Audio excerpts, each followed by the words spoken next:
I saw you across the room with that look that said too much too soon. You never gave me time to breathe. I could feel you judging all I believe. But love, you don't know the way the winds blew, caught between our pride, too high to fall.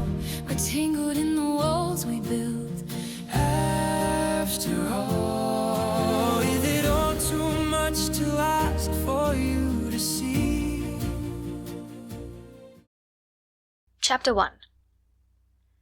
It is a truth universally acknowledged that a single man in possession of a good fortune must be in want of a wife.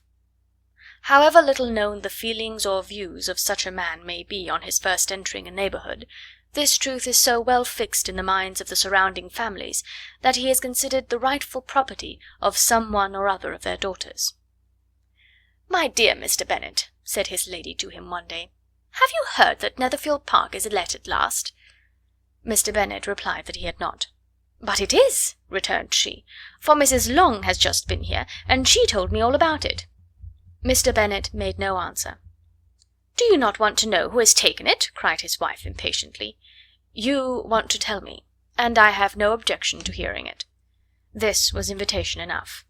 "Why, my dear, you must know. Mrs. Long says that Netherfield is taken by a young man of large fortune from the north of England, that he came down on Monday in a chaise and four to see the place, and was so much delighted with it that he agreed with Mr. Morris immediately, that he is to take possession before Michaelmas, and some of his servants are to be in the house by the end of next week." "And what is his name?" "Bingley." "Is he married or single?" "Oh, single, my dear, to be sure. A single man of large fortune, 4,000 or 5,000 a year. What a fine thing for our girls!" "How so? How can it affect them?" "My dear Mr. Bennet," replied his wife, "how can you be so tiresome? You must know that I am thinking of his marrying one of them." "Is that his design in settling here?" "Design? Nonsense! How can you talk so? But it is very likely that he may fall in love with one of them, and therefore you must visit him as soon as he comes." "I see no occasion for that. You and the girls may go, or you may send them by themselves, which perhaps will be still better, for as you are as handsome as any of them, Mr. Bingley may like you the best of the party." "My dear, you flatter me. I certainly have had my share of beauty, but I do not pretend to be anything extraordinary now. When a woman has 5 grown-up daughters, she ought to give over thinking of her own beauty." "In such cases a woman has not often much beauty to think of." "But, my dear, you must indeed go and see Mr. Bingley when he comes into the neighbourhood." "It is more than I engage for, I assure you." "But consider your daughters. Only think what an establishment it would be for one of them. Sir William and Lady Lucas are determined to go, merely on that account, for in general, you know, they visit no newcomers. Indeed you must go, for it will be impossible for us to visit him if you do not." "You are over-scrupulous, surely. I dare say Mr. Bingley will be very glad to see you, and I will send a few lines by you to assure him of my hearty consent to his marrying whichever he chooses of the girls, though I must throw in a good word for my little Lizzie." "I desire you will do no such thing. Lizzie is not a bit better than the others, and I am sure she is not half so handsome as Jane, no half so good-humoured as Lydia. But you are always giving her the preference." "They have none of them much to recommend them," replied he. "They are all silly and ignorant like other girls, but Lizzie has something more of quickness than her sisters." "Mr. Bennet, how can you abuse your own children in such a way? You take delight in vexing me. You have no compassion for my poor nerves." "You mistake me, my dear. I have a high respect for your nerves. They are my old friends. I have heard you mention them with consideration these last 20 years at least." "Ah, you do not know what I suffer." "But I hope you will get over it, and live to see many young men of 4,000 a year come into the neighbourhood." "It will be no use to us if 20 such should come, since you will not visit them." "Depend upon it, my dear, that when there are 20, I will visit them all." Mr. Bennet was so odd a mixture of quick parts, sarcastic humour, reserve, and caprice, that the experience of 23 years had been insufficient to make his wife understand his character. Her mind was less difficult to develop. She was a woman of mean understanding, little information, and uncertain temper. When she was discontented, she fancied herself nervous. The business of her life was to get her daughters married. Its solace was visiting and news. Chapter 2. Mr. Bennet was among the earliest of those who waited on Mr. Bingley. He had always intended to visit him, though to the last always assuring his wife that he should not go. Until the evening after the visit was paid, she had no knowledge of it. It was then disclosed in the following manner. Observing his second daughter employed in trimming a hat, he suddenly addressed her with, "I hope Mr. Bingley will like it, Lizzie." "We are not in a way to know what Mr. Bingley likes," said her mother resentfully, "since we are not to visit." "But you forget, mamma," said Elizabeth, "that we shall meet him at the assemblies, and that Mrs. Long promised to introduce him."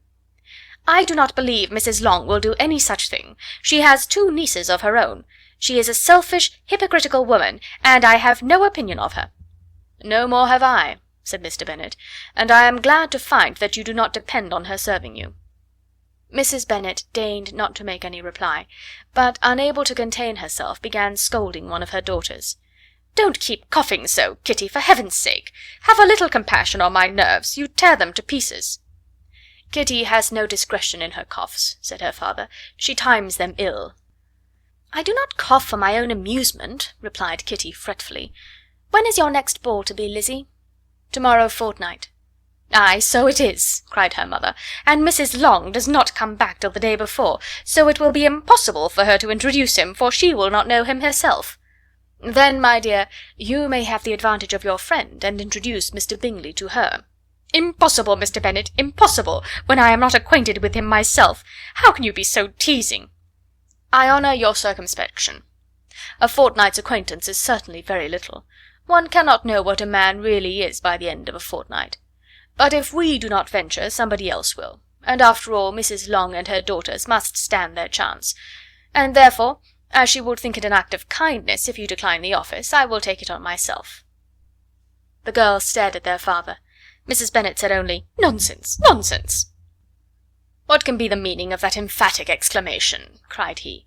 "Do you consider the forms of introduction and the stress that is laid on them as nonsense? I cannot quite agree with you there. What say you, Mary? For you are a young lady of deep reflection, I know, and read great books and make extracts." Mary wished to say something sensible, but knew not how. "While Mary is adjusting her ideas," he continued, "let us return to Mr. Bingley." "I am sick of Mr. Bingley," cried his wife. "I am sorry to hear that. But why did you not tell me that before? If I had known as much this morning, I certainly would not have called on him. It is very unlucky, but as I have actually paid the visit, we cannot escape the acquaintance now." The astonishment of the ladies was just what he wished. That of Mrs. Bennet perhaps surpassing the rest, though, when the first tumult of joy was over, she began to declare that it was what she had expected all the while. "How good it was in you, my dear Mr. Bennet! But I knew I should persuade you at last. I was sure you loved your girls too well to neglect such an acquaintance. Well, how pleased I am! And it is such a good joke, too, that you should have gone this morning and never said a word about it till now."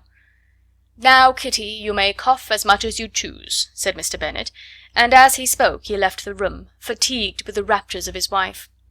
"What an excellent father you have, girls," said she, when the door was shut. "I do not know how you will ever make him amends for his kindness, or me either, for that matter. At our time of life it is not so pleasant, I can tell you, to be making new acquaintances every day, but for your sakes we would do anything. Lydia, my love, though you are the youngest, I dare say Mr. Bingley will dance with you at the next ball." "Oh," said Lydia stoutly, "I am not afraid, for though I am the youngest, I am the tallest." The rest of the evening was spent in conjecturing how soon he would return Mr. Bennet's visit, and determining when they should ask him to dinner. Chapter 3. Not all that Mrs. Bennet, however, with the assistance of her 5 daughters, could ask on the subject was sufficient to draw from her husband any satisfactory description of Mr. Bingley. They attacked him in various ways, with barefaced questions, ingenuous suppositions, and distant surmises, but he eluded the skill of them all, and they were at last obliged to accept the second-hand intelligence of their neighbour, Lady Lucas. Her report was highly favourable. Sir William had been delighted with him. He was quite young, wonderfully handsome, extremely agreeable, and to crown the whole, he meant to be at the next assembly with a large party. Nothing could be more delightful. To be fond of dancing was a certain step towards falling in love, and very lively hopes of Mr. Bingley's heart were entertained. "If I can but see one of my daughters happily settled at Netherfield," said Mrs. Bennet to her husband, "and all the others equally well married, I shall have nothing to wish for." In a few days Mr. Bingley returned Mr. Bennet's visit, and sat about 10 minutes with him in his library. He had entertained hopes of being admitted to a sight of the young ladies, of whose beauty he had heard much, but he saw only the father. The ladies were somewhat more fortunate, for they had the advantage of ascertaining from an upper window that he wore a blue coat and rode a black horse. An invitation to dinner was soon afterwards dispatched, and already had Mrs. Bennet planned the courses that were to do credit to her housekeeping, when an answer arrived which deferred it all. Mr. Bingley was obliged to be in town the following day, and consequently unable to accept the honour of their invitation, etc. Mrs. Bennet was quite disconcerted. She could not imagine what business he could have in town so soon after his arrival in Hertfordshire, and she began to fear that he might be always flying about from one place to another, and never settled at Netherfield as he ought to be. Lady Lucas quieted her fears a little by stating the idea of his being gone to London only to get a large party for the ball, and a report soon followed that Mr. Bingley was to bring 12 ladies and 7 gentlemen with him to the assembly. The girls grieved over such a number of ladies, but were comforted the day before the ball by hearing that, instead of 12, he brought only 6 with him from London, his 5 sisters and a cousin. And when the party entered the assembly room, it consisted only of 5 altogether: Mr. Bingley, his 2 sisters, the husband of the eldest, and another young man. Mr. Bingley was good-looking and gentlemanlike. He had a pleasant countenance and easy, unaffected manners. His sisters were fine women, with an air of decided fashion.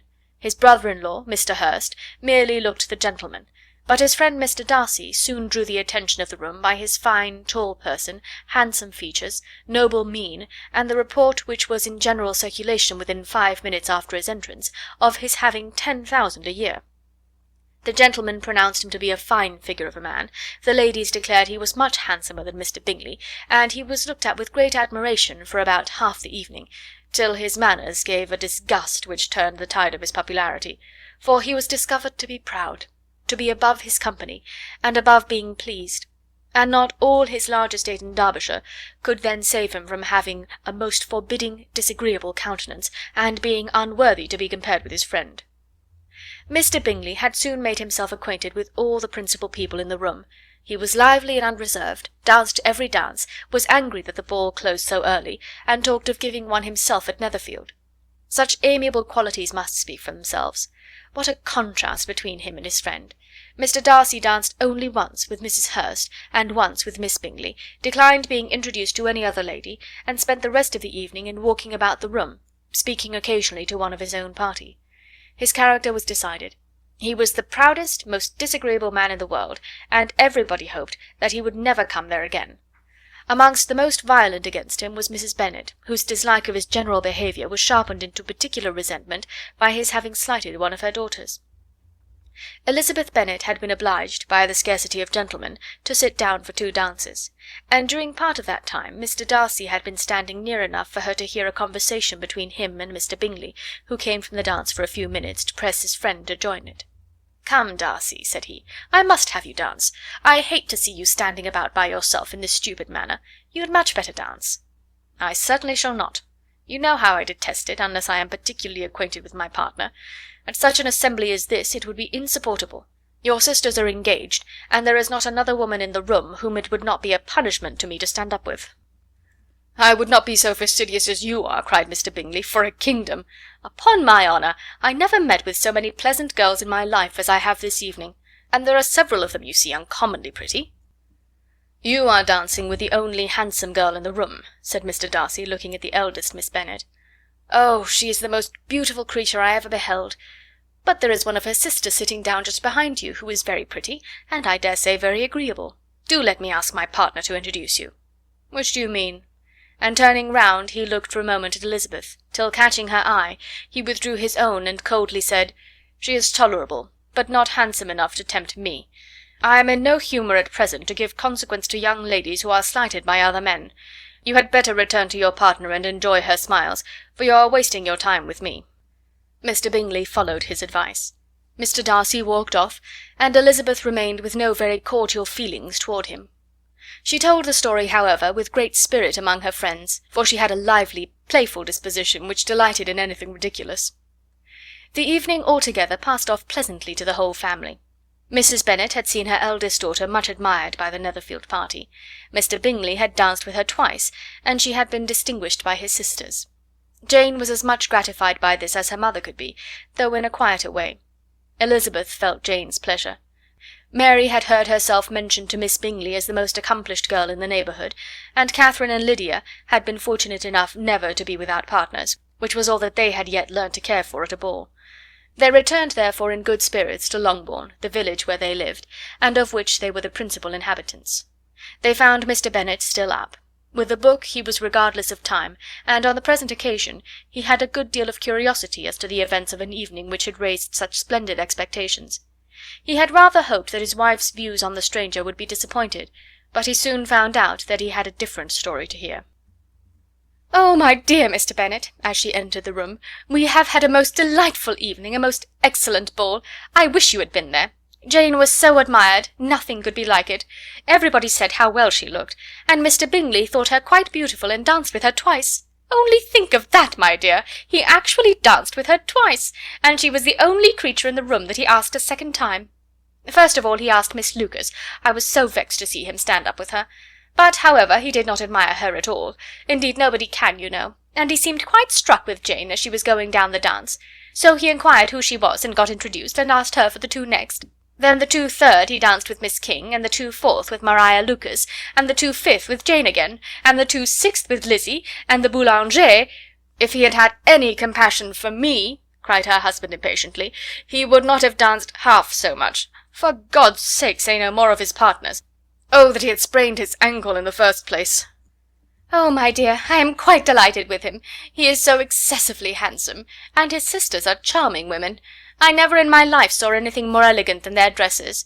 I dare say the lace upon Mrs. Hurst's gown—" Here she was interrupted again. Mr. Bennet protested against any description of finery. She was therefore obliged to seek another branch of the subject, and related, with much bitterness of spirit and some exaggeration, the shocking rudeness of Mr. Darcy. "But I can assure you," she added, "that Lizzie does not lose much by not suiting his fancy, for he is a most disagreeable, horrid man, not at all worth pleasing. So high and so conceited that there was no enduring him. He walked here and he walked there, fancying himself so very great. Not handsome enough to dance with. I wish you had been there, my dear, to have given him one of your set-downs. I quite detest the man." Chapter 4. When Jane and Elizabeth were alone, the former, who had been cautious in her praise of Mr. Bingley before, expressed to her sister just how very much she admired him.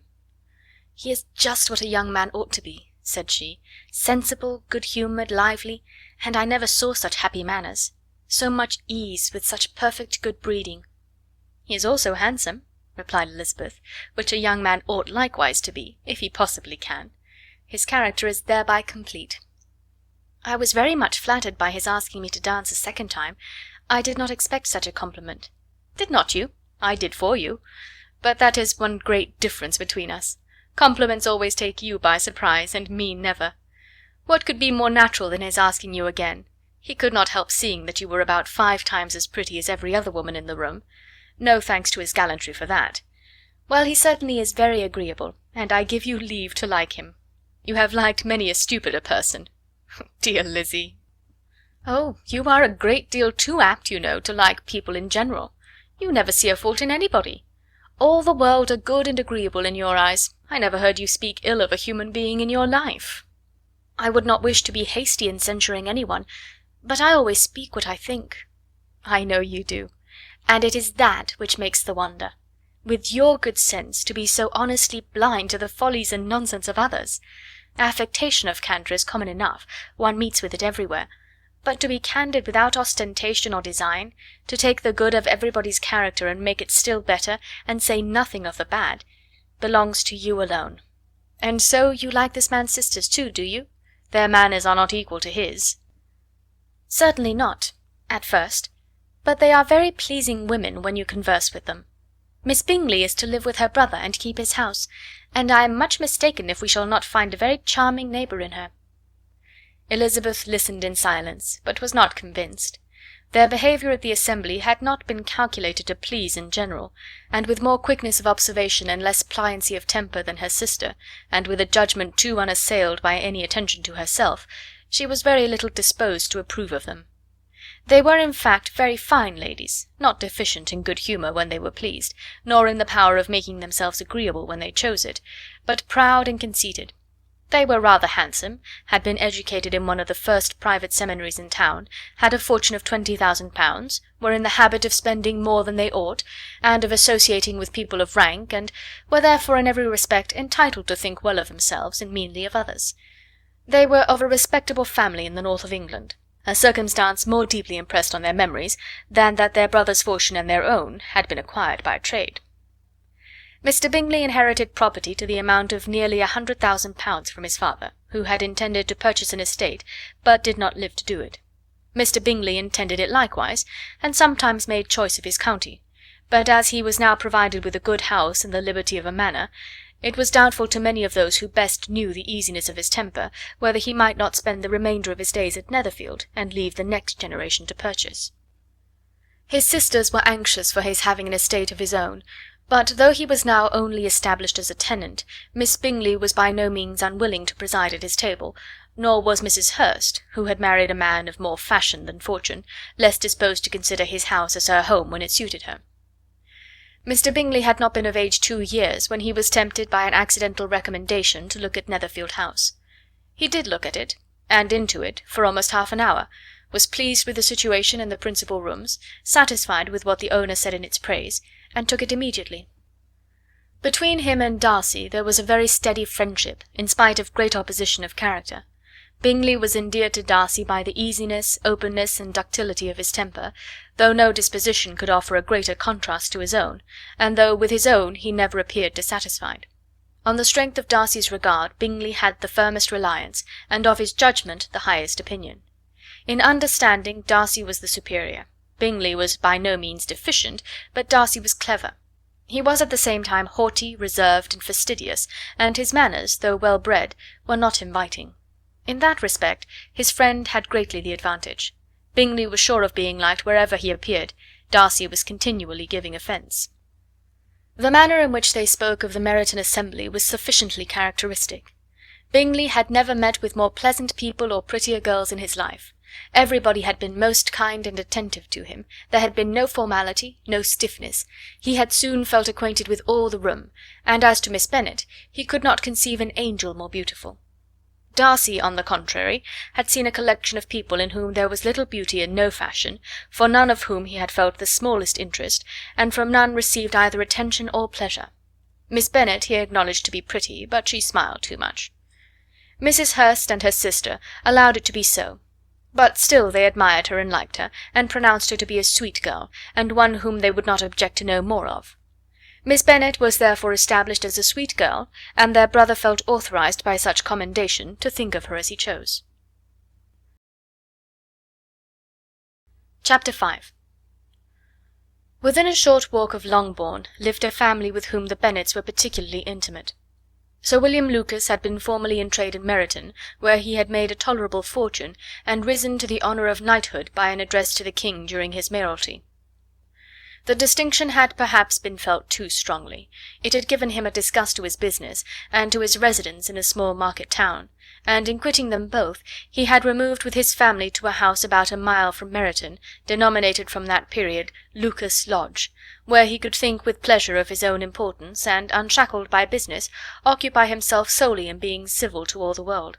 For though elated by his rank, it did not render him supercilious. On the contrary, he was all attention to everybody. By nature inoffensive, friendly, and obliging, his presentation at St. James had made him courteous. Lady Lucas was a very good kind of woman, not too clever to be a valuable neighbour to Mrs. Bennet. They had several children. The eldest of them, a sensible, intelligent young woman about 27, was Elizabeth's intimate friend. That the Miss Lucases and the Miss Bennets should meet to talk over a ball was absolutely necessary, and the morning after the assembly brought the former to Longbourn to hear and to communicate. "You began the evening well, Charlotte," said Mrs. Bennet with civil self-command to Miss Lucas. "You were Mr. Bingley's first choice." Yes, but he seemed to like his second better.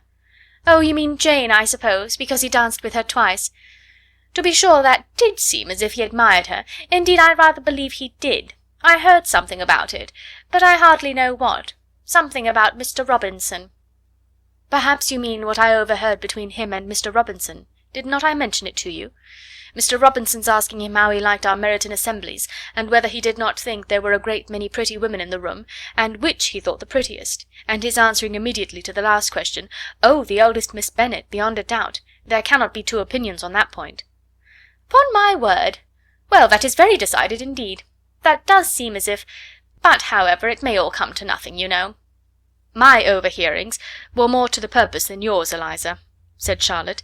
"Mr. Darcy is not so well worth listening to as his friend, is he? Poor Eliza! To be only just tolerable! I beg you would not put it into Lizzie's head to be vexed by his ill treatment, for he is such a disagreeable man, that it would be quite a misfortune to be liked by him. Mrs. Long told me last night that he sat close to her for half an hour without once opening his lips." "Are you quite sure, ma'am? Is there not a little mistake?" said Jane. "I certainly saw Mr. Darcy speaking to her." "Ay, because she asked him at last how he liked Netherfield, and he could not help answering her. But she said he seemed quite angry at being spoke to." "Miss Bingley told me," said Jane, "that he never speaks much, unless among his intimate acquaintances. With them he is remarkably agreeable." "I do not believe a word of that, my dear. If he had been so very agreeable, he would have talked to Mrs. Long. But I can guess how it was. Everybody says that he is eat up with pride, and I dare say he had heard somehow that Mrs. Long does not keep a carriage, and had come to the ball in a hack chaise." "I do not mind his not talking to Mrs. Long," said Miss Lucas, "but I wish he had danced with Eliza." "Another time, Lizzie," said her mother, "I would not dance with him, if I were you." "I believe, ma'am, I may safely promise you never to dance with him." "His pride," said Miss Lucas, "does not offend me so much as pride often does, because there is an excuse for it. One cannot wonder that so very fine a young man, with family, fortune, everything in his favour, should think highly of himself. If I may so express it, he has a right to be proud." "That is very true," replied Elizabeth, "that I could easily forgive his pride if he had not mortified mine." "Pride," observed Mary, who piqued herself upon the solidity of her reflections, "is a very common failing, I believe. By all that I have ever read, I am convinced that it is very common indeed, that human nature is particularly prone to it, and that there are very few of us who do not cherish a feeling of self-complacency on the score of some quality or other, real or imaginary. Vanity and pride are different things, though the words are often used synonymously. A person may be proud without being vain. Pride relates more to our opinion of ourselves, vanity to what we would have others think of us." "If I were as rich as Mr. Darcy," cried a young Lucas, who came with his sisters, "I should not care how proud I was. I would keep a pack of foxhounds and drink a bottle of wine a day." "Then you would drink a great deal more than you ought," said Mrs. Bennet, "and if I were to see you at it, I should take away your bottle directly." The boy protested that she should not. She continued to declare that she would, and the argument ended only with the visit. Chapter 6. The ladies of Longbourn soon waited on those of Netherfield. The visit was soon returned in due form. Miss Bennet's pleasing manners grew on the goodwill of Mrs. Hurst and Miss Bingley, and though the mother was found to be intolerable, and the younger sisters not worth speaking to, a wish of being better acquainted with them was expressed towards the two eldest. By Jane this attention was received with the greatest pleasure, but Elizabeth still saw superciliousness in their treatment of everybody, hardly excepting even her sister, and could not like them, though their kindness to Jane, such as it was, had a value as arising in all probability from the influence of their brother's admiration. It was generally evident whenever they met that he did admire her, and to her it was equally evident that Jane was yielding to the preference which she had begun to entertain for him from the first, and was in a way to be very much in love.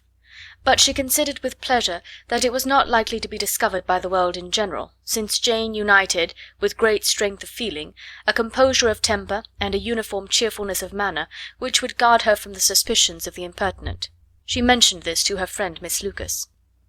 "It may perhaps be pleasant," replied Charlotte, "to be able to impose on the public in such a case, but it is sometimes a disadvantage to be so very guarded. If a woman conceals her affection with the same skill from the object of it, she may lose the opportunity of fixing him, and it will then be but poor consolation to believe the world equally in the dark. There is so much of gratitude or vanity in almost every attachment that it is not safe to leave any to itself. We can all begin freely, a slight preference is natural enough, but there are very few of us who have heart enough to be really in love without encouragement.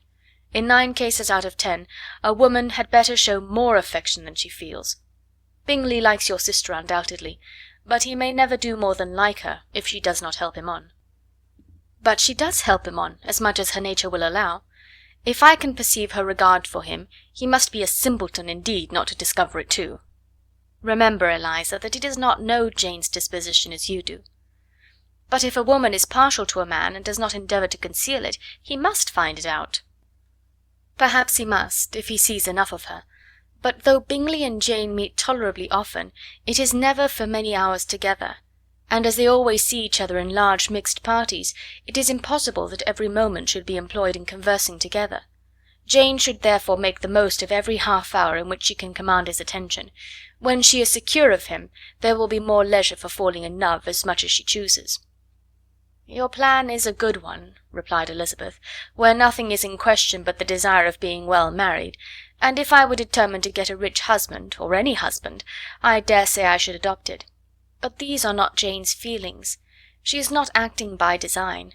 As yet she cannot even be certain of the degree of her own regard, nor of its reasonableness.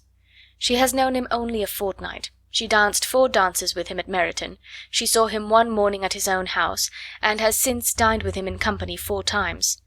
This is not quite enough to make her understand his character." "Not as you represent it. Had she merely dined with him, she might only have discovered whether he had a good appetite, but you must remember that 4 evenings have also been spent together, and 4 evenings may do a great deal." "Yes, these 4 evenings have enabled them to ascertain that they both like 20 ans better than commerce, but with respect to any other leading characteristic, I do not imagine that much has been unfolded." "Well," said Charlotte, "I wish Jane success with all my heart, and if she were married to him to-morrow, I should think she had as good a chance of happiness as if she were to be studying his character for a 12-month. Happiness in marriage is entirely a matter of chance. If the dispositions of the parties are ever so well known to each other, or ever so similar beforehand, it does not advance their felicity in the least. They always continue to grow sufficiently unlike afterwards to have their share of vexation, and it is better to know as little as possible of the defects of the person with whom you are to pass your life." "You make me laugh, Charlotte, but it is not sound. You know it is not sound, and that you would never act in this way yourself." Occupied in observing Mr. Bingley's attentions to her sister, Elizabeth was far from suspecting that she was herself becoming an object of some interest in the eyes of his friend. Mr. Darcy had at first scarcely allowed her to be pretty. He had looked at her without admiration at the ball, and when they next met he looked at her only to criticise. But no sooner had he made it clear to himself and his friends that she hardly had a good feature in her face, than he began to find it was rendered uncommonly intelligent by the beautiful expression of her dark eyes. To this discovery succeeded some others equally mortifying. Though he had detected with a critical eye more than one failure of perfect symmetry in her form, he was forced to acknowledge her figure to be light and pleasing, and in spite of his asserting that her manners were not those of the fashionable world, he was caught by their easy playfulness. Of this she was perfectly unaware. To her he was only the man who made himself agreeable nowhere, and who had not thought her handsome enough to dance with. He began to wish to know more of her, and as a step towards conversing with her himself, attended to her conversation with others. His doing so drew her notice. It was at Sir William Lucas's, where a large party were assembled. "What does Mr. Darcy mean," said she to Charlotte, "by listening to my conversation with Colonel Forster?" "That is a question which Mr. Darcy only can answer. But if he does it any more, I shall certainly let him know that I see what he is about. He has a very satirical eye, and if I do not begin by being impertinent myself, I shall soon grow afraid of him." On his approaching them soon afterwards, though without seeming to have any intention of speaking, Miss Lucas defied her friend to mention such a subject to him, which immediately provoking Elizabeth to do it, she turned to him and said, "Did you not think, Mr. Darcy, that I expressed myself uncommonly well just now, when I was teasing Colonel Forster to give us a ball at Meryton?" "With great energy, but it is always a subject which makes a lady energetic." You are severe on us." "It will be her turn soon to be teased," said Miss Lucas. "I am going to open the instrument, Eliza, and you know what follows." "You are a very strange creature by way of a friend, always wanting me to play and sing before anybody and everybody. If my vanity had taken a musical turn, you would have been invaluable; but as it is, I would really rather not sit down before those who must be in the habit of hearing the very best performers." On Miss Lucas's persevering, however, she added, "Very well, if it must be so, it must." And gravely glancing at Mr. Darcy, "There is a fine old saying, which everybody here is of course familiar with, 'Keep your breath to cool your porridge,' and I shall keep mine to swell my song." Her performance was pleasing, though by no means capital. After a song or two, and before she could reply to the entreaties of several that she should sing again, she was eagerly succeeded at the instrument by her sister Mary, who, having in consequence of being the only plain one in the family worked hard for knowledge and accomplishments, was always impatient for display. Mary had neither genius nor taste, and though vanity had given her application, it had given her likewise a pedantic air and conceited manner, which would have injured a higher degree of excellence than she had reached. Elizabeth, easy and unaffected, had been listened to with much more pleasure, though not playing half so well, and Mary, at the end of a long concerto, was glad to purchase praise and gratitude by Scotch and Irish airs, at the request of her younger sisters, who, with some of the Lucases and 2 or 3 officers, joined eagerly in dancing at one end of the room. Mr. Darcy stood near them in silent indignation at such a mode of passing the evening, to the exclusion of all conversation, and was too much engrossed by his thoughts to perceive that Sir William Lucas was his neighbour, till Sir William thus began: "What a charming amusement for young people this is, Mr. Darcy! There is nothing like dancing after all. I consider it as one of the first refinements of polished society." "Certainly, sir, and it has the advantage also of being in vogue amongst the less polished societies of the world. Every savage can dance." Sir William only smiled. "Your friend performs delightfully," he continued after a pause, on seeing Bingley join the group, "and I doubt not that you are an adept in the science yourself, Mr. Darcy." "You saw me dance at Meryton, I believe, sir?" "Yes, indeed, and received no inconsiderable pleasure from the sight. Do you often dance at St. James's?" "Never, sir." "Do you not think it would be a proper compliment to the place?" "It is a compliment which I never pay to any place, if I can avoid it." "You have a house in town, I conclude?" Mr. Darcy bowed. "I had once had some thought of fixing in town myself, for I am fond of superior society, but I did not feel quite certain that the air of London would agree with Lady Lucas." He paused in hopes of an answer, but his companion was not disposed to make any, and Elizabeth at that instant moving towards them, he was struck with the action of doing a very gallant thing, and called out to her, "My dear Miss Eliza, why are you not dancing? Mr. Darcy, you must allow me to present this young lady to you as a very desirable partner. You cannot refuse to dance, I am sure, when so much beauty is before you." And taking her hand, he would have given it to Mr. Darcy, who, though extremely surprised, was not unwilling to receive it, when she instantly drew back and said with some discomposure to Sir William, "Indeed, sir, I have not the least intention of dancing. I entreat you not to suppose that I moved this way in order to beg for a partner." Mr. Darcy, with grave propriety, requested to be allowed the honour of her hand, but in vain. Elizabeth was determined, nor did Sir William at all shake her purpose by his attempt at persuasion. "You excel so much in the dance, Miss Eliza, that it is cruel to deny me the happiness of seeing you, and though this gentleman dislikes the amusement in general, he can have no objection, I am sure, to oblige us for 1/2 hour." "Mr. Darcy is all politeness," said Elizabeth, smiling. "He is indeed, but considering the inducement, my dear Miss Eliza, we cannot wonder at his complaisance, for who would object to such a partner?" Elizabeth looked archly, and turned away. Her resistance had not injured her with the gentleman, and he was thinking of her with some complacency, when thus accosted by Miss Bingley. "I can guess the subject of your reverie." "I should imagine not." "You are considering how insupportable it would be to pass many evenings in this matter, in such society, and indeed I am quite sure of your opinion. I was never more annoyed. The insipidity, and yet the noise, the nothingness, and yet the self-importance of all these people. What would I give to hear your strictures on them?" "Your conjecture is totally wrong, I assure you. My mind was more agreeably engaged. I have been meditating on the very great pleasure which a pair of fine eyes in the face of a pretty woman can bestow." Miss Bingley immediately fixed her eyes on his face, and desired he would tell her what lady had the credit of inspiring such reflections. Mr. Darcy replied with great intrepidity, "Miss Elizabeth Bennet." "Miss Elizabeth Bennet?" repeated Miss Bingley. "I am all astonishment. How long has she been such a favourite? And pray, when am I to wish you joy?" "That is exactly the question which I expected you to ask. A lady's imagination is very rapid. It jumps from admiration to love, from love to matrimony, in a moment. I knew you would be wishing me joy. Nay, if you are serious about it, I shall consider the matter as absolutely settled. You will be having a charming mother-in-law indeed, and of course she will always be at Pemberley with you." He listened to her with perfect indifference while she chose to entertain herself in this matter, and as his composure convinced her that all was safe, her wit flowed long. Chapter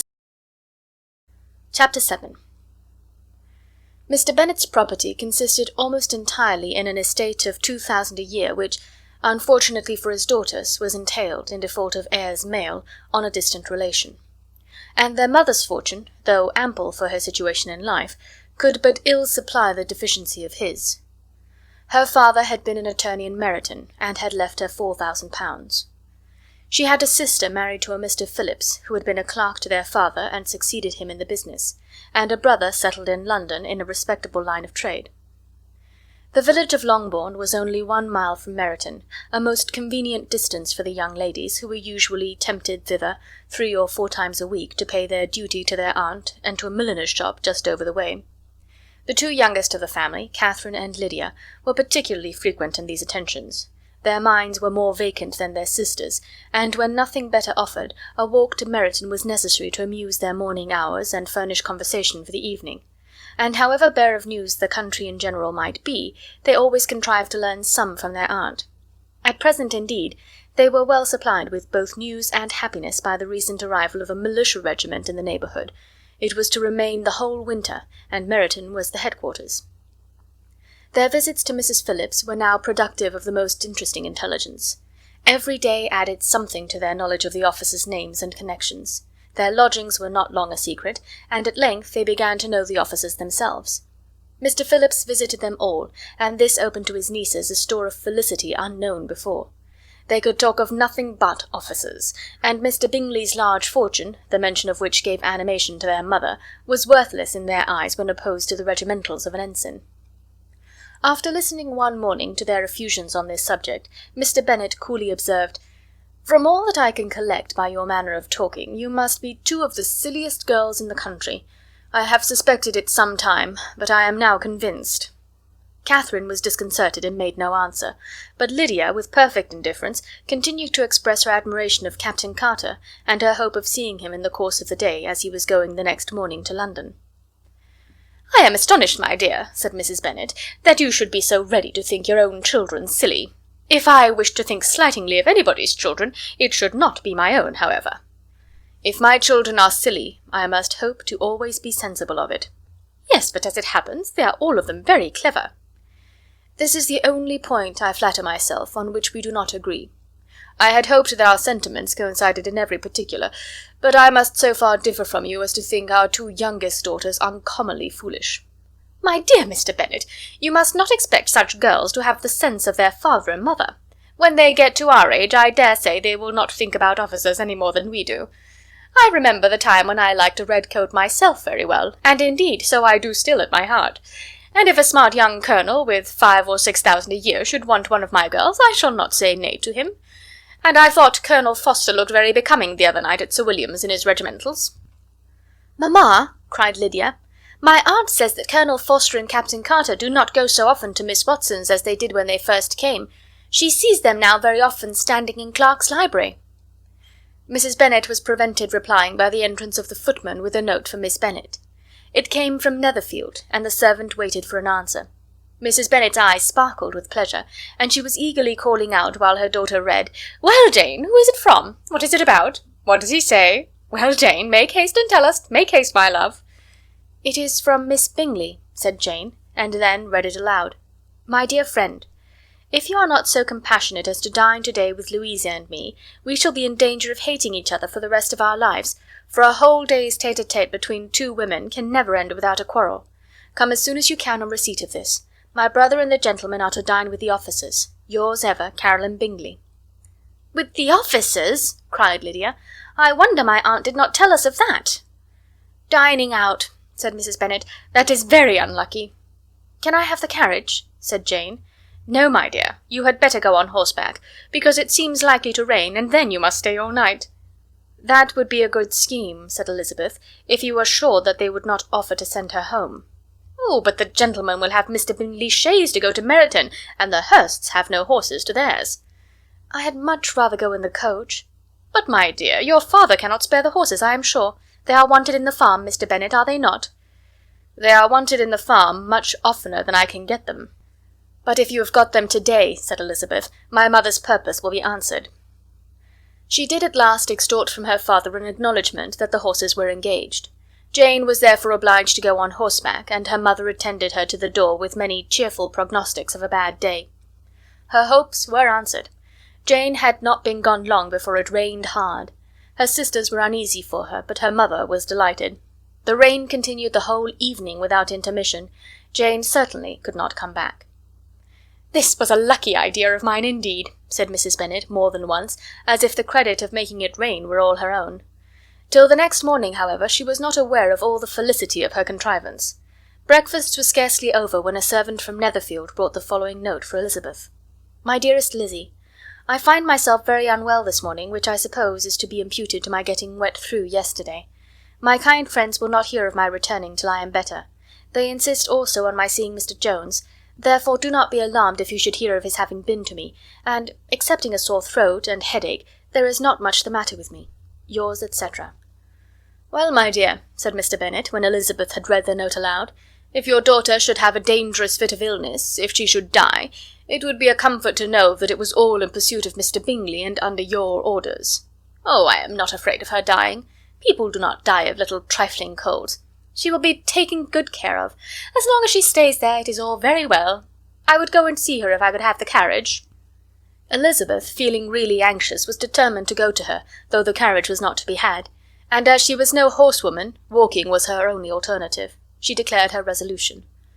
"How can you be so silly," cried her mother, "as to think of such a thing, in all this dirt? You will not be fit to be seen when you get there."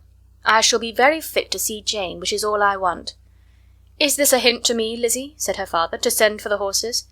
"No, indeed. I do not wish to avoid the walk. The distance is nothing when one has a motive. Only 3 miles. I shall be back by dinner." "I admire the activity of your benevolence," observed Mary, "but every impulse of feeling should be guided by reason, and in my opinion exertion should always be in proportion to what is required." "We will go as far as Meryton with you," said Catherine and Lydia. Elizabeth accepted their company, and the 3 young ladies set off together. "If we make haste," said Lydia as they walked along, "perhaps we may see something of Captain Carter before he goes." In Meryton they parted, the 2 youngest repaired to the lodgings of the officers' wives, and Elizabeth continued her walk alone, crossing field after field at a quick pace, jumping over stiles and springing over puddles with impatient activity, and finding herself at last within view of the house, with weary ankles, dirty stockings, and a face glowing with the warmth of exercise. She was shown into the breakfast parlour, where all but Jane were assembled, and where her appearance created a great deal of surprise. That she should have walked 3 miles so early in the day, in such dirty weather, and by herself, was almost incredible to Mrs. Hurst and Miss Bingley, and Elizabeth was convinced that they held her in contempt for it. She was received, however, very politely by them, and in their brother's manners there was something better than politeness. There was good humour and kindness. Mr. Darcy said very little, and Mr. Hurst nothing at all. The former was divided between admiration of the brilliancy which exercise had given to her complexion, and doubt as to the occasion's justifying her coming so far alone. The latter was thinking only of his breakfast. Her inquiries after his sister were not very favourably answered. Miss Bennet had slept ill, and though up, was very feverish, and not well enough to leave her room. Elizabeth was glad to be taken to her immediately, and Jane, who had only been withheld by the fear of giving alarm or inconvenience from expressing in her note how much she longed for such a visit, was delighted at her entrance.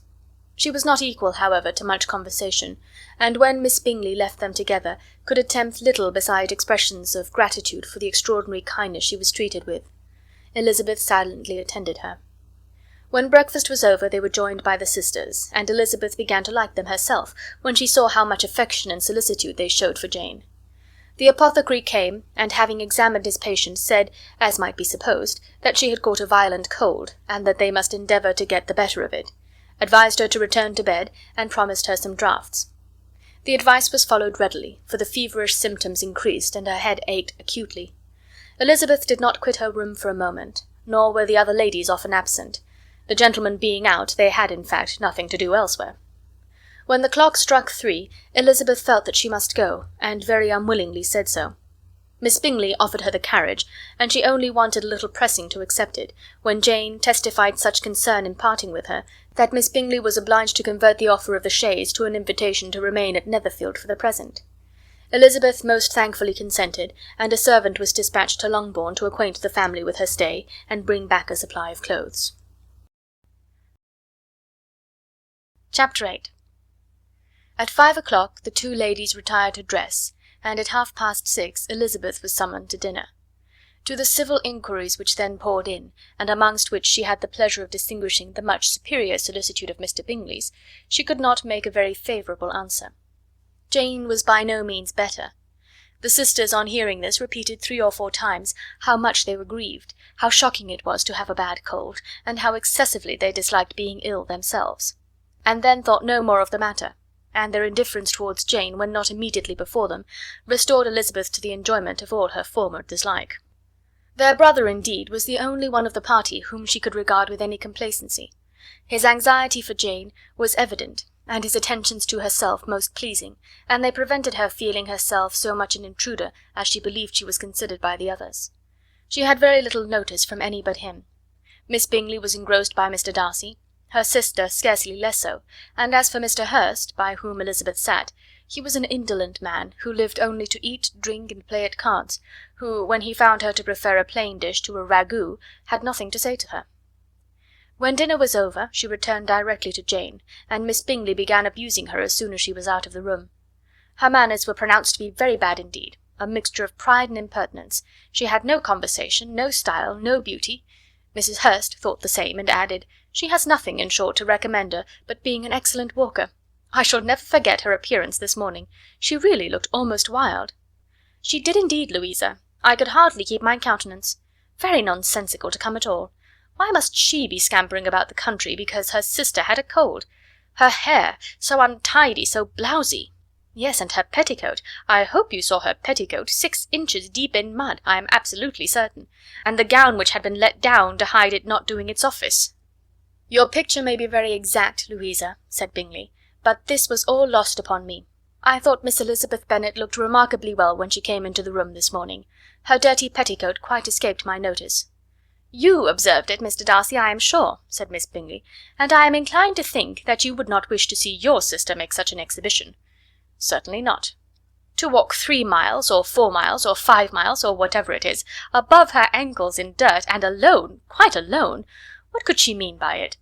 It seems to me to show an abominable sort of conceited independence, a most country town indifference to decorum." "It shows an affection for her sister that is very pleasing," said Bingley. "I am afraid, Mr. Darcy," observed Miss Bingley in a half-whisper, "that this adventure has rather affected your admiration of her fine eyes." "Not at all," he replied. "They were brightened by the exercise." A short pause followed this speech, and Mrs. Hurst began again. "I have an excessive regard for Miss Jane Bennet. She is really a very sweet girl, and I wish with all my heart she were well settled. But with such a father and mother, and such low connections, I am afraid there is no chance of it." "I think I have heard you say that their uncle is an attorney on Meryton."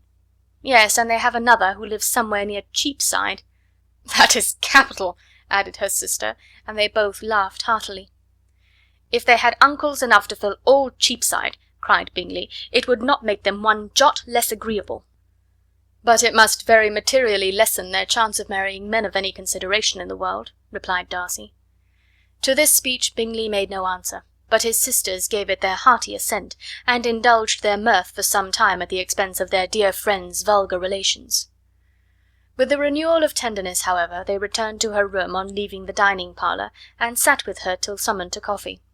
She was still very poorly, and Elizabeth would not quit her at all till late in the evening, when she had the comfort of seeing her sleep, and when it seemed to her rather right than pleasant that she should go downstairs herself. On entering the drawing-room, she found the whole party at loo, and was immediately invited to join them, but suspecting them to be playing high, she declined it, and making her sister the excuse, said she would amuse herself for the short time she could stay below with a book. Mr. Hurst looked at her with astonishment. "Do you prefer reading to cards?" said he. "That is rather singular." "Miss Eliza Bennet," said Miss Bingley, "despises cards. She is a great reader, and has no pleasure in anything else." "I deserve neither such praise nor such censure," cried Elizabeth. "I am not a great reader, and I have pleasure in many things."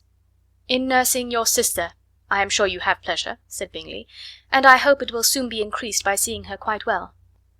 Elizabeth thanked him from her heart, and then walked towards the table where a few books were lying. He immediately offered to fetch her others, all that his library afforded. "And I wish my collection were larger for your benefit and my own credit, but I am an idle fellow, and though I have not many, I have more than I have ever looked into." Elizabeth assured him that she could suit herself perfectly with those in the room. "I am astonished," said Miss Bingley, "that my father should have left so small a collection of books. What a delightful library you have at Pemberley, Mr. Darcy." "It ought to be good," he replied. "It has been the work of many generations." "And then you have added so many to it yourself. You are always buying books." "I cannot comprehend the neglect of a family library in such days as these." "Neglect? I am sure you neglect nothing that can add to the beauties of that noble place. Charles, when you build your house, I wish it may be half as delightful as Pemberley." "I wish it may." "But I would really advise you to make your purchase in that neighbourhood, and take Pemberley for a kind of model. There is not a finer county in England than Derbyshire." "With all my heart. I will buy Pemberley itself if Darcy will sell it." "I am talking of possibilities, Charles. Upon my word, Caroline, I should think it more possible to get Pemberley by purchase than by imitation." Elizabeth was so much caught with what passed as to leave her very little attention for her book, and soon laying it wholly aside, she drew near the card table, and stationed herself between Mr. Bingley and his eldest sister to observe the game. "Is Miss Darcy much grown since this spring?" said Miss Bingley. "Will she be as tall as I am?" "I think she will. She is now about Miss Elizabeth Bennet's height, or rather taller. How I long to see her again! I never met with anybody who delighted me so much. Such a countenance, such manners, and so extremely accomplished for her age. Her performance on the pianoforte is exquisite." "It is amazing to me," said Bingley, "how young ladies can have patience to be so very accomplished as they all are." "All young ladies accomplished? My dear Charles, what do you mean?" "Yes, all of them, I think. They all paint tables, cover screens, and net purses. I scarcely know any one who cannot do all this, and I am sure I never heard a young lady spoken of for the first time without being informed that she was very accomplished." "Your list of the common extent of accomplishments," said Darcy, "has too much truth. The word is applied to many a woman who deserves it no otherwise than by netting a purse or covering a screen. But I am very far from agreeing with you in your estimation of ladies in general. I cannot boast of knowing more than half a dozen in the whole range of my acquaintance that are really accomplished." "Nor I am sure," said Miss Bingley. "Then," observed Elizabeth, "you must comprehend a great deal in your idea of an accomplished woman." "Yes, I do comprehend a great deal in it." "Oh, certainly," cried his faithful assistant. "No one can be really esteemed accomplished who does not greatly surpass what is usually met with. A woman must have a thorough knowledge of music, singing, drawing, dancing, and the modern languages, to deserve the word, and besides all this, she must possess a certain something in her air and manner of walking, the tone of her voice, her address and expressions, or the word will be but half deserved." "All this she must possess," added Darcy, "and to all this she must yet add something more substantial in the improvement of her mind by extensive reading." "I am no longer surprised at your knowing only 6 accomplished women. I rather wonder now at your knowing any." "Are you so severe upon your own sex as to doubt the possibility of all this?" "I never saw such a woman. I never saw such capacity and taste and application and elegance as you describe united." Mrs. Hurst and Miss Bingley both cried out against the injustice of her implied doubt, and both were protesting that they knew many women who answered this description, when Mr. Hurst called them to order with bitter complaints of their inattention to what was going forward. As all conversation was thereby at an end, Elizabeth soon afterwards left the room. "Elizabeth Bennet," said Miss Bingley, when the door was closed on her, "is one of those young ladies who seek to recommend themselves to the other sex by undervaluing their own, and with many men I dare say it succeeds. But, in my opinion, it is a paltry device, a very mean art." "Undoubtedly," replied Darcy, to whom this remark was chiefly addressed. "There is a meanness in all the arts which ladies sometimes condescend to employ for captivation. Whatever bears affinity to cunning is despicable." Miss Bingley was not so entirely satisfied with this reply as to continue the subject. Elizabeth joined them again only to say that her sister was worse, and that she could not leave her. Bingley urged Mr. Jones being sent for immediately, while his sisters, convinced that no country advice could be of any service, recommended an express to town for one of the most eminent physicians. This she would not hear of, but she was not so unwilling to comply with their brother's proposal, and it was settled that Mr. Jones should be sent for early in the morning, if Miss Bennet were not decidedly better. Bingley was quite uncomfortable. His sisters declared that they were miserable. They solaced their wretchedness, however, by duets after supper, while he could find no better relief to his feelings than by giving the housekeeper directions that every attention might be paid to the sick lady and her sister. Chapter 9. Elizabeth passed the chief of the night in her sister's room, and in the morning had the pleasure of being able to send a tolerable answer to the inquiries which she very early received from Mr. Bingley by a housemaid, and some time afterwards from the two elegant ladies who waited on his sisters. In spite of this amendment, however, she requested to have a note sent to Longbourn, desiring her mother to visit Jane, and form her own judgment of her situation. The note was immediately dispatched, and its contents as quickly complied with. Mrs. Bennet, accompanied by her two youngest girls, reached Netherfield soon after the family breakfast. Had she found Jane in any apparent danger, Mrs. Bennet would have been very miserable. But being satisfied on seeing her that her illness was not alarming, she had no wish of her recovering immediately, as her restoration to health would probably remove her from Netherfield. She would not listen, therefore, to her daughter's proposal of being carried home, neither did the apothecary, who arrived about the same time, think it at all advisable. After sitting a little while with Jane, on Miss Bingley's appearance and invitation, the mother and three daughters all attended her into the breakfast parlour. Bingley met them with hopes that Mrs. Bennet had not found Miss Bennet worse than she expected. "Indeed I have, sir," was her answer. "She is a great deal too ill to be moved. Mr. Jones says we must not think of moving her. We must trespass a little longer on your kindness." "Removed?" cried Bingley. "It must not be thought of. My sister, I am sure, will not hear of her removal." "You may depend upon it, madam," said Miss Bingley with cold civility, "that Miss Bennet will receive every possible attention while she remains with us." Mrs. Bennet was profuse in her acknowledgments. "I am sure," she added, "if it was not for such good friends, I do not know what would become of her, for she is very ill indeed, and suffers a vast deal, though with the greatest patience in the world, which is always the way with her, for she has, without exception, the sweetest temper I have ever met with. I often tell my other girls that they are nothing to her.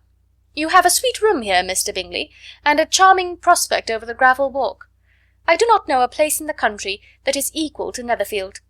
You will not think of quitting it in a hurry, I hope, though you have but a short lease." "Whatever I do is done in a hurry," replied he, "and therefore, if I should resolve to quit Netherfield, I should probably be off in 5 minutes. At present, however, I consider myself as quite fixed here." "That is exactly what I should have supposed of you," said Elizabeth. "You begin to comprehend me, do you?" cried he, turning towards her. "Oh, yes, I understand you perfectly." "I wish I might take this for a compliment, but to be so easily seen through I am afraid is pitiful." "That is as it happens. It does not follow that a deep, intricate character is more or less estimable than such a one as yours." "Lizzie!" cried her mother, "remember where you are, and do not run on in the wild manner that you are suffered to do at home." "I did not know before," continued Bingley immediately, "that you were a studier of character. It must be an amusing study." "Yes, but the intricate characters are the most amusing. They have at least that advantage." "The country," said Darcy, "can in general supply but a few subjects for such a study. In a country neighbourhood you move in a very confined and unvarying society." "But people themselves alter so much that there is something new to be observed in them for ever."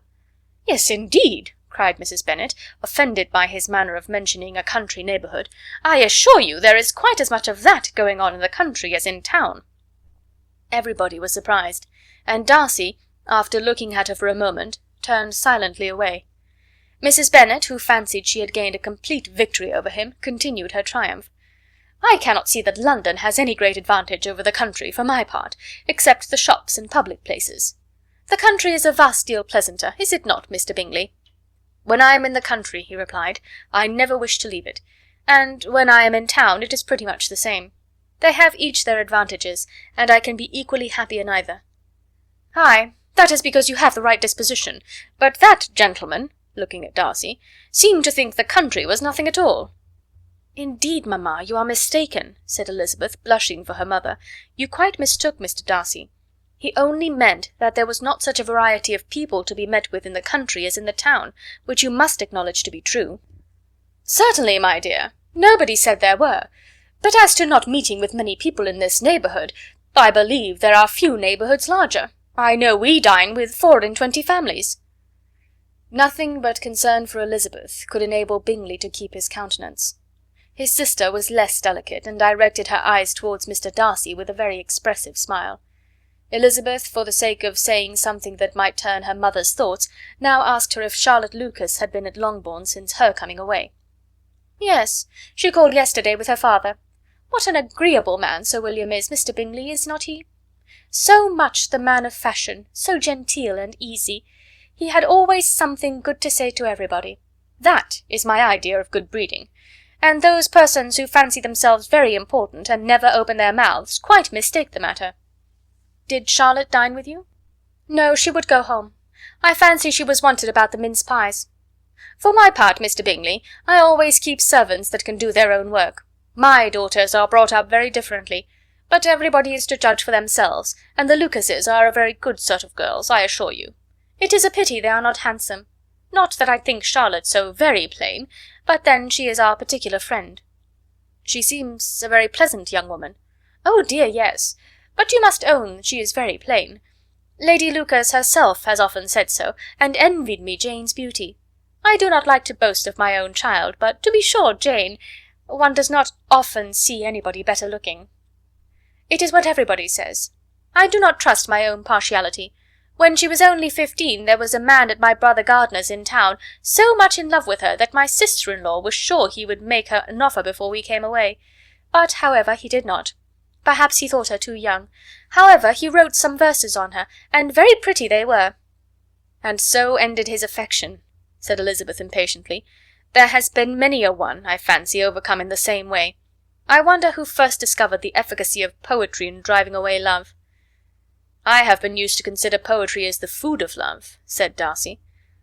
"Of a fine, stout, healthy love it may. Everything nourishes what is strong already. But if it be only a slight, thin sort of inclination, I am convinced that one good sonnet will starve it entirely away."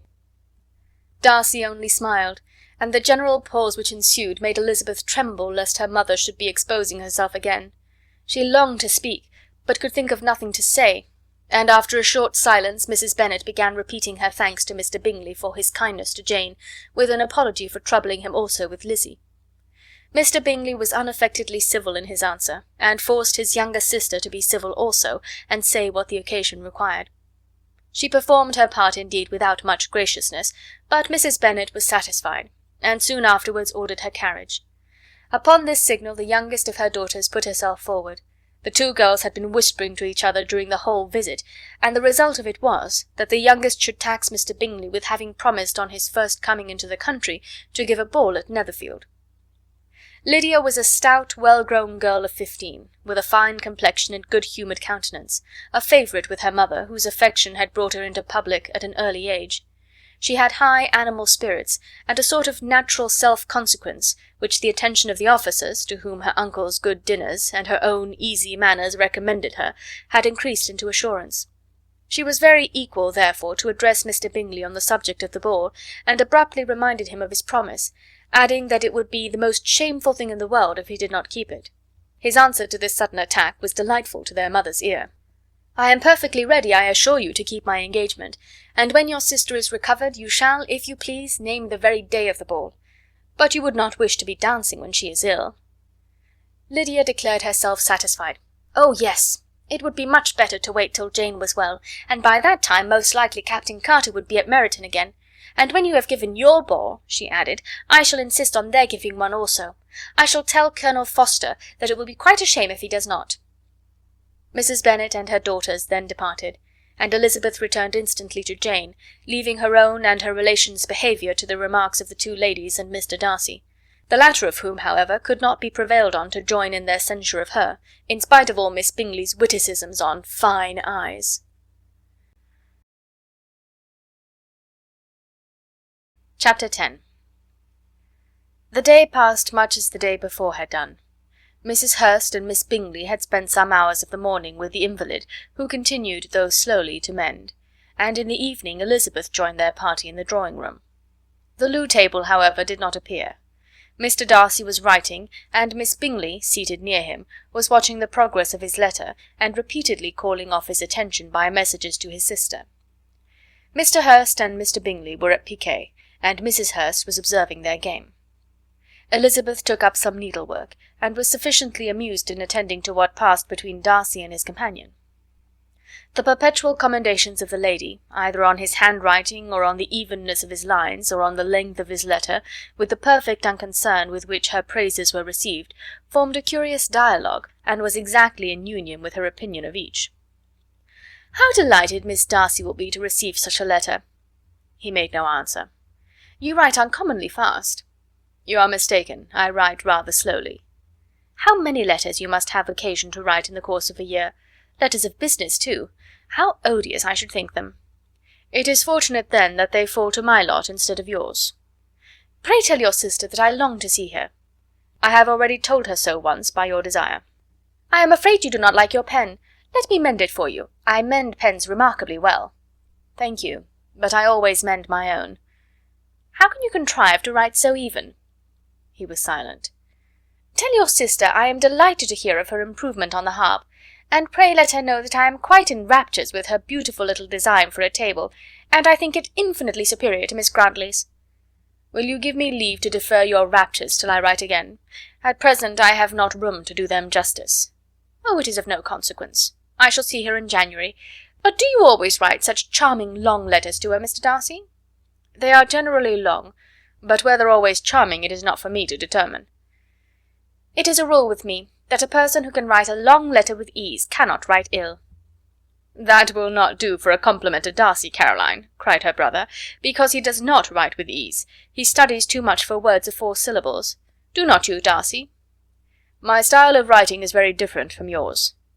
"Oh," cried Miss Bingley, "Charles writes in the most careless way imaginable.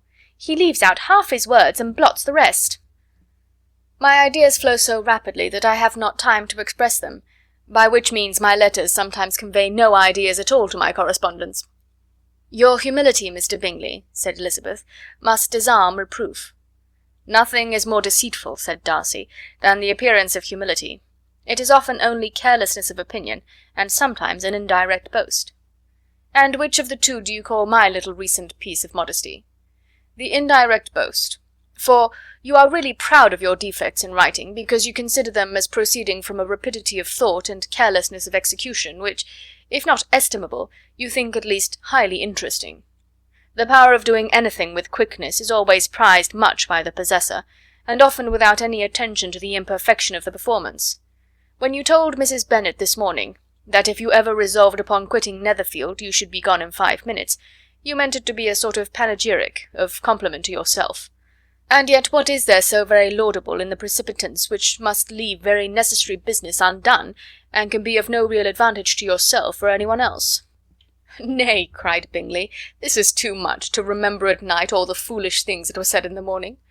And yet, upon my honour, I believe what I said of myself to be true, and I believe it at this moment.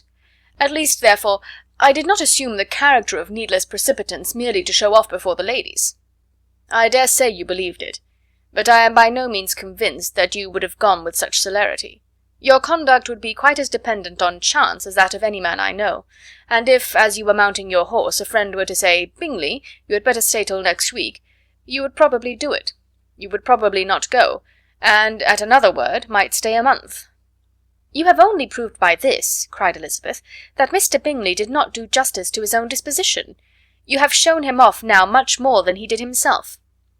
"I am exceedingly gratified," said Bingley, "by your converting what my friend says into a compliment on the sweetness of my temper, but I am afraid you are giving it a turn which that gentleman did by no means intend, for he would certainly think better of me if under such a circumstance I were to give a flat denial, and ride off as fast as I could." Would Mr. Darcy then consider the rashness of your original intentions as atoned for by your obstinacy in adhering to it? Upon my word, I cannot exactly explain the matter. Darcy must speak for himself. You expect me to account for opinions which you choose to call mine, but which I have never acknowledged. Allowing the case, however, to stand according to your representation, you must remember, Miss Bennet, that the friend who is supposed to desire his return to the house, and the delay of his plan, has merely desired it, asked it without offering one argument in favour of its propriety.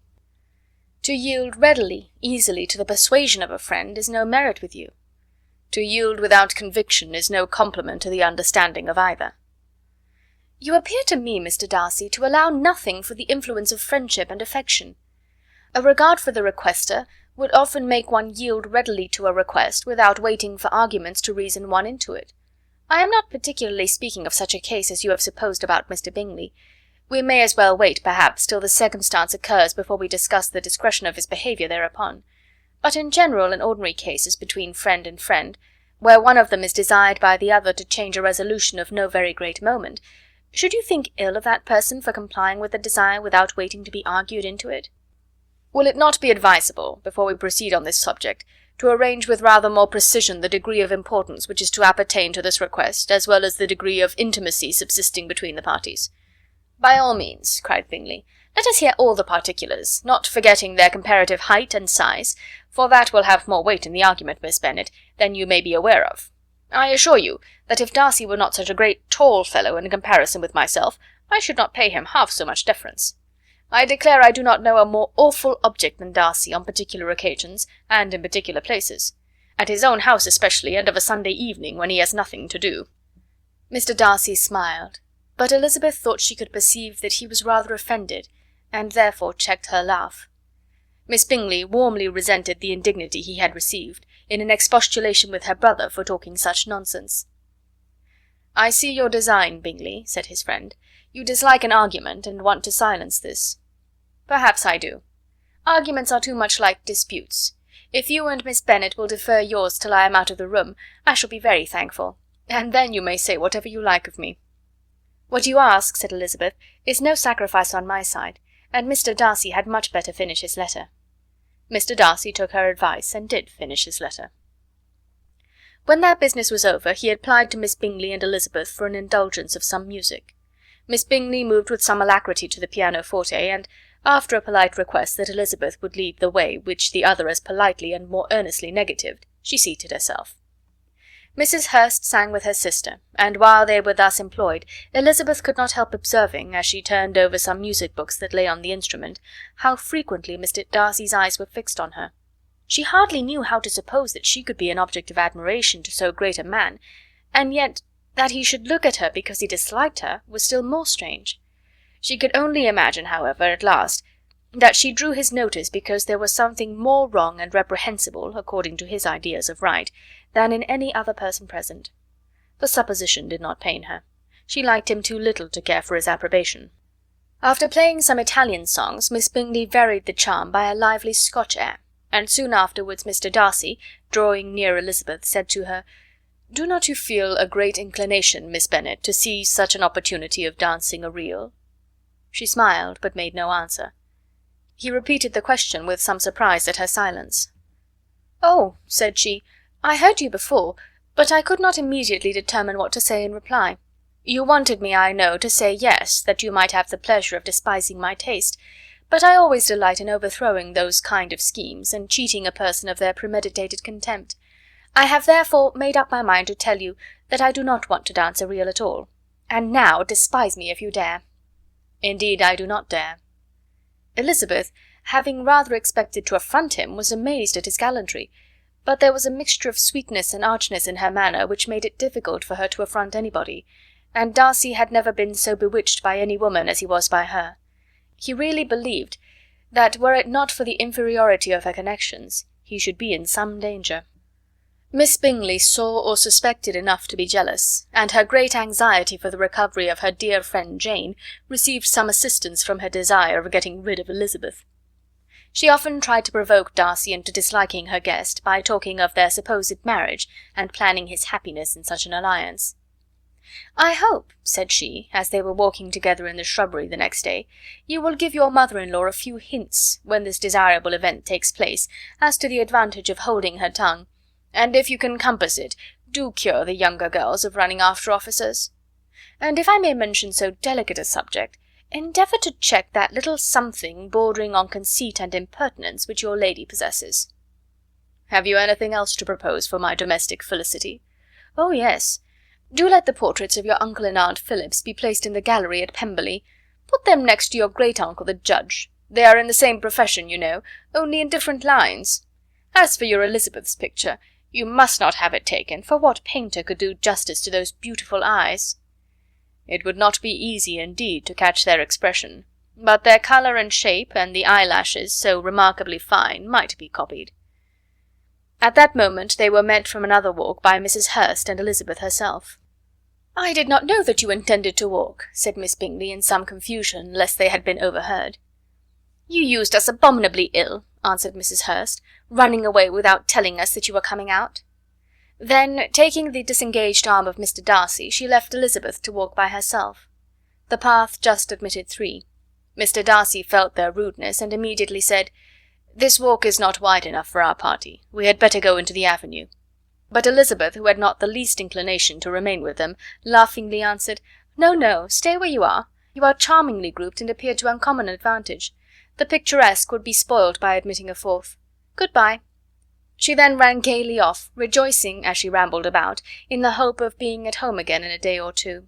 Jane was already so much recovered as to intend leaving her room for a couple of hours that evening. Chapter 11. When the ladies removed after dinner, Elizabeth ran up to her sister, and seeing her well guarded from cold, attended her into the drawing-room, where she was welcomed by her 2 friends with many professions of pleasure. And Elizabeth had never seen them so agreeable as they were during the hour which passed before the gentlemen appeared. Their powers of conversation were considerable. They could describe an entertainment with accuracy, relate an anecdote with humour, and laugh at their acquaintance with spirit. But when the gentlemen entered, Jane was no longer the first object. Miss Bingley's eyes were instantly turned toward Darcy, and she had something to say to him before he had advanced many steps. He addressed himself to Miss Bennet with a polite congratulation. Mr. Hurst also made her a slight bow, and said he was very glad, but diffuseness and warmth remained for Bingley's salutation. He was full of joy and attention. The first half-hour was spent in piling up the fire, lest she should suffer from the change of room, and she removed at his desire to the other side of the fireplace, that she might be further from the door. He then sat down by her, and talked scarcely to anyone else. Elizabeth, at work in the opposite corner, saw it all with great delight. When tea was over, Mr. Hurst reminded his sister-in-law of the card-table, but in vain. She had obtained private intelligence that Mr. Darcy did not wish for cards, and Mr. Hurst soon found even his open petition rejected. She assured him that no one intended to play, and the silence of the whole party on the subject seemed to justify her. Mr. Hurst had therefore nothing to do but to stretch himself on one of the sofas and go to sleep.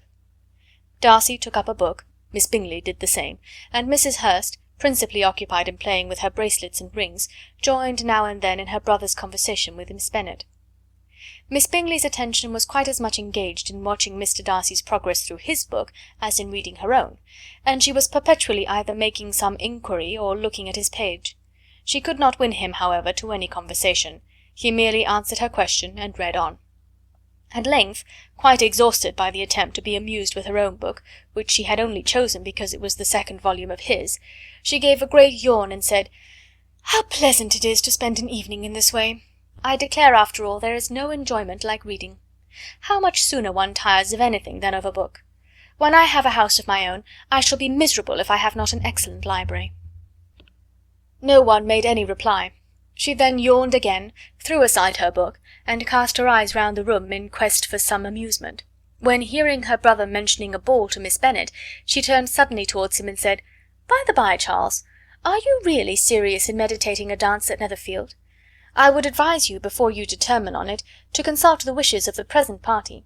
I am much mistaken if there are not some among us to whom a ball would be rather a punishment than a pleasure." "If you mean Darcy," cried her brother, "he may go to bed if he chooses, before it begins. But as for the ball, it is quite a settled thing. and as soon as Nicholls has made white soup enough, I shall send round my cards." "I should like balls infinitely better," she replied, "if they were carried on in a different manner, but there is something insufferably tedious in the usual process of such a meeting. It would surely be much more rational if conversation instead of dancing were made the order of the day." "Much more rational, my dear Caroline, I dare say, but it would not be near so much like a ball." Miss Bingley made no answer, and soon afterwards she got up and walked about the room. Her figure was elegant, and she walked well, but Darcy, at whom it was all aimed, was still inflexibly studious. In the desperation of her feelings she resolved on one effort more, and turning to Elizabeth said, "Miss Eliza Bennet, let me persuade you to follow my example and take a turn about the room. I assure you it is very refreshing after sitting so long in one attitude." Elizabeth was surprised, but agreed to it immediately. Miss Bingley succeeded no less in the real object of her civility. Mr. Darcy looked up. He was as much awake to the novelty of attention in that quarter as Elizabeth herself could be, and unconsciously closed his book. He was directly invited to join their party, but he declined it, observing that he could imagine but two motives for their choosing to walk up and down the room together, with either of which motives his joining them would interfere. What could he mean? She was dying to know what could be his meaning, and asked Elizabeth whether she could at all understand him. "Not at all," was her answer, "but depend upon it, he means to be severe on us, and our surest way of disappointing him will be to ask nothing about it."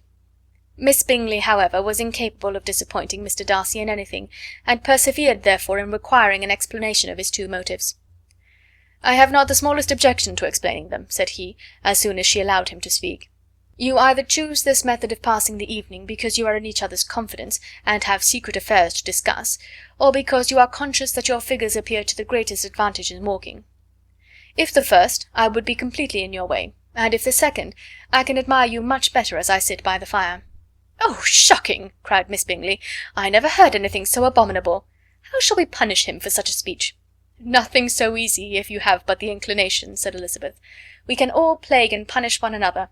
Tease him, laugh at him. Intimate as you are, you must know how it is to be done."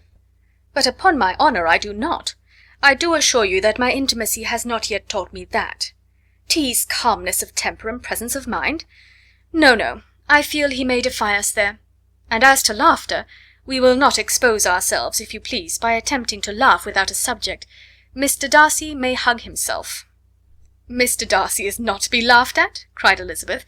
"That is an uncommon advantage, and uncommon I hope it will continue, for it would be a great loss to me to have many such acquaintances. I dearly love a laugh." "Miss Bingley," said he, "has given me credit for more than can be. The wisest and the best of men, nay, the wisest and the best of their actions, may be rendered ridiculous by a person whose first object in life is a joke." "Certainly," replied Elizabeth, "there are such people, but I hope I am not one of them. I hope I never ridicule what is wise or good. Follies and nonsense, whims and inconsistencies do divert me, I own, and I laugh at them whenever I can, but these, I suppose, are precisely what you are without." "Perhaps that is not possible for anyone. But it has been the study of my life to avoid those weaknesses which often expose a strong understanding to ridicule." "Such as vanity and pride?" "Yes, vanity is a weakness indeed, but pride, where there is a real superiority of mind, pride will always be under good resolution." Elizabeth turned away to hide a smile. "Your examination of Mr. Darcy is over, I presume," said Miss Bingley, "and pray what is the result?" "I am perfectly convinced by it that Mr. Darcy has no defect. He owns it to himself without disguise." "No," said Darcy, "I have made no such pretension. I have faults enough, but they are not, I hope, of understanding. My temper I dare not vouch for. It is, I believe, too little yielding, certainly too little for the convenience of the world. I cannot forget the follies and vices of others so soon as I ought, nor their offences against myself. My feelings are not puffed about with every attempt to move them. My temper would perhaps be called resentful. My good opinion, once lost, is lost for ever." "That is a failing indeed," cried Elizabeth. "Implacable resentment is a shade in a character. But you have chosen your fault well. I really cannot laugh at it. You are safe from me." "There is, I believe, in every disposition a tendency to some particular evil, a natural defect which not even the best education can overcome." "And your defect is a propensity to hate everybody." "And yours," he replied with a smile, "is wilfully to misunderstand them." "Do let us have a little music," cried Miss Bingley, tired of a conversation in which she had no share. "Louisa, you will not mind my waking Mr. Hurst?" Her sister made not the slightest objection, and the pianoforte was opened, and Darcy, after a few moments' recollection, was not sorry for it. He began to feel the danger of paying Elizabeth too much attention. Chapter 12. In consequence of an agreement between the sisters, Elizabeth wrote the next morning to her mother to beg that the carriage might be sent for them in the course of the day. But Mrs. Bennet, who had calculated on her daughter's remaining at Netherfield till the following Tuesday, which would exactly finish Jane's week, could not bring herself to receive them with pleasure before. Her answer, therefore, was not propitious, at least not to Elizabeth's wishes, for she was impatient to get home. Mrs. Bennet sent them word that they could not possibly have the carriage before Tuesday, and in her postscript it was added that if Mr. Bingley and his sister pressed them to stay longer, she could spare them very well. Against staying longer, however, Elizabeth was positively resolved, nor did she much expect it would be asked, and fearful, on the contrary, as being considered as intruding themselves needlessly long, she urged Jane to borrow Mr. Bingley's carriage immediately, and at length it was settled that their original design of leaving Netherfield that morning should be mentioned, and the request made. The communication excited many professions of concern, and enough was said of wishing them to stay at least until the following day, to work on Jane. Until the morrow their going was deferred. Miss Bingley was then sorry that she had proposed the delay, for her jealousy and dislike of one sister much exceeded her affection for the other. The master of the house heard with real sorrow that they were to go so soon, and repeatedly tried to persuade Miss Bennet that it would not be safe for her, that she was not enough recovered, but Jane was firm where she felt herself to be right. To Mr. Darcy it was welcome intelligence. Elizabeth had been at Netherfield long enough. She attracted him more than he liked, and Miss Bingley was uncivil to her, and more teasing than usual to himself. He wisely resolved to be particularly careful that no sign of admiration should now escape him, nothing that could elevate her with the hope of influencing his felicity, sensible that, if such an idea had been suggested, his behaviour during the last day must have material weight in confirming or crushing it. Steady to his purpose, he scarcely spoke 10 words to her through the whole of Saturday, and though they were at one time left by themselves for half an hour, he adhered most conscientiously to his book, and would not even look at her. On Sunday, after morning service, the separation, so agreeable to almost all, took place.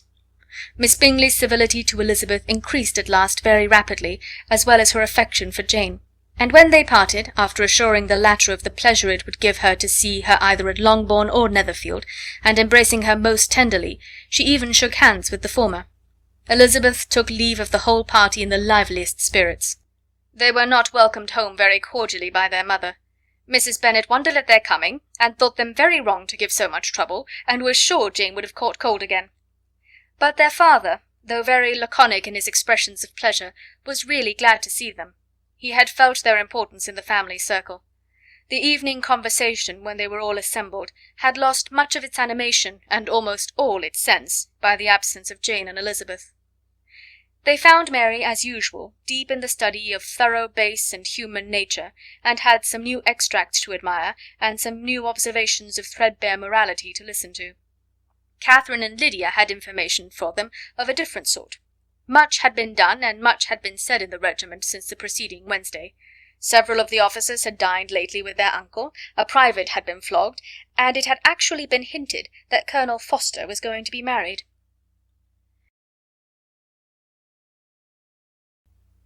Chapter 13.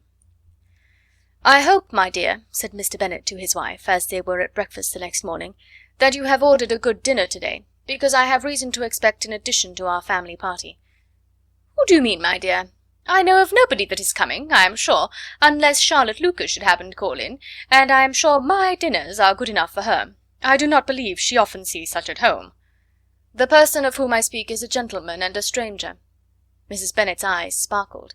"A gentleman and a stranger! It is Mr. Bingley, I am sure. Well, I am sure I shall be extremely glad to see Mr. Bingley. But, good Lord, how unlucky! There is not a bit of fish to be got to-day. Lydia, my love, ring the bell. I must speak to Hill this moment." "It is not Mr. Bingley," said her husband. "It is a person whom I never saw in the whole course of my life." This roused a general astonishment, and he had the pleasure of being eagerly questioned by his wife and his 5 daughters at once. After amusing himself some time with their curiosity, he thus explained: "About a month ago I received this letter, and about a fortnight ago I answered it, for I thought it a cause of some delicacy, and requiring early attention. It is from my cousin Mr. Collins, who, when I am dead, may turn you all out of this house as soon as he pleases." "Oh, my dear," cried his wife, "I cannot bear to hear that mentioned. Pray do not talk of that odious man. I do think it is the hardest thing in the world that your estate should be entailed away from your own children. I am sure, if I had been you, I should have tried long ago to do something or other about it." Jane and Elizabeth tried to explain to her the nature of an entail. They had often attempted to do it before, but it was a subject on which Mrs. Bennet was beyond the reach of reason, and she continued to rail bitterly against the cruelty of settling an estate away from a family of 5 daughters, in favour of a man whom nobody cared anything about. "It certainly is a most iniquitous affair," said Mr. Bennet, "and nothing can clear Mr. Collins from the guilt of inheriting Longbourn. But if you will listen to his letter, you may perhaps be a little softened by his manner of expressing himself." "No, that I am sure I shall not. And I think it is very impertinent of him to write to you at all, and very hypocritical. I hate such false friends. Why could he not keep on quarrelling with you, as his father did before him?" "Why, indeed? He does seem to have had some filial scruples on that head, as you will hear.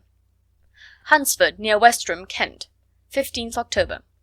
Dear Sir, the disagreement subsisting between yourself and my late honoured father always gave me much uneasiness, and since I have had the misfortune to lose him, I have frequently wished to heal the breach, but for some time I was kept back by my own doubts, fearing lest it might seem disrespectful to his memory for me to be on good terms with any one with whom it had always pleased him to be at variance. There, Mrs. Bennet. My mind, however, is now made up on the subject, for having received ordination at Easter, I have been so fortunate as to be distinguished by the patronage of the Right Honourable Lady Catherine de Bourgh, widow of Sir Lewis de Bourgh, whose bounty and beneficence has preferred me to the valuable rectory of this parish, where it shall be my earnest endeavour to demean myself with grateful respect towards her ladyship, and be ever ready to perform those rites and ceremonies which are instituted by the Church of England. As a clergyman, moreover, I feel it my duty to promote and establish the blessing of peace in all families within the reach of my influence, and on these grounds I flatter myself that my present overtures are highly recommendable, and that the circumstance of my being next in the entail of Longbourn estate will be kindly overlooked on your side, and not lead you to reject the offered olive branch. I cannot be otherwise than concerned at being the means of injuring your amiable daughters, and beg leave to apologize for it, as well as to assure you of my readiness to make them every possible amends, but of this hereafter.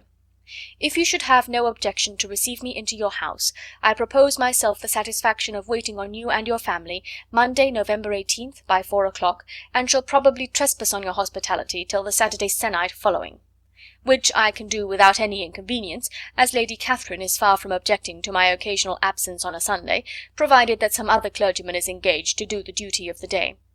I remain, dear sir, with respectful compliments to your lady and daughters, your well-wisher and friend, William Collins. At 4 o'clock, therefore, we may expect this peace-making gentleman, said Mr. Bennet, as he folded up the letter. He seems to be a most conscientious and polite young man, upon my word, and I doubt not will prove a valuable acquaintance, especially if Lady Catherine should be so indulgent as to let him come to us again.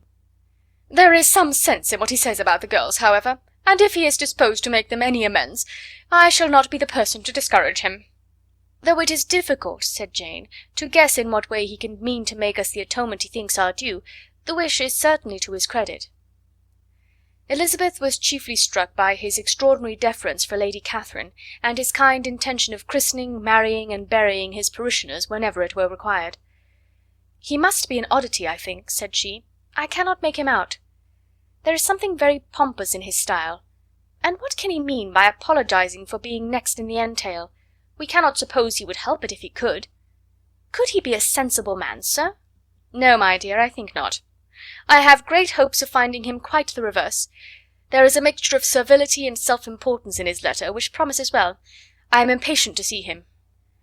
"In point of composition," said Mary, "the letter does not seem defective. The idea of the olive branch perhaps is not wholly new, yet I think it is well expressed." To Catherine and Lydia neither the letter nor its writer were in any degree interesting. It was next to impossible that their cousin should come in a scarlet coat, and it was now some weeks since they had received pleasure from the society of a man in any other colour. As for their mother, Mr. Collins's letter had done away with much of her ill will, and she was preparing to see him with a degree of composure which astonished her husband and daughters. Mr. Collins was punctual to his time, and was received with great politeness by the whole family. Mr. Bennet, indeed, said little, but the ladies were ready enough to talk, and Mr. Collins seemed neither in need of encouragement nor inclined to be silent himself. He was a tall, heavy-looking young man of 25. His air was grave and stately, and his manners were very formal. He had not been long seated before he complimented Mrs. Bennet on having so fine a family of daughters, said he had heard much of their beauty, but that in this instance fame had fallen short of the truth, and added that he did not doubt her seeing them all in due time disposed of in marriage. This gallantry was not much to the taste of some of his hearers, but Mrs. Bennet, who quarrelled with no compliments, answered most readily, "You are very kind, I am sure, and I wish with all my heart it may prove so, for else they will be destitute enough. Things are settled so oddly." "You allude, perhaps, to the entail of this estate?" "Ah, sir, I do indeed. It is a grievous affair to my poor girls, you must confess. Not that I mean to find fault with you, for such things I know are all chance in this world. There is no knowing how estates will go once they come to be entailed." "I am very sensible, madam, to the hardship of my fair cousins, and could say much on the subject, but that I am cautious of appearing forward and precipitate. But I can assure the young ladies that I come prepared to admire them. At present I will not say more, but perhaps when we are better acquainted—" He was interrupted by a summons to dinner, and the girls smiled on each other. They were not the only objects of Mr. Collins's admiration. The hall, the dining-room, and all its furniture were examined and praised, and his commendation of everything would have touched Mrs. Bennet's heart, but for the mortifying supposition of his viewing it all as his own future property. The dinner, too, in its turn was highly admired, and he begged to know to which of his fair cousins the excellency of its cooking was owing. But he was set right there by Mrs. Bennet, who assured him with some asperity that they were very well able to keep a cook, and that her daughters had nothing to do in the kitchen. He begged pardon for having displeased her. In a softened tone she declared herself not at all offended, but he continued to apologize for about a quarter of an hour. Chapter 14. During dinner Mr. Bennet scarcely spoke at all, but when the servants were withdrawn he thought it time to have some conversation with his guest, and therefore started a subject in which he expected him to shine, by observing that he seemed very fortunate in his patroness. Lady Catherine de Bourgh's attention to his wishes and consideration for his comfort appeared very remarkable. Mr. Bennet could not have chosen better. Mr. Collins was eloquent in her praise. The subject elevated him to more than usual solemnity of manner, and with a most important aspect he protested that he had never in his life witnessed such behaviour in a person of rank, such affability and condescension, as he had himself experienced from Lady Catherine. She had been graciously pleased to approve of both of the discourses which he had already had the honour of preaching before her. She had also asked him twice to dine at Rosings, and had sent for him only the Saturday before, to make up her pool of quadrille in the evening. Lady Catherine was reckoned proud by many people he knew, but he had never seen anything but affability in her. She had always spoken to him as she would to any other gentleman. She made not the smallest objection to his joining in the society of the neighbourhood, nor to his leaving the parish occasionally for a week or two to visit his relations. She had even condescended to advise him to marry as soon as he could, provided he chose with discretion, and had once paid him a visit in his humble parsonage, where she had perfectly approved all the alterations he had been making, and had even vouchsafed to suggest some herself, some shelves in the closet upstairs. "That is all very proper and civil, I am sure," said Mrs. Bennet, "and I dare say she is a very agreeable woman. It is a pity that great ladies in general are not more like her. Does she live near you, sir?" "The garden in which stands my humble abode is separated only by a lane from Rosings Park, her ladyship's residence." "I think you said she was a widow, sir. Has she any family?" "She has only one daughter, the heiress of Rosings, and a very extensive property." "Ah," said Mrs. Bennet, shaking her head, "then she is better off than many girls." "And what sort of young lady is she? Is she handsome?" "She is a most charming young lady indeed. Lady Catherine herself says that, in point of true beauty, Miss de Bourgh is far superior to the handsomest of her sex, because there is that in her features which marks the young lady of distinguished birth. She is unfortunately of a sickly constitution, which has prevented her from making that progress in many accomplishments which she could not have otherwise failed of, as I am informed by the lady who superintended her education, and who still resides with them. But she is perfectly amiable, and often condescends to drive by my humble abode in her little phaeton and ponies." "Has she been presented? I do not remember her name among the ladies at court." "Her indifferent state of health unhappily prevents her being in town, and by that means, as I told Lady Catherine one day, has deprived the British court of its brightest ornaments. Her ladyship seemed pleased with the idea, and you may imagine that I am happy on every occasion to offer those little delicate compliments which are always acceptable to ladies. I have more than once observed to Lady Catherine that her charming daughter seemed born to be a duchess, and that the most elevated rank, instead of giving her consequence, would be adorned by her. These are the kind of little things which please her ladyship, and it is a sort of attention which I conceive myself peculiarly bound to pay." "You judge very properly," said Mr. Bennet, "and it is happy for you that you possess the talent of flattering with delicacy. May I ask whether these pleasing attentions proceed from the impulse of the moment, or are the result of previous study?" "They arise chiefly from what is passing at the time, and though I sometimes amuse myself with suggesting and arranging such little elegant compliments as may be adapted to ordinary occasions, I always wish to give them as unstudied an air as possible." Mr. Bennet's expectations were fully answered. His cousin was as absurd as he had hoped, and he listened to him with the keenest enjoyment, maintaining at the same time the most resolute composure of countenance, and, except in an occasional glance at Elizabeth, requiring no partner in his pleasure. By tea-time, however, the dose had been enough, and Mr. Bennet was glad to take his guest into the drawing-room again, and, when tea was over, glad to invite him to read aloud to the ladies. Mr. Collins readily assented, and a book was produced, but on beholding it, for everything announced it to be from a circulating library, he started back, and, begging pardon, protested that he never read novels. Kitty stared at him, and Lydia exclaimed. Other books were produced, and after some deliberation he chose Fordyce's Sermons. Lydia gaped as he opened the volume, and before he had, with very monotonous solemnity, read 3 pages, she interrupted him with, "Do you know, mamma, that my uncle Phillips talks of turning away Richard? And if he does, Colonel Forster will hire him. My aunt told me so herself on Saturday. I shall walk to Meryton to-morrow to hear more about it, and to ask when Mr. Denny comes back from town." Lydia was bid by her 2 eldest sisters to hold her tongue, but Mr. Collins, much offended, laid aside his book and said, "I have often observed how little young ladies are interested by books of a serious stamp, though written solely for their benefit. It amazes me, I confess, for certainly there can be nothing so advantageous to them as instruction. But I will no longer importune my young cousin." Then, turning to Mr. Bennet, he offered himself as his antagonist at backgammon.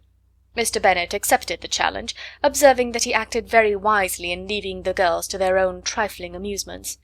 Mrs. Bennet and her daughters apologized most civilly for Lydia's interruption, and promised that it should not occur again, if he would resume his book, but Mr. Collins, after assuring them that he bore his young cousin no ill will, and should never resent her behaviour as any affront, seated himself at another table with Mr. Bennet, and prepared for backgammon. Chapter 15. Mr. Collins was not a sensible man, and the deficiency of nature had been but little assisted by education or society, the greatest part of his life having been spent under the guidance of an illiterate and miserly father, and though he belonged to one of the universities, he had merely kept the necessary terms, without forming at it any useful acquaintance.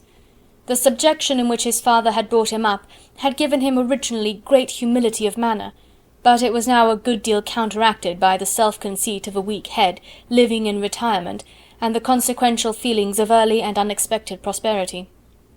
A fortunate chance had recommended him to Lady Catherine de Bourgh when the living of Hunsford was vacant, and the respect which he felt for her high rank, and his veneration for her as his patroness, mingling with a very good opinion of himself, of his authority as a clergyman, and his right as a rector, made him altogether a mixture of pride and obsequiousness, self-importance and humility. Having now a good house and a very sufficient income, he intended to marry, and in seeking a reconciliation with the Longbourn family, he had a wife in view, as he meant to choose one of the daughters if he found them as handsome and amiable as they were represented by common report. This was his plan of amends, of atonement, for inheriting their father's estate, and he thought it an excellent one, full of eligibility and suitableness, and excessively generous and disinterested on his own part. His plan did not vary on seeing them. Miss Bennet's lovely face confirmed his views, and established all his strictest notions of what was due to seniority, and for the first evening she was his settled choice. The next morning, however, made an alteration, for in a quarter of an hour's tete-a-tete with Mrs. Bennet before breakfast, a conversation beginning with his parsonage house and leading naturally to the avowal of his hopes that a mistress might be found for it at Longbourn, produced from her, amid very complaisant smiles and general encouragement, a caution against the very Jane he had fixed on. As to her younger daughters, she could not take upon her to say, she could not positively answer, but she did not know of any prepossession. Her eldest daughter, she must just mention, she felt it incumbent on her to hint, was likely to be very soon engaged. Mr. Collins had only to change from Jane to Elizabeth, and it was soon done while Mrs. Bennet was stirring the fire. Elizabeth, equal next to Jane in birth and beauty, succeeded her, of course. Mrs. Bennet treasured up the hint, and trusted that she might soon have 2 daughters married, and the man whom she could not bear to speak of the day before was now high in her good graces. Lydia's intention of walking to Meryton was not forgotten. Every sister except Mary agreed to go with her, and Mr. Collins was to attend them, at the request of Mr. Bennet, who was most anxious to get rid of him, and have his library to himself. For thither Mr. Collins had followed him after breakfast, and there he would continue, nominally engaged with one of the largest folios in the collection, but really talking to Mr. Bennet with little cessation of his house and garden at Hunsford. Such doings discomposed Mr. Bennet exceedingly. In his library he had been always sure of leisure and tranquillity, and though prepared, as he told Elizabeth, to meet with folly and conceit in every other room of the house, he was used to be free from them there. His civility, therefore, was most prompt in inviting Mr. Collins to join his daughters in their walk, and Mr. Collins, being in fact much better fitted for a walker than a reader, was extremely pleased to close his large book and go. In pompous nothings on his side, and civil assents on that of his cousins, their time passed till they entered Meryton. The attention of the younger ones was then no longer to be gained by him. Their eyes were immediately wandering up in the street in quest of the officers, and nothing less than a very smart bonnet indeed, or a really new muslin in a shop window, could recall them. But the attention of every lady was soon caught by a young man whom they had never seen before, of most gentlemanlike appearance, walking with another officer on the other side of the way. The officer was the very Mr. Denny concerning whose return from London Lydia came to inquire, and he bowed as they passed. All were struck with the stranger's air. All wondered who he could be, and Kitty and Lydia, determined if possible to find out, led the way across the street, under pretence of wanting something in an opposite shop, and fortunately had just gained the pavement when the 2 gentlemen, turning back, had reached the same spot. Mr. Denny addressed them directly, and entreated permission to introduce his friend Mr. Wickham, who had returned with him the day before from town, and he was happy to say had accepted a commission in their corps. This was exactly as it should be, for the young man wanted only regimentals to make him completely charming. His appearance was greatly in his favour. He had all the best part of beauty, a fine countenance, a good figure, and very pleasing address. The introduction was followed up on his side by a happy readiness of conversation, a readiness at the same time perfectly correct and unassuming, and the whole party was still standing and talking together very agreeably when the sound of horses drew their notice, and Darcy and Bingley were seen riding down the street. On distinguishing the ladies of the group, the 2 gentlemen came directly towards them, and began the usual civilities. Bingley was the principal spokesman, and Miss Bennet the principal object. He was then, he said, on his way to Longbourn on purpose to inquire after her. Mr. Darcy corroborated it with a bow, and was beginning to determine not to fix his eyes on Elizabeth, when they were suddenly arrested by the sight of the stranger, and Elizabeth, happening to see the countenance of both as they looked at each other, was all astonishment at the effect of the meeting. Both changed colour. One looked white, the other red. Mr. Wickham, after a few moments, touched his hat, a salutation which Mr. Darcy just deigned to return. What could be the meaning of it? It was impossible to imagine. It was impossible not to long to know. In another minute Mr. Bingley, but without seeming to have noticed what passed, took leave and rode on with his friend. Mr. Denny and Mr. Wickham walked with the young ladies to the door of Mr. Phillips's house, and then made their bows, in spite of Miss Lydia's pressing entreaties that they should come in, and even in spite of Mrs. Phillips throwing up the parlour window and loudly seconding the invitation. Mrs. Phillips was always glad to see her nieces, and the two eldest, from their recent absence, were particularly welcome, and she was eagerly expressing her surprise at their sudden return home, which, as their own carriage had not fetched them, she should have known nothing about, if she had not happened to see Mr. Jones' shop-boy in the street, who had told her that they were not to send any more drafts to Netherfield because the Miss Bennets were come away, when her civility was claimed towards Mr. Collins by Jane's introduction of him. She received him with her very best politeness, which he returned with as much more, apologizing for his intrusion without any previous acquaintance with her, which he could not help flattering himself, however, might be justified by his relationship to the young ladies who introduced him to her notice. Mrs. Phillips was quite awed by such an excess of good breeding, but her contemplation of one stranger was soon put to an end by exclamations and inquiries about the other, of whom, however, she could only tell her nieces what they already knew, that Mr. Denny had brought him from London, and that he was to have a lieutenant's commission in the shire. She had been watching him the last hour, she said, as he walked up and down the street, and had Mr. Wickham appeared, Kitty and Lydia would certainly have continued the occupation, but unluckily no one passed the windows now except a few of the officers who, in comparison with the stranger, were become stupid, disagreeable fellows. Some of them were to dine with the Phillipses the next day, and their aunt promised to make her husband call on Mr. Wickham and give him an invitation also, if the family from Longbourn would come in the evening. This was agreed to, and Mrs. Phillips protested that they would have a nice, comfortable, noisy game of lottery tickets, and a little bit of hot supper afterwards. The prospect of such delights was very cheering, and they parted in mutual good spirits. Mr. Collins repeated his apologies in quitting the room, and was assured with unwearying civility that they were perfectly needless. As they walked home, Elizabeth related to Jane what she had seen pass between the two gentlemen, but though Jane would have defended either or both had they appeared to be in the wrong, she could no more explain such behaviour than her sister.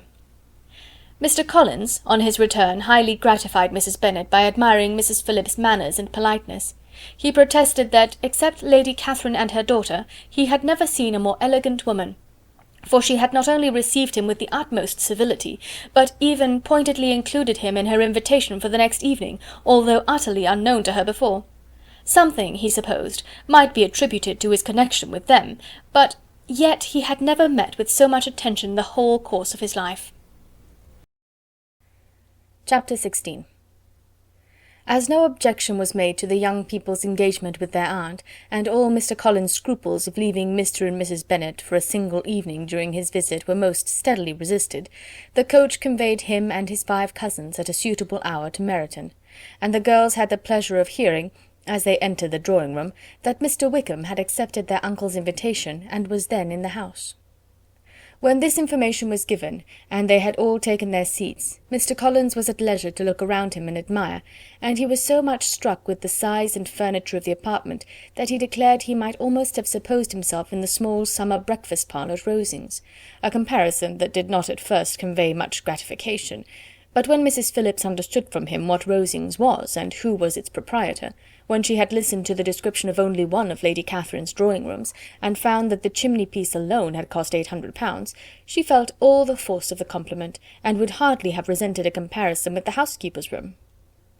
In describing to her all the grandeur of Lady Catherine and her mansion, with occasional digressions in praise of his own humble abode, and the improvements it was receiving, he was happily employed until the gentlemen joined them, and he found in Mrs. Phillips a very attentive listener, whose opinion of his consequence increased with what she heard, and who was resolving to retail it all among her neighbours as soon as she could. To the girls, who could not listen to their cousin, and who had nothing to do but to wish for an instrument, and examine their own indifferent imitations of china on the mantelpiece, the interval of waiting appeared very long. It was over at last, however. The gentlemen did approach, and when Mr. Wickham walked into the room, Elizabeth felt that she had neither been seeing him before, nor thinking of him since, with the smallest degree of unreasonable admiration. The officers of the shire were in general a very creditable, gentlemanlike set, and the best of them were of the present party, but Mr. Wickham was as far beyond them all in person, countenance, air, and walk, as they were superior to the broad-faced, stuffy Uncle Phillips, breathing port wine, who followed them into the room. Mr. Wickham was the happy man towards whom almost every female eye was turned, and Elizabeth was the happy woman by whom he finally seated himself, and the agreeable manner in which he immediately fell into conversation, though it was only on its being a wet night, made her feel that the commonest, dullest, most threadbare topic might be rendered interesting by the skill of the speaker. With such rivals for the notice of the fair as Mr. Wickham and the officers, Mr. Collins seemed to sink into insignificance. To the young ladies he certainly was nothing, but he had still at intervals a kind listener in Mrs. Phillips, and was by her watchfulness most abundantly supplied with coffee and muffin. When the card tables were placed, he had the opportunity of obliging her in turn by sitting down to whist. "I know little of the game at present," said he, "but I shall be glad to improve myself, for in my situation in life—" Mrs. Phillips was very glad for his compliance, but could not wait for his reason. Mr. Wickham did not play at whist, and with ready delight was he received at the other table between Elizabeth and Lydia. At first there seemed danger of Lydia's engrossing him entirely, for she was a most determined talker, but being likewise extremely fond of lottery tickets, she soon grew too much interested in the game, too eager in making bets and exclaiming after prizes to have attention for anyone in particular. Allowing for the common demands of the game, Mr. Wickham was therefore at leisure to talk to Elizabeth, and she was very willing to hear him, though what she chiefly wished to hear she could not hope to be told, the history of his acquaintance with Mr. Darcy. She dared not even mention that gentleman. Her curiosity, however, was unexpectedly relieved. Mr. Wickham began the subject himself. He inquired how far Netherfield was from Meryton, and after receiving her answer, asked in a hesitating manner how long Mr. Darcy had been staying there. "About a month," said Elizabeth, and then, unwilling to let the subject drop, added, "He is a man of very large property in Derbyshire, I understand." "Yes," replied Mr. Wickham, "his estate there is a noble one. A clear 10,000 per annum. You could not have met with a person more capable of giving you certain information on that head than myself, for I have been connected with his family in a particular manner from my infancy." Elizabeth could not but look surprised. "You may well be surprised, Miss Bennet, at such an assertion, after seeing, as you probably might, the very cold manner of our meeting yesterday. Are you much acquainted with Mr. Darcy?" "As much as I ever wished to be," cried Elizabeth very warmly. "I have spent 4 days in the same house with him, and I think him very disagreeable." "I have no right to give my opinion," said Wickham, "as to his being agreeable or otherwise. I am not qualified to form one. I have known him too long and too well to be a fair judge. It is impossible for me to be impartial, but I believe your opinion of him would in general astonish, and perhaps you would not express it quite so strongly anywhere else. Here you are in your own family." "Upon my word, I say no more here than I might say in any house in the neighbourhood, except Netherfield. He is not at all liked in Hertfordshire.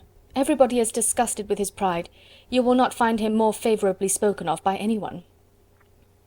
"I cannot pretend to be sorry," said Wickham, after a short interruption, "that he or that any man should not be estimated beyond their deserts, but with him, I believe, it does not often happen. The world is blinded by his fortune and consequence, or frightened by his high and imposing manners, and sees him only as he chooses to be seen. I should take him, even on my slight acquaintance, to be an ill-tempered man." Wickham only shook his head. "I wonder," said he, at the next opportunity of speaking, "whether he is likely to be in this country much longer. I do not at all know, but I heard nothing of his going away when I was at Netherfield. I hope your plans in favour of the shire will not be affected by his being in the neighbourhood?" "Oh no, it is not for me to be driven away by Mr. Darcy. If he wishes to avoid seeing me, he must go. We are not on friendly terms, and it always gives me pain to meet him, but I have no reason for avoiding him, but what I might proclaim before all the world, a sense of a very great ill-usage and most painful regrets at his being what he is. His father, Miss Bennet, the late Mr. Darcy, was one of the best men that ever breathed, and the truest friend I ever had, and I can never be in company with this Mr. Darcy without being grieved to the soul by 1,000 tender recollections.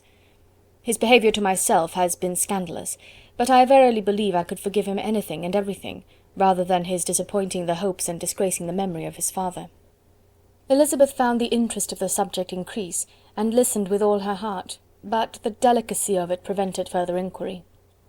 Mr. Wickham began to speak on more general topics, Meryton, the neighbourhood, the society, appearing highly pleased with all that he had yet seen, and speaking of the latter with gentle but very intelligible gallantry. It was the prospect of constant society, and good society, he added, which was my chief inducement to enter the shire. I knew it to be a most respectable, agreeable corps, and my friend Denny tempted me further by his account of their present quarters, and the very great attentions and excellent acquaintances Meryton had procured them. Society, I own, is necessary to me. I have been a disappointed man, and my spirits will not bear solitude. I must have employment and society. A military life is not what I was intended for, but circumstances have now made it eligible. The Church ought to have been my profession. I was brought up for the Church, and I should at this time have been in possession of a most valuable living, had it pleased the gentleman we were speaking of just now. Indeed? Yes. The late Mr. Darcy bequeathed me the next presentation of the best living in his gift. He was my godfather, and excessively attached to me. I cannot do justice to his kindness. He meant to provide for me amply, and thought he had done it, but when the living fell, it was given elsewhere. Good heavens! Cried Elizabeth. But how could that be? How could his will be disregarded? Why did you not seek legal redress? There was just such an informality in the terms of the bequest as to give me no hope from law. A man of honour could not have doubted the intention, but Mr. Darcy chose to doubt it, or to treat it as a merely conditional recommendation, and to assert that I had forfeited all claim to it by extravagance, imprudence, in short, anything or nothing. Certain it is that the living became vacant 2 years ago, exactly as I was of an age to hold it, and that it was given to another man. And no less certain is it that I cannot accuse myself of having really done anything to deserve to lose it. I have a warm, unguarded temper, and I may have spoken my opinion of him and to him too freely. I can recall nothing worse, but the fact is that we are very different sort of men, and that he hates me. This is quite shocking. He deserves to be publicly disgraced. Some time or other he will be, but it shall not be by me. Till I can forget his father, I can never defy or expose him. Elizabeth honoured him for such feelings, and thought him handsomer than ever as he expressed them. But what, said she after a pause, can have been his motive? What can have induced him to behave so cruelly? A thorough determined dislike of me, a dislike which I cannot but attribute in some measure to jealousy. Had the late Mr. Darcy liked me less, his son might have borne with me better, but his father's uncommon attachment to me irritated him, I believe, very early in life. He had not a temper to bear the sort of competition in which we stood, the sort of preference which was often given to me. I had not thought Mr. Darcy so bad as this, though I have never liked him. I had not thought so very ill of him. I had supposed him to be despising his fellow creatures in general, but did not suspect him of descending to such malicious revenge, such injustice, such inhumanity as this. After a few minutes' reflection, however, she continued, I do remember his boasting one day at Netherfield of the implacability of his resentments, of his having an unforgiving temper. His disposition must be dreadful. I will not trust myself on the subject, replied Wickham. I can hardly be just to him. Elizabeth was again deep in thought, and after a time exclaimed, To treat in such a manner the godson, the friend, the favourite of his father! She could have added, a young man, too, like you, whose very countenance may vouch for your being amiable, but she contented herself with, and one, too, who had probably been his companion from childhood, connected together, as I think you said, in the closest manner. We were born in the same parish, within the same park. The greatest part of our youth was passed together, inmates of the same house, sharing the same amusements, objects of the same parental care. My father began life in the profession which your uncle, Mr. Phillips, appears to do so much credit to, but he gave up everything to be of use to the late Mr. Darcy, and devoted all his time to the care of the Pemberley property. He was most highly esteemed by Mr. Darcy, a most intimate confidential friend. Mr. Darcy often acknowledged himself to be under the greatest obligations to my father's active superintendence, and when, immediately before my father's death, Mr. Darcy gave him a voluntary promise of providing for me, I am convinced that he felt it to be as much a debt of gratitude to him as of his affection to myself. How strange, cried Elizabeth, how abominable! I wonder that the very pride of this Mr. Darcy has not made him just to you. if from no better motive that he should not have been too proud to be dishonest, for dishonesty I must call it." "It is wonderful," replied Wickham, "for almost all his actions may be traced to pride, and pride had often been his best friend. It has connected him nearer with virtue than with any other feeling. But we are none of us consistent, and in his behaviour to me there were stronger impulses even than pride." "Can such abominable pride as his have ever done him good?" "Yes. It has often led him to be liberal and generous, to give his money freely, to display hospitality, to assist his tenants and relieve the poor. Family pride and filial pride, for he is very proud of what his father was, have done this. Not to appear to disgrace his family, to degenerate from the popular qualities, or lose the influence of the Pemberley house, is a powerful motive. He has also brotherly pride, which with some brotherly affection makes him a very kind and careful guardian of his sister, and you will hear him generally cried up as the most attentive and best of brothers." "What sort of girl is Miss Darcy?" He shook his head. "I wish I could call her amiable. It gives me pain to speak ill of a Darcy, but she is too much like her brother, very, very proud. As a child she was affectionate and pleasing, and extremely fond of me, and I have devoted hours and hours to her amusement, but she is nothing to me now. She is a handsome girl, about 15 or 16, and, I understand, highly accomplished. Since her father's death her home has been London, where a lady lives with her, and superintends her education." After many pauses and many trials of other subjects, Elizabeth could not help reverting once more to the first, and saying, "I am astonished at his intimacy with Mr. Bingley. How can Mr. Bingley, who seems good humour itself, and is, I really believe, truly amiable, be in friendship with such a man? How can they suit each other? Do you know Mr. Bingley?" "Not at all." "He is a sweet-tempered, amiable, charming man. He cannot know what Mr. Darcy is." "Probably not. But Mr. Darcy can please where he chooses. He does not want abilities. He can be a conversable companion if he thinks it worth his while.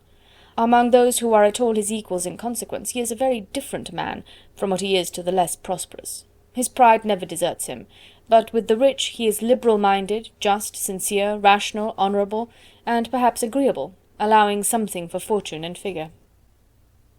The whist party soon afterwards breaking up, the players gathered round the other table, and Mr. Collins took his station between his cousin Elizabeth and Mrs. Phillips. The usual inquiries as to his success were made by the latter. It had not been very great. He had lost every point, but when Mrs. Phillips began to express her concern thereupon, he assured her with much earnest gravity that it was not of the least importance, that he considered the money as a mere trifle, and begged that she would not make herself uneasy. "I know very well, madam," said he, "that when persons sit down to a card-table they must take their chances of these things, and happily I am not in such circumstances as to make 5 shillings any object.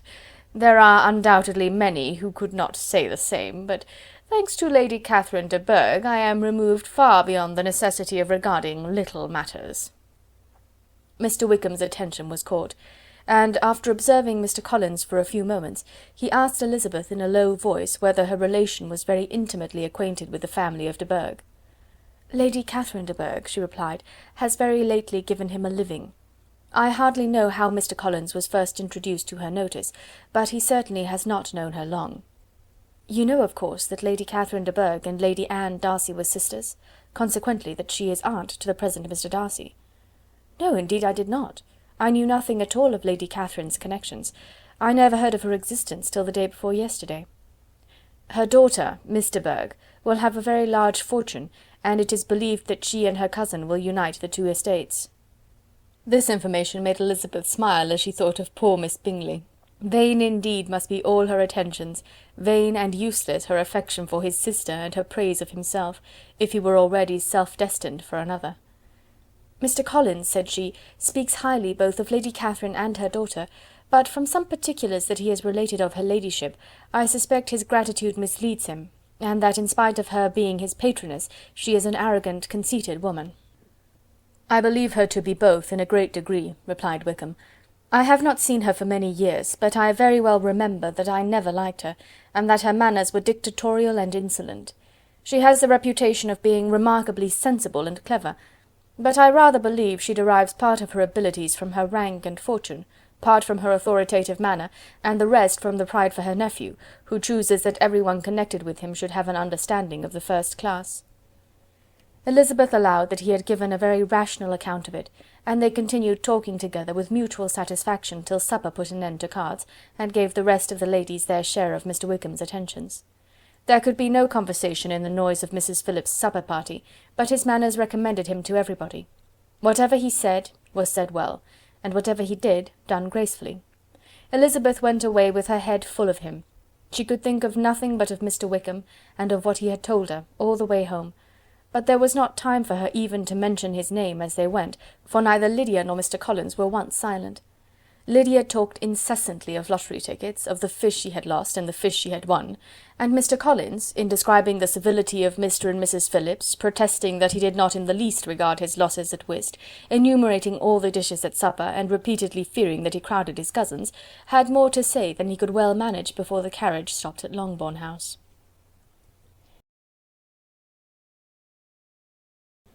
Chapter 17. Elizabeth related to Jane the next day what had passed between Mr. Wickham and herself. Jane listened with astonishment and concern.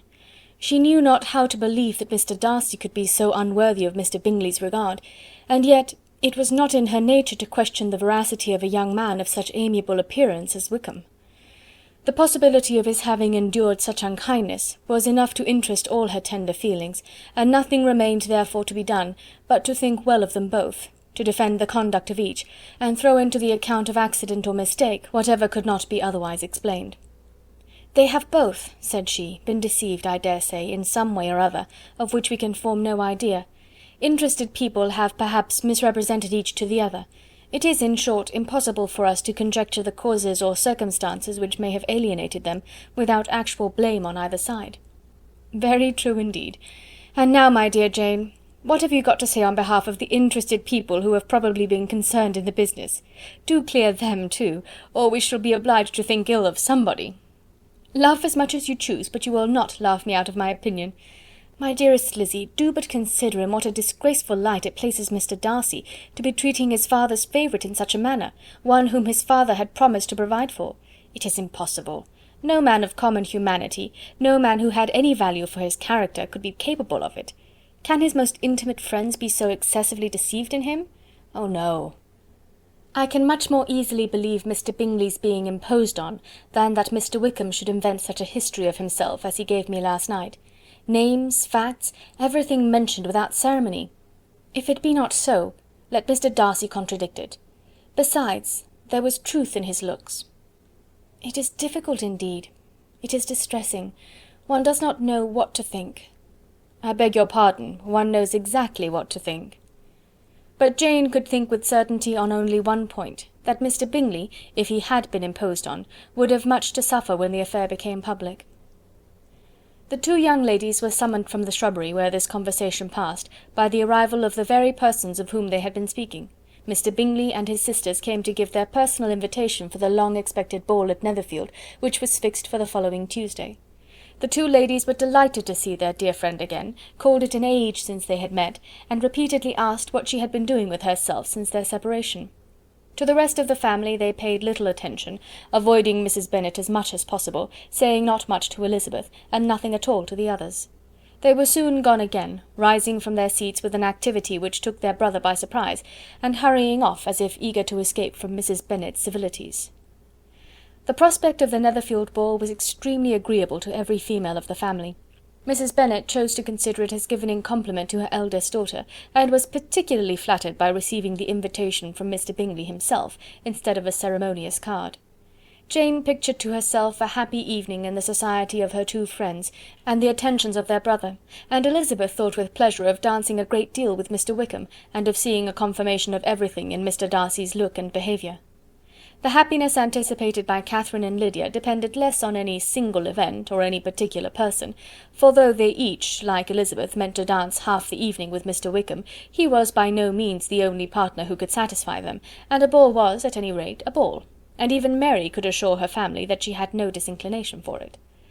"While I can have my mornings to myself," said she, "it is enough. I think it is no sacrifice to join occasionally in evening engagements. Society has claims on us all, and I profess myself one of those who consider intervals of recreation and amusement as desirable for everybody." Elizabeth's spirits were so high on this occasion, that though she did not often speak unnecessarily to Mr. Collins, she could not help asking him whether he intended to accept Mr. Bingley's invitation, and if he did, whether he would think it proper to join in the evening's amusement. And she was rather surprised to find that he entertained no scruple whatever on that head, and was very far from dreading a rebuke either from the Archbishop or Lady Catherine de Bourgh by venturing to dance.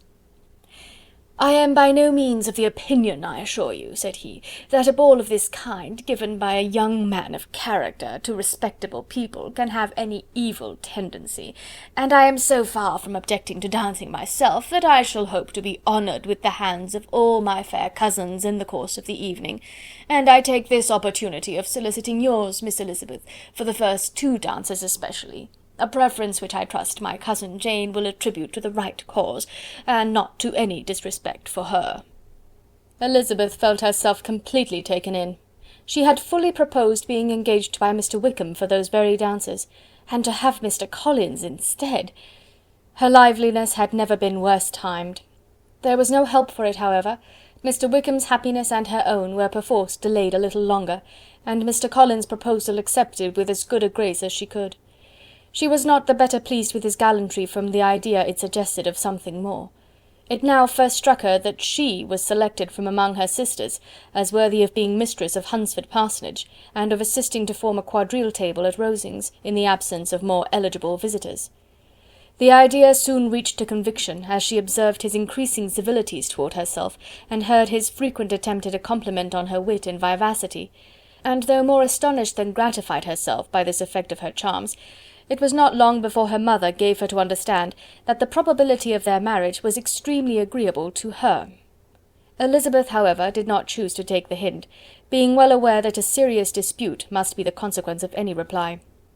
Mr. Collins might never make the offer, and till he did, it was useless to quarrel about him.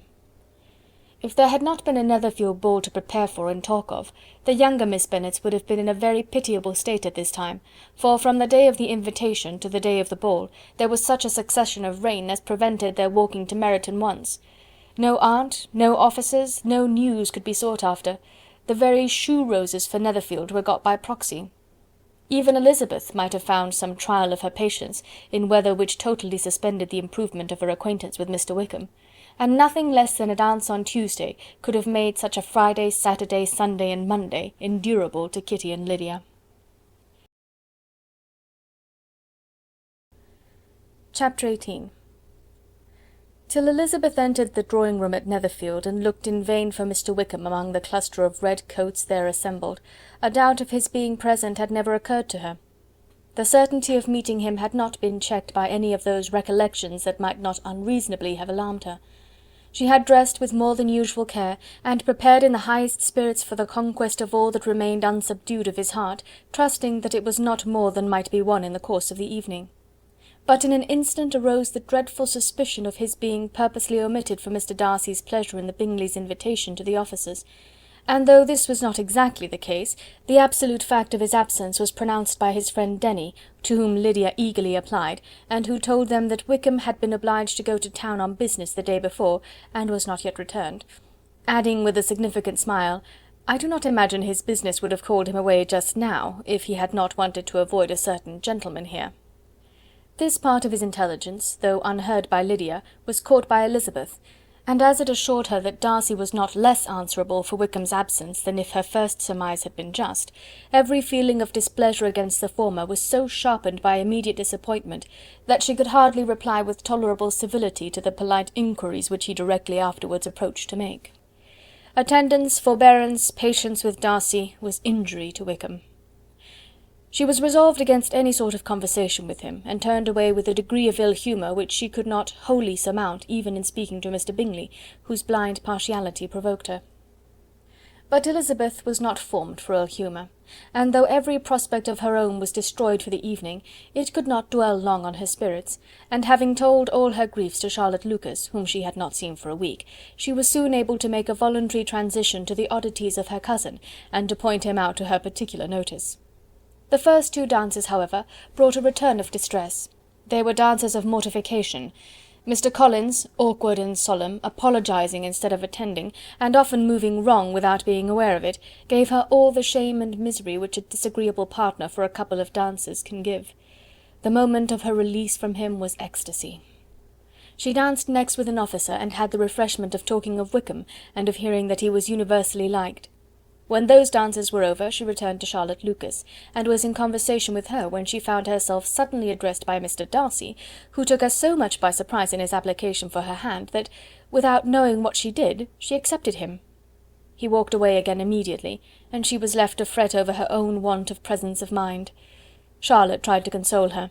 "I dare say you will find him very agreeable." "Heaven forbid! That would be the greatest misfortune of all. To find a man agreeable whom one is determined to hate. Do not wish me such an evil." When the dancing recommenced, however, and Darcy approached to claim her hand, Charlotte could not help cautioning her in a whisper not to be a simpleton, and allow her fancy for Wickham to make her appear unpleasant in the eyes of a man 10 times his consequence. Elizabeth made no answer, and took her place in the set, amazed at the dignity to which she was arrived in being allowed to stand opposite Mr. Darcy, and reading in her neighbours' looks their equal amazement in beholding it. They stood for some time without speaking a word, and she began to imagine that their silence was to last through the 2 dances, and at first was resolved not to break it, till suddenly, fancying that it would make the greater punishment to her partner to oblige him to talk, she made some slight observation on the dance. He replied, and was again silent. After a pause of some minutes, she addressed him a second time with, "It is your turn to say something now, Mr. Darcy. I talked about the dance, and you ought to make some sort of remark on the size of the room, or the number of couples." He smiled, and assured her that whatever she wished him to say should be said. "Very well, that reply will do for the present. Perhaps by and by I may observe that private balls are much pleasanter than public ones. But now we may be silent." "Do you talk by rule, then, while you are dancing?" "Sometimes. One must speak a little, you know. It would look odd to be entirely silent for half an hour together, and yet for the advantage of some, conversation ought to be so arranged as that they might have the trouble of saying as little as possible." "Are you consulting your own feelings in the present case, or do you imagine that you are gratifying mine?" "Both," replied Elizabeth archly, "for I have always seen a great similarity in the turn of our minds. We are each of an unsocial, taciturn disposition, unwilling to speak unless we expect to say something that will amaze the whole room, and be handed down to posterity with all the eclat of a proverb." "This is no very striking resemblance of your own character, I am sure," said he. "How near it may be to mine, I cannot pretend to say. You think it a faithful portrait, undoubtedly." "I must not decide on my own performance." He made no answer, and they were again silent till they had gone down the dance, when he asked her if she and her sisters did not very often walk to Meryton. She answered in the affirmative, and, unable to resist the temptation, added, "When you met us there the other day, we had just been forming a new acquaintance." The effect was immediate. A deeper shade of hauteur overspread his features, but he said not a word, and Elizabeth, though blaming herself for her own weakness, could not go on. At length Darcy spoke, and in a constrained manner said, "Mr. Wickham is blessed with such happy manners as may ensure his making friends. Whether he may be equally capable of retaining them is less certain." "He has been so unlucky as to lose your friendship," replied Elizabeth with emphasis, "and in a manner which he is likely to suffer from all his life." Darcy made no answer, and seemed desirous of changing the subject. At that moment Sir William Lucas appeared close to them, meaning to pass through the set to the other side of the room, but on perceiving Mr. Darcy he stopped with a bow of superior courtesy to compliment him on his dancing and his partner. "I have been most highly gratified indeed, my dear sir. Such very superior dancing is not often seen. It is evident that you belong to the first circles. Allow me to say, however, that your fair partner does not disgrace you, and that I must hope to have this pleasure often repeated, especially when a certain desirable event, my dear Eliza," glancing at her sister in Bingley, "shall take place. What congratulations will then flow in! I appeal to Mr. Darcy... But let me not interrupt you, sir. You will not thank me for detaining you from the bewitching converse of that young lady, whose bright eyes are also upbraiding me." The latter part of this address was scarcely heard by Darcy, but Sir William's allusion to his friend seemed to strike him forcibly, and his eyes were directed with a very serious expression towards Bingley and Jane, who were dancing together. Recovering himself, however, shortly, he turned to his partner and said, "Sir William's interruption has made me forget what we were talking of." "I do not think we were speaking at all. Sir William could not have interrupted two people in the room who had less to say for themselves. We have tried 2 or 3 subjects already without success, and what we are to talk of next I cannot imagine." "What think you of books?" said he, smiling. "Books? Oh no! I am sure we never read the same, or not with the same feelings." "I am sorry you think so. But if that be the case, there can at least be no want of subject. We may compare our different opinions." "No, I cannot talk of books in a ballroom. My head is always full of something else." "The present always occupies you in such scenes, does it?" said he, with a look of doubt. "Yes, always," she replied, without knowing what she said, for her thoughts had wandered far from the subject, as soon afterwards appeared by her suddenly exclaiming, "I remember hearing you once say, Mr. Darcy, that you hardly ever forgave, that your resentment once created was unappeasable. You are very cautious, I suppose, as to its being created?" "I am," said he, with a firm voice. "And never allow yourself to be blinded by prejudice?" "I hope not." "It is particularly incumbent on those who never change their opinion to be secure of judging properly at first." "May I ask to what these questions tend?" "Merely to the illustration of your character," said she, endeavouring to shake off her gravity. "I am trying to make it out." "And what is your success?" She shook her head. "I do not get on at all. I hear such different accounts of you as puzzle me exceedingly." "I can readily believe," answered he, gravely, "that reports may vary greatly with respect to me, and I could wish, Miss Bennet, that you were not to sketch my character at the present moment, as there is reason to fear that the performance would reflect no credit on either." "But if I do not take your likeness now, I may never have another opportunity." "I would by no means suspend any pleasure of yours," he coldly replied. She said no more, and they went down the other dance and parted in silence, and on each side dissatisfied, though not to an equal degree, for in Darcy's breast there was a tolerable powerful feeling towards her, which soon procured her pardon, and directed all his anger against another. They had not long separated when Miss Bingley came towards her, and with an expression of civil disdain accosted her. "So, Miss Eliza, I hear you are quite delighted with George Wickham.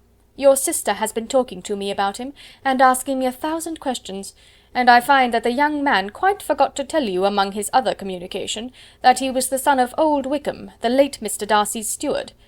Let me recommend you, however, as a friend, not to give implicit confidence to all his assertions, for as to Mr. Darcy's using him ill, it is perfectly false, for on the contrary, he has always been remarkably kind to him, though George Wickham has treated Mr. Darcy in a most infamous manner. I do not know the particulars, but I know very well that Mr. Darcy is not in the least to blame, that he cannot bear to hear George Wickham mentioned, and that though my brother thought he could not well avoid including him in his invitation to the officers, he was excessively glad to find that he had taken himself out of the way. His coming into the country at all is a most insolent thing indeed, and I wonder how he could presume to do it. I pity you, Miss Eliza, for this discovery of your favourite's guilt, but really, considering his descent, one could not expect much better." "His guilt and his descent appear by your account to be the same," said Elizabeth angrily, "for I have heard you accuse him of nothing worse than of being the son of Mr. Darcy's steward, and of that, I can assure you, he informed me himself." "I beg your pardon," replied Miss Bingley, turning away with a sneer. "Excuse my interference, it was kindly meant." "Insolent girl," said Elizabeth to herself, "you are much mistaken if you expect to influence me by such a paltry attack as this. I see nothing in it but your own wilful ignorance and the malice of Mr. Darcy." She then sought her eldest sister, who had undertaken to make inquiries on the same subject of Bingley. Jane met her with a smile of such sweet complacency, a glow of such happy expression, as sufficiently marked how well she was satisfied with the occurrences of the evening. Elizabeth instantly read her feelings, and at that moment solicitude for Wickham, resentment against his enemies, and everything else, gave way before the hope of Jane's being in the fairest way for happiness. "I want to know," said she, with a countenance no less smiling than her sister's, "what you have learnt about Mr. Wickham, but perhaps you have been too pleasantly engaged to think of any third person, in which case you may be sure of my pardon." "No," replied Jane, "I have not forgotten him, but I have nothing satisfactory to tell you. Mr. Bingley does not know the whole of his history, and is quite ignorant of the circumstances which have principally offended Mr. Darcy, but he will vouch for the good conduct, the probity and honour of his friend, and is perfectly convinced that Mr. Wickham has deserved much less attention from Mr. Darcy than he has received. and I am sorry to say by his account as well as his sister's, Mr. Wickham is by no means a respectable young man. I am afraid he has been very imprudent, and has deserved to lose Mr. Darcy's regard." "Mr. Bingley does not know Mr. Wickham himself?" "No, he never saw him till the other morning at Meryton." "This account, then, is what he has received from Mr. Darcy. I am satisfied. But what does he say of the living?" "He does not exactly recollect the circumstances, though he has heard them from Mr. Darcy more than once, but he believes that it was left to him conditionally only."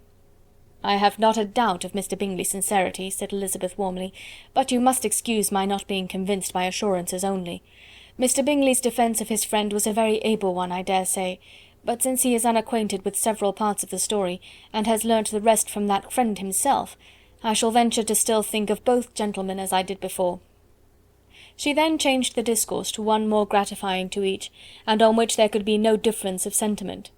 Elizabeth listened with delight to the happy though modest hopes which Jane entertained of Mr. Bingley's regard, and said all in her power to heighten her confidence in it. On their being joined by Mr. Bingley himself, Elizabeth withdrew to Miss Lucas, to whose inquiry after the pleasantness of her last partner she had scarcely replied, before Mr. Collins came up to them, and told her with great exultation that he had just been so fortunate as to make a most important discovery. "I have found out," said he, "by a singular accident, that there is now in the room a near relation of my patroness. I happened to overhear the gentleman himself mentioning to the young lady who does the honours of the house the names of his cousin Mr. Burgh, and of her mother, Lady Catherine. How wonderfully these sort of things occur! Who would have thought of my meeting with perhaps a nephew of Lady Catherine de Bourgh in this assembly? I am most thankful that the discovery is made in time for me to pay my respects to him, which I am now going to do, and trust he will excuse my not having done it before. My total ignorance of the connection must plead my apology." "You are not going to introduce yourself to Mr. Darcy?" "Indeed I am. I shall entreat his pardon for not having done it earlier. I believe him to be Lady Catherine's nephew. It will be in my power to assure him that her ladyship was quite well yesterday se'nnight." Elizabeth tried hard to dissuade him from such a scheme, assuring him that Mr. Darcy would consider his addressing him without introduction as an impertinent freedom, rather than a compliment to his aunt, that it was not in the least necessary there should be any notice on either side, and that if it were, it must belong to Mr. Darcy, the superior in consequence, to begin the acquaintance. Mr. Collins listened to her with a determined air of following his own inclination, and when she ceased speaking, replied thus: "My dear Miss Elizabeth, I have the highest opinion in the world in your excellent judgment in all matters within the scope of your understanding, but permit me to say that there must be a wide difference between the established forms of ceremony amongst the laity, and those which regulate the clergy, for give me leave to observe that I consider the clerical office as equal in point of dignity with the highest rank in the kingdom, provided that a proper humility of behaviour is at the same time maintained. You must therefore allow me to follow the dictates of my conscience on this occasion, which leads me to perform what I look on as a point of duty. Pardon me for neglecting to profit by your advice, which on every other subject shall be my constant guide, though in the case before us I consider myself more fitted by education and habitual study to decide on what is right than a young lady like yourself." And with a low bow he left her to attack Mr. Darcy, whose reception of his advances she eagerly watched, and whose astonishment at being so addressed was very evident. Her cousin prefaced his speech with a solemn bow, and though she could not hear a word of it, she felt as if hearing it all, and saw in the motion of his lips the words apology, Hunsford, and Lady Catherine de Bourgh. It vexed her to see him expose himself to such a man. Mr. Darcy was eyeing him with unrestrained wonder, and when at last Mr. Collins allowed him time to speak, replied with an air of distant civility. Mr. Collins, however, was not discouraged from speaking again, and Mr. Darcy's contempt seemed abundantly increasing with the length of his second speech, and at the end of it he only made him a slight bow, and moved another way. Mr. Collins then returned to Elizabeth. "I have no reason, I assure you," said he, "to be dissatisfied with my reception. Mr. Darcy seemed much pleased with the attention. He answered me with the utmost civility, and even paid me the compliment of saying that he was so well convinced of Lady Catherine's discernment as to be certain she could never bestow a favour unworthily." It was really a very handsome thought. Upon the whole, I am much pleased with him." As Elizabeth had no longer any interest of her own to pursue, she turned her attention almost entirely on her sister and Mr. Bingley. The train of agreeable reflections which her observations gave birth to made her perhaps almost as happy as Jane. She saw her in idea settled in that very house, in all the felicity which a marriage of true affection could bestow, and she felt capable, under such circumstances, of endeavouring even to like Bingley's two sisters. Her mother's thoughts she plainly saw were bent the same way, and she determined not to venture near her, lest she might hear too much. When they sat down to supper, therefore, she considered it a most unlucky perverseness which placed them within one of each other, and deeply was she vexed to find that her mother was talking to that one person, Lady Lucas, freely, openly, and of nothing else but her expectation that Jane would soon be married to Mr. Bingley. It was an animating subject, and Mrs. Bennet seemed incapable of fatigue while enumerating the advantages of the match. His being such a charming young man, and so rich, and living but 3 miles from them, were the first points of self-gratulation. And then it was such a comfort to think how fond the two sisters were of Jane, and to be certain that they must desire the connection as much as she could do. It was, moreover, such a promising thing for her younger daughters, as Jane's marrying so greatly must throw them in the way of other rich men. And lastly, it was so pleasant at her time of life to be able to consign her single daughters to the care of their sister, that she might not be obliged to go into company more than she liked. It was necessary to make this circumstance a matter of pleasure, because on such occasions it is the etiquette, but no one was less likely than Mrs. Bennet to find comfort in staying home at any period of her life. She concluded with many good wishes that Lady Lucas might soon be equally fortunate, though evidently and triumphantly believing there was no chance of it. In vain did Elizabeth endeavour to check the rapidity of her mother's words, or persuade her to describe her felicity in a less audible whisper, for to her inexpressible vexation she could perceive that the chief of it was overheard by Mr. Darcy, who sat opposite to them. Her mother only scolded her for being nonsensical. "What is Mr. Darcy to me, pray, that I should be afraid of him? I am sure we owe him no such particular civility as to be obliged to say nothing he may not like to hear." "For heaven's sake, madam, speak lower. What advantage can it be for you to offend Mr. Darcy? You will never recommend yourself to his friend by so doing." Nothing that she could say, however, had any influence. Her mother would talk of her views in the same intelligible tone. Elizabeth blushed and blushed again with shame and vexation. She could not help frequently glancing her eye at Mr. Darcy, though every glance convinced her of what she dreaded, for though he was not always looking at her mother, she was convinced that his attention was invariably fixed by her. The expression of his face changed gradually from indignant contempt to a composed and steady gravity. At length, however, Mrs. Bennet had no more to say, and Lady Lucas, who had long been yawning at the repetition of delights which she saw no likelihood of sharing, was left to the comforts of cold ham and chicken. Elizabeth now began to revive. But not long was the interval of tranquillity, for when supper was over, singing was talked of, and she had the mortification of seeing Mary, after very little entreaty, preparing to oblige the company. By many significant looks and silent entreaties did she endeavour to prevent such a proof of complaisance, but in vain. Mary would not understand them. Such an opportunity of exhibiting was delightful to her, and she began her song. Elizabeth's eyes were fixed on her with most painful sensations, and she watched her progress through the several stanzas with an impatience which was very ill rewarded at their close, for Mary, on receiving amongst the thanks of the table the hint of a hope that she might be prevailed on to favour them again, after the pause of half a minute began another. Mary's powers were by no means fitted for such a display. Her voice was weak, and her manner affected. Elizabeth was in agonies. She looked at Jane to see how she bore it, but Jane was very composedly talking to Bingley. She looked at his two sisters, and saw them making signs of derision at each other, and at Darcy, who continued, however, imperturbably grave. She looked at her father to entreat his interference, lest Mary should be singing all night. He took the hint, and when Mary had finished her second song, said aloud, "That will do extremely well, child. You have delighted us long enough. Let the other young ladies have time to exhibit." Mary, though pretending not to hear, was somewhat disconcerted, and Elizabeth, sorry for her, and sorry for her father's speech, was afraid her anxiety had done no good. Others of the party were now applied to. "If I," said Mr. Collins, "were so fortunate as to be able to sing, I should have great pleasure, I am sure, in obliging the company with an air, for I consider music as a very innocent diversion, and perfectly compatible with the profession of a clergyman. I do not mean, however, to assert that we can be justified in devoting too much of our time to music, for there are certainly other things to be attended to. The rector of a parish has much to do. In the first place, he must make such an agreement for tithes as may be beneficial to himself, and not offensive to his patron. He must write his own sermons, and the time that remains will not be too much for his parish duties, and the care and improvement of his dwelling, which he cannot be excused from making as comfortable as possible. And I do not think it of light importance that he should have attentive and conciliatory manner towards everybody, especially towards those to whom he owes his preferment.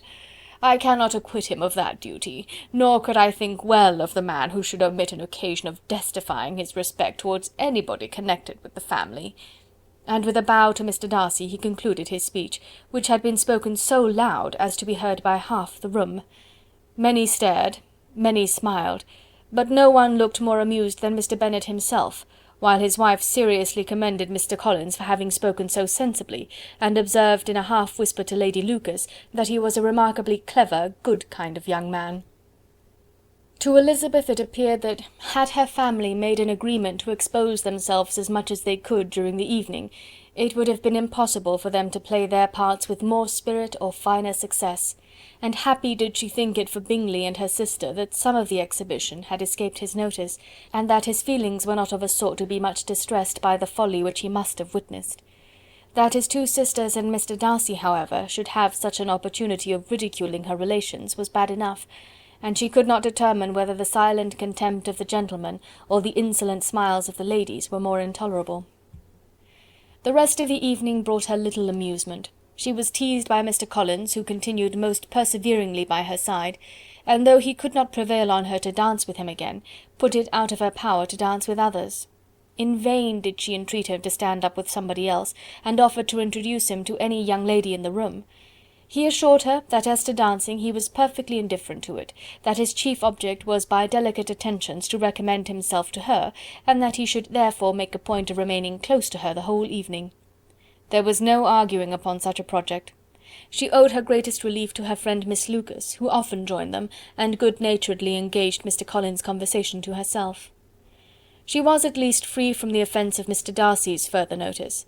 Though often standing within a very short distance of her, quite disengaged, he never came near enough to speak.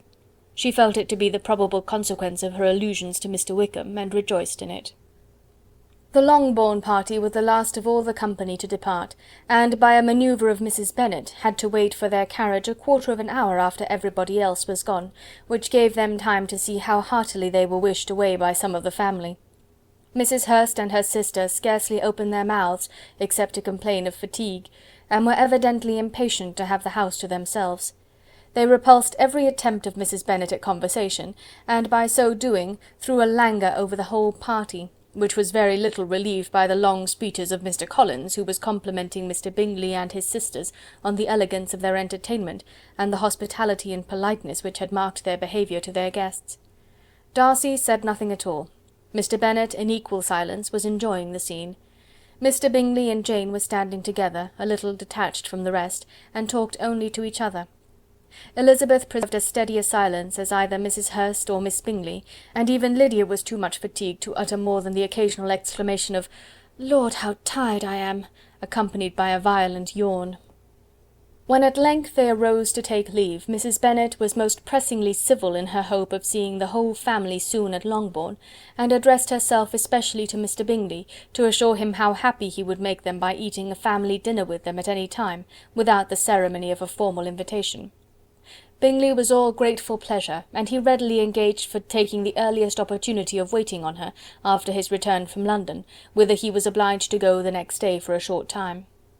Mrs. Bennet was perfectly satisfied, and quitted the house under the delightful persuasion that, allowing for the necessary preparations of settlements, new carriages, and wedding clothes, she should undoubtedly see her daughter settled at Netherfield in the course of 3 or 4 months. Of having another daughter married to Mr. Collins, she thought with equal certainty, and with considerable though not equal pleasure. Elizabeth was the least dear to her of all her children, and though the man and the match were quite good enough for her, the worth of each was eclipsed by Mr. Bingley and Netherfield. Chapter 19. The next day opened a new scene at Longbourn. Mr. Collins made his declaration in form. Having resolved to do it without loss of time, as his leave of absence extended only to the following Saturday, and having no feelings of diffidence to make it distressing to himself even at the moment, he set about it in a very orderly manner, with all the observances, which he supposed a regular part of the business.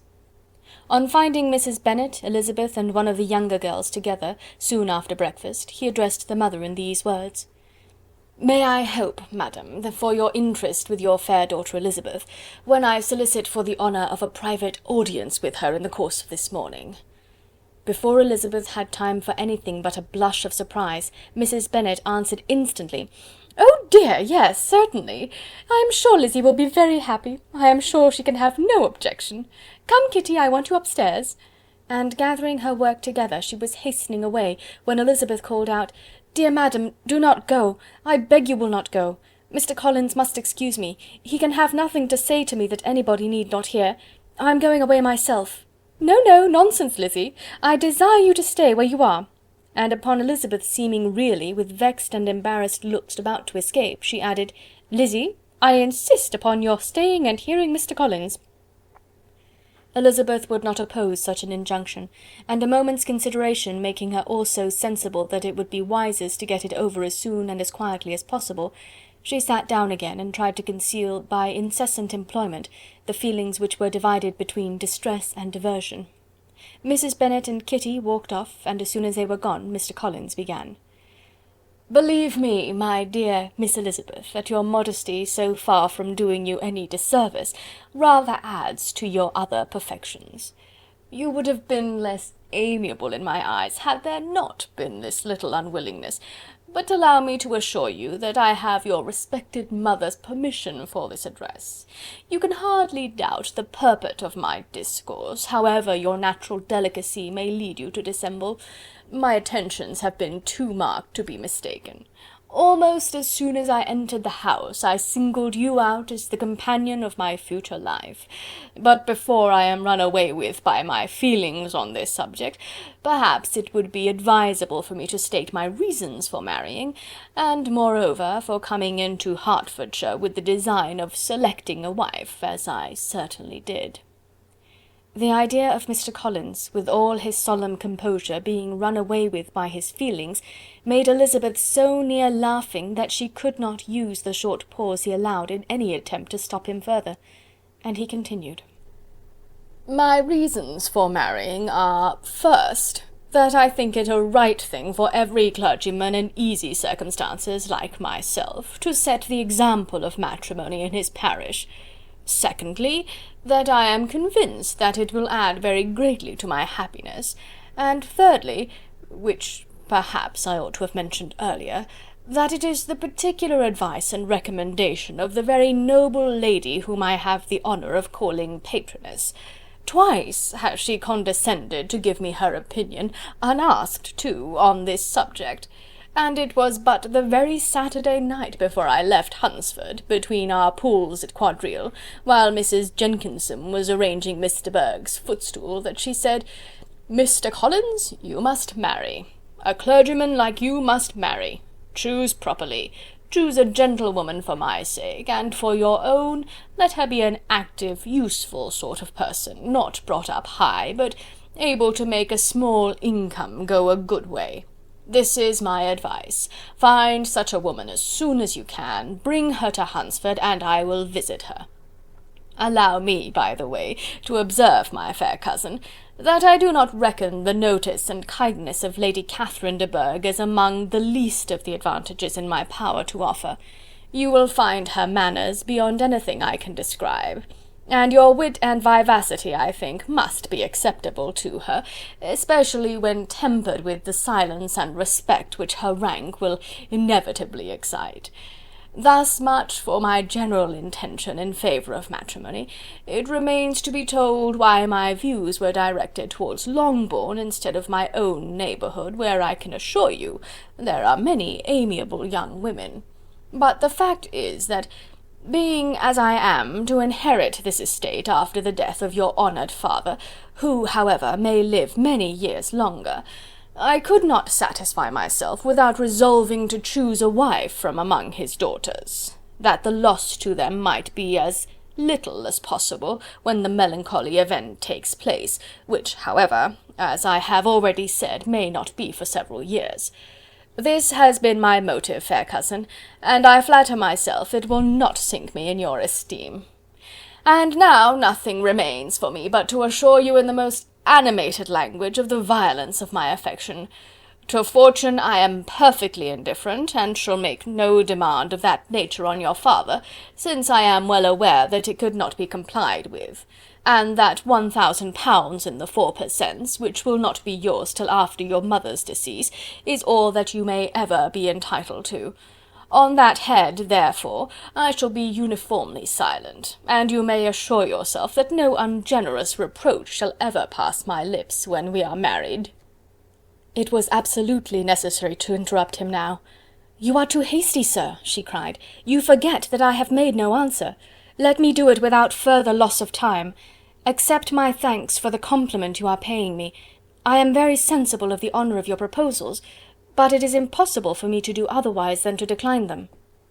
"I am not now to learn," replied Mr. Collins, with a formal wave of the hand, "that it is usual with young ladies to reject the addresses of the man whom they secretly mean to accept, when he first applies for their favour, and that sometimes the refusal is repeated a second or even a third time. I am therefore by no means discouraged by what you have just said, and shall hope to lead you to the altar ere long." "Upon my word, sir," cried Elizabeth, "your hope is a rather extraordinary one after my declaration. I do assure you that I am not one of those young ladies, if such young ladies there are, who are so daring as to risk their happiness on the chance of being asked a second time. I am perfectly serious in my refusal. You could not make me happy, and I am convinced that I am the last woman in the world who could make you so. Nay, were your friend Lady Catherine to know me, I am persuaded she would find me in every respect ill qualified for the situation."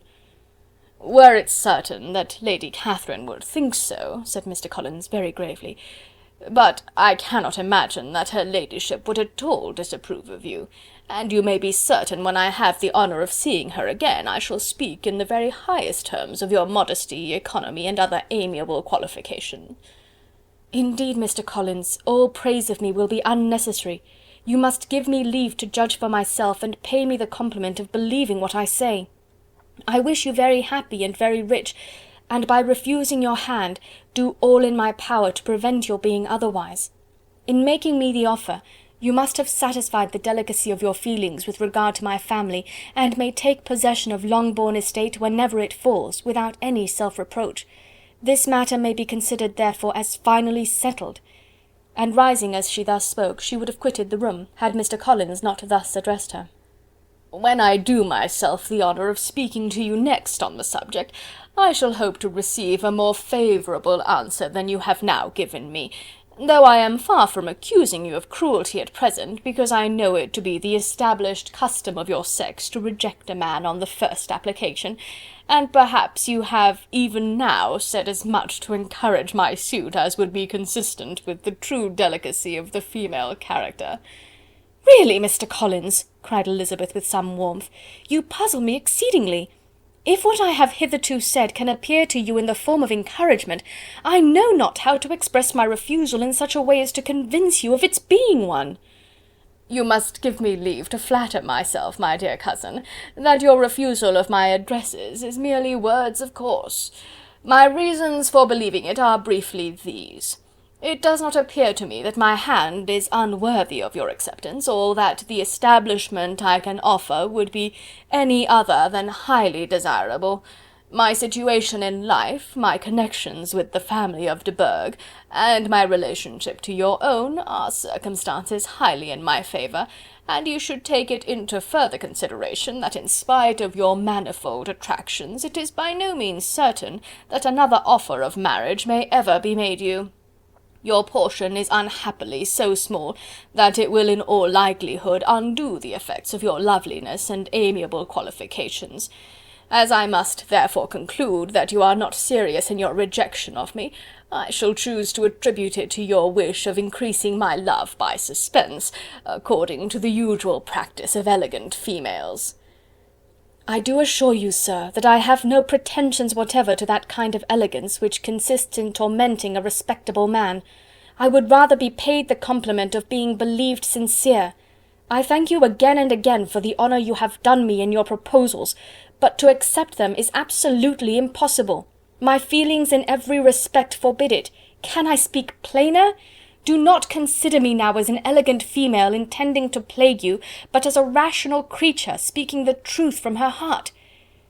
"You are uniformly charming," cried he, with an air of awkward gallantry, "and I am persuaded that when sanctioned by the express authority of both your excellent parents, my proposals will not fail of being acceptable." To such perseverance in wilful self-deception Elizabeth would make no reply, and immediately and in silence withdrew, determined, if he persisted in considering her repeated refusals as flattering encouragement, to apply to her father, whose negative might be uttered in such a manner as to be decisive, and whose behaviour at least could not be mistaken for the affectation and coquetry of an elegant female. Chapter 20. Mr. Collins was not left long to the silent contemplation of his successful love, for Mrs. Bennet, having dawdled about in the vestibule to watch for the end of the conference, no sooner saw Elizabeth open the door and with quick step pass her towards the staircase, than she entered the breakfast-room, and congratulated both him and herself in warm terms on the happy prospect of their nearer connection. Mr. Collins received and returned these felicitations with equal pleasure, and then proceeded to relate the particulars of their interview, with the result of which he trusted he had every reason to be satisfied, since the refusal which his cousin had steadfastly given him would naturally flow from her bashful modesty and the genuine delicacy of her character. This information, however, startled Mrs. Bennet. She would have been glad to be equally satisfied that her daughter had meant to encourage him by protesting against his proposals, but she dared not believe it, and could not help saying so. "But depend upon it, Mr. Collins," she added, "that Lizzie shall be brought to reason. I will speak to her about it directly.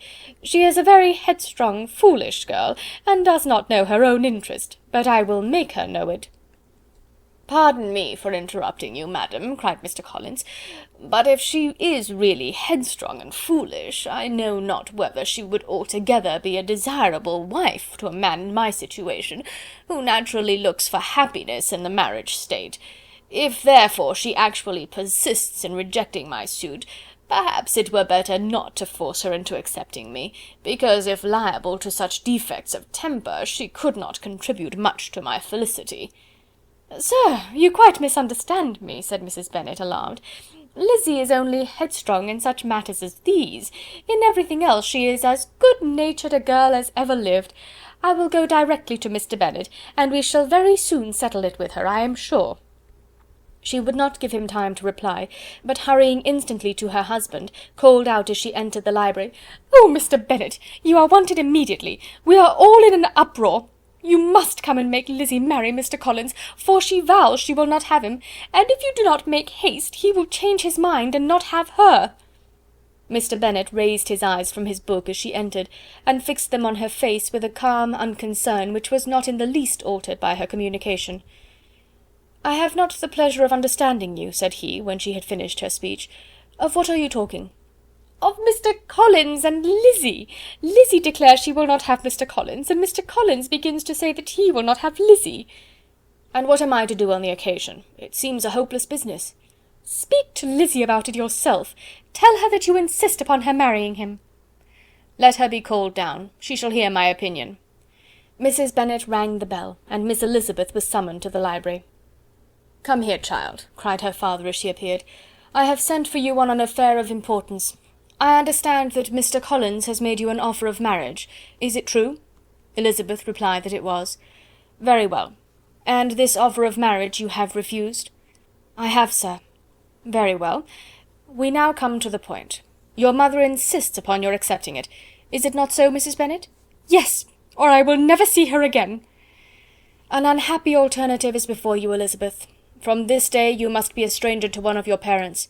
Your mother will never see you again if you do not marry Mr. Collins, and I will never see you again if you do."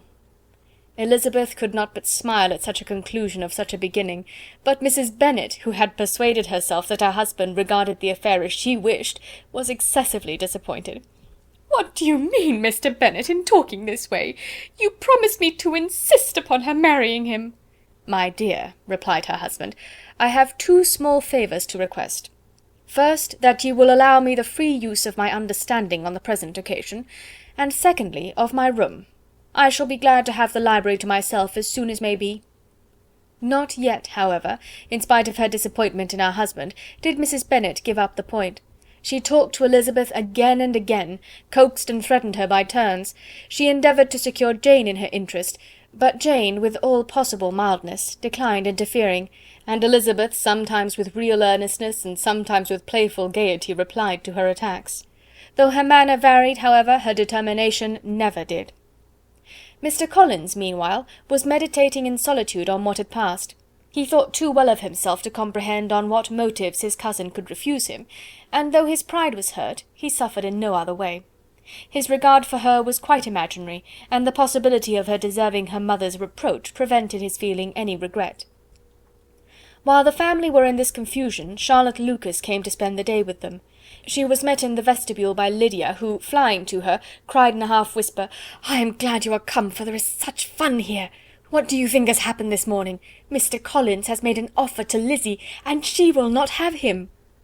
Charlotte hardly had time to answer before they were joined by Kitty, who came to tell the same news, and no sooner had they entered the breakfast-room, where Mrs. Bennet was alone, than she likewise began on the subject, calling on Miss Lucas for her compassion, and entreating her to persuade her friend Lizzie to comply with the wishes of all her family. "Pray do, my dear Miss Lucas," she added in a melancholy tone, "for nobody is on my side, nobody takes part with me. I am cruelly used, nobody feels for my poor nerves." Charlotte's reply was spared by the entrance of Jane and Elizabeth. "Ay, there she comes," continued Mrs. Bennet, "looking as unconcerned as may be, and caring no more for us than if we were at York, provided she can have her own way. But I tell you, Miss Lizzie, if you take it into your head to go on refusing every offer of marriage in this way, you will never get a husband at all, and I am sure I do not know who is to maintain you when your father is dead. I shall not be able to keep you, and so I warn you. I have done with you from this very day. I told you in the library, you know, that I should never speak to you again, and you will find me as good as my word. I have no pleasure in talking to undutiful children. Not that I have much pleasure indeed in talking to anybody. People who suffer as much as I do from nervous complaints can have no great inclination for talking. Nobody can tell what I suffer. But it is always so. Those who do not complain are never pitied." Her daughters listened in silence to this effusion, sensible that any attempt to reason with her or soothe her would only increase the irritation. She talked on, therefore, without interruption from any of them, till they were joined by Mr. Collins, who entered the room with an air more stately than usual, and on perceiving whom, she said to the girls, "Now I do insist upon it, that you, all of you, hold your tongues, and let me and Mr. Collins have a little conversation together." Elizabeth passed quietly out of the room. Jane and Kitty followed, but Lydia stood her ground, determined to hear all she could, and Charlotte, detained first by the civility of Mr. Collins, whose inquiries after herself and all her family were very minute, and then by a little curiosity, satisfied herself with walking to the window and pretending not to hear. In a doleful voice Mrs. Bennet began the projected conversation. "Oh, Mr. Collins!" "My dear madam," replied he, "let us be for ever silent on this point. Far be it from me," he presently continued, in a voice that marked his displeasure, "to resent the behaviour of your daughter. Resignation to inevitable evils is the evil duty of us all, the peculiar duty of a young man who has been so fortunate as I have been in early preferment, and I trust I am resigned." perhaps not the less so from feeling a doubt of my positive happiness, had my fair cousin honoured me with her hand, for I have often observed that resignation is never so perfect as when the blessing denied begins to lose somewhat of its value in our estimation. You will not, I hope, consider me as showing any disrespect to your family, my dear madam, by thus withdrawing my pretensions to your daughter's favour, without having paid yourself and Mr. Bennet the compliment of requesting you to interpose your authority in my behalf. My conduct may, I fear, be objectionable in having accepted my dismission from your daughter's lips instead of your own. But we are all liable to error. I have certainly meant well through the whole affair. My object has been to secure an amiable companion for myself, with due consideration for the advantage of all your family, and if my manner has been at all reprehensible, I here beg leave to apologize. Chapter 21. The discussion of Mr. Collins's offer was now nearly at an end, and Elizabeth had only to suffer from the uncomfortable feelings necessarily attending it, and occasionally from some peevish allusions of her mother. As for the gentleman himself, his feelings were chiefly expressed, not by embarrassment or dejection, or by trying to avoid her, but by stiffness of manner and resentful silence. He scarcely ever spoke to her, and the assiduous attentions which he had been so sensible of himself were transferred for the rest of the day to Miss Lucas, whose civility in listening to him was a seasonable relief to them all, and especially to her friend. The morrow produced no abatement to Mrs. Bennet's ill humour or ill health. Mr. Collins was also in the same state of angry pride. Elizabeth had hoped that his resentment might shorten his visit, but his plan did not appear in the least affected by it. He was always to have gone on Saturday, and to Saturday he meant to stay. After breakfast the girls walked to Meryton to inquire if Mr. Wickham were returned, and to lament over his absence from the Netherfield ball. He joined them on their entering the town, and attended them to their aunt's, where his regret and vexation and the concern of everybody was well talked over.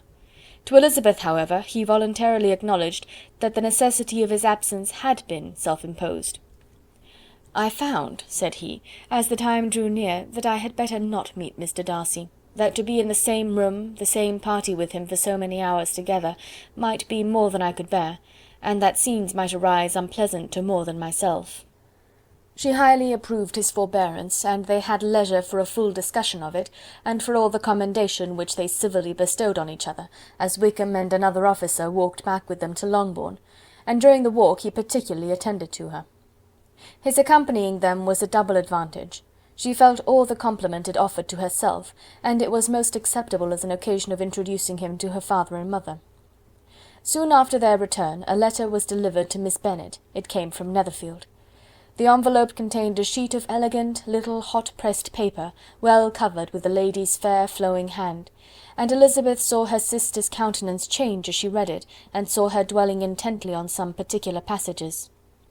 Jane recollected herself soon, and putting the letter away tried to join with her usual cheerfulness in the general conversation, but Elizabeth felt an anxiety on the subject which drew off her attention even from Wickham, and no sooner had he and his companion taken leave than a glance from Jane invited her to follow her upstairs. When they had gained their own room, Jane, taking out the letter, said, "This is from Caroline Bingley. What it contains has surprised me a good deal. The whole party have left Netherfield by this time, and are on their way back to town, and without any intention of coming back again. You shall hear what she says." She then read the first sentence aloud, which comprised the information of their having just resolved to follow their brother to town directly, and of their meaning to dine in Grosvenor Street, where Mr. Hurst had a house. The next was in these words: "I do not pretend to regret anything I shall leave in Hertfordshire, except your society, my dearest friend. But we will hope at some future period to enjoy many returns of that delightful intercourse we have known, and in the meanwhile may lessen the pain of separation by a very frequent and most unreserved correspondence. I depend on you for that." To these high-flown expressions Elizabeth listened with all the insensibility of distrust, and though the suddenness of their removal surprised her, she saw nothing in it really to lament. It was not to be supposed that their absence from Netherfield would prevent Mr. Bingley's being there, and as to the loss of their society, she was persuaded that Jane must cease to regard it in the enjoyment of his. "It is unlucky," said she, after a short pause, "that you should not be able to see your friends before they leave the country. But may we not hope that the period of future happiness to which Miss Bingley looks forward may arrive earlier than she is aware, and that the delightful intercourse you have known as friends will be renewed with yet greater satisfaction as sisters?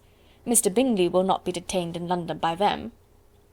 Caroline decidedly says that none of the party will return into Hertfordshire this winter. I will read it to you.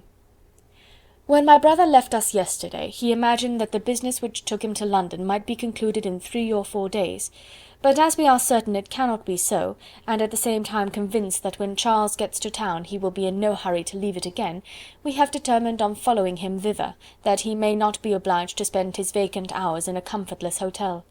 Many of my acquaintances are already there for the winter. I wish that I could hear that you, my dearest friend, had any intention of making one of the crowd, but of that I despair. I sincerely hope your Christmas in Hertfordshire may abound in the gaieties which that season generally brings, and that your beaux will be so numerous as to prevent your feeling the loss of the 3 of whom we shall deprive you. It is evident by this, added Jane, that he comes back no more this winter. It is only evident that Miss Bingley does not mean that he should. Why will you think so? It must be his own doing. He is his own master. But you do not know all. I will read you the passage which particularly hurts me. I will have no reserves from you. Mr. Darcy is impatient to see his sister, and, to confess the truth, we are scarcely less eager to meet her again.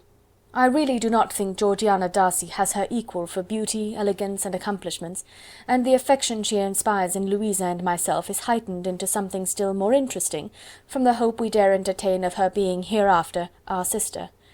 I do not know whether I ever before mentioned to you my feelings on this subject, but I will not leave the country without confiding them, and I trust you will not esteem them unreasonable. My brother admires her greatly already. He will have frequent opportunity now of seeing her on the most intimate footing. Her relations all wish the connection as much as his own, and a sister's partiality is not misleading me, I think, when I call Charles most capable of engaging any woman's heart. With all these circumstances to favour an attachment, and nothing to prevent it, am I wrong, my dearest Jane, in indulging the hope of an event which will secure the happiness of so many?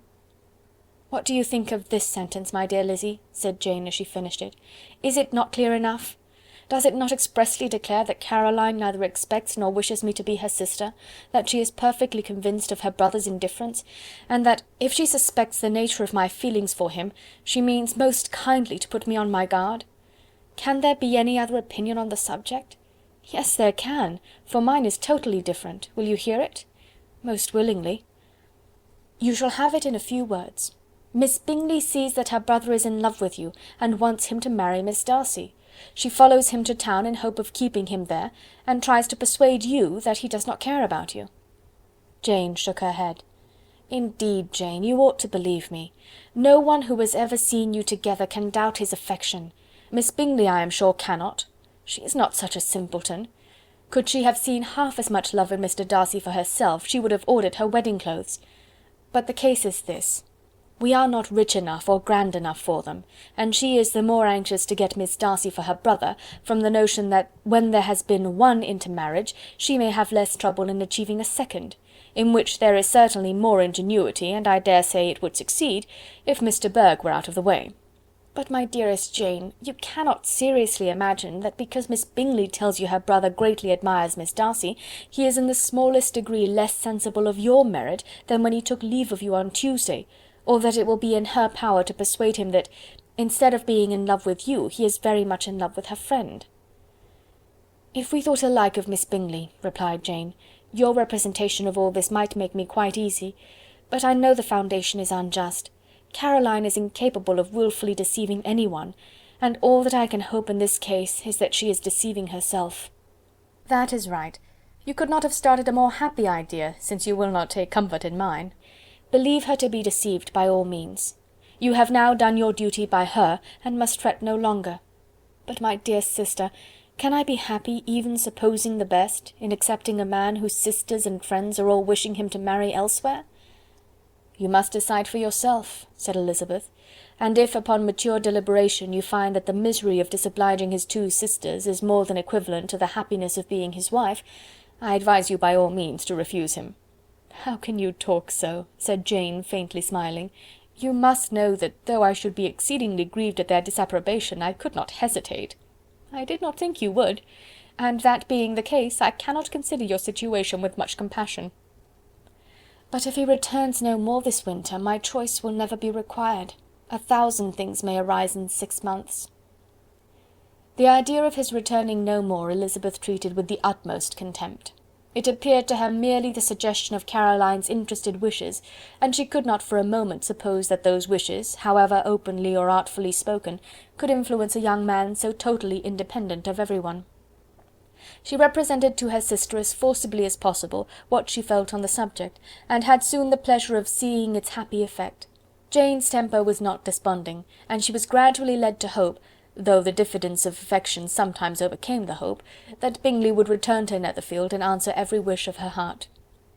They agreed that Mrs. Bennet should only hear of the departure of the family, without being alarmed on the score of the gentleman's conduct, but even this partial communication gave her a great deal of concern, and she bewailed it as exceedingly unlucky that the ladies should happen to go away just as they were all getting so intimate together. After lamenting it, however, at some length, she had the consolation that Mr. Bingley would soon be down again, and soon dining at Longbourn, and the conclusion of all was the comfortable declaration that, though he had been invited only to a family dinner, she would take care to have 2 full courses. Chapter 22. The Bennets were engaged to dine with the Lucases, and again during the chief of the day was Miss Lucas so kind as to listen to Mr. Collins. Elizabeth took an opportunity of thanking her. "It keeps him in good humour," said she, "and I am more obliged to you than I can express." Charlotte assured her friend of her satisfaction in being useful, and that it amply repaid her for the little sacrifice of her time. This was very amiable, but Charlotte's kindness extended farther than Elizabeth had any conception of. Its object was nothing else than to secure her from any return of Mr. Collins's addresses, by engaging them towards herself. Such was Miss Lucas's scheme, and appearances were so favourable that when they parted at night she would have felt almost secure of success if he had not been to leave Hertfordshire so very soon. But here she did injustice to the fire and independence of his character, for it led him to escape out of Longbourn House the next morning with admirable slyness, and to hasten to Lucas Lodge to throw himself at her feet. He was anxious to avoid the notice of his cousins, from a conviction that if they saw him depart, they could not fail to conjecture his design, and he was not willing to have the attempt known till its success might be known likewise; for though feeling almost secure, and with reason, for Charlotte had been tolerably encouraging, he was Miss Lucas perceived him from an upper window as he walked towards the house, and instantly set out to meet him accidentally in the lane. But little had she dared to hope that so much love and eloquence awaited her there. In as short a time as Mr. Collins's long speeches would allow, everything was settled between them to the satisfaction of both, and as they entered the house he earnestly entreated her to name the day that was to make him the happiest of men, and though such a solicitation must be waived for the present, the lady felt no inclination to trifle with his happiness. The stupidity with which he was favoured by nature must guard his courtship from any charm that would make a woman wish for its continuance, and Miss Lucas, who accepted him solely from the pure and disinterested desire of an establishment, cared not how soon that establishment were gained. Sir William and Lady Lucas were speedily applied to for their consent, and it was bestowed with a most joyful alacrity. Mr. Collins's present circumstances made it a most eligible match for their daughter, to whom they could give little fortune, and his prospects of future wealth were exceedingly fair. Lady Lucas began directly to calculate, with more interest than the matter had ever excited before, how many years longer Mr. Bennet was likely to live, and Sir William gave it as his decided opinion that whenever Mr. Collins should be in possession of the Longbourn estate, it would be highly expedient that both he and his wife should make their appearance at St. James'. The whole family, in short, were properly overjoyed on the occasion. The younger girls formed hopes of coming out a year or 2 sooner than they might otherwise have done, and the boys were relieved from their apprehension of Charlotte's dying an old maid. Charlotte herself was tolerably composed. She had gained her point, and had time to consider of it. Her reflections were in general satisfactory. Mr. Collins, to be sure, was neither sensible nor agreeable, his society was irksome, and his attachment to her must be imaginary, but still he would be her husband. Without thinking highly either of men or matrimony, marriage had always been her object.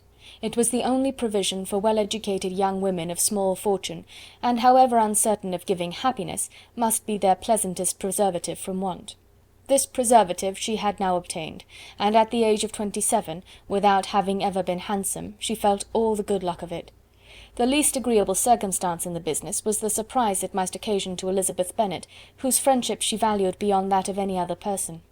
Elizabeth would wonder and probably would blame her, and though her resolution was not to be shaken, her feelings must be hurt by such a disapprobation. She resolved to give her the information herself, and therefore charged Mr. Collins, when he returned to Longbourn to dinner, to drop no hint of what had passed before any of the family. A promise of secrecy was of course very dutifully given, but it could not be kept without difficulty, for the curiosity excited by his long absence burst forth in such very direct questions on his return as required some ingenuity to evade, and he was at the same time exercising great self-denial, for he was longing to publish his prosperous love. As he was to begin his journey too early on the morrow to see any of the family, the ceremony of leave-taking was performed when the ladies moved for the night, and Mrs. Bennet, with great politeness and cordiality, said how happy they should be to see him at Longbourn again, whenever his engagements might allow him to visit them. "My dear madam," he replied, "this invitation is particularly gratifying, because it is what I have been hoping to receive, and you may be very certain that I shall avail myself of it as soon as possible." They were all astonished, and Mr. Bennet, who could by no means wish for so speedy a return, immediately said, "But is there not danger of Lady Catherine's disapprobation here, my good sir? You had better neglect your relations than run the risk of offending your patroness." "My dear sir," replied Mr. Collins, "I am particularly obliged to you for this friendly caution, and you may depend upon my not taking so material a step without her ladyship's concurrence." "You cannot be too much upon your guard. Risk anything rather than her displeasure.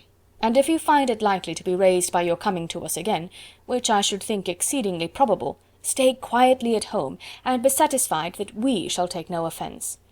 "Believe me, my dear sir, my gratitude is warmly excited by such affectionate attention, and depend upon it, you will speedily receive from me a letter of thanks for this, and for every other mark of your regard during my stay in Hertfordshire.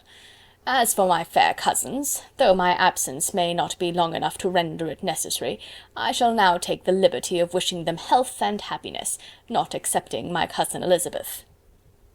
With proper civilities the ladies then withdrew, all of them equally surprised that he meditated a quick return. Mrs. Bennet wished to understand by it that he thought of paying his addresses to one of her younger girls, and Mary might have been prevailed on to accept him. She rated his abilities much higher than any of the others. There was a solidity in his reflections which often struck her, and though by no means so clever as herself, she thought that if encouraged to read and improve himself by such an example as hers, he might become a very agreeable companion. But on the following morning every hope of this kind was done away. Miss Lucas called soon after breakfast, and in a private conference with Elizabeth related the event of the day before. The possibility of Mr. Collins's fancying himself in love with her friend had once occurred to Elizabeth within the last day or two, but that Charlotte could encourage him seemed almost as far from possibility as she could encourage him herself, and her astonishment was consequently so great as to overcome at first the bounds of decorum, and she could not help crying out, "Engaged to Mr. Collins? My dear Charlotte, impossible!" The steady countenance which Miss Lucas had commanded in telling her story gave way to a momentary confusion here on receiving so direct a reproach, though, as it was no more than she expected, she soon regained her composure and calmly replied, "Why should you be surprised, my dear Eliza? Do you think it incredible that Mr. Collins should be able to procure any woman's good opinion, because he was not so happy as to succeed with you?" But Elizabeth had now recollected herself, and making a strong effort for it, was able to assure with tolerable firmness that the prospect of their relationship was highly grateful to her, and that she wished her all imaginable happiness. "I see what you are feeling," replied Charlotte. "You must be surprised, very much surprised, so lately as Mr. Collins was wishing to marry you. But when you have had time to think it over, I hope you will be satisfied with what I have done.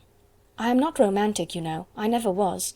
I ask only a comfortable home, and considering Mr. Collins's character, connection, and situation in life, I am convinced that my chance of happiness with him is as fair as most people can boast on entering the marriage state." Elizabeth quietly answered, "Undoubtedly," and after an awkward pause they returned to the rest of the family. Charlotte did not stay much longer, and Elizabeth was then left to reflect on what she had heard. It was a long time before she became at all reconciled to the idea of so unsuitable a match.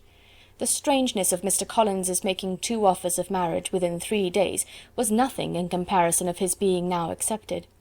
She had always felt that Charlotte's opinion of matrimony was not exactly like her own, but she had not supposed it to be possible that, when called into action, she would have sacrificed every better feeling to worldly advantage. Charlotte, the wife of Mr. Collins, was a most humiliating picture, and to the pang of a friend disgracing herself and sunk in her esteem, was added the distressing conviction that it was impossible for that friend to be tolerably happy in the lot she had chosen. Chapter 23. Elizabeth was sitting with her mother and sisters, reflecting on what she had heard, and doubting whether she was authorized to mention it, when Sir William Lucas himself appeared, sent by his daughter to announce her engagement to the family.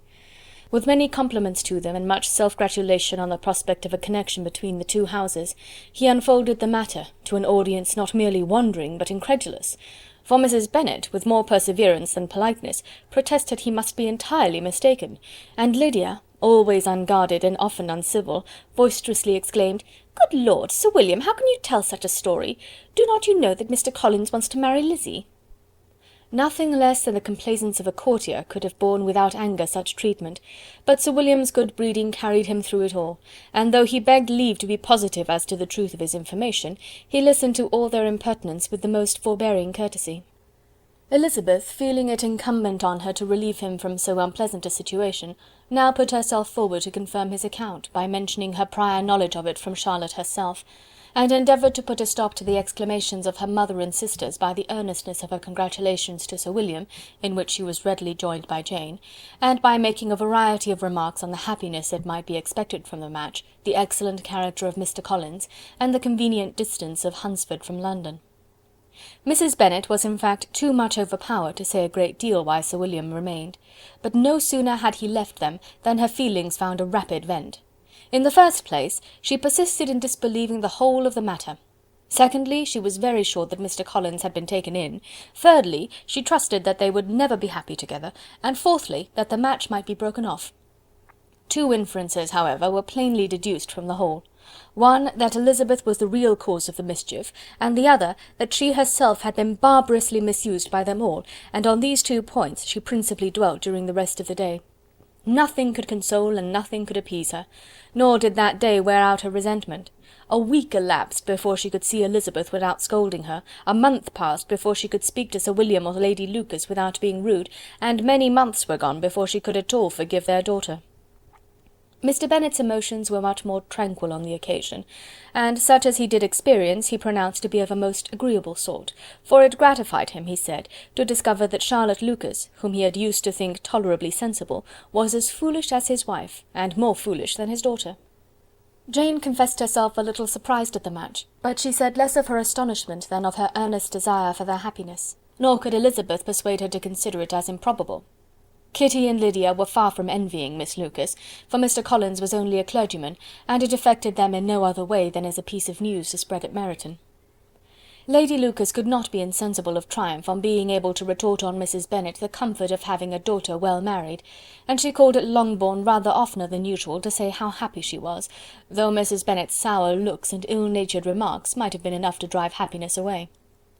Between Elizabeth and Charlotte there was a restraint which kept them mutually silent on the subject, and Elizabeth felt persuaded that no real confidence could ever subsist between them again. Her disappointment in Charlotte made her turn with fonder regard to her sister, of whose rectitude and delicacy she was sure her opinion could never be shaken, and for whose happiness she grew daily more anxious, as Bingley had now been gone a week, and nothing more was heard of his return. Jane had sent Caroline an early answer to her letter, and was counting the days till she might reasonably hope to hear again. The promised letter of thanks from Mr. Collins arrived on Tuesday, addressed to their father, and written with all the solemnity of gratitude which a 12-month's abode in the family might have prompted. After discharging his conscience on that head, he proceeded to inform them, with many rapturous expressions, of his happiness in having obtained the affection of their amiable neighbour Miss Lucas, and then explained that it was merely with the view of enjoying her society that he had been so ready to close with their kind wish of seeing him again at Longbourn, whither he hoped to be able to return on Monday fortnight, for Lady Catherine, he added, so heartily approved his marriage, that she wished it to take place as soon as possible, which he trusted would be an unanswerable argument with his amiable Charlotte to name an early day for making him the happiest of men. Mr. Collins' return to Hertfordshire was no longer a matter of pleasure to Mrs. Bennet. On the contrary, she was as much disposed to complain of it as her husband. It was very strange that he should come to Longbourn instead of to Lucas Lodge. It was also very inconvenient and exceedingly troublesome. She hated having visitors in the house while her health was so indifferent, and lovers were of all people the most disagreeable.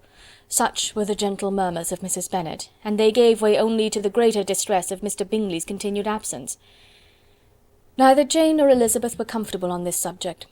Day after day passed away without bringing any other tidings of him than the report which shortly prevailed in Meryton of his coming no more to Netherfield the whole winter, a report which highly incensed Mrs. Bennet, and which she never failed to contradict as a most scandalous falsehood.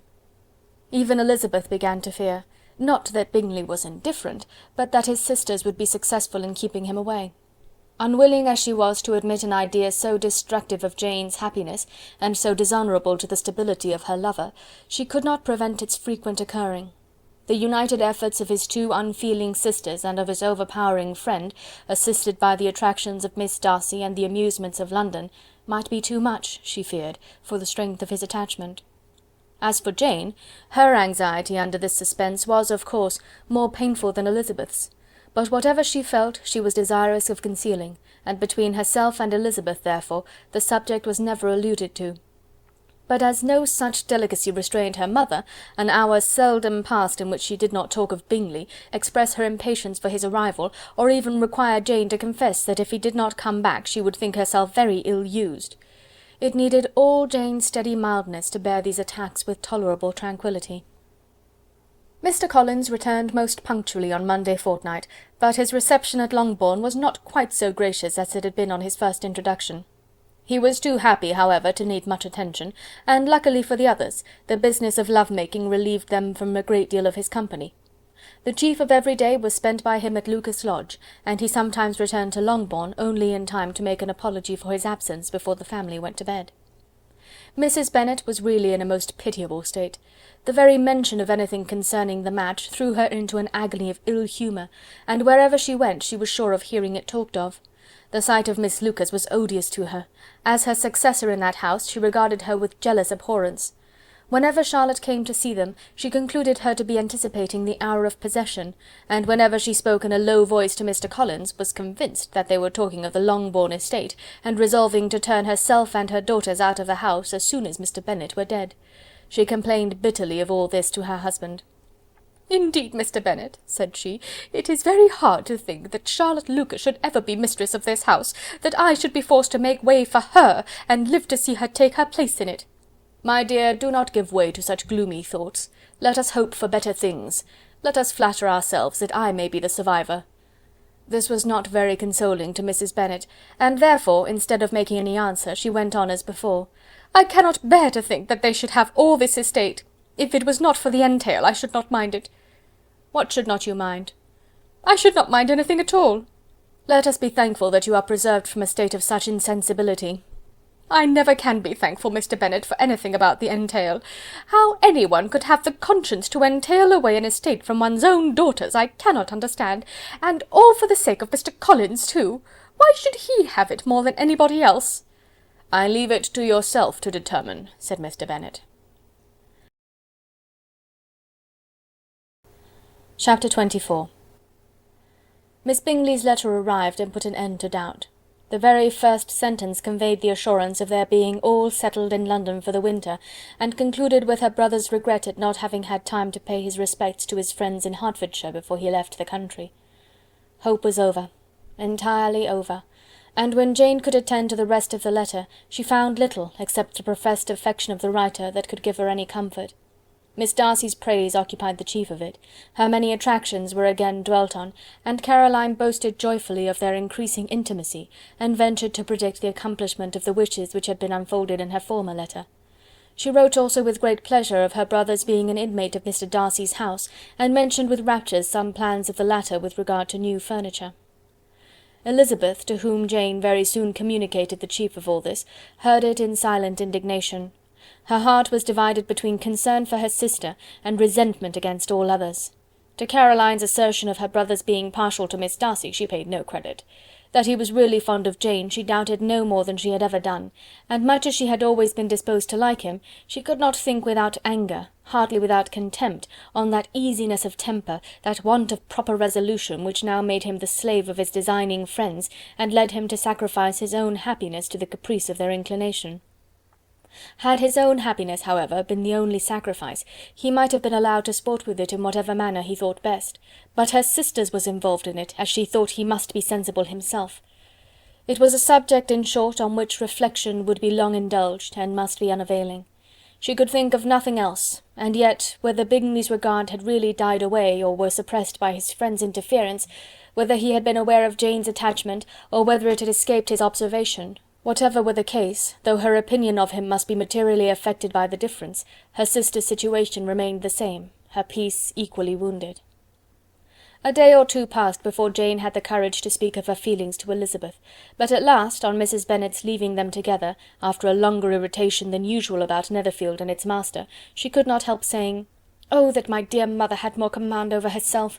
She can have no idea of the pain she gives me by her continual reflections on him. But I will not repine, it cannot last long. You will be forgot, and we shall all be as we were before." Elizabeth looked at her sister with incredulous solicitude, but said nothing. "You doubt me," cried Jane, slightly colouring. "Indeed, you have no reason. He may live in my memory as the most amiable man of my acquaintance, but that is all. I have nothing either to hope or fear, and nothing to reproach him with. Thank God, I have not that pain. A little time, therefore, I shall certainly try to get the better." With a stronger voice she soon added, "I have this comfort immediately, that it has not been more than an error of fancy on my side, and that it has done no harm to anyone but myself." "My dear Jane," exclaimed Elizabeth, "you are too good. Your sweetness and disinterestedness are really angelic. I do not know what to say to you. I feel as if I had never done you justice, or loved you as you deserve." Miss Bennet eagerly disclaimed all extraordinary merit, and threw back the praise on her sister's warm affection. "Nay," said Elizabeth, "this is not fair. You wish to think all the world respectable, and are hurt if I speak ill of anybody. I only want to think you perfect, and you set yourself against it. Do not be afraid of my running into any excess, of my encroaching on your privilege of universal goodwill. You need not. There are few people whom I really love, and still fewer of whom I think well. The more I see of the world, the more I am dissatisfied with it, and every day confirms my belief of the inconsistency of all human characters, and of the little dependence that can be placed on the appearance of merit or sense. I have met with 2 instances lately, one I will not mention, the other is Charlotte's marriage. It is unaccountable, in every view it is unaccountable. My dear Lizzy, do not give way to such feelings as these, they will ruin your happiness. You do not make allowance enough for difference of situation and temper. Consider Mr. Collins's respectability and Charlotte's steady, prudent character. Remember that she is one of a large family, that as to fortune it is a most eligible match, and be ready to believe, for everybody's sake, that she may feel something like regard and esteem for our cousin. To oblige you, I would try to believe almost anything, but no one else could be benefited by such a belief as this, for were I persuaded that Charlotte had any regard for him, I should only think worse of her understanding than I do now of her heart. My dear Jane, Mr. Collins is a conceited, pompous, narrow-minded, silly man. You know he is, as well as I do, and you must feel as well as I do, that the woman who married him cannot have a proper way of thinking. You shall not defend her, though it is Charlotte Lucas. You shall not, for the sake of one individual, change the meaning of principle and integrity, nor endeavour to persuade yourself or me that selfishness is prudence, and insensibility of danger security for happiness. "I must think your language too strong in speaking of both," replied Jane, "and I hope you will be convinced of it by seeing them happy together. But enough of this. You alluded to something else. You mentioned 2 instances. I cannot misunderstand you, but I entreat you, dear Lizzy, not to pain me by thinking that person to blame, and saying your opinion of him is sunk. We must not be so ready to fancy ourselves intentionally injured. We must not expect a lively young man to be always so guarded and circumspect. It is very often nothing but our own vanity that deceives us. Women fancy admiration means more than it does. And men take care that they should. If it is designedly done, they cannot be justified, but I have no idea of there being so much design in the world as some persons imagine. I fear I am far from attributing any part of Mr. Bingley's conduct to design, said Elizabeth, but without scheming to do wrong, or to make others unhappy, there may be error, and there may be misery. Thoughtlessness, want of attention to other people's feelings, and want of resolution will do the business. And do you impute it to either of those? Yes, to the last. But if I go on, I shall displease you by saying what I think of persons you esteem. Stop me whilst you can. You persist, then, in supposing his sisters influence him? Yes, in conjunction with his friend. I cannot believe it. Why should they try to influence him? They can only wish his happiness, and if he is attached to me, no other woman can secure it. Your first position is false. They may wish many things besides his happiness. They may wish his increase of wealth and consequence. They may wish him to marry a girl who has all the importance of money, great connections, and pride. Beyond a doubt, they do wish him to choose Miss Darcy, replied Jane, but this may be from better feelings than you are supposing. They have known her much longer than they have known me. No wonder if they love her better. But whatever may be their own wishes, it is very unlikely they should have opposed their brothers. What sister would think herself at liberty to do it, unless there was something very objectionable? If they believed him attached to me, they would not try to part us. If he were so, they could not succeed. By supposing such an affection, you make everybody acting unnaturally and wrong, and me most unhappy. Do not distress me by the idea. I am not ashamed of having been mistaken, or at least it is light. It is nothing in comparison of what I should feel in thinking ill of him or his sisters. Let me take it in the best light, in the light in which it may be understood.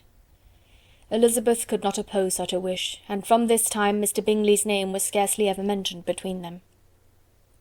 Mrs. Bennet still continued to wonder and repine at his returning no more, and though a day seldom passed in which Elizabeth did not account for it clearly, there was little chance of her ever considering it with less perplexity. Her daughter endeavoured to convince her of what she did not believe herself, that his attentions to Jane had been merely the effect of a common and transient liking, which ceased when he saw her no more. But though the probability of the statement was admitted at the time, she had the same story to repeat every day. Mrs. Bennet's best comfort was that Mr. Bingley must be down again in the summer. Mr. Bennet treated the matter differently. "So, Lizzy," said he one day, "your sister is crossed in love, I find. I congratulate her. Next to being married, a girl likes to be crossed a little in love now and then. It is something to think of, and it gives her a sort of distinction among her companions. When is your turn to come? You will hardly bear to be long outdone by Jane. Now is your time. Here are officers enough in Meryton to disappoint all the young ladies in the country. Let Wickham be your man. He is a pleasant fellow, and would jilt you creditably." "Thank you, sir, but a less agreeable man would satisfy me. We must not all expect Jane's good fortune." "True," said Mr. Bennet, "but it is a comfort to think that whatever of that kind may befall you, you have an affectionate mother who will make the most of it." Mr. Wickham's society was of material service in dispelling the gloom which the late perverse occurrences had thrown on many of the Longbourn family. They saw him often, and to his other recommendations was now added that of general unreserve. The whole of what Elizabeth had already heard, his claims on Mr. Darcy, and all that he had suffered from him, was now openly acknowledged and publicly canvassed, and everybody was pleased to know how much they had always disliked Mr. Darcy before they had known anything of the matter. Miss Bennet was the only creature who could suppose there might be any extenuating circumstances in the case, unknown to the society of Hertfordshire. Her mild and steady candour always pleaded for allowances, and urged the possibility of mistakes. But by everybody else, Mr. Darcy was condemned as the worst of men.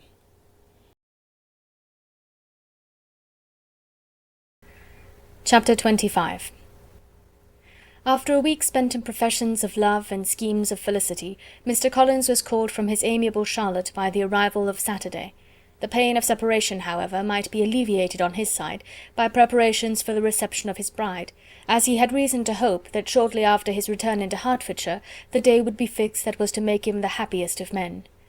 He took leave of his relations at Longbourn with as much solemnity as before, wished his fair cousins health and happiness again, and promised their father another letter of thanks.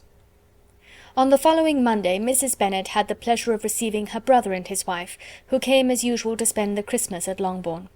Mr. Gardiner was a sensible, gentlemanlike man, greatly superior to his sister, as well by nature as education. The Netherfield ladies would have had difficulty in believing that a man who lived by trade and within view of his own warehouses could have been so well bred and agreeable. Mrs. Gardiner, who was several years younger than Mrs. Bennet and Mrs. Phillips, was an amiable, intelligent, elegant woman, and a great favourite with all her Longbourn nieces. Between the two eldest and herself especially there subsisted a particular regard. They had frequently been staying with her in town. The first part of Mrs. Gardiner's business on her arrival was to distribute her presents and describe the newest fashions. When this was done, she had a less active part to play. It became her turn to listen. Mrs. Bennet had many grievances to relate, and much to complain of. They had all been very ill used since she last saw her sister. 2 of her girls had been upon the point of marriage, and after all there was nothing in it. "I do not blame Jane," she continued, "for Jane would have got Mr. Bingley if she could. But Lizzie! Oh, sister, it is very hard to think that she might have been Mr. Collins's wife by this time, had it not been for her own perverseness. He made her an offer in this very room, and she refused him. The consequence of it is, that Lady Lucas will have a daughter married before I have, and that the Longbourn estate is just as much entailed as ever. The Lucases are very artful people indeed, sister. They are all for what they can get. I am very sorry to say it of them, but so it is. It makes me very nervous and poorly to be thwarted so in my own family, and to have neighbours who think of themselves before anybody else. However, your coming just at this time is the greatest of comforts, and I am very glad to hear what you tell us of long sleeves." Mrs. Gardiner, to whom the chief of this news had been given before, in the course of Jane and Elizabeth's correspondence with her, made her sister a slight answer, and in compassion to her nieces, turned the conversation. When alone with Elizabeth afterwards, she spoke more on the subject. "It seems likely to have been a desirable match for Jane," said she. "I am sorry it went off. But these things happen so often. A young man, such as you describe Mr. Bingley, so easily falls in love with a pretty girl for a few weeks, and when accident separates them, so easily forgets her, that these sorts of inconsistencies are very frequent." "An excellent consolation in its way," said Elizabeth, "but it will not do for us. We do not suffer by accident. It does not often happen that the interference of friends will persuade a young man of independent fortune to think no more of a girl whom he was violently in love with only a few days before." "But that expression of violently in love is so hackneyed, so doubtful, so indefinite, that it gives me very little idea. It is as often applied to feelings which arise from a half-hour's acquaintance as to a real strong attachment. Pray, how violent was Mr. Bingley's love?" "I never saw a more promising inclination. He was growing quite inattentive to other people, and wholly engrossed by her. Every time they met, it was more decided and remarkable. At his own ball he offended 2 or 3 young ladies by not asking them to dance, and I spoke to him twice myself without receiving an answer. Could there be finer symptoms? Is not general incivility the very essence of love?" "Oh yes, of that kind of love which I suppose him to have felt. Poor Jane! I am sorry for her, because, with her disposition, she may not get over it immediately. It had better have happened to you, Lizzie. You would have laughed yourself out of it sooner. But do you think she would be prevailed upon to go back with us? Change of scene might be of service, and perhaps a little relief from home may be as useful as anything." Elizabeth was exceedingly pleased with this proposal, and felt persuaded of her sister's ready acquiescence. "I hope," added Mrs. Gardiner, "that no consideration with regard to this young man will influence her. We live in so different a part of town, all our connections are so different, and as you well know, we go out so little, that it is very improbable that they should meet at all, unless he really comes to see her." "And that is quite impossible, for he is now in the custody of his friend, and Mr. Darcy would no more suffer him to call on Jane in such a part of London. My dear aunt, how could you think of it? Mr. Darcy may perhaps have heard of such a place as Gracechurch Street, but he would hardly think a month's ablution enough to cleanse him from its impurities, were he once to enter it, and depend upon it, Mr. Bingley never stirs without him." "So much the better. I hope they will not meet at all. But does not Jane correspond with his sister? She will not be able to help calling." "She will drop the acquaintance entirely."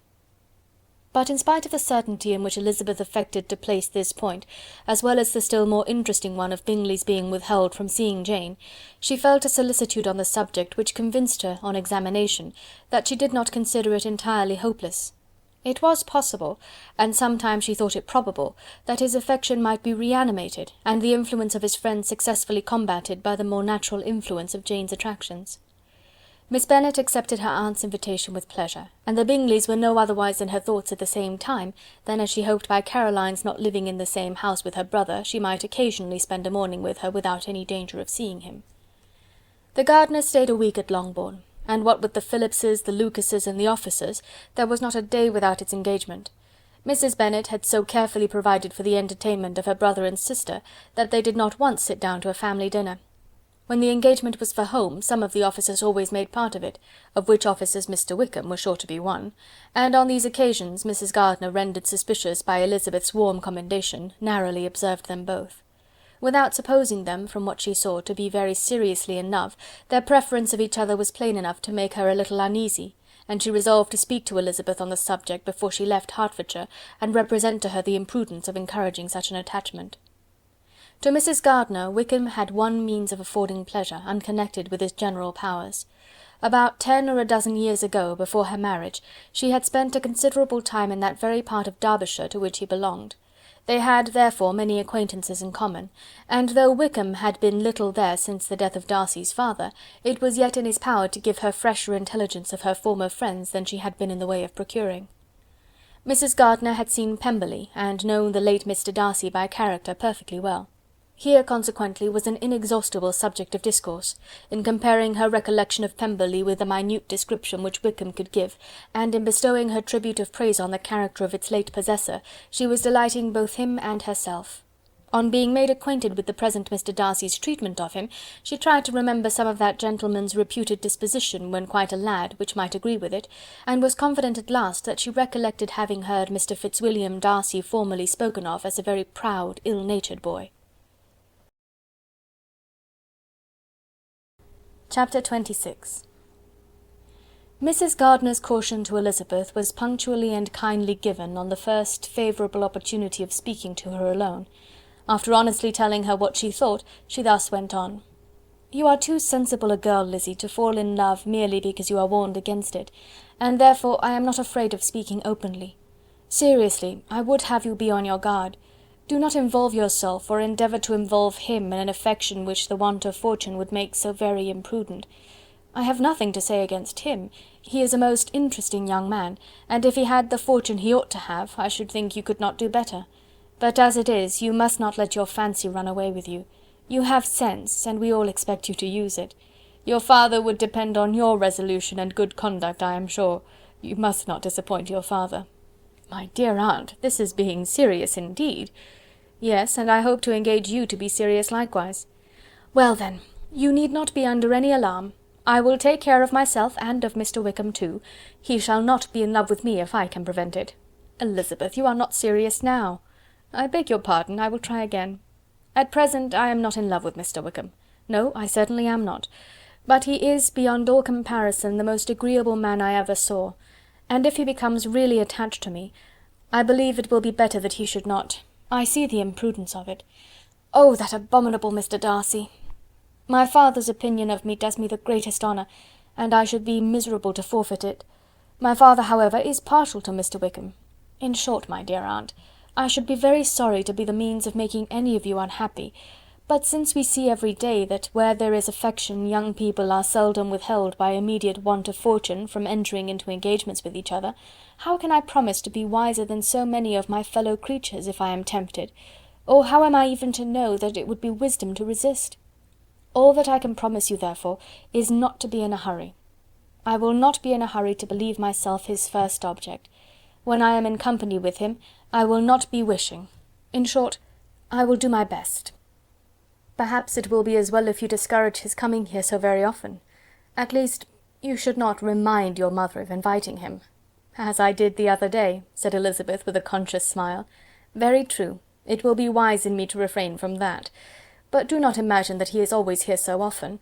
It is on your account that he has been so frequently invited this week. You know my mother's ideas as to the necessity of constant company for her friends, but really, and upon my honour, I will try to do what I think to be the wisest, and now I hope you are satisfied." Her aunt assured her that she was, and Elizabeth having thanked her for the kindness of her hints, they parted. A wonderful instance of advice being given on such a point without being resented. Mr. Collins returned to Hertfordshire soon after it had been quitted by the Gardiners and Jane, but as he took up his abode with the Lucases, his arrival was no great inconvenience to Mrs. Bennet. His marriage was now fast approaching, and she was at length so far resigned as to think it inevitable, and even repeatedly to say in an ill-natured tone that she wished they might be happy. Thursday was to be the wedding day, and on Wednesday Miss Lucas paid her farewell visit, and when she rose to take leave, Elizabeth, ashamed of her mother's ungracious and reluctant good wishes, and sincerely affected herself, accompanied her out of the room. As they went downstairs together, Charlotte said, "I shall depend on hearing from you very often, Eliza." "That you certainly shall. And I have another favour to ask you. Will you come and see me? We shall often meet, I hope, in Hertfordshire. I am not likely to leave Kent for some time. Promise me, therefore, to come to Hunsford." Elizabeth could not refuse, though she foresaw little pleasure in the visit. "My father and Maria are coming to me in March," added Charlotte, "and I hope you will consent to be of the party. Indeed, Eliza, you will be as welcome as either of them." The wedding took place, the bride and bridegroom set off for Kent from the church door, and everybody had as much to say or to hear on the subject as usual. Elizabeth soon heard from her friend, and their correspondence was as regular and frequent as it had ever been. That it should be equally unreserved was impossible. Elizabeth could never address her without feeling that all the comfort of intimacy was over, and though determined not to slacken as a correspondent, it was for the sake of what had been, rather than what was. Charlotte's first letters were received with a good deal of eagerness. There could not but be curiosity to know how she would speak of her new home, how she would like Lady Catherine, and how happy she would dare pronounce herself to be. Though, when the letters were read, Elizabeth felt that Charlotte expressed herself on every point exactly as she might have foreseen. She wrote cheerfully, seemed surrounded with comforts, and mentioned nothing which she could not praise. The house, the furniture, neighbourhood, and roads were all to her taste, and Lady Catherine's behaviour was most friendly and obliging. It was Mr. Collins's picture of Hunsford and Rosings rationally softened, and Elizabeth perceived that she must wait for her own visit there to know the rest. Jane had already written a few lines to her sister to announce their safe arrival in London, and when she wrote again, Elizabeth hoped it would be in her power to say something of the Bingleys. Her impatience for this second letter was as well rewarded as impatience generally is. Jane had been a week in town without either seeing or hearing from Caroline. She accounted for it, however, by supposing that her last letter to her friend from Longbourn had by some accident been lost. "My aunt," she continued, "is going to-morrow into that part of the town, and I shall take the opportunity of calling in Grosvenor Street." She wrote again when the visit was paid, and she had seen Miss Bingley. "I did not think Caroline in spirits," were her words, "but she was very glad to see me, and reproached me for giving her no notice of my coming to London. I was right, therefore, my last letter had never reached her. I inquired after their brother, of course. He was well, but so engaged with Mr. Darcy that they scarcely ever saw him. I found that Miss Darcy was expected to dinner. I wish I could see her. My visit was not long, as Caroline and Mrs. Hurst were going out. I dare say I shall see them soon here." Elizabeth shook her head over this letter. It convinced her that accident only could discover to Mr. Bingley her sister's being in town. 4 weeks passed away, and Jane saw nothing of him. She endeavoured to persuade herself that she did not regret it, but she could no longer be blind to Miss Bingley's inattention.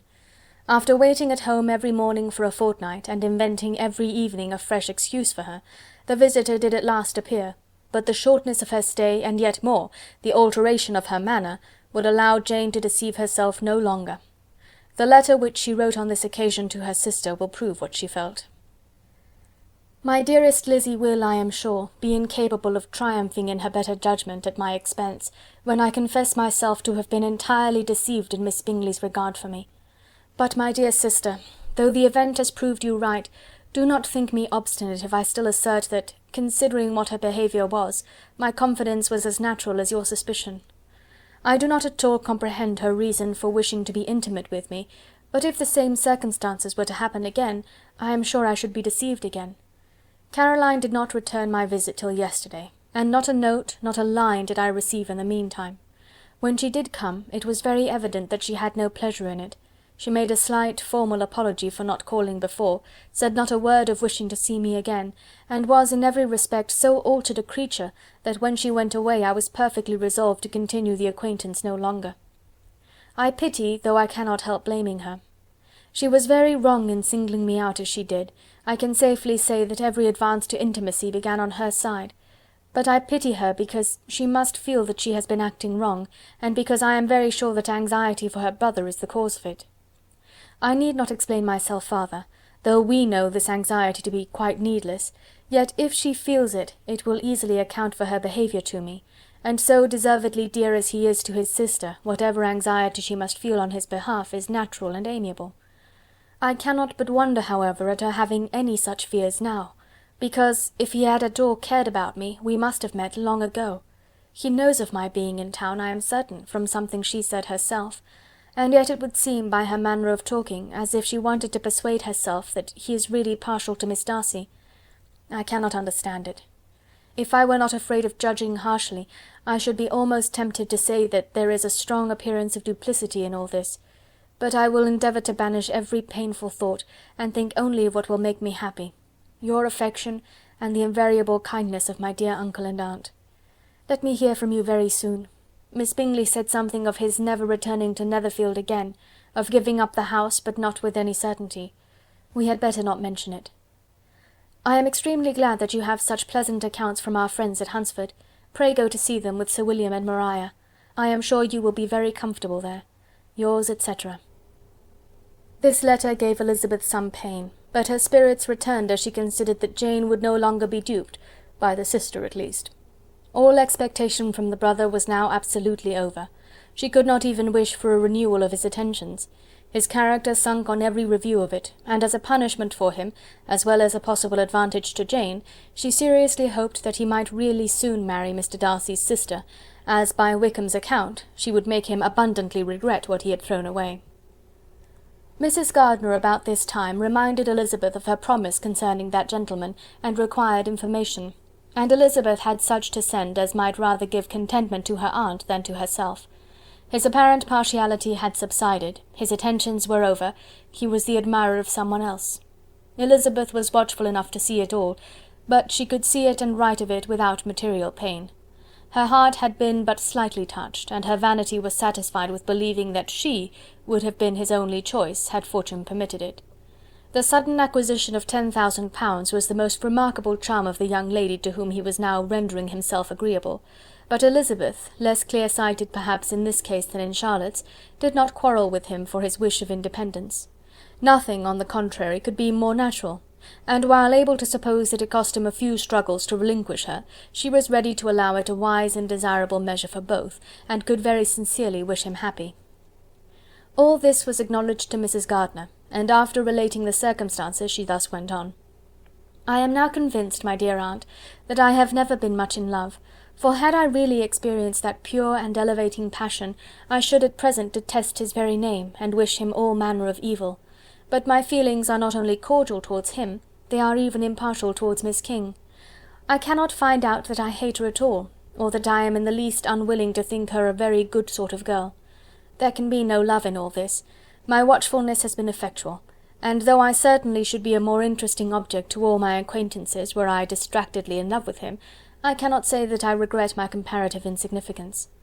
Importance may sometimes be purchased too dearly. Kitty and Lydia take his defection much more to heart than I do. They are young in the ways of the world, and not yet open to the mortifying conviction that handsome young men must have something to live on as well as the plain.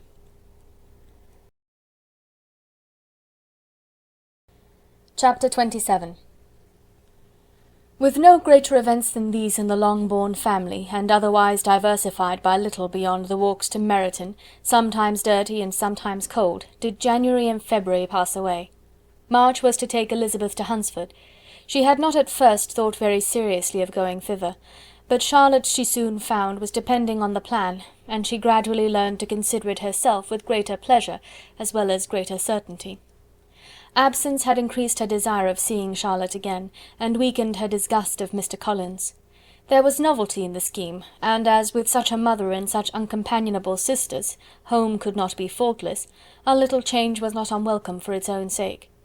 The journey would, moreover, give her a peep at Jane, and in short, as the time drew near, she would have been very sorry for any delay. Everything, however, went on smoothly, and was finally settled according to Charlotte's first sketch. She was to accompany Sir William and his second daughter. The improvement of spending a night in London was added in time, and the plan became as perfect as plan could be.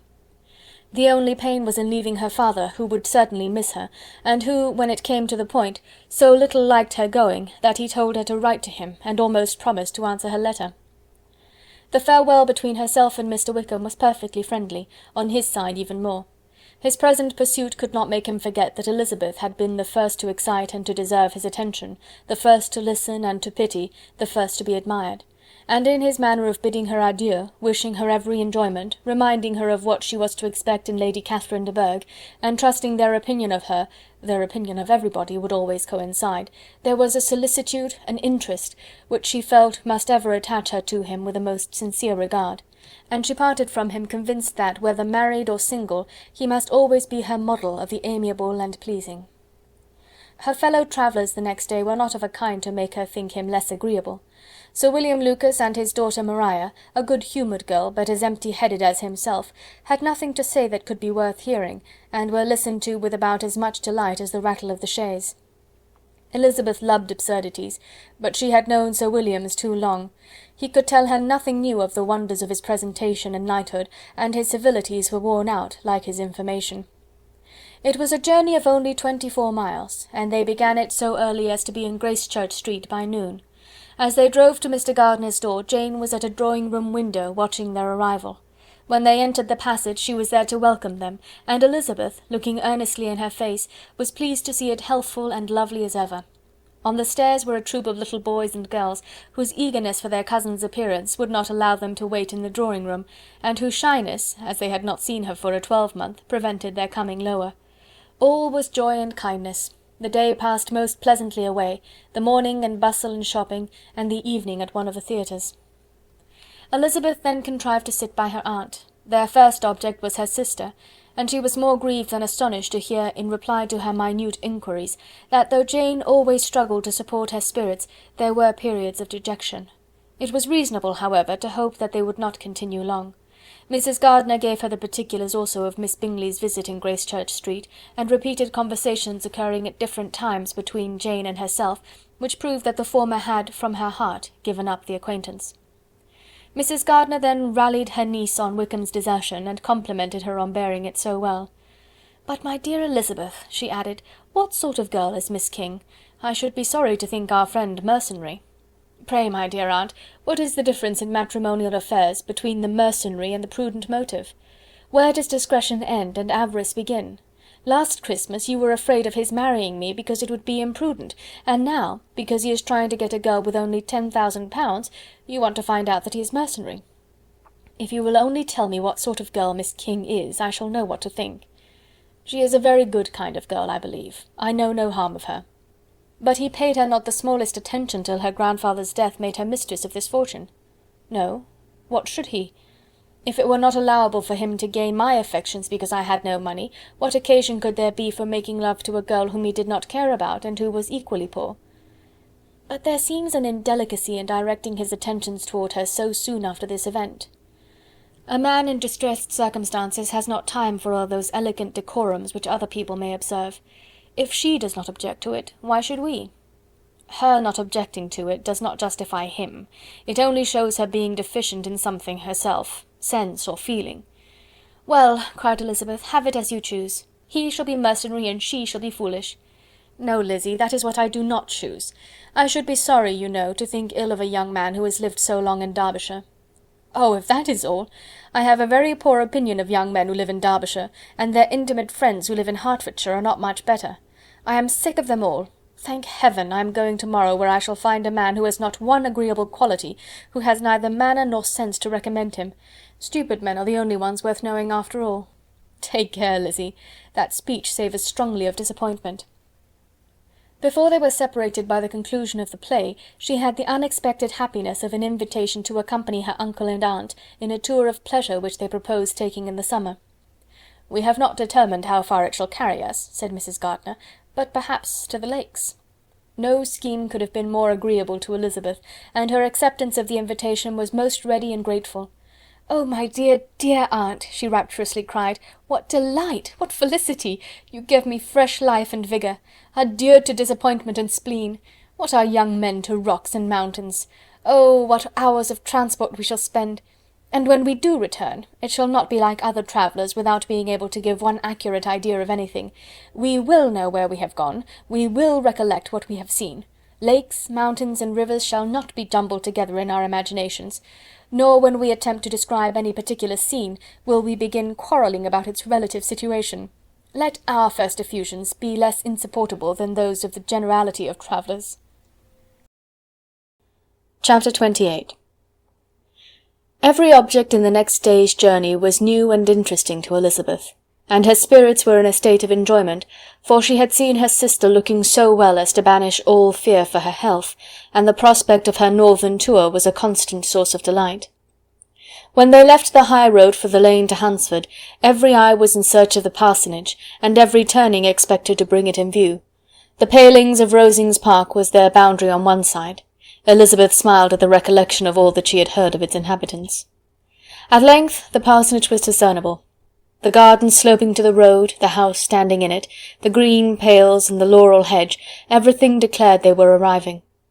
Mr. Collins and Charlotte appeared at the door, and the carriage stopped at the small gate which led by a short gravel walk to the house, amidst the nods and smiles of the whole party.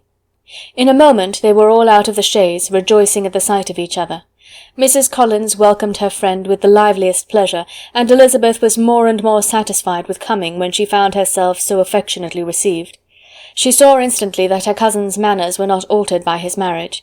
His formal civility was just what it had been, and he detained her some minutes at the gate to hear and satisfy his inquiries after all her family. They were then, with no other delay than his pointing out the neatness of the entrance, taken into the house. And as soon as they were in the parlour, he welcomed them a second time with ostentatious formality to his humble abode, and punctually repeated all his wife's offers of refreshment. Elizabeth was prepared to see him in his glory, and she could not help fancying that in displaying the good proportion of the room, its aspect and its furniture, he addressed himself particularly to her, as if wishing to make her feel what she had lost in refusing him. But though everything seemed neat and comfortable, she was not able to gratify him by any sigh of repentance, and rather looked with wonder at her friend that she could have so cheerful an air with such a companion. When Mr. Collins said anything of which his wife might reasonably be ashamed, which certainly was not unseldom, she involuntarily turned her eye on Charlotte. Once or twice she could discern a faint blush, but in general Charlotte wisely did not hear. After sitting long enough to admire every article of furniture in the room, from the sideboard to the fender, to give an account of their journey and of all that had happened in London, Mr. Collins invited them to take a stroll in the garden, which was large and well laid out, and to the cultivation of which he attended himself. To work in this garden was one of his most respectable pleasures, and Elizabeth admired the command of countenance with which Charlotte talked of the healthfulness of the exercise, and owned she encouraged it as much as possible. Here, leading the way through every walk and cross-walk, and scarcely allowing them an interval to utter the praises he asked for, every view was pointed out with a minuteness which left beauty entirely behind. He could number the fields in every direction, and could tell how many trees there were in the most distant clump. But of all the views which his garden, or which the country or kingdom could boast, none were to be compared with the prospect of Rosings, afforded by an opening in the trees that bordered the park nearly opposite the front of his house. It was a handsome modern building, well situated on rising ground. From his garden Mr. Collins would have led them round his 2 meadows, but the ladies, not having shoes to encounter the remains of a white frost, turned back, and while Sir William accompanied him, Charlotte took her sister and friend over the house, extremely well pleased probably to have the opportunity of showing it without her husband's help. It was rather small, but well built and convenient, and everything was fitted up and arranged with a neatness and consistency of which Elizabeth gave Charlotte all the credit. When Mr. Collins could be forgotten, there was really an air of great comfort throughout, and by Charlotte's evident enjoyment of it, Elizabeth supposed he must be often forgotten. She had already learnt that Lady Catherine was still in the country. It was spoken of again while they were at dinner, when Mr. Collins, joining in, observed, "Yes, Miss Elizabeth, you will have the honour of seeing Lady Catherine de Bourgh on the ensuing Sunday at church, and I need not say you will be delighted with her. She is all affability and condescension, and I doubt not but you will be honoured with some portion of her notice when service is over. I have scarcely any hesitation in saying she will include you and my sister Maria in every invitation with which she honours us during your stay here. Her behaviour to my dear Charlotte is charming. We dine at Rosings twice every week, and are never allowed to walk home. Her ladyship's carriage is regularly ordered for us. I should say one of her ladyship's carriages, for she has several." "Lady Catherine is a very respectable, sensible woman indeed," added Charlotte, "and a most attentive neighbour." "Very true, my dear, that is exactly what I say. She is the sort of woman whom one cannot regard with too much deference." The evening was spent chiefly in talking over Hertfordshire news, and telling again what had already been written, and when it closed, Elizabeth, in the solitude of her chamber, had to meditate upon Charlotte's degree of contentment, to understand her address in guiding, and composure in bearing with, her husband, and to acknowledge that it was all done very well. She also had to anticipate how her visit would pass, the quiet tenor of their usual employments, the vexatious interruptions of Mr. Collins, and the gaieties of their intercourse with Rosings. A lively imagination soon settled it all. About the middle of the next day, as she was in her room getting ready for a walk, a sudden noise below seemed to speak the whole house in confusion, and after listening a moment, she heard somebody running upstairs in a violent hurry, and calling loudly after her. She opened the door and met Maria in the landing-place, who, breathless with agitation, cried out, "Oh, my dear Eliza, pray make haste and come into the dining-room, for there is such a sight to be seen, I will not tell you what it is. Make haste and come down this moment." Elizabeth asked questions in vain. Maria would tell her nothing more, and down they ran into the dining-room, which fronted the lane, in quest of this wonder. It was two ladies stopping in a low phaeton in the garden gate. "And is this all?" cried Elizabeth. "I expected at least that the pigs were got into the garden, and here is nothing but Lady Catherine and her daughter." "La, my dear," said Maria, quite shocked at the mistake, "it is not Lady Catherine. The old lady is Mrs. Jenkinson, who lives with them. The other is Miss de Bourgh. Only look at her. She is quite a little creature. Who would have thought that she could be so thin and small? She is abominably rude to keep Charlotte out of doors in all this wind. Why does she not come in? Oh, Charlotte says she hardly ever does. It is the greatest of favours when Mr. Bourgh comes in." "I like her appearance," said Elizabeth, struck with other ideas. "She looks sickly and cross. Yes, she will do for him very well. She will make him a very proper wife." Mr. Collins and Charlotte were both standing at the gate in conversation with the ladies, and Sir William, to Elizabeth's high diversion, was stationed in the doorway, in earnest contemplation of the greatness before him, and constantly bowing whenever Mr. Bourgh looked that way. At length there was nothing more to be said. The ladies drove on, and the others returned into the house. Mr. Collins no sooner saw the two girls than he began to congratulate them on their good fortune, which Charlotte explained by letting them know that the whole party was asked to dine at Rosings the next day. Chapter 29. Mr. Collins's triumph in consequence of this invitation was complete. The power of displaying the grandeur of his patroness to his wondering visitors, and of letting them see her civility towards himself and his wife, was exactly what he had wished for, and that an opportunity of doing it should be given so soon was such an instance of Lady Catherine's condescension as he knew not how to admire enough.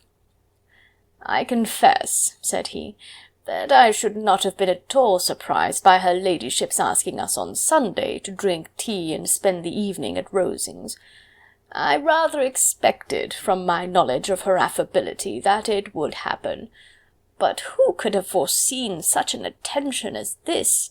Who could have imagined that we should receive an invitation to dine there, an invitation, moreover, including the whole party, so immediately after your arrival?" "I am the less surprised at what has happened," replied Sir William, "from that knowledge of what the manners of the great really are, which my situation in life has allowed me to acquire. About the court such instances of elegant breeding are not uncommon. Scarcely anything was talked of the whole day or next morning but their visit to Rosings. Mr. Collins was carefully instructing them in what they were to expect, that the sight of such rooms, so many servants, and so splendid a dinner might not wholly overpower them. When the ladies were separating for the toilette, he said to Elizabeth, "Do not make yourself uneasy, my dear cousin, about your apparel. Lady Catherine is far from requiring that elegance of dress in us which becomes herself and her daughter. I would advise you merely to put on whatever of your clothes is superior to the rest. There is no occasion for anything more. Lady Catherine will not think the worse of you for being simply dressed. She likes to have the distinction of rank preserved." While they were dressing, he came 2 or 3 times to their different doors to recommend their being quick, as Lady Catherine very much objected to be kept waiting for her dinner. Such formidable accounts of her ladyship and her manner of living quite frightened Maria Lucas, who had been little used to company, and she looked forward to her introduction at Rosings with as much apprehension as her father had done to his presentation at St. James'. As the weather was fine, they had a pleasant walk of about half a mile across the park. Every park has its beauty and its prospects, and Elizabeth saw much to be pleased with, though she could not be in such raptures as Mr. Collins expected the scene to inspire, and was but slightly affected by his enumeration of the windows in front of the house, and his relation of what the glazing altogether had originally cost Sir Louis de Bourgh. When they ascended the steps to the hall, Maria's alarm was every moment increasing, and even Sir William did not look perfectly calm. Elizabeth's courage did not fail her. She had heard nothing of Lady Catherine that spoke her awful from any extraordinary talents or miraculous virtue, and the mere stateliness of money or rank she thought she could witness without trepidation. From the entrance hall, of which Mr. Collins pointed out with a rapturous air the fine proportion and the finished ornaments, they followed the servants through an antechamber to the room where Lady Catherine, her daughter, and Mrs. Jenkinson were sitting. Her ladyship, with great condescension, arose to receive them, and as Mrs. Collins had settled it with her husband that the office of introduction should be hers, it was performed in a proper manner, without any of those apologies and thanks which he would have thought necessary. In spite of having been at St. James's, Sir William was so completely awed by the grandeur surrounding him, that he had but just courage enough to make a very low bow and take his seat without saying a word, and his daughter, frightened almost out of her senses, sat on the edge of her chair, not knowing which way to look. Elizabeth found herself quite equal to the scene, and could observe the 3 ladies before her composedly. Lady Catherine was a tall, large woman, with strongly marked features, which might once have been handsome. Her air was not conciliating, nor was her manner of receiving them such as to make her visitors forget their inferior rank. She was not rendered formidable by silence, but whatever she said was spoken in so authoritative a tone as marked her self-importance, and brought Mr. Wickham immediately to Elizabeth's mind, and from the observation of the day altogether she believed Lady Catherine to be exactly what he represented. When, after examining the mother, in whose countenance and deportment she soon found some resemblance of Mr. Darcy, she turned her eyes on the daughter, she could almost have joined in Maria's astonishment at her being so thin and so small. There was neither in figure nor face any likeness between the ladies. Mr. Bourgh was pale and sickly, her features, though not plain, were insignificant, and she spoke very little, except in a low voice to Mrs. Jenkinson, in whose appearance there was nothing remarkable, and who was entirely engaged in listening to what she said and placing a screen in the proper direction before her eyes. After sitting a few minutes, they were all sent to one of the windows to admire the view, Mr. Collins attending them to point out its beauties, and Lady Catherine kindly informing them that it was much better worth looking at in the summer. The dinner was exceedingly handsome, and there were all the servants and all the articles of plate which Mr. Collins had promised, and as he had likewise foretold, he took his seat at the bottom of the table, by her ladyship's desire, and looked as if he felt that life could furnish nothing greater. He carved, and ate, and praised with delighted alacrity, and every dish was commended, first by him and then by Sir William, who was now enough recovered to echo whatever his son-in-law said, in a manner which Elizabeth wondered Lady Catherine could bear. But Lady Catherine seemed gratified by their excessive admiration, and gave most gracious smiles, especially when any dish on the table proved a novelty to them. The party did not supply much conversation. Elizabeth was ready to speak whenever there was an opening, but she was seated between Charlotte and Mr. Burgh, the former of whom was engaged in listening to Lady Catherine, and the latter said not a word to her all dinner-time. Mrs. Jenkinson was chiefly employed in watching how little Mr. Burgh ate, pressing her to try some other dish, and fearing she was indisposed. Maria thought speaking out of the question, and the gentlemen did nothing but eat and admire. When the ladies returned to the drawing-room, there was little to be done but to hear Lady Catherine talk, which she did without any intermission till coffee came in, delivering her opinion on every subject in so decisive a manner as proved that she was not used to have her judgment controverted. She inquired into Charlotte's domestic concerns familiarly and minutely, gave her a great deal of advice as to the management of them all, told her how everything ought to be regulated in so small a family as hers, and instructed her as to the care of her cows and her poultry. Elizabeth found that nothing was beneath this great lady's attention, which could furnish her with an occasion of dictating to others. In the intervals of her discourse with Mrs. Collins, she addressed a variety of questions to Maria and Elizabeth, but especially to the latter, of whose connections she knew the least, and who, she observed to Mrs. Collins, was a very genteel, pretty kind of girl. She asked her, at different times, how many sisters she had, whether they were older or younger than herself, whether any of them were likely to be married, whether they were handsome, where they had been educated, what carriage her father kept, and what had been her mother's maiden name. Elizabeth felt all the impertinence of her questions, but answered them very composedly.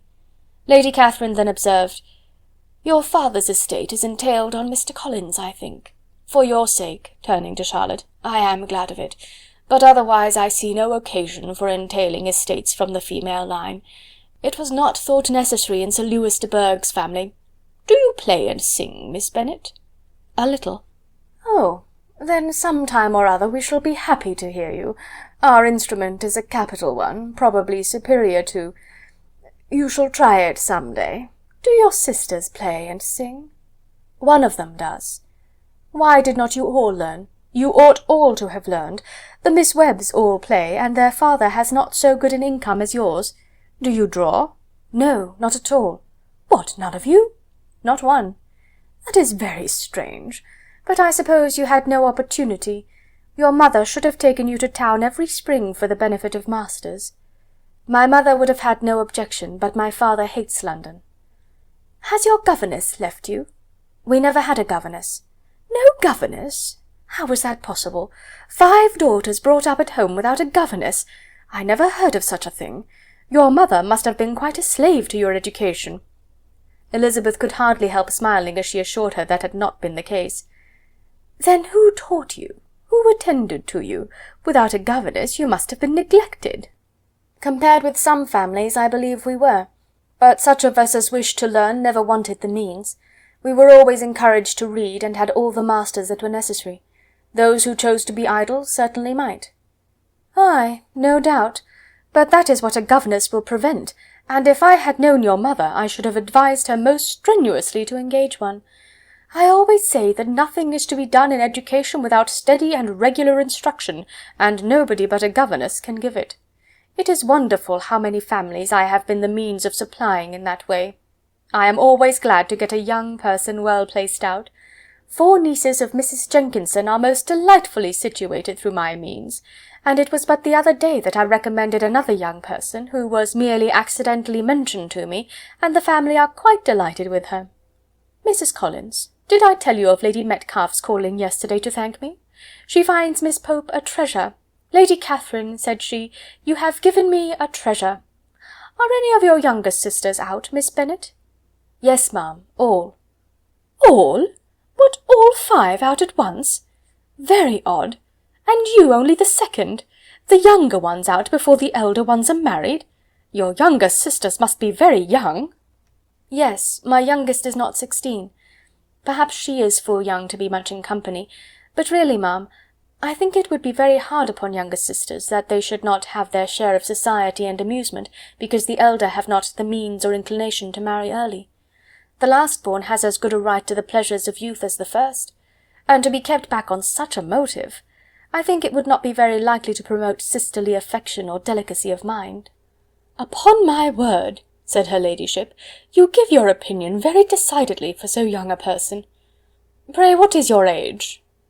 "With 3 younger sisters grown up," replied Elizabeth, smiling, "your ladyship can hardly expect me to own it." Lady Catherine seemed quite astonished at not receiving a direct answer, and Elizabeth suspected herself to be the first creature who had ever dared to trifle with so much dignified impertinence. "You cannot be more than 20, I am sure, therefore you need not conceal your age." "I am not 21." When the gentlemen had joined them, and tea was over, the card tables were placed. Lady Catherine, Sir William, and Mr. and Mrs. Collins sat down to quadrille, and as Miss de Bourgh chose to play at casino, the 2 girls had the honour of assisting Mrs. Jenkinson to make up her party. Their table was superlatively stupid. Scarcely a syllable was uttered that did not relate to the game, except when Mrs. Jenkinson expressed her fears of Miss de Bourgh's being too hot or too cold, or having too much or too little light. A great deal more passed at the other table. Lady Catherine was generally speaking, stating the mistakes of the 3 others, or relating some anecdote of herself. Mr. Collins was employed in agreeing to everything her ladyship said, thanking her for every fish he won, and apologizing if he thought he won too many. Sir William did not say much. He was storing his memory with anecdotes and noble names.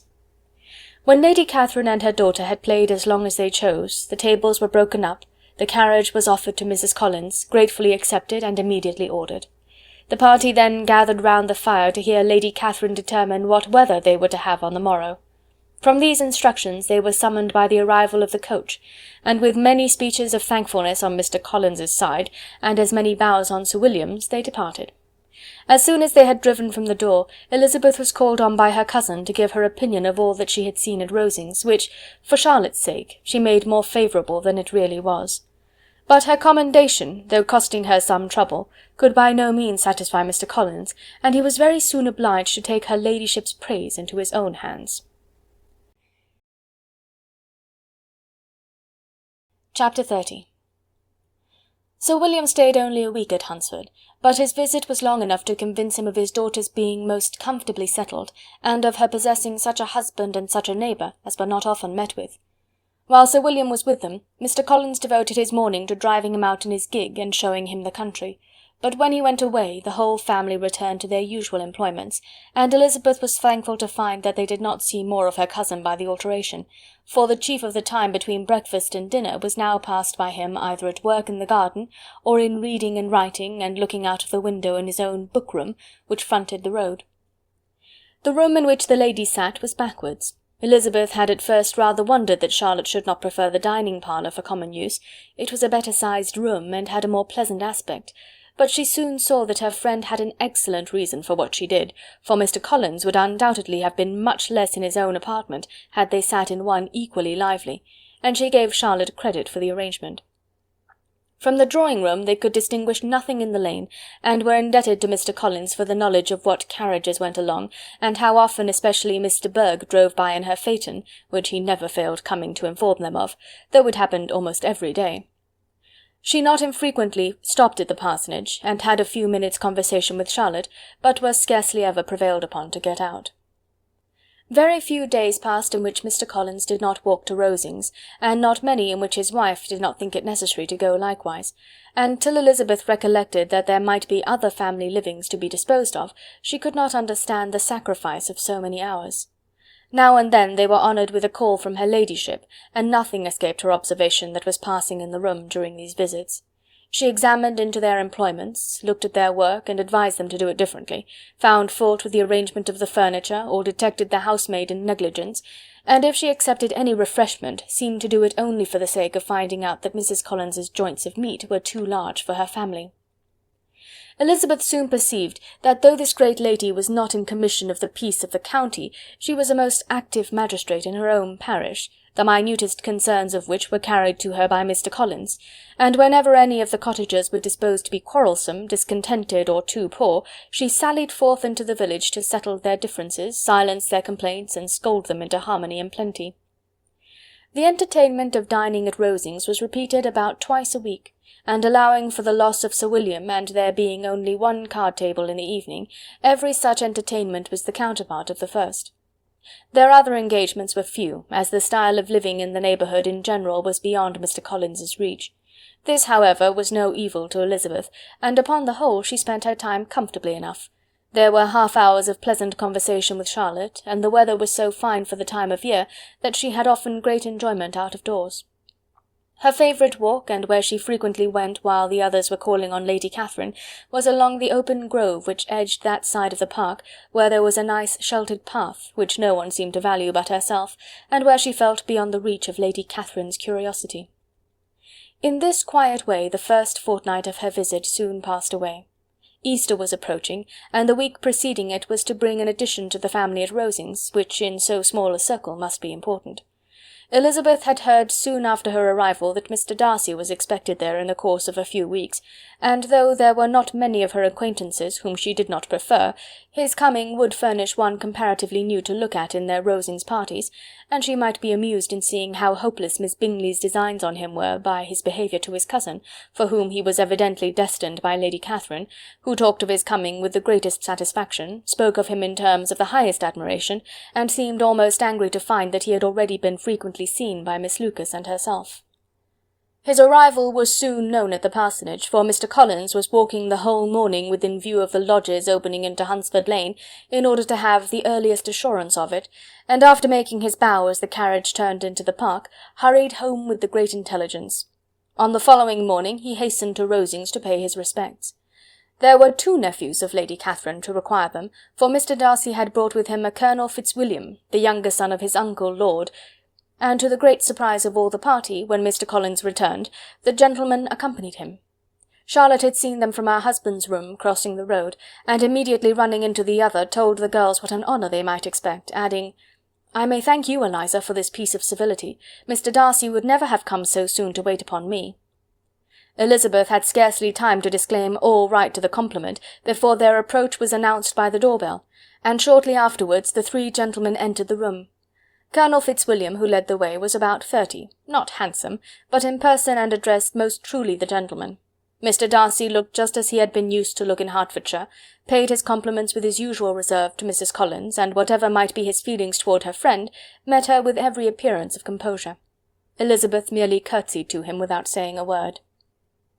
Colonel Fitzwilliam entered into conversation directly with the readiness and ease of a well-bred man, and talked very pleasantly, but his cousin, after having addressed a slight observation on the house and garden to Mrs. Collins, sat for some time without speaking to anybody. At length, however, his civility was so far awakened as to inquire of Elizabeth after the health of her family. She answered him in the usual way, and after a moment's pause added, "My eldest sister has been in town these 3 months. Have you never happened to see her there?" She was perfectly sensible that he never had, but she wished to see whether he would betray any consciousness of what had passed between the Bingleys and Jane, and she thought he looked a little confused as he answered that he had never been so fortunate as to meet Miss Bennet. The subject was pursued no farther, and the gentlemen soon afterwards went away.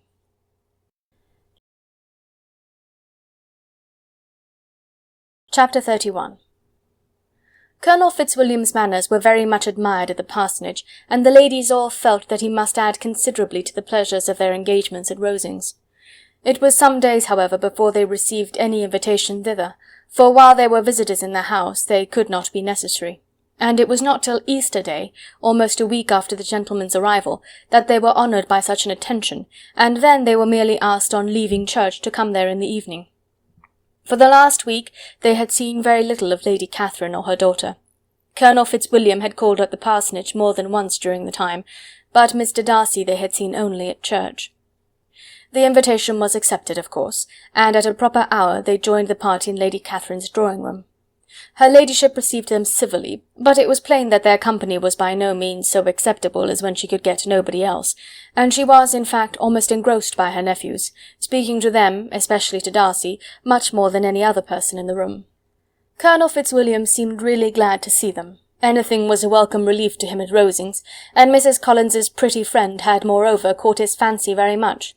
He now seated himself by her, and talked so agreeably of Kent and Hertfordshire, of travelling and staying at home, of new books and music, that Elizabeth had never been half so well entertained in that room before, and they conversed with so much spirit and flow as to draw the attention of Lady Catherine herself as well as of Mr. Darcy. His eyes had been soon and repeatedly turned towards them with a look of curiosity, and that her ladyship after a while shared the feeling was more openly acknowledged, for she did not scruple to call out, "What is it that you are saying, Fitzwilliam? What is it that you are talking of? What are you telling Miss Bennet? Let me hear what it is." "We are speaking of music, madam," said he, when no longer able to avoid a reply. "Of music? Then pray speak aloud. It is, of all subjects, my delight. I must have my share in the conversation if you are speaking of music. There are few people in England, I suppose, who have more true enjoyment of music than myself, or a better natural taste. If I had ever learned, I should have been a great proficient, and so would Anne, if her health had allowed her to apply. I am confident that she would have performed delightfully. How does Georgiana get on, Darcy?" Mr. Darcy spoke with affectionate praise of his sister's proficiency. "I am very glad to hear such a good account of her," said Lady Catherine, "and pray tell her from me that she cannot expect to excel if she does not practice a good deal." "I assure you, madam," he replied, "that she does not need such advice. She practices very constantly." "So much the better. It cannot be done too much, and when I next write to her, I shall charge her not to neglect it on any account. I often tell young ladies that no excellence in music is to be acquired without constant practice. I have told Miss Bennet several times that she will never play really well unless she practices more, and though Mrs. Collins has no instrument, she is very welcome, as I have often told her, to come to Rosings every day and play on the pianoforte in Mrs. Jenkinson's room. She would be in nobody's way, you know, in that part of the house." Mr. Darcy looked a little ashamed of his aunt's ill-breeding, and made no answer. When coffee was over, Colonel Fitzwilliam reminded Elizabeth of having promised to play to him, and she sat down directly to the instrument. He drew a chair near her. Lady Catherine listened to half a song, and then talked, as before, to her other nephew, till the latter walked away from her, and making with his usual deliberation towards the pianoforte, stationed himself so as to command a full view of the fair performer's countenance. Elizabeth saw what he was doing, and at the first convenient pause turned to him with an arch smile, and said, "You mean to frighten me, Mr. Darcy, by coming in all this state to hear me? I will not be alarmed, though your sister does play so well. There is a stubbornness about me that can never bear to be frightened at the will of others. My courage always rises at every attempt to intimidate me." "I shall not say you are mistaken," he replied, "because you could not really believe me to entertain any design of alarming you, and I have had the pleasure of your acquaintance long enough to know that you find great enjoyment in occasionally professing opinions which, in fact, are not your own." Elizabeth laughed heartily at this picture of herself, and said to Colonel Fitzwilliam, "Your cousin will give you a very pretty notion of me, and teach you not to believe a word I say. I am particularly unlucky in meeting with a person so able to expose my real character in a part of the world where I had hoped to pass myself off with some degree of credit. Indeed, Mr. Darcy, it is very ungenerous in you to mention all that you knew to my disadvantage in Hertfordshire, and, give me leave to say, very impolitic too, for it is provoking me to retaliate, and such things may come out as will shock your relations to hear."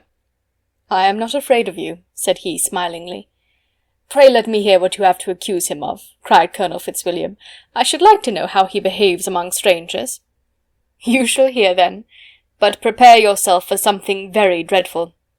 The first time of my ever seeing him in Hertfordshire, you must know, was at a ball, and at this ball, what do you think he did? He danced only 4 dances, though gentlemen were scarce, and to my certain knowledge more than one young lady was sitting down in want of a partner. Mr. Darcy, you cannot deny the fact." "I had not at that time the honour of knowing any lady in the assembly beyond my own party." "True, and nobody can ever be introduced in a ball-room. Well, Colonel Fitzwilliam, what do I play next? My fingers wait your orders." "Perhaps," said Darcy, "I should have judged better, had I sought an introduction, but I am ill qualified to recommend myself to strangers." "Shall we ask your cousin the reason of this?" said Elizabeth, still addressing Colonel Fitzwilliam.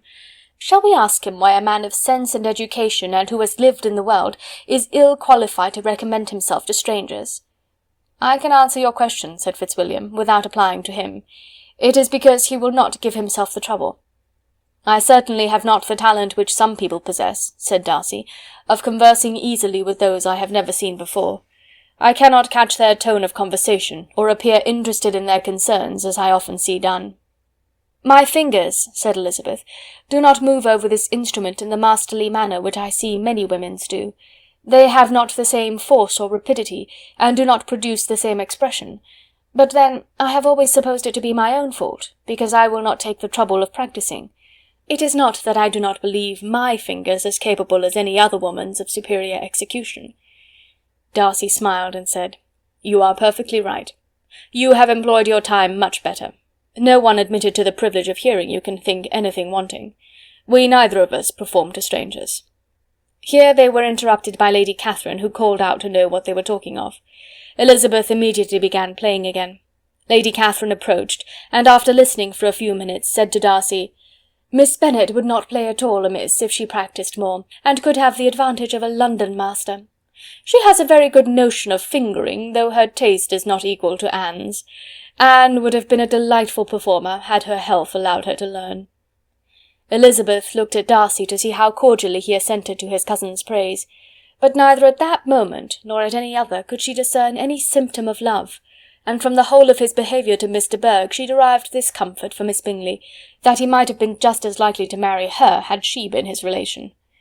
Lady Catherine continued her remarks on Elizabeth's performance, mixing them with many instructions on execution and taste.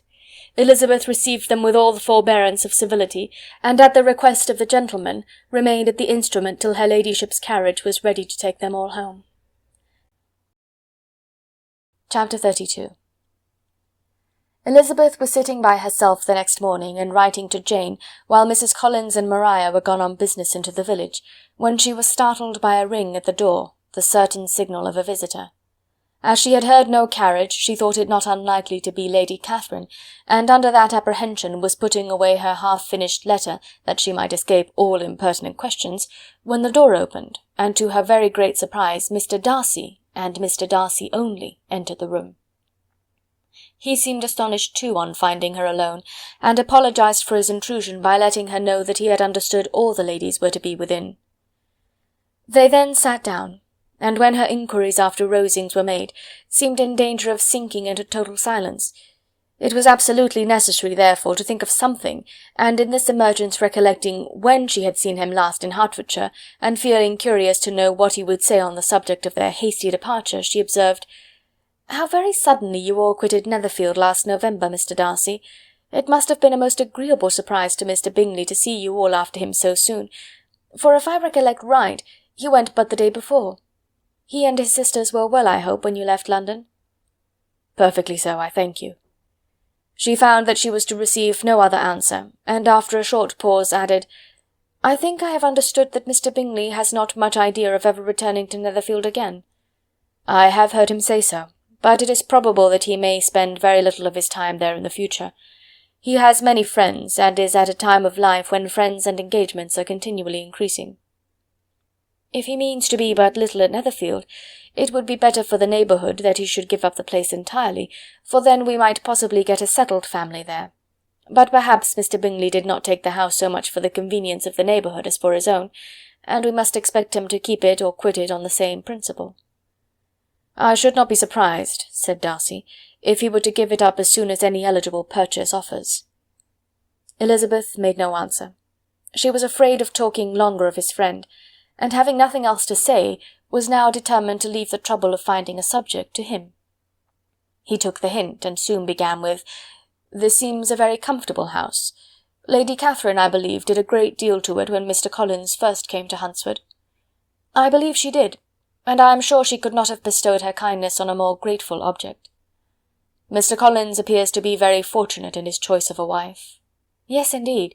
His friends may well rejoice in his having met with one of the very few sensible women who would have accepted him, or have made him happy if they had. My friend has an excellent understanding, though I am not certain that I consider her marrying Mr. Collins as the wisest thing she ever did. She seems perfectly happy, however, and in a prudential light it is certainly a very good match for her." "It must be very agreeable for her to be settled within so easy a distance of her own family and friends." "An easy distance, do you call it? It is nearly 50 miles." "And what is 50 miles of good road? Little more than half a day's journey. Yes, I call it a very easy distance." "I should never have considered the distance as one of the advantages of the match," cried Elizabeth. "I should never have said Mrs. Collins was settled near her family." "It is a proof of your own attachment to Hertfordshire. Anything beyond the neighbourhood of Longbourn, I suppose, would appear far." As he spoke, there was a sort of smile which Elizabeth fancied she understood. He must be supposing her to be thinking of Jane and Netherfield, and she blushed as she answered, "I do not mean to say that a woman may not be settled too near her family. The far and the near must be relative, and depend on many varying circumstances. Where there is fortune to make the expenses of travelling unimportant, distance becomes no evil. But that is not the case here. Mr. and Mrs. Collins have a comfortable income, but not such a one as will allow of frequent journeys, and I am persuaded my friend would not call herself near her family under less than half the present distance." Mr. Darcy drew his chair a little towards her, and said, "You cannot have a right to such very strong local attachment. You cannot have been always at Longbourn." Elizabeth looked surprised. The gentleman experienced some change of feeling. He drew back his chair, took a newspaper from the table, and glancing over it, said in a colder voice, "Are you pleased with Kent?" A short dialogue on the subject of the country ensued, on either side calm and concise, and soon put an end to by the entrance of Charlotte and her sister, just returned from her walk. The tete-a-tete surprised them. Mr. Darcy related the mistake which had occasioned his intruding on Miss Bennet, and after sitting a few minutes longer without saying much to anybody, went away. "What can be the meaning of this?" said Charlotte as soon as he was gone. "My dear Eliza, he must be in love with you, or he would never have called on us in this familiar way." But when Elizabeth told of his silence, it did not seem very likely, even to Charlotte's wishes, to be the case, and after various conjectures they could at last only suppose his visit to proceed from the difficulty of finding anything to do, which was the more probable from the time of year. All field sports were over. Within doors there was Lady Catherine, books, and a billiard-table, but gentlemen cannot always be within doors, and in the nearness of the parsonage, or the pleasantness of the walk to it, or of the people who lived in it, the two cousins found a temptation from this period of walking thither almost every day. They called at various times of the morning, sometimes separately, sometimes together, and now and then accompanied by their aunt. It was plain to them all that Colonel Fitzwilliam came because he had pleasure in their society, a persuasion which of course recommended him still more, and Elizabeth was reminded by her own satisfaction in being with him, as well as by his evident admiration of her former favourite, George Wickham, and though in comparing them she saw there was less captivating softness in Colonel Fitzwilliam's manners, she believed he might have the best informed mind. But why Mr. Darcy came so often to the parsonage it was more difficult to understand. It could not be for society, as he frequently sat there 10 minutes together without opening his lips, and when he did speak, it seemed the effect of necessity rather than of choice, a sacrifice to propriety, not a pleasure to himself. He seldom appeared really animated. Mrs. Collins knew not what to make of him. Colonel Fitzwilliam's occasionally laughing at his stupidity proved that he was generally different, which her own knowledge of him could not have told her, and as she would like to have believed this change the effect of love, and the object of that love her friend Eliza, she set herself seriously to work to find it out. She watched him whenever they were at Rosings, and whenever he came to Hunsford, but without much success. He certainly looked at her friend a great deal, but the expression of that look was disputable. It was an earnest, steadfast gaze, but she often doubted whether there were much admiration in it, and sometimes it seemed nothing but absence of mind. She had once or twice suggested to Elizabeth the possibility of his being partial to her, but Elizabeth always laughed at the idea, and Mrs. Collins did not think it right to press the subject, from the danger of raising expectations which might only end in disappointment, for in her opinion it admitted not of a doubt that all her friend's dislike would vanish if she could suppose him to be in her power. In her kind schemes for Elizabeth she sometimes planned her marrying Colonel Fitzwilliam. He was beyond comparison the most pleasant man. He certainly admired her, and his situation in life was most eligible. But to counterbalance these advantages, Mr. Darcy had considerable patronage in the church, and his cousin could have none at all. Chapter 33. More than once did Elizabeth, in her rambles within the park, unexpectedly meet Mr. Darcy. She felt all the perverseness of the mischance that should bring him where no one else was brought, and, to prevent its ever happening again, took care to inform him at first that it was a favourite haunt of hers. How it could occur a second time, therefore, was very odd. Yet it did, and even a third. It seemed like wilful ill-nature, or a voluntary penance, for on these occasions it was not merely a few formal inquiries and an awkward pause and then away, but he actually thought it necessary to turn back and walk with her.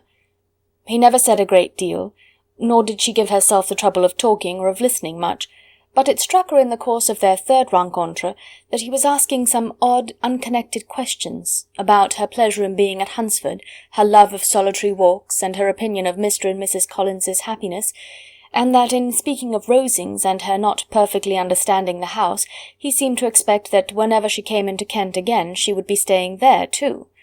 His words seemed to imply it. Could he have Colonel Fitzwilliam in his thoughts? She supposed, if he meant anything, he must mean an allusion to what might arise in that quarter. It distressed her a little, and she was quite glad to find herself at the gate in the pales opposite the parsonage. She was engaged one day as she walked in perusing Jane's last letter, and dwelling on some passages which proved that Jane had not written in spirits, when, instead of being again surprised by Mr. Darcy, she saw on looking up that Colonel Fitzwilliam was meeting her. Putting away the letter immediately, and forcing a smile, she said, "I did not know before that you ever walked this way." "I have been making the tour of the park," he replied, "as I generally do every year, and intend to close it with a call at the parsonage. Are you going much farther?" "No, I should have turned in a moment." And accordingly she did turn, and they walked towards the parsonage together. "Do you certainly leave Kent on Saturday?" said she. "Yes, if Darcy does not put it off again, but I am at his disposal. He arranges the business just as he pleases." "And if not able to please himself in the arrangement, he has at least pleasure in the great power of choice. I do not know anybody who seems more to enjoy the power of doing what he likes than Mr. Darcy." "He likes to have his own way very well," replied Colonel Fitzwilliam, "but so we all do. It is only that he has better means of having it than many others, because he is rich, and many others are poor. I speak feelingly. A younger son, you know, must be inured to self-denial and dependence." "In my opinion, the younger son of an earl can know very little of either. Now seriously, what have you ever known of self-denial and dependence? When have you been prevented by want of money from going wherever you chose, or procuring anything you had a fancy for?" "These are home questions, and perhaps I cannot say that I have experienced many hardships of that nature. But in matters of greater weight I may suffer from want of money. Younger sons cannot marry where they like." "Unless they like women of fortune, which I think they very often do." "Our habits of expense make us too dependent, and there are not many in my rank of life who can afford to marry without some attention to money." "Is this," thought Elizabeth, "meant for me?" And she coloured at the idea, but recovering herself, said in a lively tone, "And pray, what is the usual price of an earl's younger son? Unless the elder brother is very sickly, I suppose you would not ask above 50,000 pounds? He answered her in the same style, and the subject dropped. To interrupt a silence which might make him fancy her affected with what had passed, she soon afterwards said, "I imagine your cousin brought you down with him chiefly for the sake of having someone at his disposal. I wonder he does not marry, to secure a lasting convenience of that kind, but perhaps his sister does as well for the present, and, as she is under his sole care, he may do what he likes with her." "No," said Colonel Fitzwilliam, "that is an advantage which he must divide with me. I am joined with him in the guardianship of Miss Darcy." "Are you indeed? And pray what sort of guardians do you make? Does your charge give you much trouble? Young ladies of her age are sometimes a little difficult to manage, and if she has the true Darcy spirit, she may like to have her own way." As she spoke she observed him looking at her earnestly, and the manner in which he immediately asked her why she supposed Miss Darcy likely to give them any uneasiness, convinced her that she had somehow or other got pretty near the truth. She replied directly, "You need not be frightened. I never heard any harm of her, and I dare say she is one of the most tractable creatures in the world. She is a very great favourite with some ladies of my acquaintance, Mrs. Hurst and Miss Bingley. I think I have heard you say that you know them?" "I know them a little. Their brother is a pleasant gentlemanlike man. He is a great friend of Darcy's." "Oh, yes," said Elizabeth dryly. "Mr. Darcy is uncommonly kind to Mr. Bingley, and takes a prodigious deal of care of him." "Care of him?" "Yes, I really believe Darcy does take care of him in those points where he most wants care. From something that he told me in our journey hither, I have reason to think Bingley very much indebted to him. But I ought to beg his pardon, for I have no right to suppose that Bingley was the person meant. It was all conjecture." "What is it you mean?" "It is a circumstance which Darcy could not wish to be generally known, because if it were to get round to the lady's family it would be an unpleasant thing." "You may depend upon my not mentioning it." "And remember that I have not much reason for supposing it to be Bingley. What he told me was merely this, that he congratulated himself on having lately saved a friend from the inconveniences of a most imprudent marriage, but without mentioning names or any other particulars, and I only suspected it to be Bingley from believing him the kind of young man to get into a scrape of that sort, and from knowing them to have been together the whole of last summer." "Did Mr. Darcy give you reasons for this interference?" "I understood that there were some very strong objections against the lady." "And what arts did he use to separate them?" "He did not talk to me of his own arts," said Fitzwilliam, smiling. "He only told me what I have now told you." Elizabeth made no answer, and walked on, her heart swelling with indignation. After watching her a little, Fitzwilliam asked her why she was so thoughtful. "I am thinking of what you have been telling me," said she. "Your cousin's conduct does not suit my feelings. Why was he to be the judge?" "You are rather disposed to call his interference officious?" "I do not see what right Mr. Darcy had to decide on the propriety of his friend's inclination, or why, upon his own judgment alone, he was to determine and direct in what manner his friend was to be happy. But," she continued, recollecting herself, "as we know none of the particulars, it is not fair to condemn him. It is not to be supposed that there was much affection in the case." "That is not an unnatural surmise," said Fitzwilliam, "but it is a lessening of the honour of my cousin's triumph very sadly." This was spoken jestingly, but it appeared to her so just a picture of Mr. Darcy that she would not trust herself with an answer, and therefore, abruptly changing the conversation, talked on indifferent matters until they reached the parsonage. There, shut into her own room, as soon as their visitor left them, she could think without interruption of all that she had heard. It was not to be supposed that any other people could be meant than those with whom she was connected. There could not exist in the world two men over whom Mr. Darcy could have such boundless influence. That he had been concerned in the measures taken to separate Bingley and Jane she had never doubted, but she had always attributed to Miss Bingley the principal design and arrangement of them. If his own vanity, however, did not mislead him, he was the cause, his pride and caprice were the cause, of all that Jane had suffered and still continued to suffer. He had ruined for a while every hope of happiness for the most affectionate, generous heart in the world, and no one could say how lasting an evil he might have inflicted.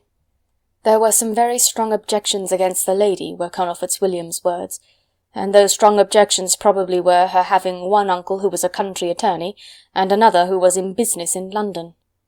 To Jane herself, she exclaimed, there could be no possibility of objection. All loveliness and goodness as she is, her understanding excellent, her mind improved, and her manners captivating. Neither could anything be urged against my father, who, though with some peculiarities, has abilities Mr. Darcy himself need not disdain, and respectability which he will probably never reach. When she thought of her mother, her confidence gave way a little, but she would not allow that any objections there had material weight with Mr. Darcy, whose pride, she was convinced, would receive a deeper wound from the want of importance in his friend's connections than from their want of sense, and she was quite decided at last that he had been partly governed by this worst kind of pride, and partly by the wish of retaining Mr. Bingley for his sister. The agitation and tears which the subject occasioned brought on a headache, and it grew so much worse towards the evening that, added to her unwillingness to see Mr. Darcy, it determined her not to attend her cousins to Rosings, where they were engaged to drink tea. Mrs. Collins, seeing that she was really unwell, did not press her to go, and as much as possible prevented her husband from pressing her, but Mr. Collins could not conceal his apprehension of Lady Catherine's being rather displeased by her staying at home. Chapter 34. When they were gone, Elizabeth, as if intending to exasperate herself as much as possible against Mr. Darcy, chose for her employment the examination of all the letters which Jane had written to her since her being in Kent. They contained no actual complaint, nor was there any revival of past occurrences, or any communication of present suffering. But in all, and in almost every line of each, there was a want of that cheerfulness which had been used to characterize her style, and which, proceeding from the serenity of a mind at ease with itself and kindly disposed towards everyone, had been scarcely ever clouded. Elizabeth noticed every sentence conveying the idea of uneasiness with an attention which it had hardly received on the first perusal. Mr. Darcy's shameful boast of what misery he had been able to inflict gave her a keener sense of her sister's sufferings. It was some consolation to think that his visit to Rosings was to end on the day after the next, and a still greater, that in less than a fortnight she should herself be with Jane again, and enabled to contribute to the recovery of her spirits by all that affection could do. She could not think of Darcy's leaving Kent without remembering that his cousin was to go with him, but Colonel Fitzwilliam had made it clear that he had no intentions at all, and agreeable as he was, she did not mean to be unhappy about him. While settling this point, she was suddenly roused by the sound of the door-bell, and her spirits were a little fluttered by the idea of its being Colonel Fitzwilliam himself, who had once before called late in the evening, and might now come to inquire particularly after her.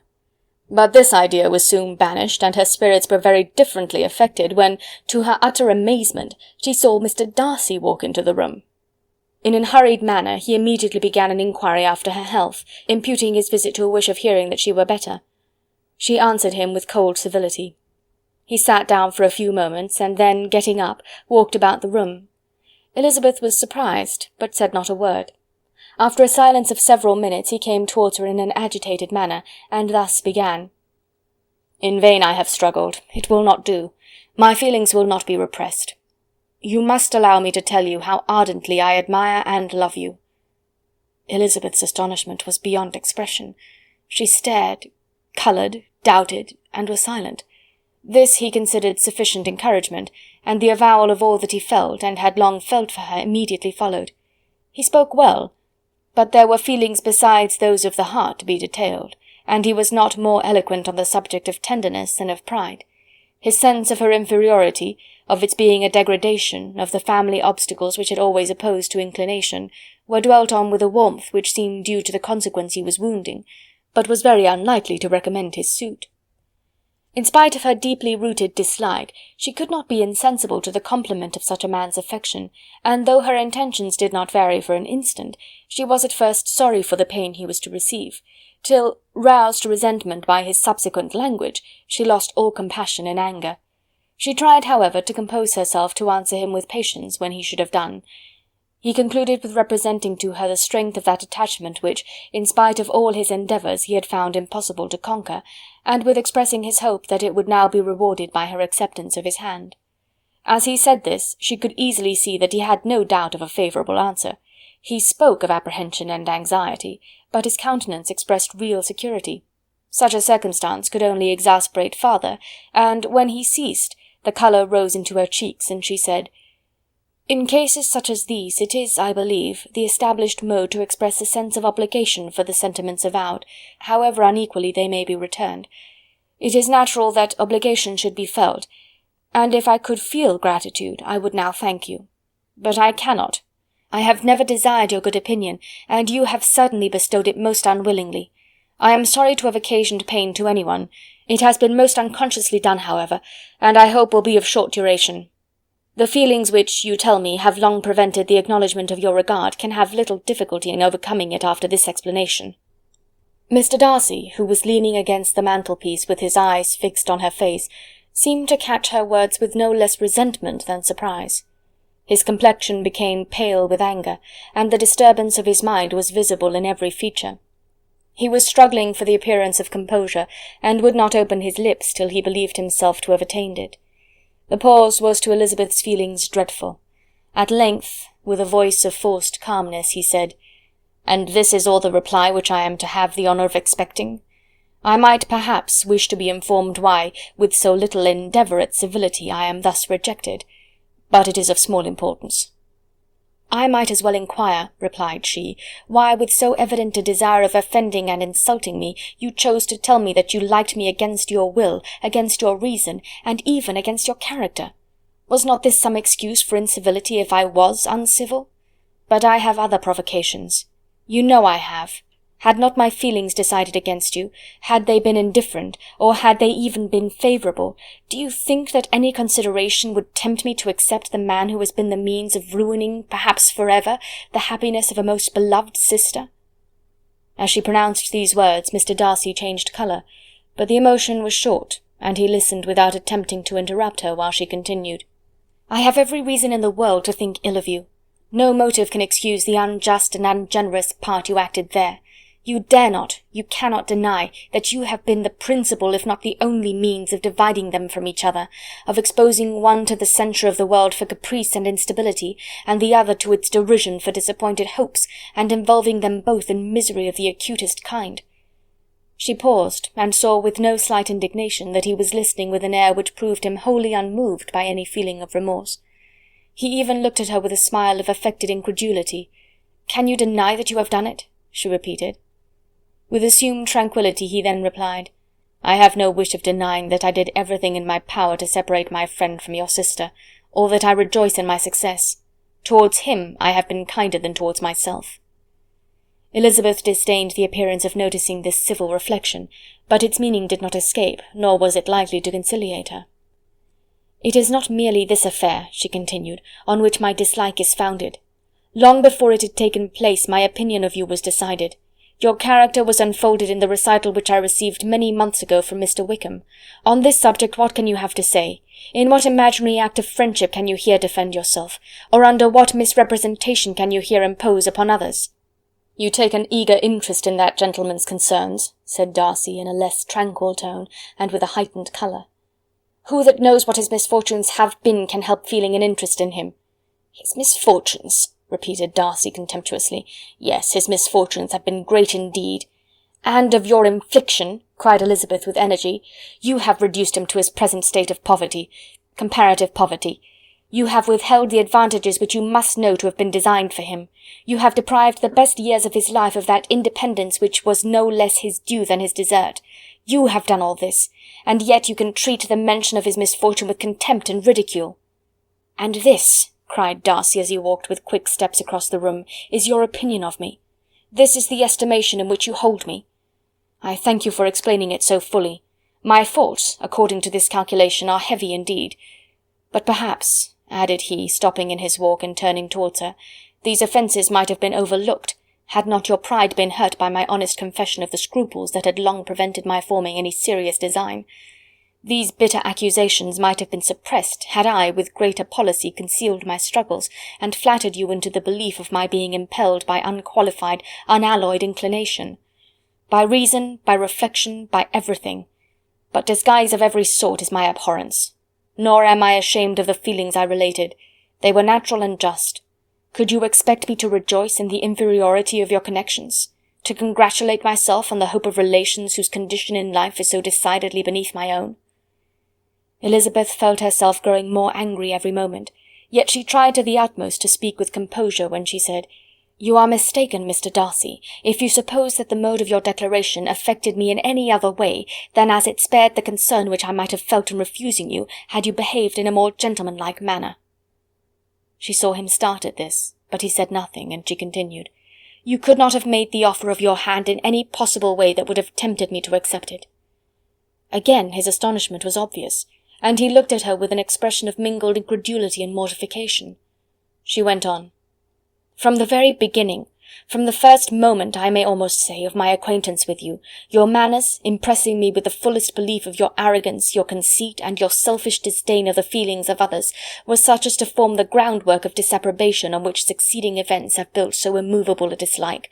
And I had not known you a month before I felt that you were the last man in the world whom I could ever be prevailed on to marry." "You have said quite enough, madam. I perfectly comprehend your feelings, and have now only to be ashamed of what my own have been. Forgive me for having taken up so much of your time, and accept my best wishes for your health and happiness." And with these words he hastily left the room, and Elizabeth heard him the next moment open the front door and quit the house. The tumult of her mind was now painfully great. She knew not how to support herself, and from actual weakness sat down and cried for half an hour. Her astonishment, as she reflected on what had passed, was increased by every review of it. That she should receive an offer of marriage from Mr. Darcy! That he should have been in love with her for so many months! So much in love as to wish to marry her in spite of all the objections which had made him prevent his friends marrying her sister, and which must appear at least with equal force in his own case, was almost incredible. It was gratifying to have inspired unconsciously so strong an affection, but his pride, his abominable pride, his shameless avowal of what he had done with respect to Jane, his unpardonable assurance in acknowledging, though he could not justify it, and the unfeeling manner in which he had mentioned Mr. Wickham, his cruelty towards whom he had not attempted to deny, soon overcame the pity which the consideration of his attachment had for a moment excited. She continued in very agitated reflections till the sound of Lady Catherine's carriage made her feel how unequal she was to encounter Charlotte's observation, and hurried her away to her room.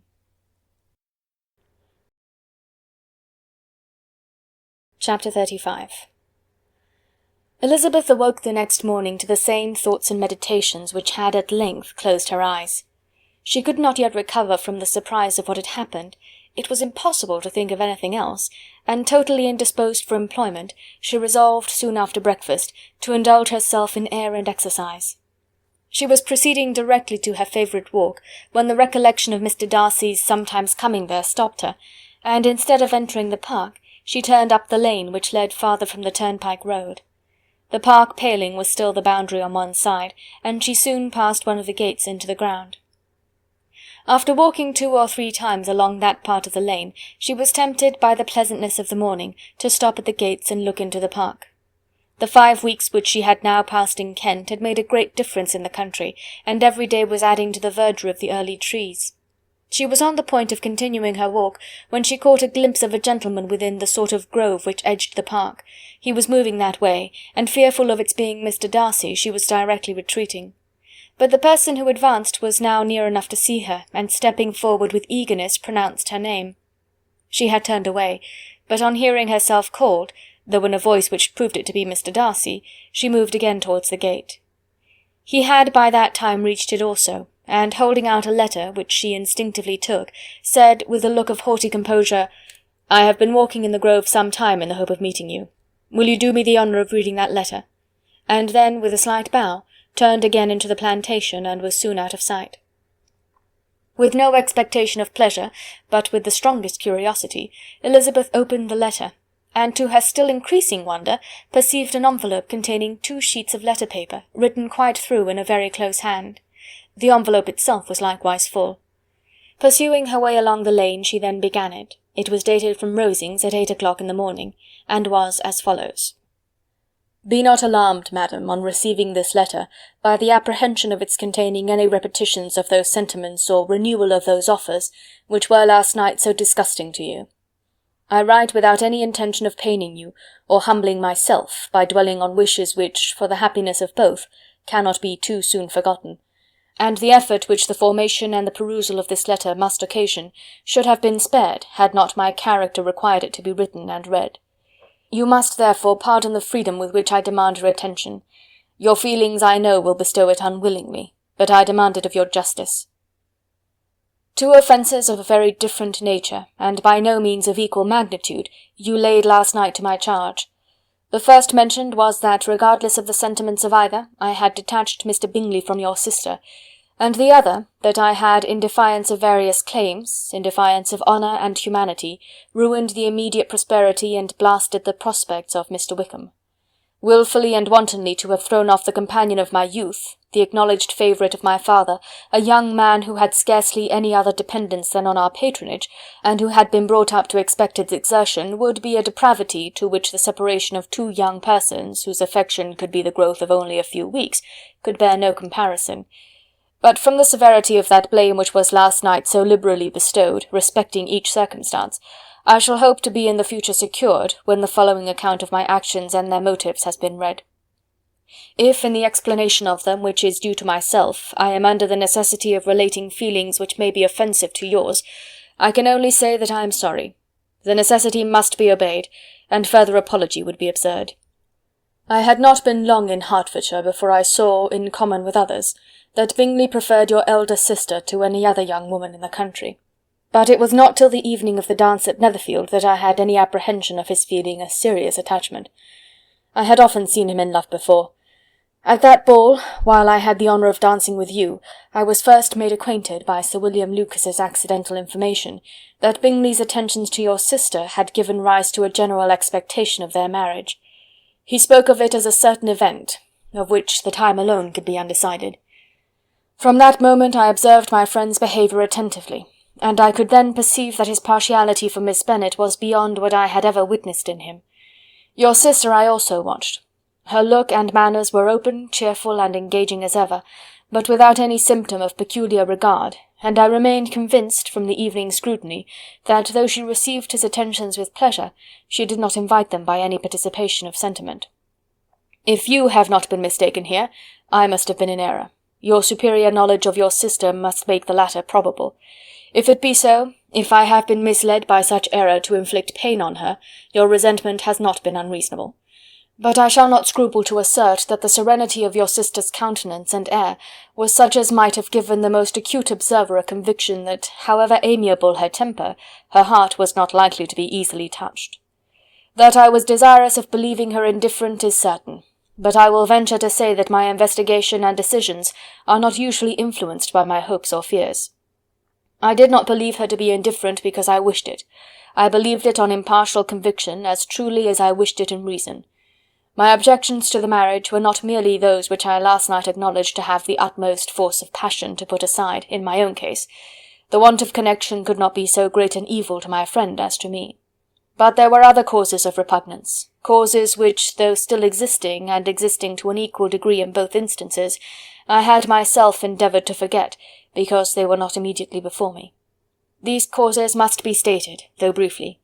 The situation of your mother's family, though objectionable, was nothing in comparison to that total want of propriety so frequently, so almost uniformly betrayed by herself, by your 3 younger sisters, and occasionally even by your father.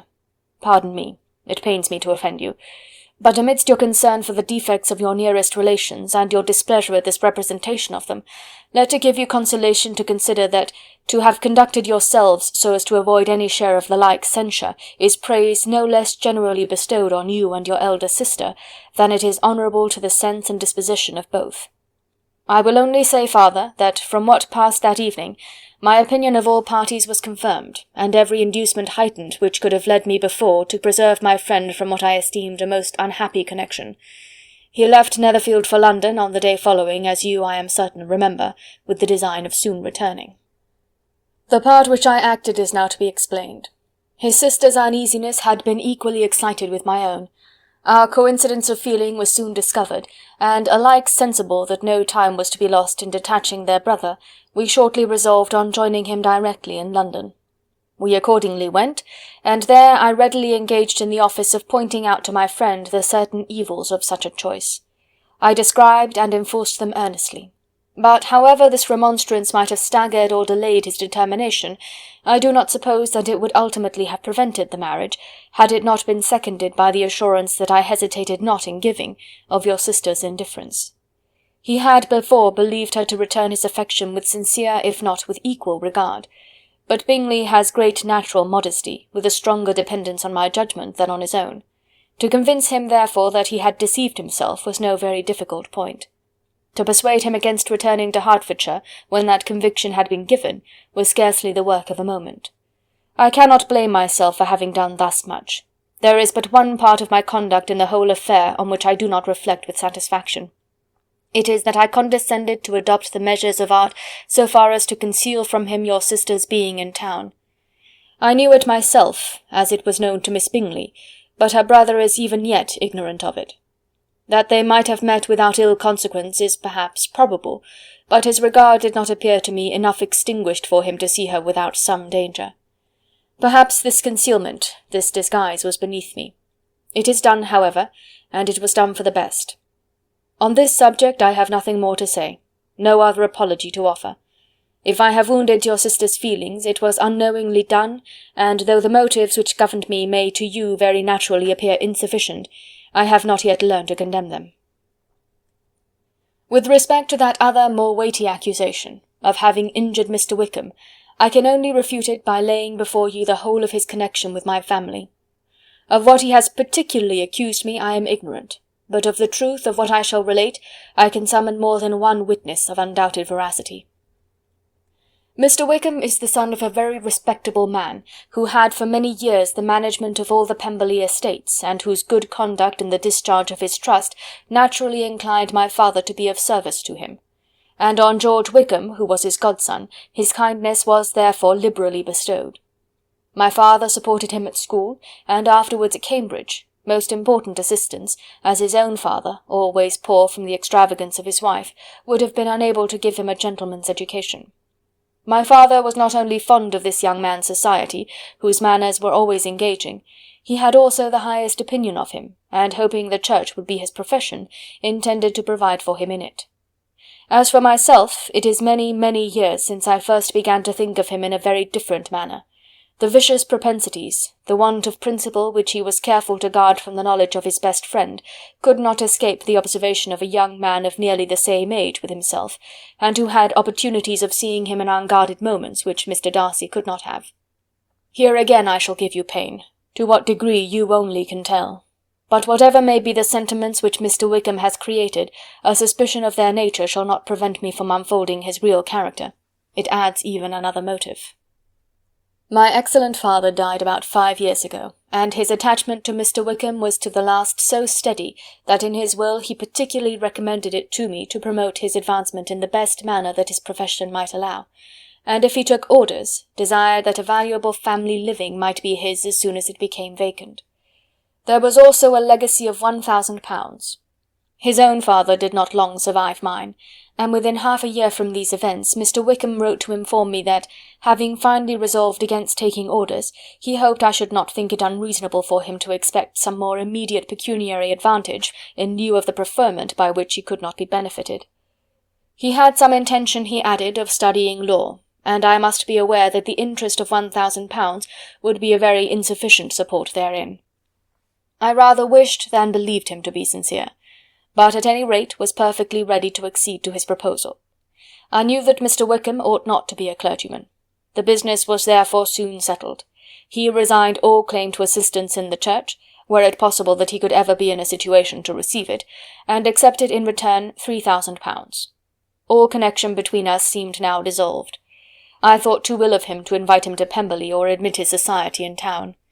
In town I believe he chiefly lived, but his studying the law was a mere pretence, and being now free from all restraint, his life was a life of idleness and dissipation. For about 3 years I heard little of him, but on the decease of the incumbent of the living which had been designed for him, he applied to me again by letter for the presentation. His circumstances, he assured me, and I had no difficulty in believing it, were exceedingly bad. He had found the law a most unprofitable study, and was now absolutely resolved on being ordained, if I would present him to the living in question, of which he trusted there could be little doubt, as he was well assured that I had no other person to provide for, and I could not have forgotten my revered father's intentions. You will hardly blame me for refusing to comply with this entreaty, or for resisting every repetition of it. His resentment was in proportion to the distress of his circumstances, and he was doubtless as violent in his abuse of me to others as in his reproaches to myself. After this period every appearance of acquaintance was dropped. How he lived I know not. But last summer he was again most painfully obtruded on my notice. I must now mention a circumstance which I would wish to forget myself, and which no obligation less than the present should induce me to unfold to any human being. Having said thus much, I feel no doubt of your secrecy. My sister, who is more than 10 years my junior, was left to the guardianship of my mother's nephew, Colonel Fitzwilliam, and myself. About a year ago she was taken from school, and an establishment formed for her in London, and last summer she went with the lady who presided over it to Ramsgate, and thither also went Mr. Wickham, undoubtedly by design, for there proved to have been a prior acquaintance between him and Mrs. Young, in whose character we were most unhappily deceived. And by her connivance and aid he so far recommended himself to Georgiana, whose affectionate heart retained a strong impression of his kindness to her as a child, that she was persuaded to believe herself in love, and to consent to an elopement. She was then but 15, which must be her excuse, and after stating her imprudence, I am happy to add that I owed the knowledge of it to herself. I joined them unexpectedly a day or two before the intended elopement, and then Georgiana, unable to support the idea of grieving and offending a brother whom she almost looked up to as a father, acknowledged the whole to me. You may imagine what I felt and how I acted. Regard for my sister's credit and feelings prevented any public exposure, but I wrote to Mr. Wickham, who left the place immediately, and Mrs. Young was of course removed from her charge. Mr. Wickham's chief object was unquestionably my sister's fortune, which is £30,000, but I cannot help supposing that the hope of revenging himself on me was a strong inducement. His revenge would have been complete indeed. This, madam, is a faithful narrative of every event in which we have been concerned together, and if you do not absolutely reject it as false, you will, I hope, acquit me henceforth of cruelty towards Mr. Wickham. I know not in what manner, under what form of falsehood he had imposed on you, but his success is not perhaps to be wondered at. Ignorant as you previously were of everything concerning either, detection could not be in your power, and suspicion certainly not in your inclination. You may possibly wonder why all this was not told you last night, but I was not then master enough of myself to know what could or ought to be revealed. For the truth of everything here related, I can appeal more particularly to the testimony of Colonel Fitzwilliam, who, from our near relationship and constant intimacy, and still more, as one of the executors of my father's will, has been unavoidably acquainted with every particular of these transactions.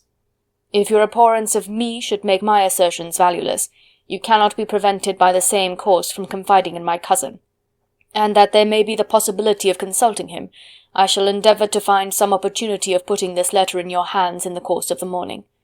I will only add, God bless you. Fitzwilliam Darcy. Chapter 36. If Elizabeth, when Mr. Darcy gave her the letter, did not expect it to contain a renewal of his offers, she had formed no expectation at all of its contents. But such as they were, it may well be supposed how eagerly she went through them, and what a contrariety of emotion they excited. Her feelings as she read were scarcely to be defined. With amazement did she first understand that he believed any apology to be in his power, and steadfastly was she persuaded that he could have no explanation to give, which a just sense of shame would not conceal. With a strong prejudice against everything he might say, she began his account of what had happened at Netherfield. She read with an eagerness which hardly left her power of comprehension, and from impatience of knowing what the next sentence might bring, was incapable of attending to the sense of the one before her eyes. His belief of her sister's insensibility she instantly resolved to be false, and his account of the real, the worst objections to the match, made her too angry to have any wish of doing him justice. He expressed no regret for what he had done, which satisfied her. His style was not penitent, but haughty. It was all pride and insolence. But when this subject was succeeded by his account of Mr. Wickham, when she read with somewhat clearer attention a relation of events which, if true, must overthrow every cherished opinion of his worth, and which bore so alarming an affinity to his own history of himself, her feelings were yet more acutely painful and more difficult of definition. Astonishment, apprehension, and even horror oppressed her. She wished to discredit it entirely, repeatedly exclaiming, "This must be false, this cannot be, this must be the grossest falsehood," and when she had gone through the whole letter, though scarcely knowing anything of the last page or two, put it hastily away, protesting that she would not regard it, that she would never look in it again. In this perturbed state of mind, with thoughts that could rest on nothing, she walked on. But it would not do. In half a minute the letter was unfolded again, and collecting herself as well as she could, she again began the mortifying perusal of all that related to Wickham, and commanded herself so far as to examine the meaning of every sentence. The account of his connection with the Pemberley family was exactly what he had related himself, and the kindness of the late Mr. Darcy, though she had not before known its extent, agreed equally well with his own words. So far each recital confirmed the other, but when she came to the will the difference was great. What Wickham had said of the living was fresh in her memory, and as she recalled his very words, it was impossible not to feel that there was gross duplicity on one side or the other, and for a few moments she flattered herself that her wishes did not err. But when she read and re-read with the closest attention the particulars immediately following, of Wickham's resigning all pretensions to the living, of his receiving in lieu so considerable a sum as £3,000, again she was forced to hesitate. She put down the letter, weighed every circumstance with what she meant to be impartiality, deliberated on the probability of each statement, but with little success. On both sides it was only assertion. Again she read on, but every line proved more clearly that the affair, which she had believed it impossible that any contrivance could so represent as to render Mr. Darcy's conduct in it less than infamous, was capable of a turn which must make him entirely blameless throughout the whole. The extravagance and general profligacy which he scrupled not to lay at Mr. Wickham's charge exceedingly shocked her, the more so as she could bring no proof of its injustice. She had never heard of him before his entrance into the shire militia, in which she had engaged at the persuasion of the young man who, on meeting him accidentally in town, had there renewed a slight acquaintance. Of his former way of life nothing had been known in Hertfordshire but what he told himself. As to his real character, had information been in her power, she had never felt a wish of inquiring. His countenance, voice, and manner had established him at once in the possession of every virtue. She tried to recollect some instance of goodness, some distinguished trait of integrity or benevolence that might rescue him from the attacks of Mr. Darcy, or at least by the predominance of virtue atone for those casual errors under which she would endeavour to class what Mr. Darcy had described as the idleness and vice of many years' continuance. But no such recollection befriended her. She could see him instantly before her, in every charm of air and address, but she could remember no more substantial good than the general approbation of the neighbourhood, and the regard which his social powers had gained him in the mess. After pausing on this point a considerable while, she once more continued to read. But alas! the story which followed of his designs on Miss Darcy received some confirmation from what had passed between Colonel Fitzwilliam and herself only the morning before, and at last she was referred for the truth of every particular to Colonel Fitzwilliam himself, from whom she had previously received the information of his near concern in all his cousin's affairs, and whose character she had no reason to question. At one time she had almost resolved on applying to him, but the idea was checked by the awkwardness of the application, and at length wholly banished by the conviction that Mr. Darcy would never have hazarded such a proposal if he had not been well assured of his cousin's corroboration. She perfectly remembered everything that had passed in conversation between Wickham and herself in their first evening at Mr. Phillips's. Many of his expressions were still fresh in her memory. She was now struck with the impropriety of such communications to a stranger, and wondered it had escaped her before. She saw the indelicacy of putting himself forward as he had done, and the inconsistency of his professions with his conduct. She remembered that he had boasted of having no fear of seeing Mr. Darcy, that Mr. Darcy might leave the country, but that he should stand his ground, yet he had avoided the Netherfield ball the very next week. She remembered also that, till the Netherfield family had quitted the country, he had told his story to no one but herself, but that after their removal it had been everywhere discussed, that he had then no reserves, no scruples in sinking Mr. Darcy's character, though he had assured her that respect for the father would always prevent his exposing the son. How differently did everything now appear in which he was concerned! His attentions to Miss King were now the consequence of views solely and hatefully mercenary, and the mediocrity of her fortune proved no longer the moderation of his wishes, but his eagerness to grasp at anything. His behaviour to herself could now have had no tolerable motive. He had either been deceived with regard to her fortune, or had been gratifying his vanity by encouraging the preference which she believed she had most incautiously shown. Every lingering struggle in his favour grew fainter and fainter, and in farther justification of Mr. Darcy, she could not but allow Mr. Bingley, when questioned by Jane, had long ago asserted his blamelessness in the affair. That proud and repulsive as were his manners, she had never, in the whole course of their acquaintance, an acquaintance which had latterly brought them much together, and given her a sort of intimacy with his ways, seen anything that betrayed him to be unprincipled or unjust, anything that spoke him of irreligious or immoral habits, that among his own connections he was esteemed and valued, that even Wickham had allowed him merit as a brother, and that she had often heard him speak so affectionately of his sister as to prove him capable of some amiable feeling. That had his actions been what Mr. Wickham represented them, so gross a violation of everything right could hardly have been concealed from the world, and that friendship between a person capable of it and such an amiable man as Mr. Bingley was incomprehensible. She grew absolutely ashamed of herself. Of neither Darcy nor Wickham could she think without feeling she had been blind, partial, prejudiced, absurd. "How despicably I have acted!" she cried. "I, who have prided myself on my discernment, I, who have valued myself on my abilities, who have often disdained the generous candour of my sister, and gratified my vanity in useless or blameable mistrust.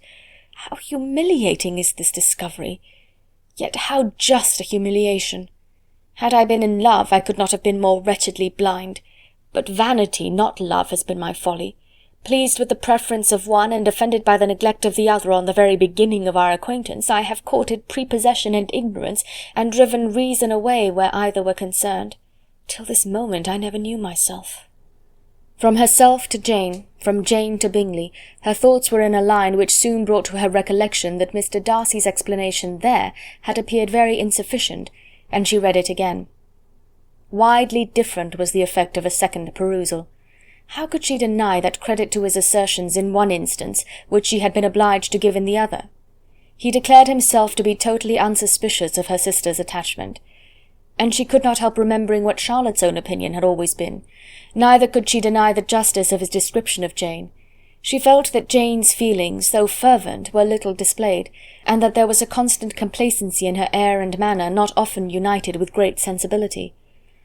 When she came to that part of the letter in which her family were mentioned in terms of such mortifying yet merited reproach, her sense of shame was severe. The justice of the charge struck her too forcibly for denial, and the circumstances to which he particularly alluded as having passed at the Netherfield ball, and as confirming all his first disapprobation, could not have made a stronger impression on his mind than on hers. The compliment to herself and her sister was not unfelt. It soothed, but it could not console her for the contempt which had thus been self-attracted by the rest of her family, and as she considered that Jane's disappointment had in fact been the work of her nearest relations, and reflected how materially the credit of both must be hurt by such impropriety of conduct, she felt depressed beyond anything she had ever known before. After wandering along the lane for 2 hours, giving way to every variety of thought, reconsidering events, determining probabilities, and reconciling herself as well as she could to a change so sudden and so important, fatigue and a recollection of her long absence made her at length return home, and she entered the house with the wish of appearing cheerful as usual, and the resolution of repressing such reflections as must make her unfit for conversation. She was immediately told that the 2 gentlemen from Rosings had each called during her absence, Mr. Darcy only for a few minutes to take leave, but that Colonel Fitzwilliam had been sitting with them at least an hour, hoping for her return, and almost resolving to walk after her till she could be found. Elizabeth could but just affect concern in missing him. She really rejoiced at it. Colonel Fitzwilliam was no longer an object. She could think only of her letter. Chapter 37. The 2 gentlemen left Rosings the next morning, and Mr. Collins, having been in waiting near the lodges to make them his parting obeisance, was able to bring home the pleasing intelligence of their appearing in very good health, and in as tolerable spirits as could be expected after the melancholy scene so lately gone through at Rosings.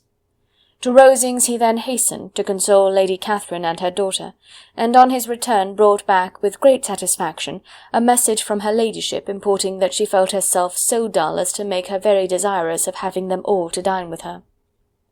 Elizabeth could not see Lady Catherine without recollecting that, had she chosen it, she might by this time have been presented to her as her future niece, nor could she think without a smile of what her ladyship's indignation would have been. What would she have said, how would she have behaved, were questions with which she amused herself. Their first subject was the diminution of the Rosings party.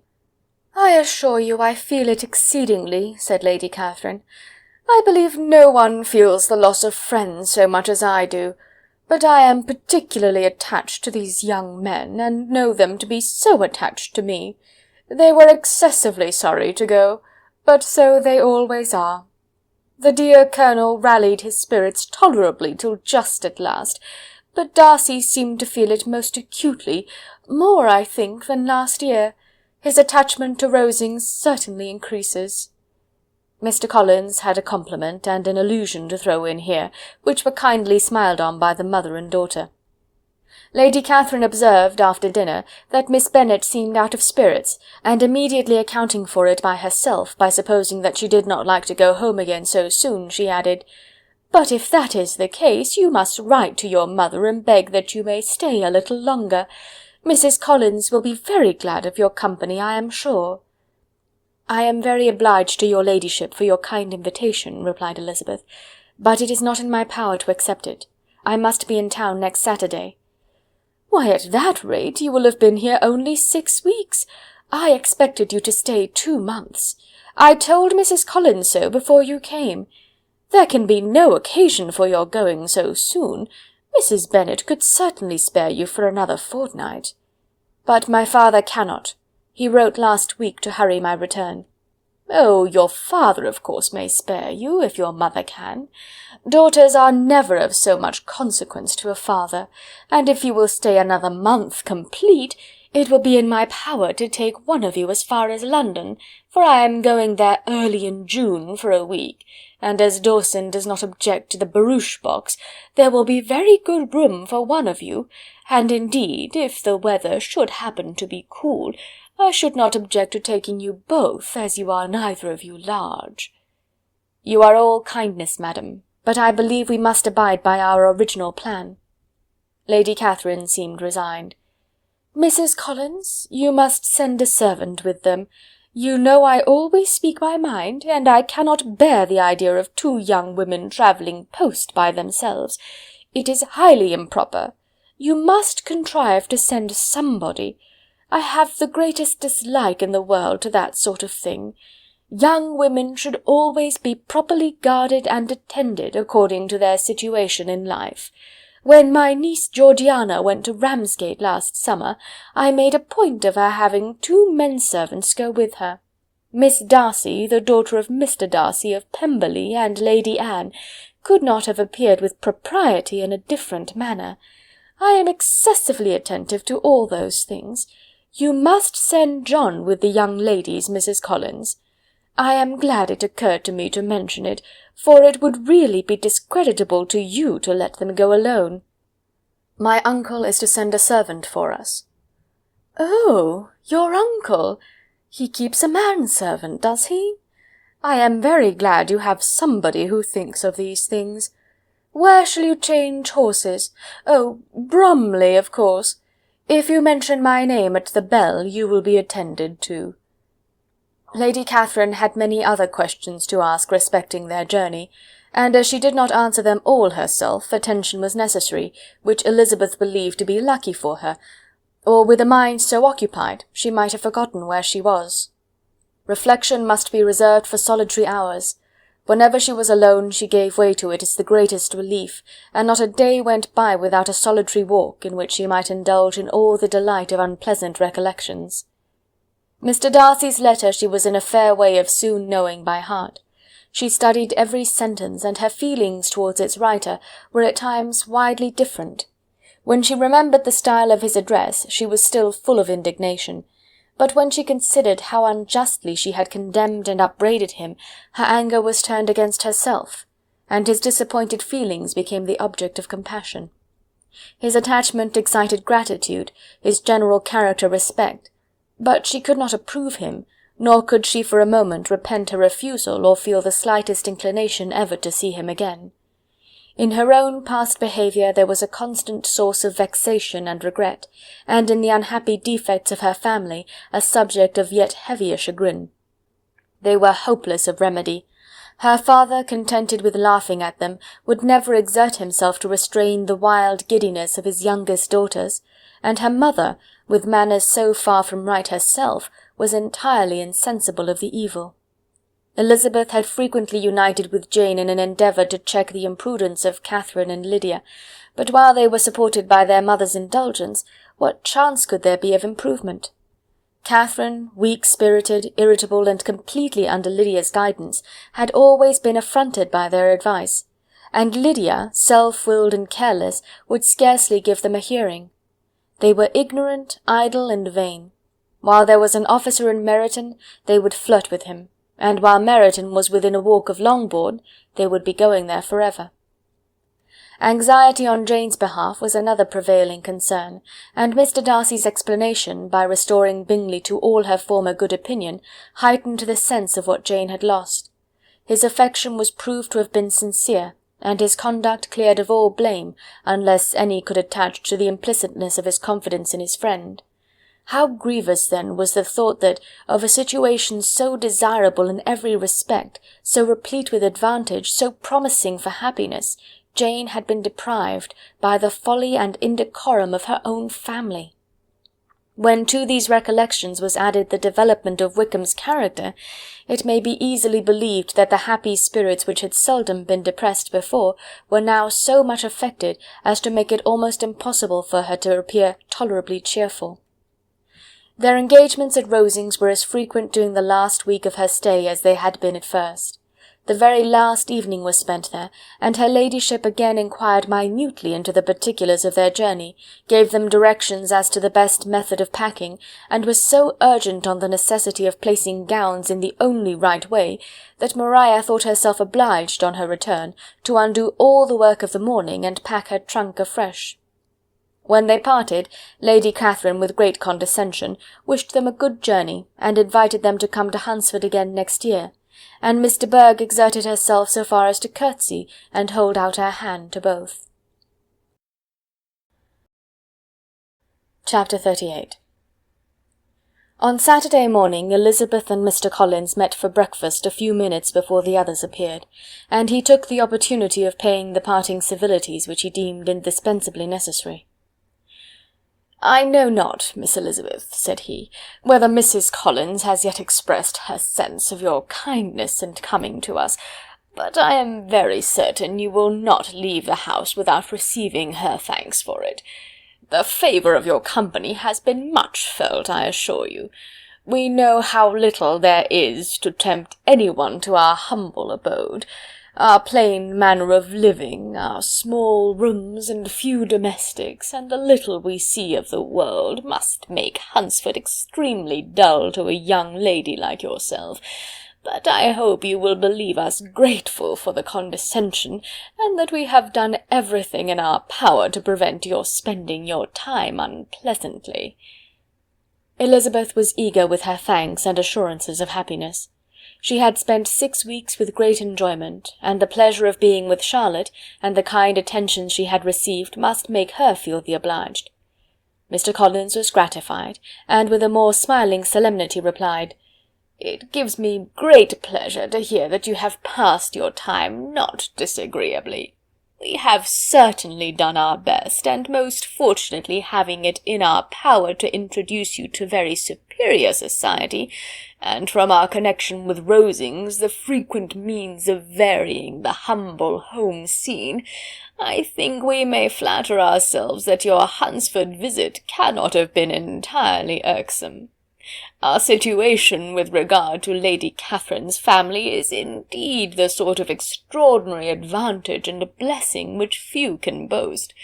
You see on what a footing we are. You see how continually we are engaged there. In truth, I must acknowledge that, with all the disadvantages of this humble parsonage, I should not think any one abiding in it an object of compassion while they are the sharers of our intimacy at Rosings." Words were insufficient for the elevation of his feelings, and he was obliged to walk about the room, while Elizabeth tried to unite civility and truth in a few short sentences. "You may, in fact, carry a very favourable report of us into Hertfordshire, my dear cousin. I flatter myself, at least, that you will be able to do so.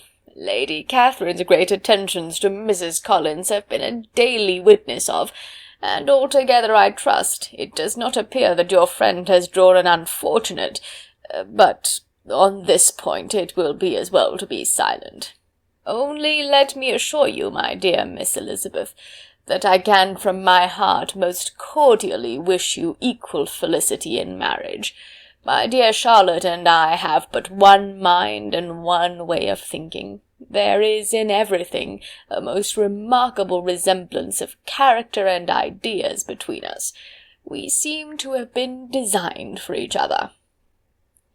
Elizabeth could safely say that it was a great happiness where that was the case, and with equal sincerity could add, that she firmly believed and rejoiced in his domestic comforts.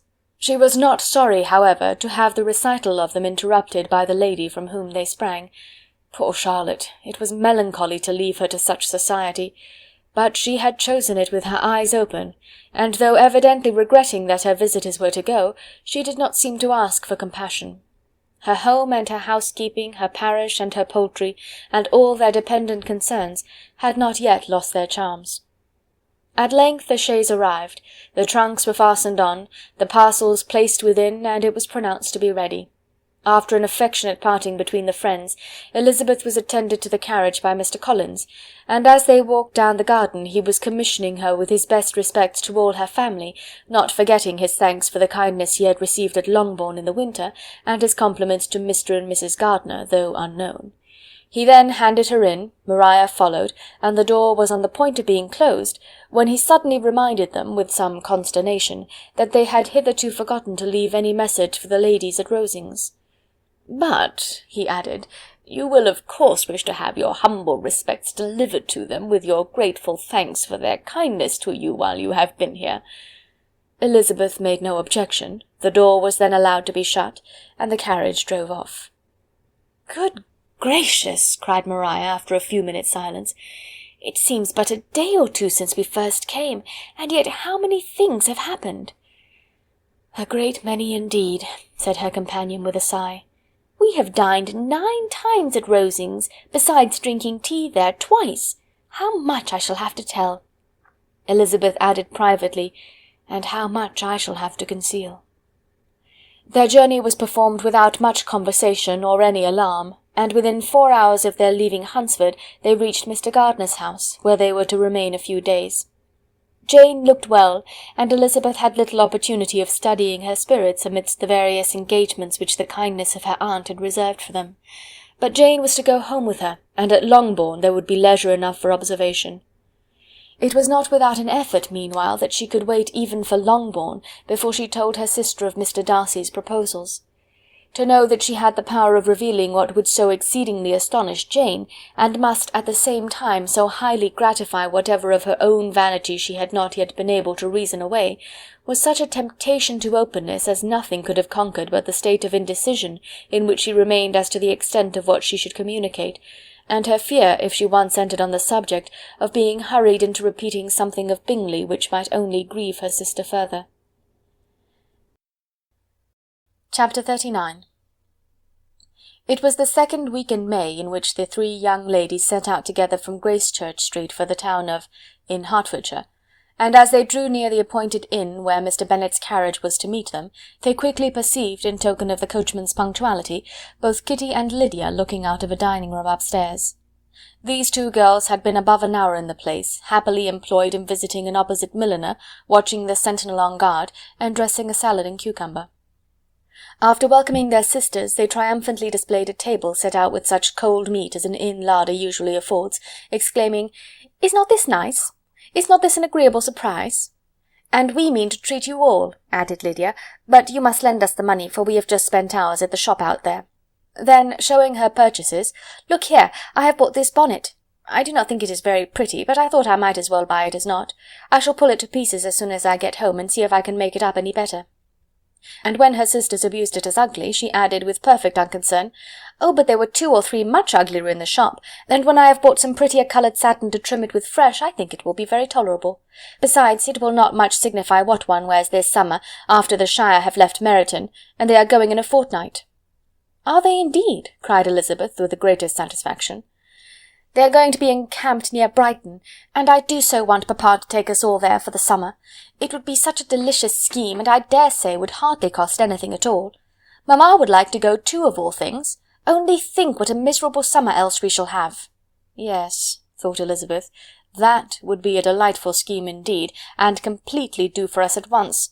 Good heaven! Brighton and a whole campful of soldiers to us who have been overset already by one poor regiment of militia and the monthly balls of Meryton." "Now I have got some news for you," said Lydia, as they sat down at table. "What do you think? It is excellent news, capital news, and about a certain person we all like." Jane and Elizabeth looked at each other, and the waiter was told he need not stay. Lydia laughed and said, "Ay, that is just like your formality and discretion. You thought the waiter must not hear, as if he cared. I dare say he often hears worse things said than I am going to say, but he is an ugly fellow. I am glad he is gone. I never saw such a long chin in my life. Well, but now for my news. It is about dear Wickham, too good for the waiter, is it not? There is no danger of Wickham's marrying Mary King. That's for you. She is gone down to her uncle at Liverpool, gone to stay. Wickham is safe." "And Mary King is safe," added Elizabeth, "safe from a connection imprudent as to fortune." "She's a great fool for going away if she liked him." "But I hope there is no strong attachment on either side," said Jane. "I'm sure there is not on his. I will answer for it, he never cared 3 straws about her. Who could about such a nasty little freckled thing?" Elizabeth was shocked to think that, however incapable of such coarseness of expression herself, the coarseness of the sentiment was little other than her own breast had harboured and fancied liberal. As soon as all had ate and the elder ones paid, the carriage was ordered, and after some contrivance the whole party, with all their boxes, work-bags and parcels, and the unwelcome addition of Kitty's and Lydia's purchases, were seated in it. "How nicely we are all crammed in," cried Lydia. "I am glad I bought my bonnet, if it is only for the fun of having another bandbox. Well, now let us be quite comfortable and snug, and talk and laugh all the way home. And in the first place, let us hear what has happened to you all since you went away. Have you seen any pleasant men? Have you had any flirting? I was in great hopes that one of you would have got a husband before you came back. Jane will be quite an old maid soon, I declare. She is almost 23. Lord, how ashamed I should be of not being married before 23. My Aunt Phillips wants you so to get husbands, you can't think. She says Lizzie had better have taken Mr. Collins, but I do not think there would have been any fun in it. Lord, how I should like to be married before any of you, and then I would chaperone you about to all the balls. Dear me, we had such a good piece of fun the other day at Colonel Foster's. Kitty and me were to spend the day there, and Mrs. Forster promised to have a little dance in the evening. By the by, Mrs. Forster and me are such friends, and so she asked the 2 Harringtons to come, but Harriet was ill, and so Pen was forced to come by herself. And then, what do you think we did? We dressed up Chamberlain in women's clothes on purpose to pass for a lady. Only think what fun! Not a soul knew of it but Colonel and Mrs. Foster and Kitty and me, except my aunt, for we were forced to borrow one of her gowns, and you cannot imagine how well he looked. When Denny and Wickham and Pratt and 2 or 3 more of the men came in, they did not know him in the least. Lord, how I laughed, and so did Mrs. Forster. I thought I should have died, and that made the men suspect something, and they soon found out what was the matter. With such kinds of histories of their parties and good jokes did Lydia, assisted by Kitty's hints and additions, endeavour to amuse her companions all the way to Longbourn. Elizabeth listened as little as she could, but there was no escaping the frequent mention of Wickham's name. Their reception at home was most kind. Mrs. Bennet rejoiced to see Jane in undiminished beauty, and more than once during dinner did Mr. Bennet say voluntarily to Elizabeth, "I am glad you are come back, Lizzie." Their party in the dining-room was large, for almost all the Lucases came to meet Maria and hear the news, and various were the subjects that occupied them. Lady Lucas was inquiring of Maria after the welfare and poultry of her eldest daughter. Mrs. Bennet was doubly engaged, on one hand collecting an account of the present fashions from Jane, who sat some way below her, and on the other retailing them to all the younger Lucases, and Lydia, in a voice rather louder than any other person's, was enumerating the various pleasures of the morning to anybody who would hear her. "Oh, Mary," said she, "I wish you had gone with us, for we had such fun. As we went along, Kitty and I drew up the blinds and pretended there was nobody in the coach, and I should have gone so all the way if Kitty had not been sick. And when we got to the George, I do think we behaved very handsomely, for we treated the other 3 with the nicest cold luncheon in the world, and if you had gone we would have treated you too. And then when we came away it was such fun. I thought we should never have got into the coach, I was ready to die of laughter, and then we were so merry all the way home, we talked and laughed so loud that anybody might have heard us 10 miles off." To this Mary gravely replied, "Far be it from me, my dear sister, to depreciate such pleasures. They would doubtless be congenial with the generality of female minds, but I confess they would have no charms for me. I should infinitely prefer a book." But of this answer Lydia heard not a word. She seldom listened to anybody for more than half a minute, and never attended to Mary at all. In the afternoon Lydia was urgent with the rest of the girls to walk to Meryton and to see how everybody went on, but Elizabeth steadily opposed the scheme. It should not be said that the Miss Bennets could not be at home half a day before they were in pursuit of the officers. There was another reason, too, for her opposition. She dreaded seeing Mr. Wickham again, and was resolved to avoid it as long as possible. The comfort to her of the regiment's approaching removal was indeed beyond expression. In a fortnight they were to go, and once gone, she hoped there could be nothing more to plague her on his account. She had not been many hours at home before she found that the Brighton scheme, of which Lydia had given them a hint at the inn, was under frequent discussion between her parents. Elizabeth saw directly that her father had not the smallest intention of yielding, but his answers were at the same time so vague and equivocal that her mother, though often disheartened, had never yet despaired of succeeding at last. Chapter 40.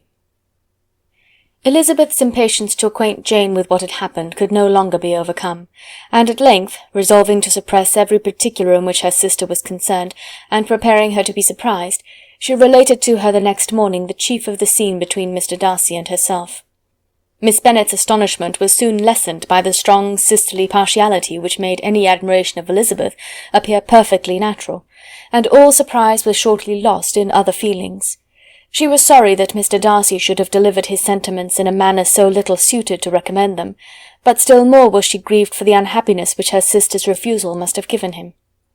"His being so sure of succeeding was wrong," said she, "and certainly ought not to have appeared, but consider how much it must increase his disappointment." "Indeed," replied Elizabeth, "I am heartily sorry for him, but he has other feelings, which will probably soon drive away his regard for me. You do not blame me, however, for refusing him?" "Blame you? Oh, no." "But you blame me for having spoken so warmly of Wickham?" "No, I do not know that you are wrong in saying what you did." "But you will know it when I tell you what happened the very next day." She then spoke of the letter, repeating the whole of its contents as far as they concerned George Wickham. What a stroke was this for poor Jane, who would willingly have gone through the world without believing that so much wickedness existed in the whole race of mankind as were here collected in one individual. Nor was Darcy's vindication, though grateful to her feelings, capable of consoling her for such discovery. Most earnestly did she labour to prove the probability of error, and seek to clear the one without involving the other. "This will not do," said Elizabeth. "You will never be able to make both of them good for anything. Take your choice, but you must be satisfied with only one. There is but such a quantity of merit between them, just enough to make one good sort of man, and of late it has been shifting about pretty much. For my part, I am inclined to believe it all Darcy's, but you shall do as you choose." It was some time, however, before a smile could be extorted from Jane. "I do not know when I have been more shocked," said she. "Wickham so very bad? It is almost past belief. And poor Mr. Darcy!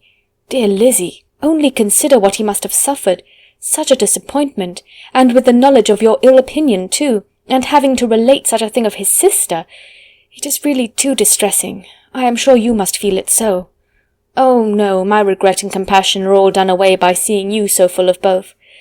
I know you will do him such ample justice, that I am growing every moment more unconcerned and indifferent. Your profusion makes me saving, and if you lament over him much longer, my heart will be as light as a feather." "Poor Wickham! There is such an expression of goodness in his countenance, such an openness and gentleness in his manner." "There certainly was some great mismanagement in the education of those two young men. One has got all the goodness, and the other all the appearance of it." "I never thought Mr. Darcy so deficient in the appearance of it as you used to do." "And yet I meant to be uncommonly clever in taking so decided a dislike to him without any reason. It is such a spur to one's genius, such an opening for wit, to have a dislike of that kind. One may be continually abusive without saying anything just, but one cannot always be laughing at a man without now and then stumbling on something witty. Lizzie, when you first read that letter, I am sure you could not treat the matter as you do now." "Indeed I could not. I was uncomfortable enough, I may say unhappy, and with no one to speak to about what I felt, no Jane to comfort me and say that I had not been so very weak and vain and nonsensical as I knew I had. Oh, how I wanted you! How unfortunate that you should have used such very strong expressions in speaking of Wickham to Mr. Darcy, for now they do appear wholly undeserved." "Certainly, but the misfortune of speaking with bitterness is a most natural consequence of the prejudices I have been encouraging. There is one point on which I want your advice. I want to be told whether I ought or ought not to make our acquaintances in general understand Wickham's character." Miss Bennet paused a little, and then replied, "Surely there can be no occasion for exposing him so dreadfully. What is your opinion?" "That it ought not to be attempted. Mr. Darcy has not authorized me to make his communication public. On the contrary, every particular relative to his sister was meant to be kept as much as possible to myself, and if I endeavour to undeceive people as to the rest of his conduct, who will believe me? The general prejudice against Mr. Darcy is so violent, that it would be the death of half the good people in Meryton to attempt to place him in an amiable light. I am not equal to it. Wickham will soon be gone, and therefore it will not signify to any one here what he really is. Some time hence it will all be found out, and then we may laugh at their stupidity in not knowing it before. At present I will say nothing about it." "You are quite right. To have his errors made public might ruin him for ever. He is now, perhaps, sorry for what he has done, and anxious to re-establish a character. We must not make him desperate." The tumult of Elizabeth's mind was allayed by this conversation. She had got rid of 2 of the secrets which had weighed on her for a fortnight, and was certain of a willing listener in Jane, whenever she might wish to talk again of either. But there was still something lurking behind, of which prudence forbade the disclosure. She dared not relate the other half of Mr. Darcy's letter, nor explain to her sister how sincerely she had been valued by her friend. Here was knowledge in which no one could partake, and she was sensible that nothing less than a perfect understanding between the parties could justify her in throwing off this last encumbrance of mystery. "And then," said she, "if that very improbable event should ever take place, I shall merely be able to tell what Bingley may tell in a much more agreeable manner himself. The liberty of communication cannot be mine till it has lost all its value." She was now, on being settled at home, at leisure to observe the real state of her sister's spirits. Jane was not happy. She still cherished a very tender affection for Bingley. Having never even fancied herself in love before, her regard had all the warmth of first attachment, and from her age and disposition, greater steadiness than most first attachments often boast. And so fervently did she value his remembrance, and prefer him to every other man, that all her good sense and all her attention to the feelings of her friends were requisite to check the indulgence of those regrets which must have been injurious to her own health and their tranquillity. "Well, Lizzie," said Mrs. Bennet one day, "what is your opinion now of this sad business of Jane's? For my part, I am determined never to speak of it again to anybody. I told my sister Philip so the other day. But I cannot find out that Jane saw anything of him in London. Well, he is a very undeserving young man, and I do not suppose there's the least chance in the world of her ever getting him now. There is no talk of his coming to Netherfield again in the summer, and I have inquired of everybody, too, who is likely to know." "I do not believe he will ever live at Netherfield any more." "Oh, well, it is just as he chooses. Nobody wants him to come, though I shall always say he used my daughter extremely ill. And if I was her, I would not have put up with it. Well, my comfort is, I am sure Jane will die of a broken heart, and then he will be sorry for what he has done." But as Elizabeth should not receive comfort from any such expectation, she made no answer. "Well, Lizzie," continued her mother soon afterwards, "and so the Collinses live very comfortable, do they?" "Well, well, I only hope it will last. And what sort of table do they keep? Charlotte is an excellent manager, I dare say. If she is half as sharp as her mother, she is saving enough. There is nothing extravagant in their housekeeping, I dare say." "No, nothing at all." "A great deal of good management, depend upon it. Yes, yes. They will take care not to outrun their income. They will never be distressed for money. Well, much good may it do them. And so I suppose they often talk of having Longbourn when your father is dead. They look upon it as quite their own, I dare say, whenever that happens." "It was a subject which they could not mention before me." "No, it would have been strange if they had. But I make no doubt they often talk of it between themselves. Well, if they can be easy with an estate that is not lawfully their own, so much the better. I should be ashamed of having one that was only entailed on me." Chapter 41. The first week of their return was soon gone. The second began. It was the last of the regiment's stay at Meryton, and all the young ladies in the neighbourhood were drooping apace. The dejection was almost universal. The elder Miss Bennets alone were still able to eat, drink, and sleep, and pursue the usual course of their employments. Very frequently they were reproached for this insensibility by Kitty and Lydia, whose own misery was extreme, and who could not comprehend such hard-heartedness in any of the family. "Good heaven, what is to become of us? What are we to do?" they would often exclaim in the bitterness of woe. "How can you be smiling so, Lizzie?" Their affectionate mother shared all of their grief. She remembered what she had herself endured on a similar occasion 25 years ago.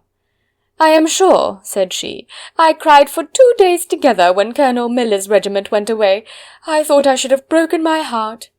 "I am sure I shall break mine," said Lydia. "If one could but go to Brighton," observed Mrs. Bennet. "Oh, yes, if one could but go to Brighton, but papa is so disagreeable. A little sea-bathing would set me up for ever."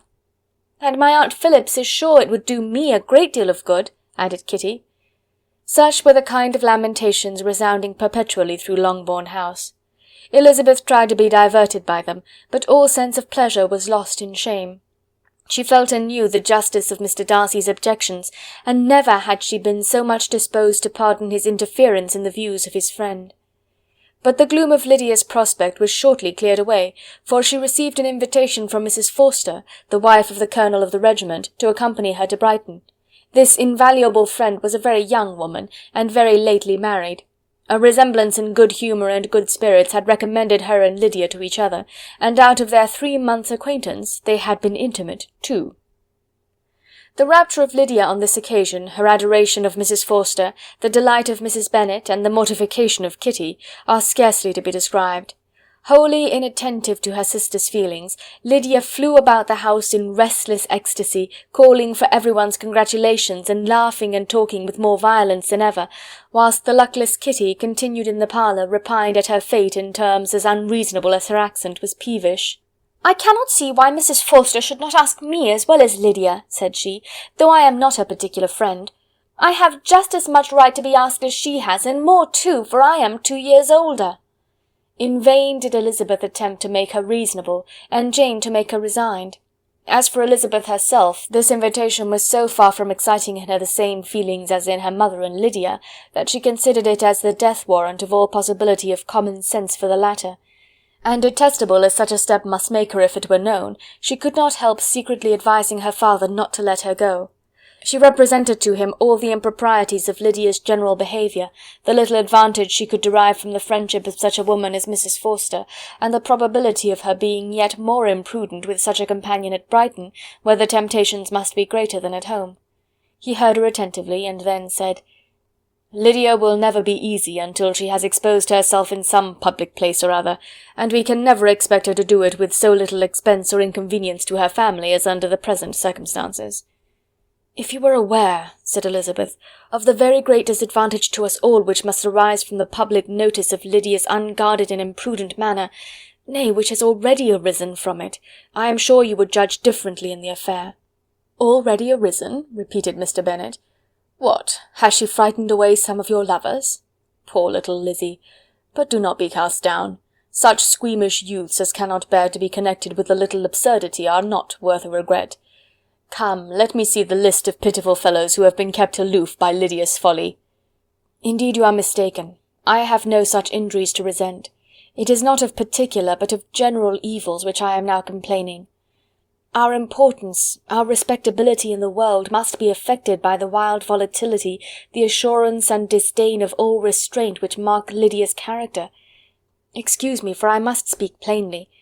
If you, my dear father, will not take the trouble of checking her exuberant spirits, and of teaching her that her present pursuits are not to be the business of her life, she will soon be beyond the reach of amendment.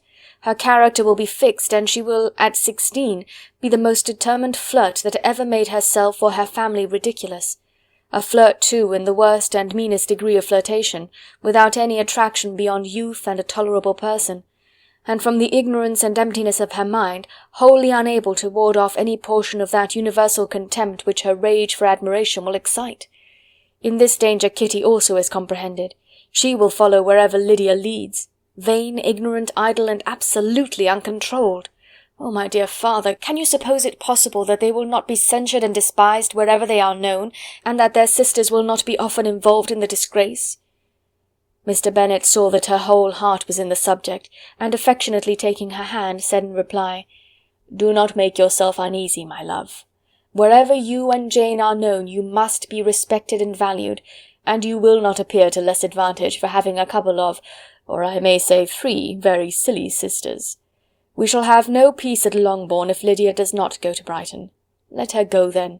Colonel Forster is a sensible man, and will keep her out of any real mischief. And she is luckily too poor to be an object of prey to anybody. At Brighton she will be of less importance even as a common flirt than she has been here. The officers will find women better worth their notice. Let us hope, therefore, that her being there may teach her her own insignificance. At any rate, she cannot grow many degrees worse without authorizing us to lock her up for the rest of her life." With this answer Elizabeth was forced to be content. But her own opinion continued the same, and she left him disappointed and sorry. It was not in her nature, however, to increase her vexations by dwelling on them. She was confident of having performed her duty, and to fret over unavoidable evils, or augment them by anxiety, was no part of her disposition. Had Lydia and her mother known the substance of her conference with her father, their indignation would hardly have found expression in their united volubility. In Lydia's imagination a visit to Brighton comprised every possibility of earthly happiness. She saw, with the creative eye of fancy, the streets of that gay bathing-place covered with officers. She saw herself the object of attention to tens and to scores of them at present unknown. She saw all the glories of the camp, its tents stretched forth in beauteous uniformity of lines, crowded with the young and the gay, and dazzling with scarlet. And to complete the view, she saw herself seated beneath a tent, tenderly flirting with at least 6 officers at once. Had she known her sister sought to tear her from such prospects and such realities as these, what would have been her sensations? They could have been understood only by her mother, who might have felt nearly the same. Lydia's going to Brighton was all that consoled her for her melancholy conviction of her husband's never intending to go there himself. But they were entirely ignorant of what had passed, and their raptures continued with little intermission to the very day of Lydia's leaving home. Elizabeth was now to see Mr. Wickham for the last time. Having been frequently in company with him since her return, agitation was pretty well over, the agitations of formal partiality entirely so. She had even learnt to detect, in the very gentleness which had at first delighted her, an affectation and a sameness to disgust and weary. In his present behaviour to herself, moreover, she had a fresh source of displeasure, for the inclination he soon testified of renewing those attentions which had marked the early part of their acquaintance could only serve, after what had since passed, to provoke her. She lost all concern for him in finding herself thus selected as the object of such idle and frivolous gallantry, and while she steadily repressed it, could not but feel the reproof contained in his believing that, however long and for whatever cause his attentions had been withdrawn, her vanity would be gratified, and her preference secured at any time by their renewal. On the very last day of the regiment's remaining at Meryton, he dined, with other of the officers, at Longbourn, and so little was Elizabeth disposed to part from him in good humour, that on his making some inquiry as to the manner in which her time had passed at Hunsford, she mentioned Colonel Fitzwilliam's and Mr. Darcy's having both spent 3 weeks at Rosings, and asked him if he was acquainted with the former. He looked surprised, displeased, alarmed, but with a moment's recollection and a returning smile replied that he had formerly seen him often, and after observing that he was a very gentlemanlike man, asked her how she liked him. Her answer was warmly in his favour. With an air of indifference he soon afterwards added, "How long did you say he was at Rosings?" "Nearly 3 weeks." "And you saw him frequently?" "Yes, almost every day." "His manners are very different from his cousin's." "Yes, very different, but I think Mr. Darcy improves upon acquaintance." "Indeed!" cried Mr. Wickham, with a look which did not escape her. "And pray, may I ask—" But checking himself, he added in a gayer tone, "Is it in address that he improves? Has he deigned to add aught of civility to his ordinary style? For I dare not hope," he continued in a lower and more serious tone, "that he is improved in essentials." "Oh no," said Elizabeth. "In essentials, I believe, he is very much what he ever was." While she spoke, Wickham looked as if scarcely knowing whether to rejoice over her words, or to distrust their meaning. There was a something in her countenance which made him listen with an apprehensive and anxious attention, while she added, "When I said that he improved on acquaintance, I did not mean that his mind or his manners were in a state of improvement, but that, from knowing him better, his disposition was better understood." Wickham's alarm now appeared in a heightened complexion and agitated look. For a few minutes he was silent, till, shaking off his embarrassment, he turned to her again and said in the gentlest of accents, "You, who so well know my feelings towards Mr. Darcy, will readily comprehend how sincerely I must rejoice that he is wise enough to assume even the appearance of what is right. His pride in that direction may be of service, if not to himself, to many others, for it must only deter him from such foul misconduct as I have suffered by. I only fear that the sort of cautiousness to which you, I imagine, have been alluding, is merely adopted on his visits to his aunt, of whose good opinion and judgment he stands much in awe. His fear of her has always operated, I know, when they were together, and a good deal is to be imputed to his wish of forwarding the match with Mr. Burgh, which I am certain he has very much at heart." Elizabeth could not repress a smile at this, but she answered only by a slight inclination of the head. She saw that he wanted to engage her on the old subject of his grievances, and she was in no humour to indulge him.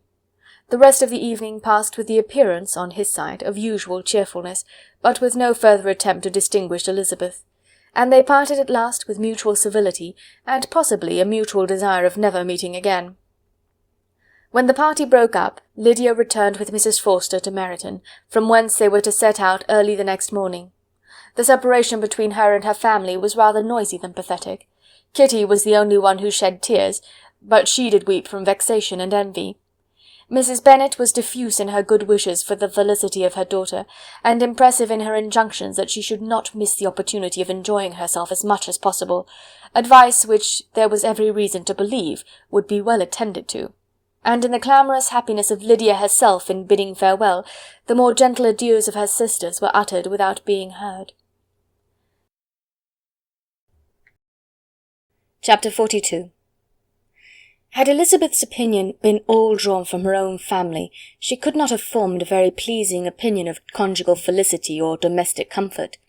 Her father, captivated by youth and beauty and that appearance of good humour which youth and beauty generally give, had married a woman whose weak understanding and a liberal mind had very early in their marriage put an end to all real affection for her. Respect, esteem, and confidence had vanished for ever, and all his views of domestic happiness were overthrown. But Mr. Bennet was not of a disposition to seek comfort for the disappointment which his own imprudence had brought on, in any of those pleasures which too often console the unfortunate for their folly or their vice. He was fond of the country and of books, and from these tastes had arisen his principal enjoyments. To his wife he was very little otherwise indebted than as her ignorance and folly had contributed to his amusement.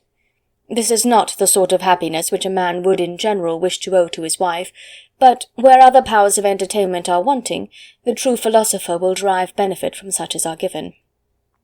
Elizabeth, however, had never been blind to the impropriety of her father's behaviour as a husband. She had always seen it with pain, but respecting his abilities, and grateful for his affectionate treatment of herself, she endeavoured to forget what she could not overlook, and to banish from her thoughts that continual breach of conjugal obligation and decorum which, in exposing his wife to the contempt of her own children, was so highly reprehensible.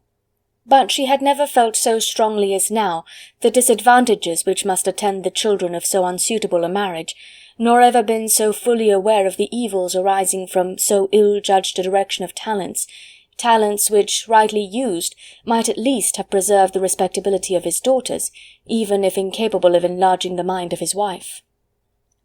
When Elizabeth had rejoiced over Wickham's departure, she found little other cause for satisfaction in the loss of the regiment.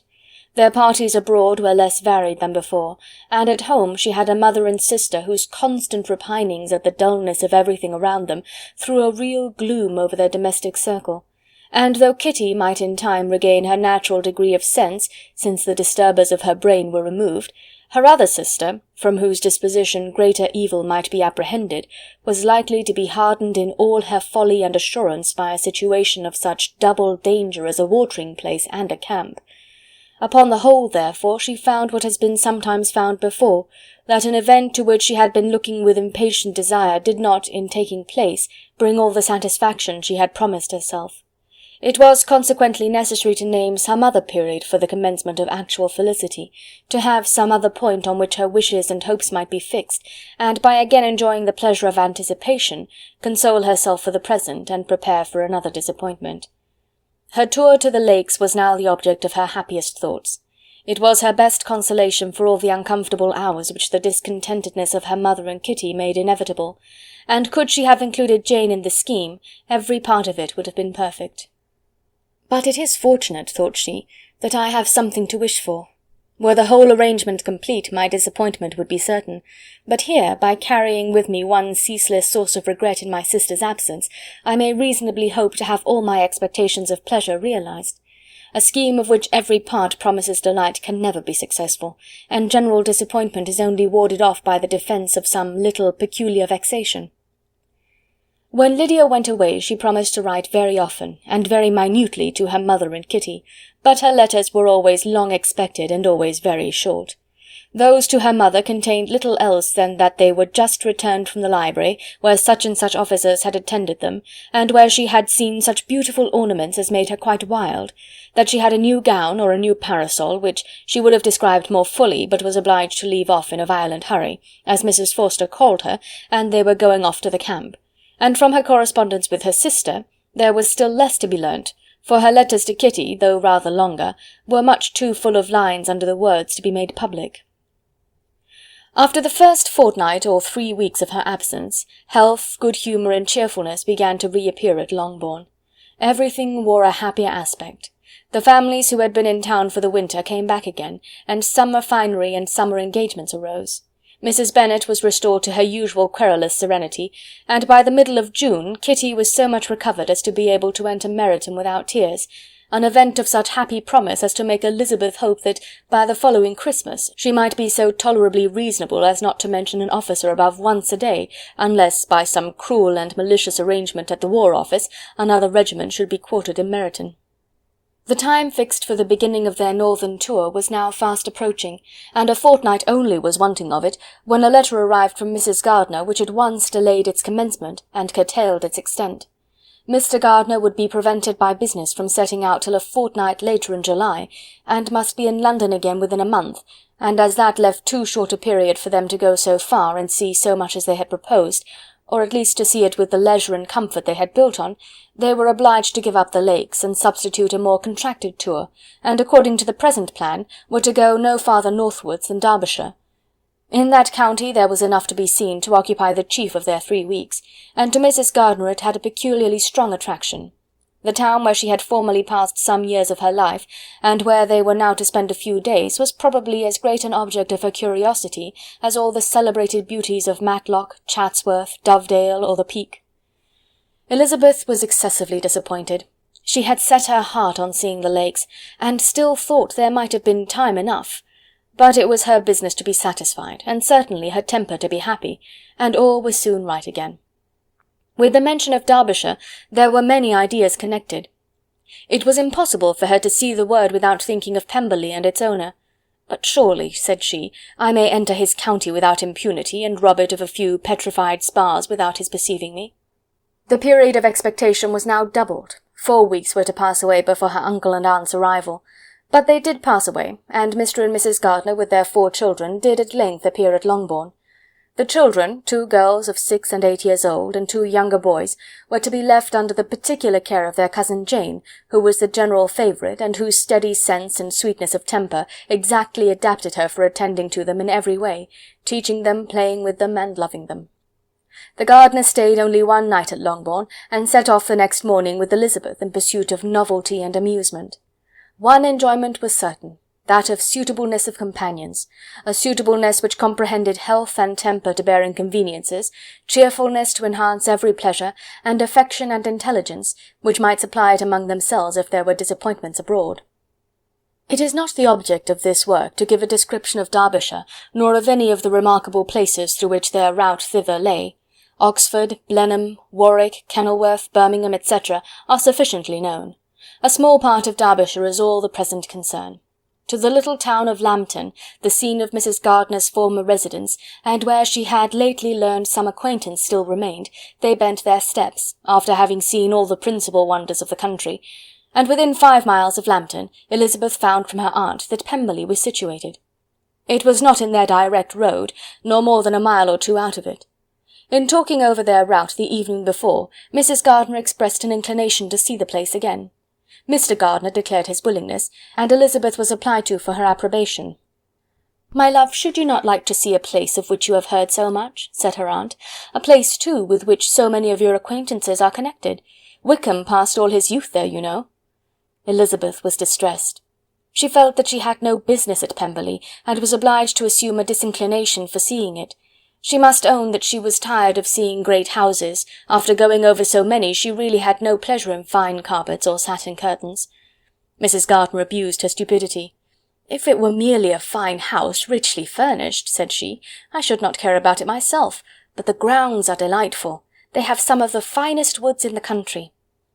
Elizabeth said no more, but her mind could not acquiesce. The possibility of meeting Mr. Darcy while viewing the place instantly occurred. It would be dreadful. She blushed at the very idea, and thought it would be better to speak openly to her aunt than to run such a risk.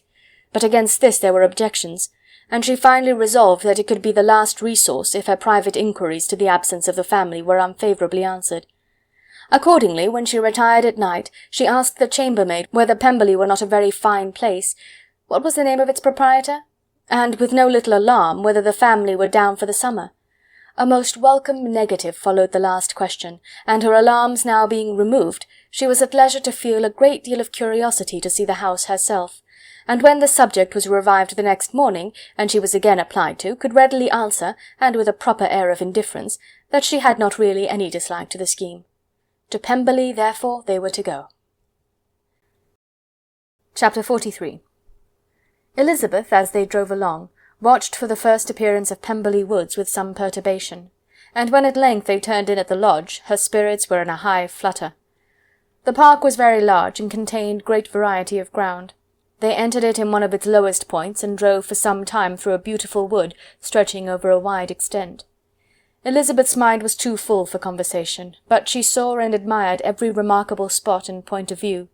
They gradually ascended for half a mile, and then found themselves at the top of a considerable eminence, where the wood ceased, and the eye was instantly caught by Pemberley House, situated on the opposite side of a valley, into which the road with some abruptness wound. It was a large, handsome stone building, standing well on rising ground, and backed by a ridge of high woody hills, and in front a stream of some natural importance was swelled into greater, but without any artificial appearance. Its banks were neither formal nor falsely adorned. Elizabeth was delighted. She had never seen a place for which nature had done more, or where natural beauty had been so little counteracted by an awkward taste. They were all of them warm in their admiration, and at that moment she felt that to be mistress of Pemberley might be something. They descended the hill, crossed the bridge, and drove to the door, and while examining the nearer aspect of the house, all her apprehension of meeting its owner returned. She dreaded lest the chambermaid had been mistaken. On applying to see the place, they were admitted into the hall, and Elizabeth, as they waited for the housekeeper, had leisure to wonder at her being where she was. The housekeeper came, a respectable-looking elderly woman, much less fine and more civil than she had any notion of finding her. They followed her into the dining-parlour. It was a large, well-proportioned room, handsomely fitted up. Elizabeth, after slightly surveying it, went to a window to enjoy its prospect. The hill, crowned with wood, which they had descended, receiving increased abruptness from the distance, was a beautiful object. Every disposition of the ground was good, and she looked on the whole scene, the river, the trees scattered on its banks, and the winding of the valley, as far as she could trace it, with delight. As they passed into other rooms, these objects were taking different positions, but from every window there were beauties to be seen. The rooms were lofty and handsome, and their furniture suitable to the fortune of its proprietor, but Elizabeth saw, with admiration of his taste, that it was neither gaudy nor uselessly fine, with less splendour and more real elegance than the furniture of Rosings. "And of this place," thought she, "I might have been mistress. With these rooms I might now have been familiarly acquainted. Instead of viewing them as a stranger, I might have rejoiced in them as my own, and welcomed to them as visitors my uncle and aunt. But no," recollecting herself, "that could never be. My uncle and aunt would have been lost to me. I should not have been allowed to invite them." This was a lucky recollection. It saved her from something very like regret. She longed to inquire of the housekeeper whether her master was really absent, but had not the courage for it. At length, however, the question was asked by her uncle, and she turned away with alarm, while Mrs. Reynolds replied that he was, adding, "But we expect him to-morrow, with a large party of friends." How rejoiced was Elizabeth that their own journey had not by any circumstance been delayed a day! Her aunt now called her to look at a picture. She approached and saw the likeness of Mr. Wickham, suspended amongst several other miniatures, over the mantelpiece. Her aunt asked her smilingly how she liked it. The housekeeper came forward and told them it was a picture of a young gentleman, the son of her late master's steward, who had been brought up by him at his own expense. "He is now gone into the army," she added, "but I am afraid he has turned out very wild." Mrs. Gardiner looked at her niece with a smile, but Elizabeth could not return it. "And that," said Mrs. Reynolds, pointing to another of the miniatures, "is my master, and very like him. It was drawn at the same time as the other, about 8 years ago." "I have heard much of your master's fine person," said Mrs. Gardiner, looking at the picture. "It is a handsome face. But, Lizzie, you can tell us whether it is like or not." Mrs. Reynolds' respect for Elizabeth seemed to increase on this intimation of her knowing her master. "Does that young lady know Mr. Darcy?" Elizabeth coloured, and said, "A little." "And do not you think him a very handsome gentleman, ma'am?" "Yes, very handsome." "I am sure I know none so handsome. But in the gallery upstairs you will see a finer, larger picture of him than this. This room was my late master's favourite room, and these miniatures are just as they used to be then. He was very fond of them." This accounted to Elizabeth for Mr. Wickham's being among them. Mrs. Reynolds then directed their attention to one of Miss Darcy, drawn when she was only 8 years old. "And is Miss Darcy as handsome as her brother?" said Mrs. Gardiner. "Oh, yes, the handsomest young lady that ever was seen, and so accomplished. She plays and sings all day long. In the next room is a new instrument just come down for her, a present from my master. She comes here to-morrow with him." Mr. Gardiner, whose manners were very easy and pleasant, encouraged her communicativeness by his questions and remarks. Mrs. Reynolds, either by pride or attachment, had evidently great pleasure in talking of her master and his sister. "Is your master much at Pemberley in the course of the year?" "Not so much as I could wish, sir, but I dare say he may spend half his time here, and Miss Darcy is always down for the summer months." "Except," thought Elizabeth, "when she goes to Ramsgate." "If your master would marry, you might see more of him." "Yes, sir, but I do not know when that will be. I do not know who is good enough for him." Mr. and Mrs. Gardiner smiled. Elizabeth could not help saying, "It is very much to his credit, I am sure, that you should think so." "I say no more than the truth, and everybody will say that knows him," replied the other. Elizabeth thought this was going pretty far, and she listened with increasing astonishment as the housekeeper added, "I have never known a cross word from him in my life, and I have known him ever since he was 4 years old." This was praise, of all others most extraordinary, most opposite to her ideas. That he was not a good-tempered man had been her firmest opinion. Her keenest attention was awakened. She longed to hear more, and was grateful to her uncle for saying, "There are several people of whom so much can be said. You are lucky in having such a master." "Yes, sir, I know I am. If I were to go through the world, I could not meet with a better. But I have always observed that they who are good-natured when children are good-natured when they grow up, and he was always the sweetest-tempered, most generous-hearted boy in the world." Elizabeth almost stared at her. "Can this be Mr. Darcy?" thought she. "His father was an excellent man," said Mrs. Gardiner. "Yes, ma'am, that he was indeed, and his son will be just like him, just as affable to the poor." Elizabeth listened, wondered, doubted, and was impatient for more. Mrs. Reynolds could interest her on no other point. She related the subjects of the pictures, the dimensions of the rooms, and the price of the furniture in vain. Mr. Gardiner, highly amused by the kind of family prejudice to which he attributed her excessive commendation of her master, soon led again to the subject, and she dwelt with energy on his many merits as they proceeded together up the great staircase. "He is the best landlord and the best master," said she, "that ever lived. Not like the wild young men nowadays, who think of nothing but themselves. There is not one of his tenants or servants but will give him a good name. Some people call him proud, but I am sure I never saw anything of it. To my fancy, it is only because he does not rattle away like other young men." "In what an amiable light does this place him?" thought Elizabeth. "This fine account of him," whispered her aunt as they walked, "is not quite consistent with his behaviour to our poor friend. Perhaps we might be deceived. That is not very likely. Our authority was too good." On reaching the spacious lobby above, they were shown into a very pretty sitting-room, lately fitted up with greater elegance and lightness than the apartments below, and were informed that it was but just done to give pleasure to Miss Darcy, who had taken a liking to the room when last at Pemberley. "He is certainly a good brother," said Elizabeth, as they walked towards one of the windows. Mrs. Reynolds anticipated Miss Darcy's delight when she should enter the room. "And this is always the way with him," she added. "Whatever can give his sister any pleasure is sure to be done in a moment. There is nothing he would not do for her." The picture gallery and 2 or 3 of the principal bedrooms were all that remained to be shown. In the former were many good paintings, but Elizabeth knew nothing of the art, and from such as had already been visible below she had willingly turned to look at some drawings of Miss Darcy's, in crayons, whose subjects were usually more interesting and also more intelligible. In the gallery there were many family portraits, but they could have little to fix the attention of a stranger. Elizabeth walked in quest of the only face whose features would be known to her. At last it arrested her, and she beheld a striking resemblance to Mr. Darcy, with such a smile over the face as she remembered to have sometimes seen when he looked at her. She stood several minutes before the picture in earnest contemplation, and returned to it again before they quitted the gallery. Mrs. Reynolds informed them that it had been taken in his father's lifetime. There was certainly at this moment, in Elizabeth's mind, a more gentle sensation towards the original than she had ever felt at the height of their acquaintance. The commendation bestowed on him by Mrs. Reynolds was of no trifling nature. What praise is more valuable than the praise of an intelligent servant? As a brother, a landlord, a master, she considered how many people's happiness were in his guardianship. How much of pleasure or pain was it in his power to bestow? How much of good or evil must be done by him? Every idea that had been brought forward by the housekeeper was favourable to his character, and as she stood before the canvas on which he was represented, and fixed his eyes upon herself, she thought of his regard with a deeper sentiment of gratitude than it had ever raised before. She remembered its warmth, and softened its impropriety of expression.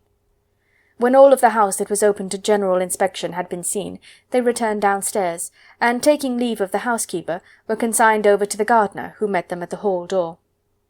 As they walked across the hall towards the river, Elizabeth turned back to look again.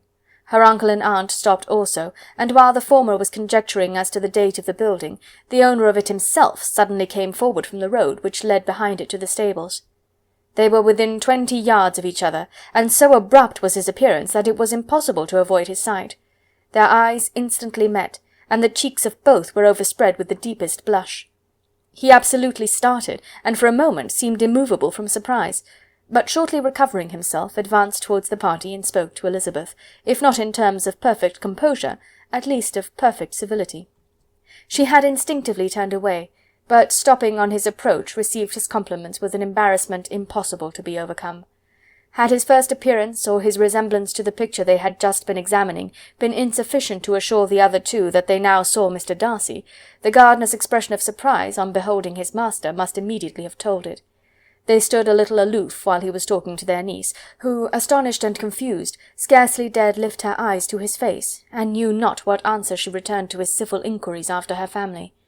Amazed at the alteration of his manner since they last parted, every sentence that he uttered was increasing her embarrassment, and every idea of the impropriety of her being found there recurring to her mind, the few minutes in which they continued were some of the most uncomfortable in her life.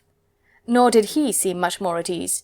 When he spoke, his accent had none of its usual sedateness, and he repeated his inquiries as to the time of her having left Longbourn, and of her having stayed in Derbyshire so often, and in so hurried a way, as plainly spoke the distraction of his thoughts.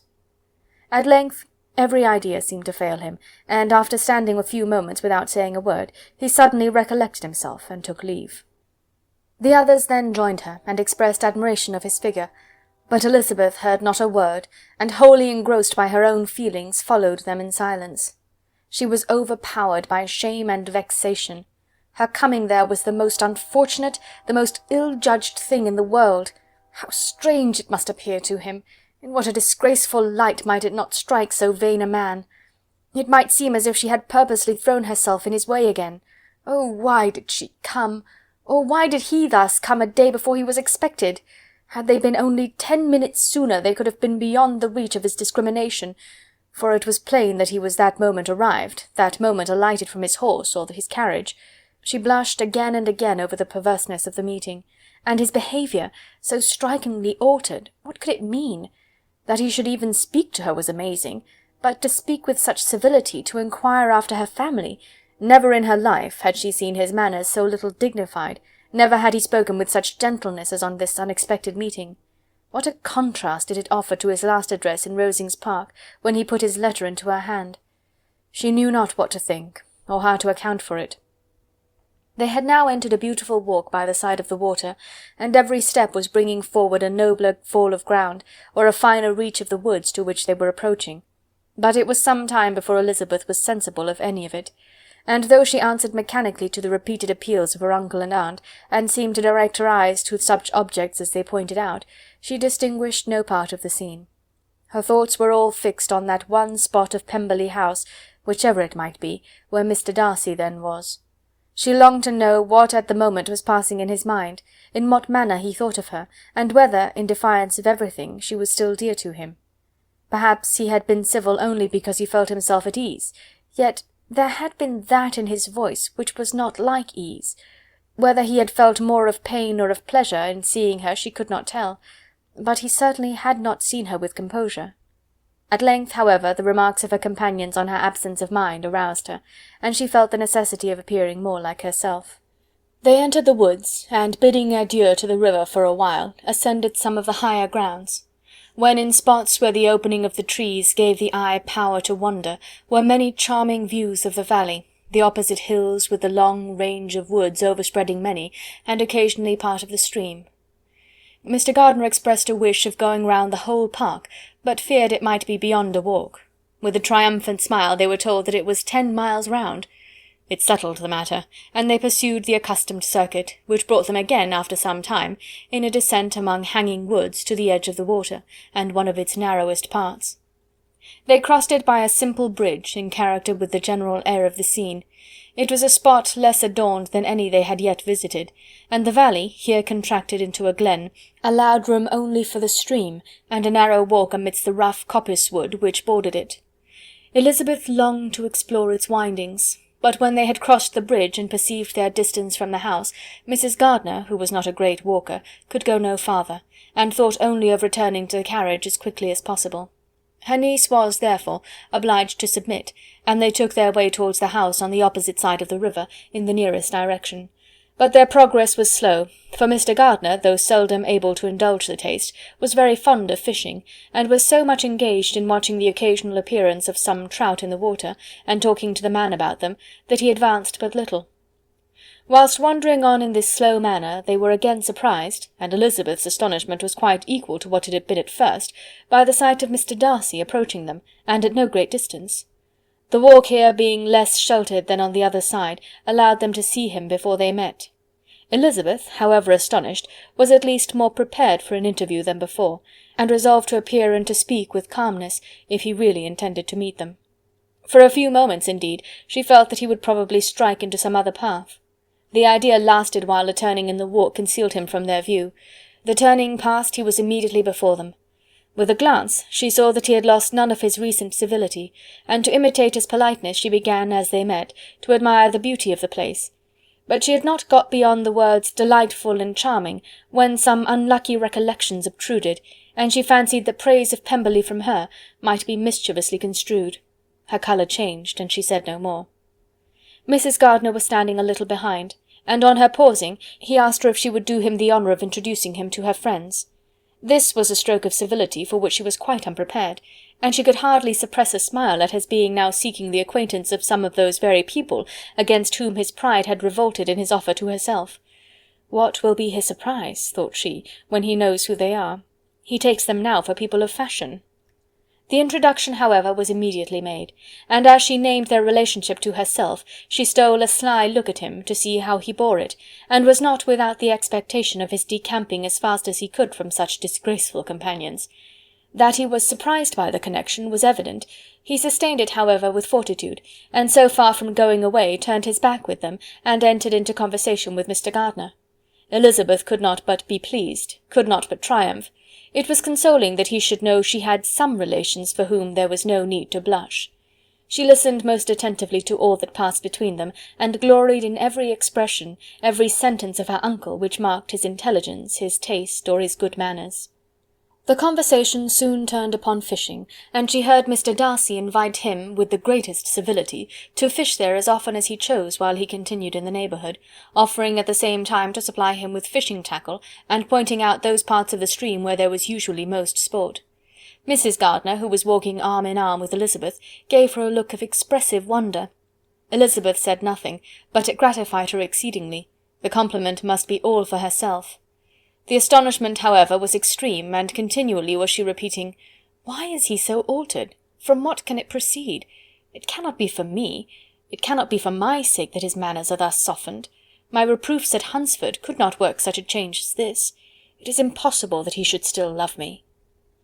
After walking some time in this way, the two ladies in front, the two gentlemen behind, on resuming their places after descending to the brink of the river for the better inspection of some curious water-plant, there chanced to be a little alteration. It originated in Mrs. Gardiner, who, fatigued by the exercise of the morning, found Elizabeth's arm inadequate to her support, and consequently preferred her husband's. Mr. Darcy took her place by her niece, and they walked on together. After a short silence, the lady first spoke. She wished him to know that she had been assured of his absence before she came to the place, and accordingly began by observing that his arrival had been very unexpected, "for your housekeeper," she added, "informed us that you would certainly not be here till to-morrow, and indeed, before we left Bakewell, we understood that you were not immediately expected in the country." He acknowledged the truth of it all, and said that business with his steward had occasioned his coming forward a few hours before the rest of the party with whom he had been travelling. "They will join me early to-morrow," he continued, "and among them are some who will claim an acquaintance with you, Mr. Bingley and his sisters." Elizabeth answered only by a slight bow. Her thoughts were instantly driven back to the time when Mr. Bingley's name had been the last mentioned between them, and if she might judge by his complexion, his mind was not very differently engaged. "There is also one other person in the party," he continued after a pause, "who more particularly wishes to be known to you. Will you allow me, or do I ask too much, to introduce my sister to your acquaintance during your stay at Lambton?" The surprise of such an application was great indeed. It was too great for her to know in what manner she acceded to it.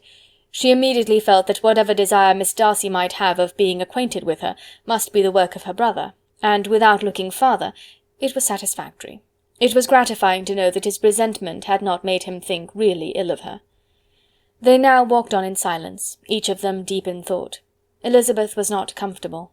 That was impossible, but she was flattered and pleased. His wish of introducing his sister to her was a compliment of the highest kind. They soon outstripped the others, and when they had reached the carriage, Mr. and Mrs. Gardiner were half a quarter of a mile behind. He then asked her to walk into the house, but she declared herself not tired, and they stood together on the lawn. At such a time much might have been said, and silence was very awkward. She wanted to talk, but there seemed to be an embargo on every subject. At last she recollected that she had been travelling, and they talked of Matlock and Dovedale with great perseverance.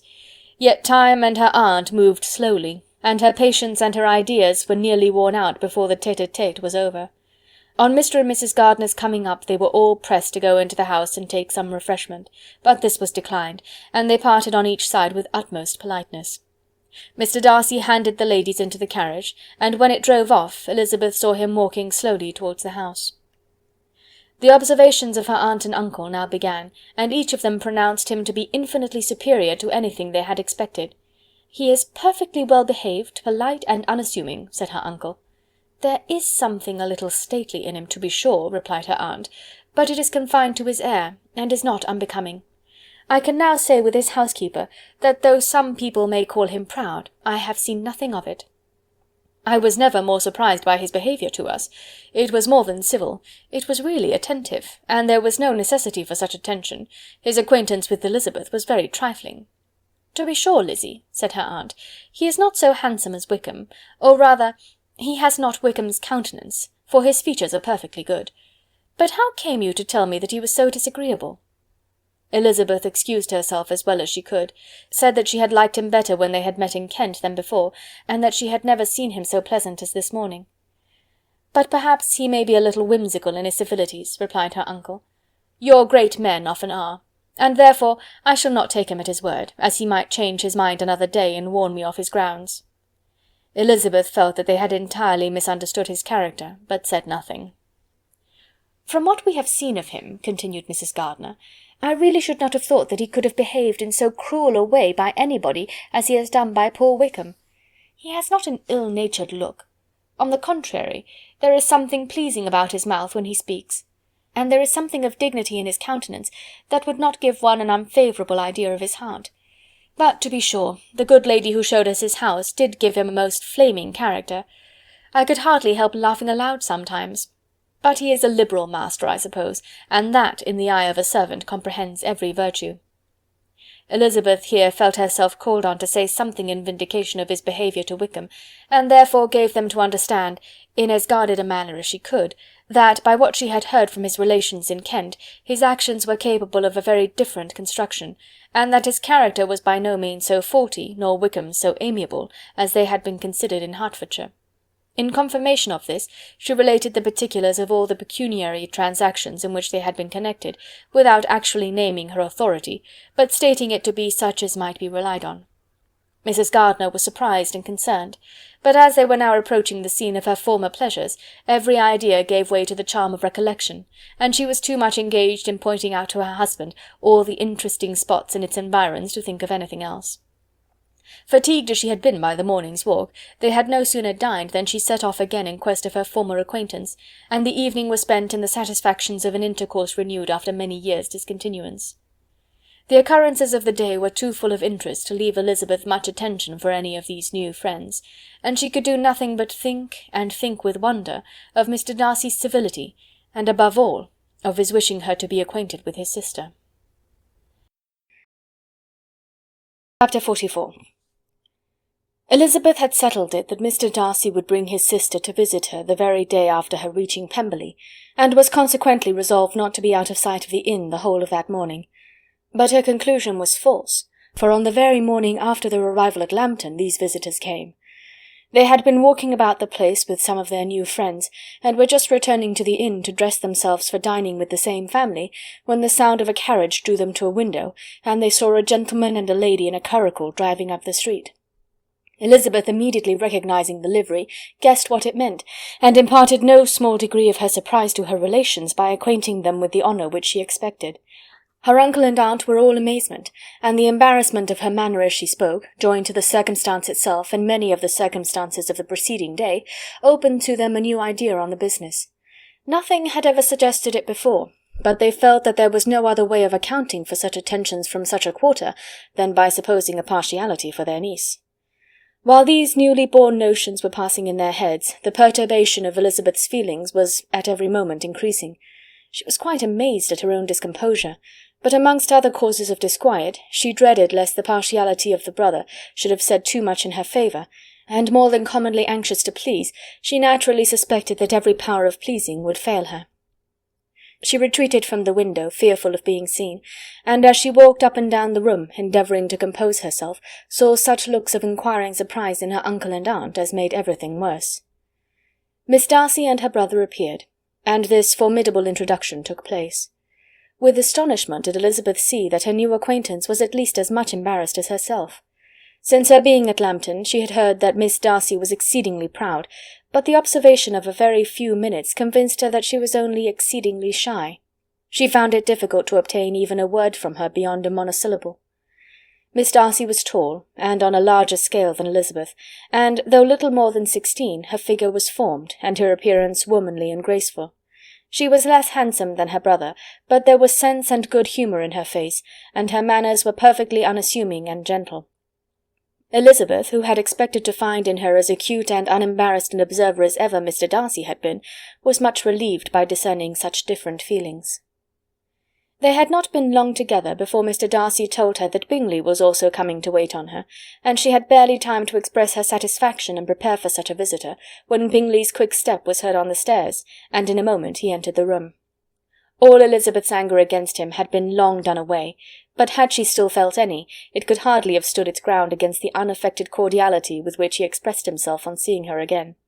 He inquired in a friendly though general way after her family, and looked and spoke with the same good-humoured ease that he had ever done. To Mr. and Mrs. Gardiner he was scarcely a less interesting personage than to herself. They had long wished to see him. The whole party before them, indeed, excited a lively attention. The suspicions which had just arisen of Mr. Darcy and their niece directed their observation towards each with an earnest though guarded inquiry, and they soon drew from those inquiries the full conviction that one of them at least knew what it was to love. Of the lady's sensations they remained a little in doubt, but that the gentleman was overflowing with admiration was evident enough. Elizabeth on her side had much to do. She wanted to ascertain the feelings of each of her visitors. She wanted to compose her own, and to make herself agreeable to all, and in the latter object, where she feared most to fail, she was most sure of success, for those to whom she endeavoured to give pleasure were prepossessed in her favour. Bingley was ready, Georgiana was eager, and Darcy determined to be pleased. In seeing Bingley her thoughts naturally flew to her sister, and oh, how ardently did she long to know whether any of his were directed in a like manner. Sometimes she could fancy that he talked less than on former occasions, and once or twice pleased herself with the notion that, as he looked at her, he was trying to trace a resemblance. But though this might be imaginary, she could not be deceived as to his behaviour to Miss Darcy, who had been set up as a rival to Jane. No look appeared on either side that spoke particular regard. Nothing occurred between them that could justify the hopes of his sister. On this point she was soon satisfied, and 2 or 3 little circumstances occurred ere they parted, which, in her anxious interpretation, denoted a recollection of Jane not untinctured by tenderness, and a wish of saying more that might lead to the mention of her, had he dared. He observed to her, at a moment when the others were talking together, and in a tone which had something of real regret, that it was a very long time since he had had the pleasure of seeing her, and before she could reply he added, "It is above 8 months. We have not met since the 26th of November, when we were all dancing together at Netherfield." Elizabeth was pleased to find his memory so exact, and he afterwards took occasion to ask her, when unattended to by any of the rest, whether all her sisters were at Longbourn. There was not much in the question, nor in the preceding remark, but there was a look and a manner which gave them meaning. It was not often that she could turn her eyes on Mr. Darcy himself, but whenever she did catch a glimpse, she saw an expression of general complaisance, and in all that he said she heard an accent so removed from hauteur or disdain of his companions as convinced her that the improvement of manners which she had yesterday witnessed, however temporary its existence might prove, had at least outlived one day. When she saw him thus seeking the acquaintance and courting the good opinion of people with whom any intercourse a few months ago would have been a disgrace, when she saw him thus civil, not only to herself, but to the very relations whom he had openly disdained, and recollected their last lively scene in Hunsford Parsonage, the difference, the change was so great, and struck so forcibly on her mind, that she could hardly restrain her astonishment from being visible.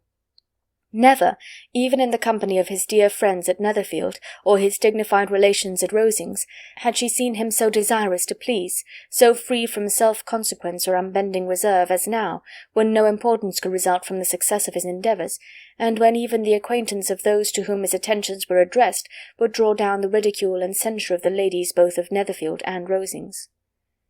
Their visitors stayed with them above half an hour, and when they arose to depart, Mr. Darcy called on his sister to join him in expressing their wish of seeing Mr. and Mrs. Gardiner and Miss Bennet to dinner at Pemberley before they left the country.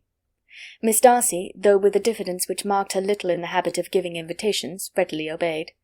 Mrs. Gardiner looked at her niece, desirous of knowing how she, whom the invitation most concerned, felt disposed as to its acceptance, but Elizabeth had turned away her head. Presuming, however, that this studied avoidance spoke rather a momentary embarrassment than any dislike of the proposal, and seeing in her husband, who was fond of society, a perfect willingness to accept it, she ventured to engage for her attendance, and the day after the next was fixed on. Bingley expressed great pleasure in the certainty of seeing Elizabeth again, having still a great deal to say to her, and many inquiries to make after all their Hertfordshire friends. Elizabeth, construing all this into a wish of hearing her speak of her sister, was pleased, and on this account, as well as some others, found herself, when their visitors left them, capable of considering the last half-hour with some satisfaction, though while it was passing the enjoyment of it had been little. Eager to be alone, and fearful of inquiries or hints from her uncle and aunt, she stayed with them only long enough to hear their favourable opinion of Bingley, and then hurried away to dress. But she had no reason to fear Mr. and Mrs. Gardiner's curiosity. It was not their wish to force her communication. It was evident that she was much better acquainted with Mr. Darcy than they had before any idea of. It was evident that he was very much in love with her. They saw much to interest, but nothing to justify inquiry. Of Mr. Darcy it was now a matter of anxiety to think well, and as far as their acquaintance reached, there was no fault to find. They could not be untouched by his politeness, and had they drawn his character from their own feelings and his servant's report without any reference to any other account, the circle in Hertfordshire to which he was known would not have recognized it for Mr. Darcy. There was now an interest, however, in believing the housekeeper, and they soon became sensible that the authority of a servant who had known him since he was 4 years old, and whose own manners indicated respectability, was not to be hastily rejected. Neither had anything occurred in the intelligence of their Lambton friends that could materially lessen its weight. They had nothing to accuse him of but pride. Pride he probably had, and if not, it would certainly be imputed by the inhabitants of a small market town where the family did not visit. It was acknowledged, however, that he was a liberal man, and did much good among the poor. With respect to Wickham, the traveller soon found that he was not held there in much estimation, for though the chief of his concerns with the son of his patron were imperfectly understood, it was yet a well-known fact that, on his quitting Derbyshire, he had left many debts behind him, which Mr. Darcy afterwards discharged.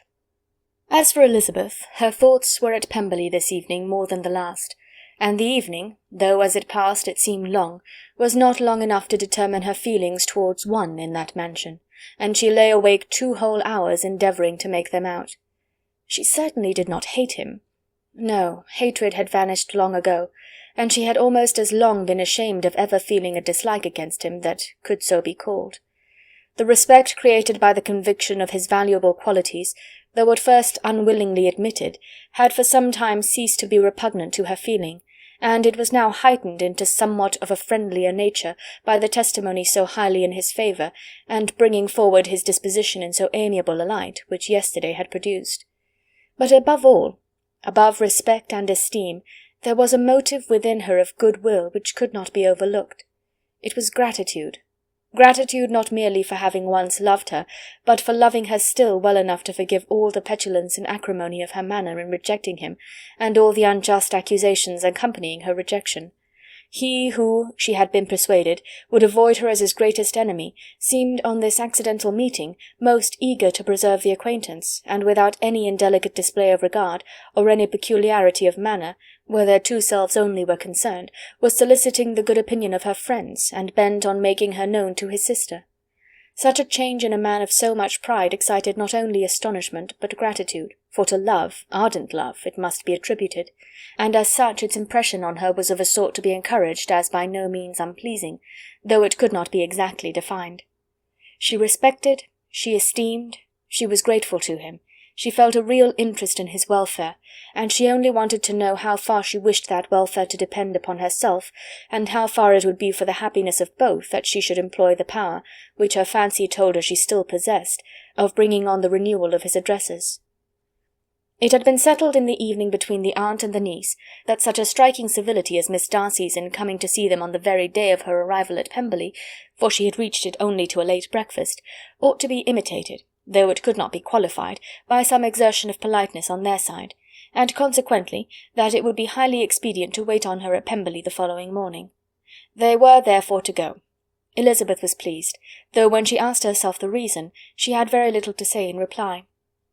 Mr. Gardiner left them soon after breakfast. The fishing scheme had been renewed the day before, and a positive engagement made of his meeting some of the gentlemen at Pemberley before noon. Chapter 45. Convinced as Elizabeth now was that Miss Bingley's dislike of her had originated in jealousy, she could not help feeling how unwelcome her appearance at Pemberley must be to her, and was curious to know with how much civility on that lady's side the acquaintance would now be renewed. On reaching the house they were shown through the hall into the saloon, whose northern aspect rendered it delightful for summer. Its windows opening to the ground admitted a most refreshing view of the high woody hills behind the house, and of the beautiful oaks and Spanish chestnuts which were scattered over the intermediate lawn. In this house they were received by Miss Darcy, who was sitting there with Mrs. Hurst and Miss Bingley, and the lady with whom she lived in London. Georgiana's reception of them was very civil, but attended with all the embarrassment which, though proceeding from shyness and the fear of doing wrong, would easily give to those who felt themselves inferior the belief of her being proud and reserved. Mrs. Gardiner and her niece, however, did her justice, and pitied her. By Mrs. Hurst and Miss Bingley they were noticed only by a curtsy, and on their being seated a pause, awkward as such pauses must always be, succeeded for a few moments. It was first broken by Mrs. Annesley, a genteel, agreeable-looking woman, whose endeavour to introduce some kind of discourse proved her to be more truly well-bred than either of the others, and between her and Mrs. Gardiner, with occasional help from Elizabeth, the conversation was carried on. Miss Darcy looked as if she wished for courage enough to join in it, and sometimes did venture a short sentence when there was least danger of its being heard. Elizabeth soon saw that she was herself closely watched by Miss Bingley, and that she could not speak a word, especially to Miss Darcy, without calling her attention. This observation would not have prevented her from trying to talk to the latter, had they not been seated at an inconvenient distance, but she was not sorry to be spared the necessity of saying much. Her own thoughts were employing her. She expected every moment that some of the gentlemen would enter the room. She wished, she feared, that the master of the house might be amongst them, and whether she wished or feared it most, she could scarcely determine. After sitting in this manner a quarter of an hour without hearing Miss Bingley's voice, Elizabeth was roused by receiving from her a cold inquiry after the health of her family. She answered with equal indifference and brevity, and the others said no more. The next variation which their visit afforded was produced by the entrance of servants with cold meat, cake, and a variety of all the finest fruits in season, but this did not take place till after many a significant look and smile from Mrs. Annesley to Miss Darcy had been given, to remind her of her post. There was now employment for the whole party, for though they could not all talk, they could all eat, and the beautiful pyramids of grapes, nectarines, and peaches soon collected them around the table. While thus engaged, Elizabeth had a fair opportunity of deciding whether she most feared or wished for the appearance of Mr. Darcy, by the feelings which prevailed on his entering the room, and then, though but a moment before she had believed her wishes to predominate, she began to regret that he came. He had been some time with Mr. Gardiner, who, with 2 or 3 other gentlemen from the house, was engaged by the river, and had left him only on learning that the ladies of the family intended a visit to Georgiana that morning. No sooner did he appear than Elizabeth wisely resolved to be perfectly easy and unembarrassed, a resolution the more necessary to be made, but perhaps not the more easily kept, because she saw that the suspicions of the whole party were awakened against them, and that there was scarcely an eye which did not watch his behaviour when he first came into the room. In no countenance was attentive curiosity so strongly marked as in Miss Bingley's, in spite of the smiles which overspread her face whenever she spoke to one of its objects, for jealousy had not yet made her desperate, and her attentions to Mr. Darcy were by no means over. Miss Darcy, on her brother's entrance, exerted herself much more to talk, and Elizabeth saw that he was anxious for his sister and herself to get acquainted, and forwarded as much as possible every attempt at conversation on either side. Miss Bingley saw all this likewise, and in the imprudence of anger took the first opportunity of saying, with sneering civility, "Pray, Miss Eliza, are not the shire militia removed from Meryton? They must be a great loss to your family." In Darcy's presence she dared not mention Wickham's name, but Elizabeth instantly comprehended that he was uppermost in her thoughts, and the various recollections connected with him gave her a moment's distress, but exerting herself vigorously to repel the ill-natured attack, she presently answered the question in a tolerably detached tone. While she spoke, an involuntary glance showed her Darcy, with a heightened complexion, earnestly looking at her, and his sister, overcome with confusion, and unable to lift up her eyes. Had Miss Bingley known what pain she was then giving her beloved friend, she undoubtedly would have refrained from the hint, but she had merely intended to discompose Elizabeth by bringing forward the idea of a man to whom she believed her partial, to make her betray a sensibility which might injure her in Darcy's opinion, and perhaps to remind the latter of all the follies and absurdities by which some part of her family were connected with that corps. Not a syllable had ever reached her of Miss Darcy's meditated elopement. To no creature had it been revealed, where secrecy was possible, except to Elizabeth, and from all Bingley's connections her brother was particularly anxious to conceal it, from the very wish which Elizabeth had long ago attributed to him of their becoming hereafter her own. He had certainly formed such a plan, and without meaning that it should affect his endeavour to separate him from Miss Bennet, it is probable that it might add something to his lively concern for the welfare of his friend. Elizabeth's collected behaviour, however, soon quieted his emotion, and as Miss Bingley, vexed and disappointed, dared not approach nearer to Wickham, Georgiana also recovered in time, though not enough to be able to speak any more. Her brother, whose eyes she feared to meet, scarcely recollected her interest in the affair, and the very circumstance which had been designed to turn his thoughts from Elizabeth seemed to have fixed them on her more and more cheerfully. Their visit did not continue long after the question and answer above mentioned, and while Mr. Darcy was attending them to their carriage, Miss Bingley was venting her feelings in criticisms on Elizabeth's person, behaviour, and dress. But Georgiana would not join her. Her brother's recommendation was enough to ensure her favour. His judgment could not err. And he had spoken in such terms of Elizabeth as to leave Georgiana without the power of finding her otherwise than lovely and amiable. When Darcy returned to the saloon, Miss Bingley could not help repeating to him some part of what she had been saying to his sister. "How very ill Miss Eliza Bennet looks this morning, Mr. Darcy," she cried. "I never in my life saw any one so much altered as she is since the winter. She is grown so brown and coarse.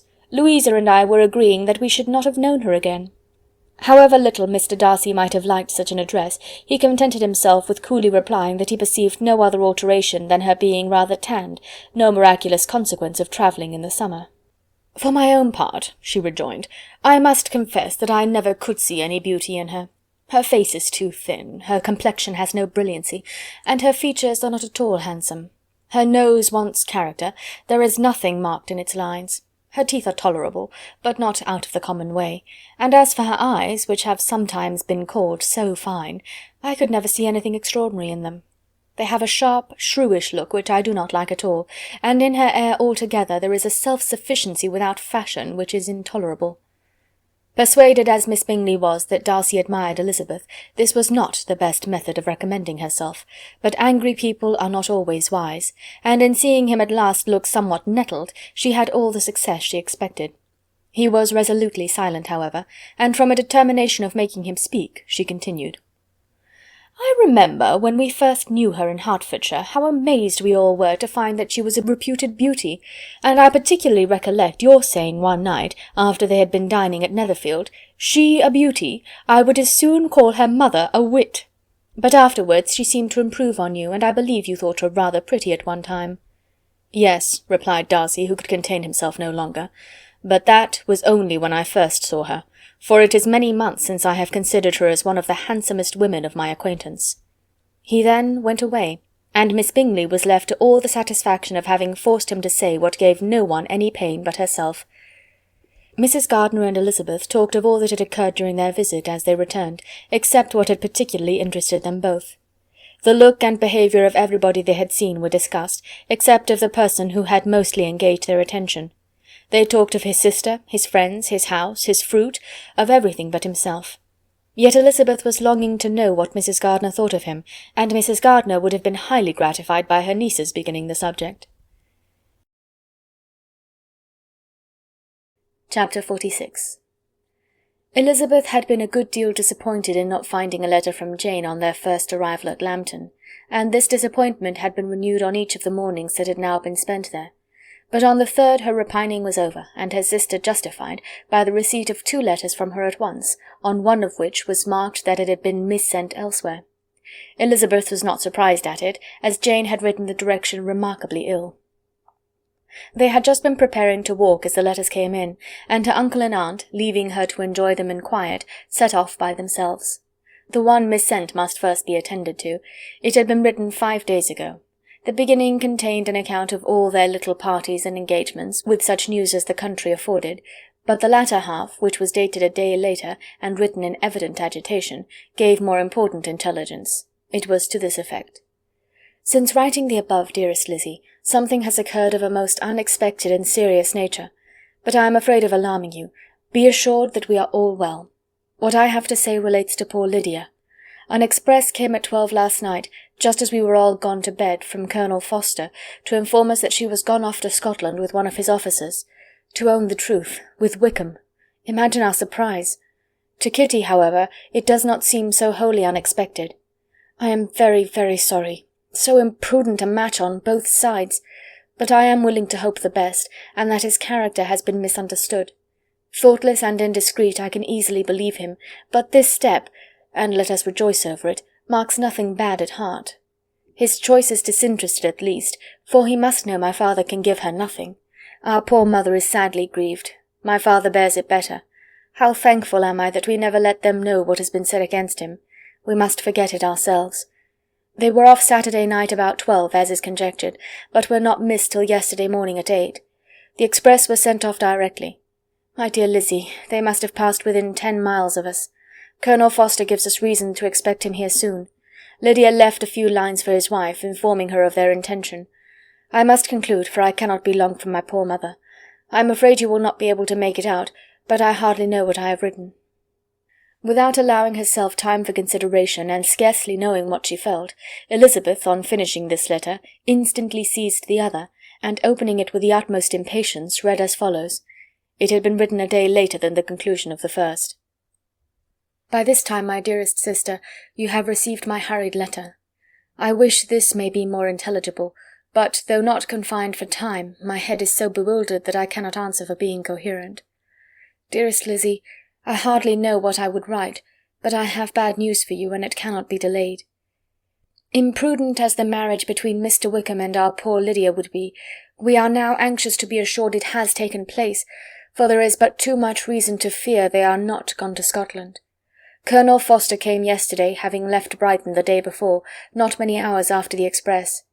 Though Lydia's short letter to Mrs. F. gave them to understand that they were going to Gretna Green, something was dropped by Denny expressing his belief that W. never intended to go there, or to marry Lydia at all, which was repeated to Colonel F., who, instantly taking the alarm, set off from B., intending to trace their route.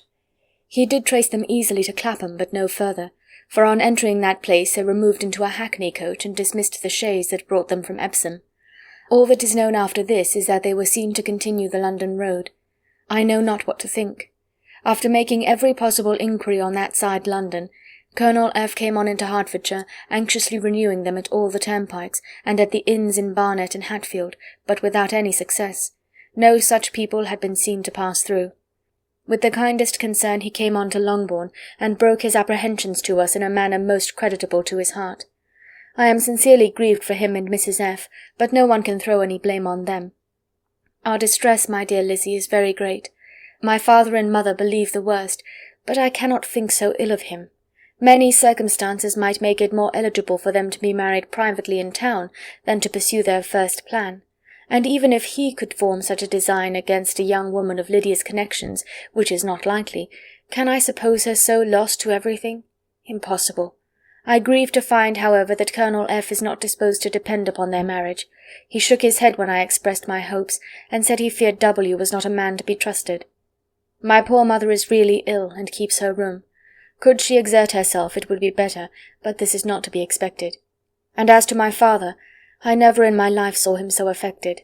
Poor Kitty has anger for having concealed their attachment, but as it was a matter of confidence, one cannot wonder. I am truly glad, dearest Lizzie, that you have been spared something of these distressing scenes. But now, as the first shock is over, shall I own that I long for your return? I am not so selfish, however, as to press for it, if inconvenient. Adieu.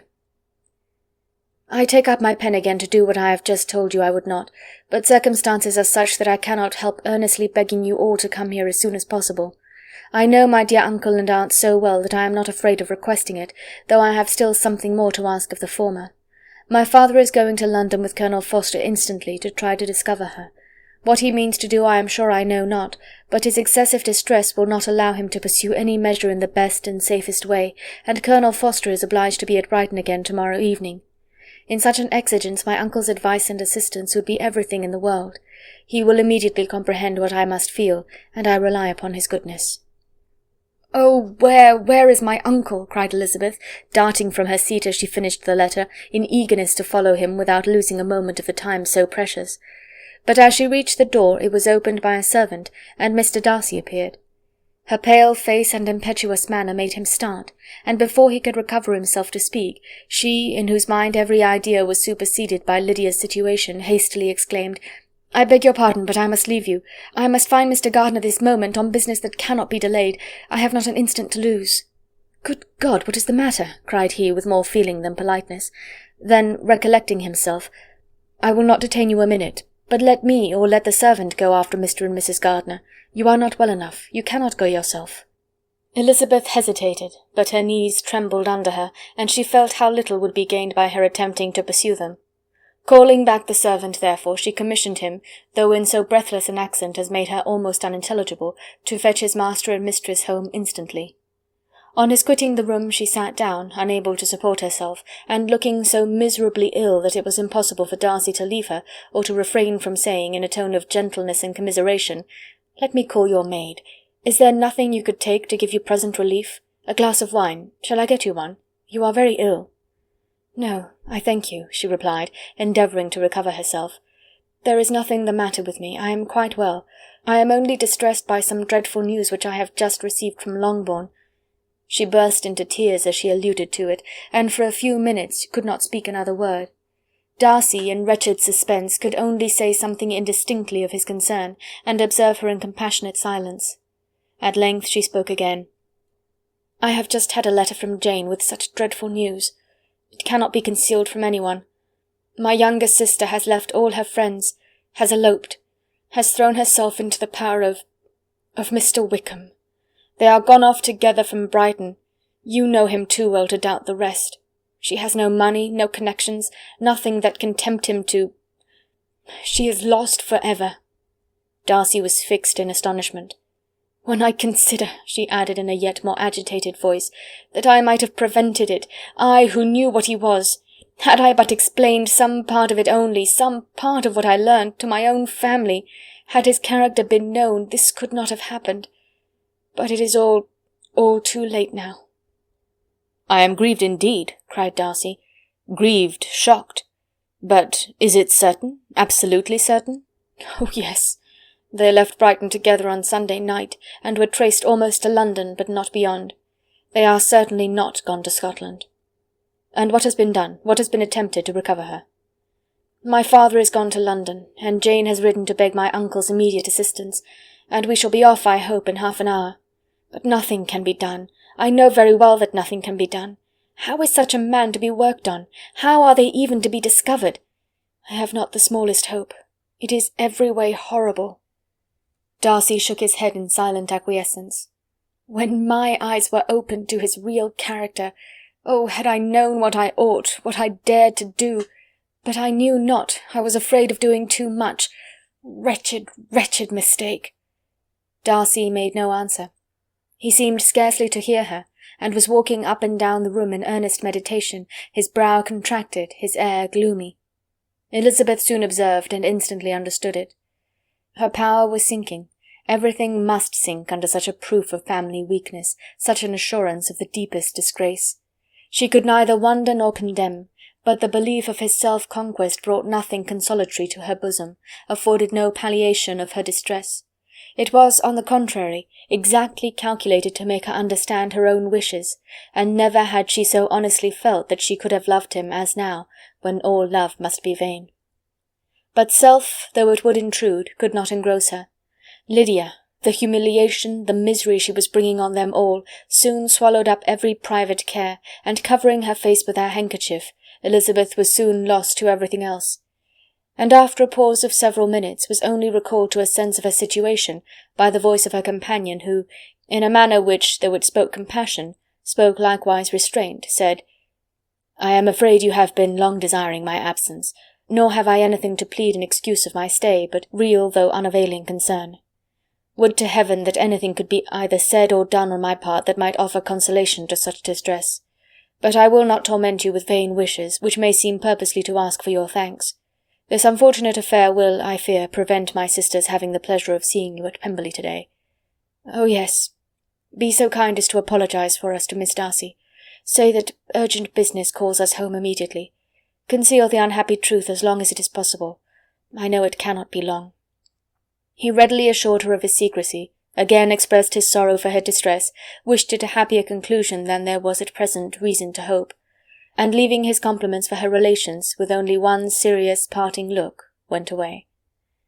As he quitted the room, Elizabeth felt how improbable it was that they should ever see each other again on such terms of cordiality as had marked their several meetings in Derbyshire, and as she threw a retrospective glance over the whole of their acquaintance, so full of contradictions and varieties, sighed at the perverseness of those feelings which would now have promoted its continuance, and would formerly have rejoiced in its termination. If gratitude and esteem are good foundations of affection, Elizabeth's change of sentiment will be neither improbable nor faulty. But if otherwise, if regard springing from such sources is unreasonable or unnatural in comparison of what is so often described as arising on a first interview with its object, and even before 2 words have been exchanged, nothing can be said in her defence, except that she had given somewhat of a trial to the latter method in her partiality for Wickham, and that its ill success might, perhaps, authorize her to seek the other less interesting mode of attachment. Be that as it may, she saw him go with regret, and in this early example of what Lydia's infamy must produce, found additional anguish as she reflected on that wretched business. Never since reading Jane's second letter had she entertained a hope of Wickham's meaning to marry her. No one but Jane, she thought, could flatter herself with such an expectation. Surprise was the least of her feelings on this development. While the contents of the first letter remained in her mind, she was all surprise, all astonishment that Wickham should marry a girl whom it was impossible he could marry for money, and how Lydia could ever have attached him had appeared incomprehensible. But now it was all too natural. For such an attachment as this she might have sufficient charms, and though she did not suppose Lydia to be deliberately engaging in an elopement without the intention of marriage, she had no difficulty in believing that neither her virtue nor her understanding would preserve her from falling an easy prey.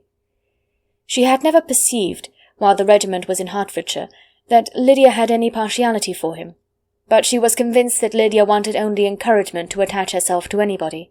Sometimes one officer, sometimes another, had been her favourite, as their attentions raised them in her opinion. Her affections had continually been fluctuating, but never without an object. The mischief of neglect and mistaken indulgence towards such a girl, oh, how acutely did she now feel it! She was wild to be at home, to hear, to see, to be upon the spot to share with Jane in the cares that must now fall wholly upon her in a family so deranged. A father absent, a mother incapable of exertion and requiring constant attendance, and though almost persuaded that nothing could be done for Lydia, her uncle's interference seemed of the utmost importance, and till he entered the room her impatience was severe.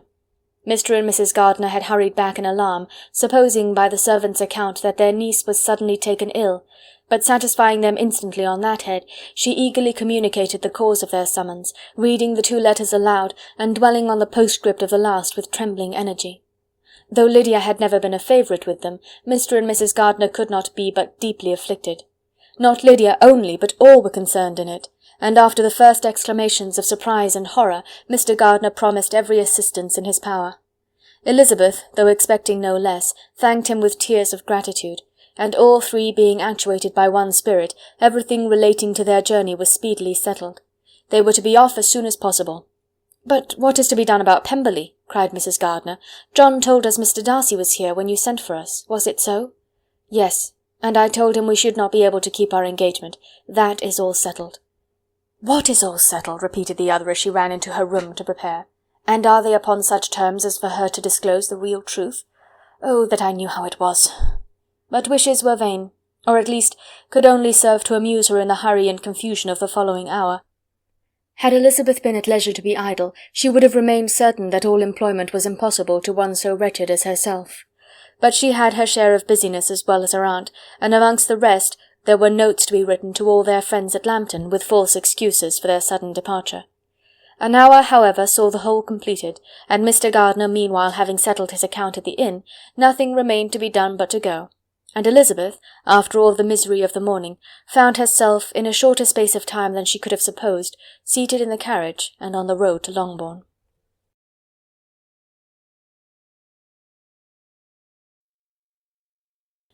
Chapter 47. "I have been thinking it over again, Elizabeth," said her uncle as they drove from the town, "and really, upon serious consideration, I am much more inclined than I was to judge as your eldest sister does on the matter. It appears to me so very unlikely that any young man should form such a design against a girl who is by no means unprotected or friendless, and who is actually staying in his colonel's family, that I am strongly inclined to hope the best. Could he expect that her friends would not step forward? Could he expect to be noticed again by the regiment after such an affront to Colonel Forster? His temptation is not adequate to the risk." "Do you really think so?" cried Elizabeth, brightening up for a moment. "Upon my word," said Mrs. Gardiner, "I begin to be of your uncle's opinion.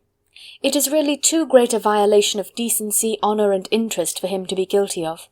I cannot think so very ill of Wickham. Can you yourself, Lizzie, so wholly give him up as to believe him capable of it?" "Not, perhaps, of neglecting his own interest, but of every other neglect I can believe him capable, if indeed it should be so. But I dare not hope it. Why should they not go on to Scotland if that had been the case?" "In the first place," replied Mr. Gardiner, "there is no absolute proof that they are not gone to Scotland." "Oh, but their removing from the chaise into a hackney coach is such a presumption, and besides, no traces of them were to be found on the Barnet road." "Well then, supposing them to be in London. They may be there, though for the purpose of concealment, for no more exceptional purpose. It is not likely that money should be very abundant on either side, and it might strike them that they could be more economically, though less expeditiously married in London than in Scotland." But why all this secrecy? Why any fear of detection? Why must their marriage be private? Oh, no, no, this is not likely. His most particular friend, you see by Jane's account, was persuaded of his never intending to marry her. Wickham will never marry a woman without some money. He cannot afford it. And what claims has Lydia, what attraction has she beyond youth, health, and good humour that could make him, for her sake, forego every chance of benefiting himself by marrying well? As to what restraint the apprehensions of disgrace in the corps might throw on a dishonourable elopement with her, I am not able to judge, for I know nothing of the effects that such a step might produce. But as to your other objection, I am afraid it will hardly hold good. Lydia has no brothers to step forward, and he might imagine from my father's behaviour, from his indolence and the little attention he has ever seemed to give to what was going forward in his family, that he would do as little, and think as little about it, as any father could do in such a matter. But can you think that Lydia is so lost to everything but love of him as to consent to live with him on any terms other than marriage? It does seem, and it is most shocking indeed, replied Elizabeth, with tears in her eyes, that a sister's sense of decency and virtue in such a point should admit of doubt. But really I know not what to say. Perhaps I am not doing her justice, but she is very young. She has never been taught to think on serious subjects, and for the last half-year, nay, for a 12-month, she has been given up to nothing but amusement and vanity. She has been allowed to dispose of her time in the most idle and frivolous manner, and to adopt any opinions that came in her way. Since the Shire were first quartered in Meryton, nothing but love, flirtation, and officers have been in her head. She has been doing everything in her power by thinking and talking on the subject to give greater, what shall I call it, susceptibility to her feelings, which are naturally lively enough. And we all know that Wickham has every charm of person and address that can captivate a woman. But you see that Jane, said her aunt, does not think so very ill of Wickham as to believe him capable of the attempt. Of whom does Jane ever think ill? And who is there, whatever might be their former conduct, that she would think capable of such an attempt till it were proved against them? But Jane knows as well as I do what Wickham really is. We both know that he has been profligate in every sense of the word, that he has neither integrity nor honour, that he is as false and deceitful as he is insinuating. And you really know all this? Cried Mrs. Gardiner, whose curiosity as to the mode of her intelligence was all alive. I do indeed, replied Elizabeth, colouring. I told you the other day of his infamous behaviour to Mr. Darcy, and you yourself, when last at Longbourn, heard in what manner he spoke of the man who had behaved with such forbearance and liberality towards him. And there are other circumstances which I am not at liberty, which it is not worth while to relate. But his lies about the whole Pemberley family are endless. From what he said of Miss Darcy I was thoroughly prepared to see a proud, reserved, disagreeable girl, yet he knew to the contrary himself. He must know that she was as amiable and unpretending as we have found her. But does Lydia know nothing of this? Can she be ignorant of what you and Jane seem so well to understand? Oh, yes. That is the worst of all. Till I was in Kent, and saw so much of both Mr. Darcy and his relation, Colonel Fitzwilliam, I was ignorant of the truth myself. And when I returned home, the Shire was to leave Meryton in a week or fortnight's time. As that was the case, neither Jane, to whom I related the whole, nor I, thought it necessary to make our knowledge public, for of what use could it apparently be to anyone, that the good opinion which all the neighbourhood had of him should then be overthrown? And even if it was settled that Lydia should go with Mrs. Forster, the necessity of opening her eyes to his character never occurred to me. That she could be in any danger from the deception never entered my head.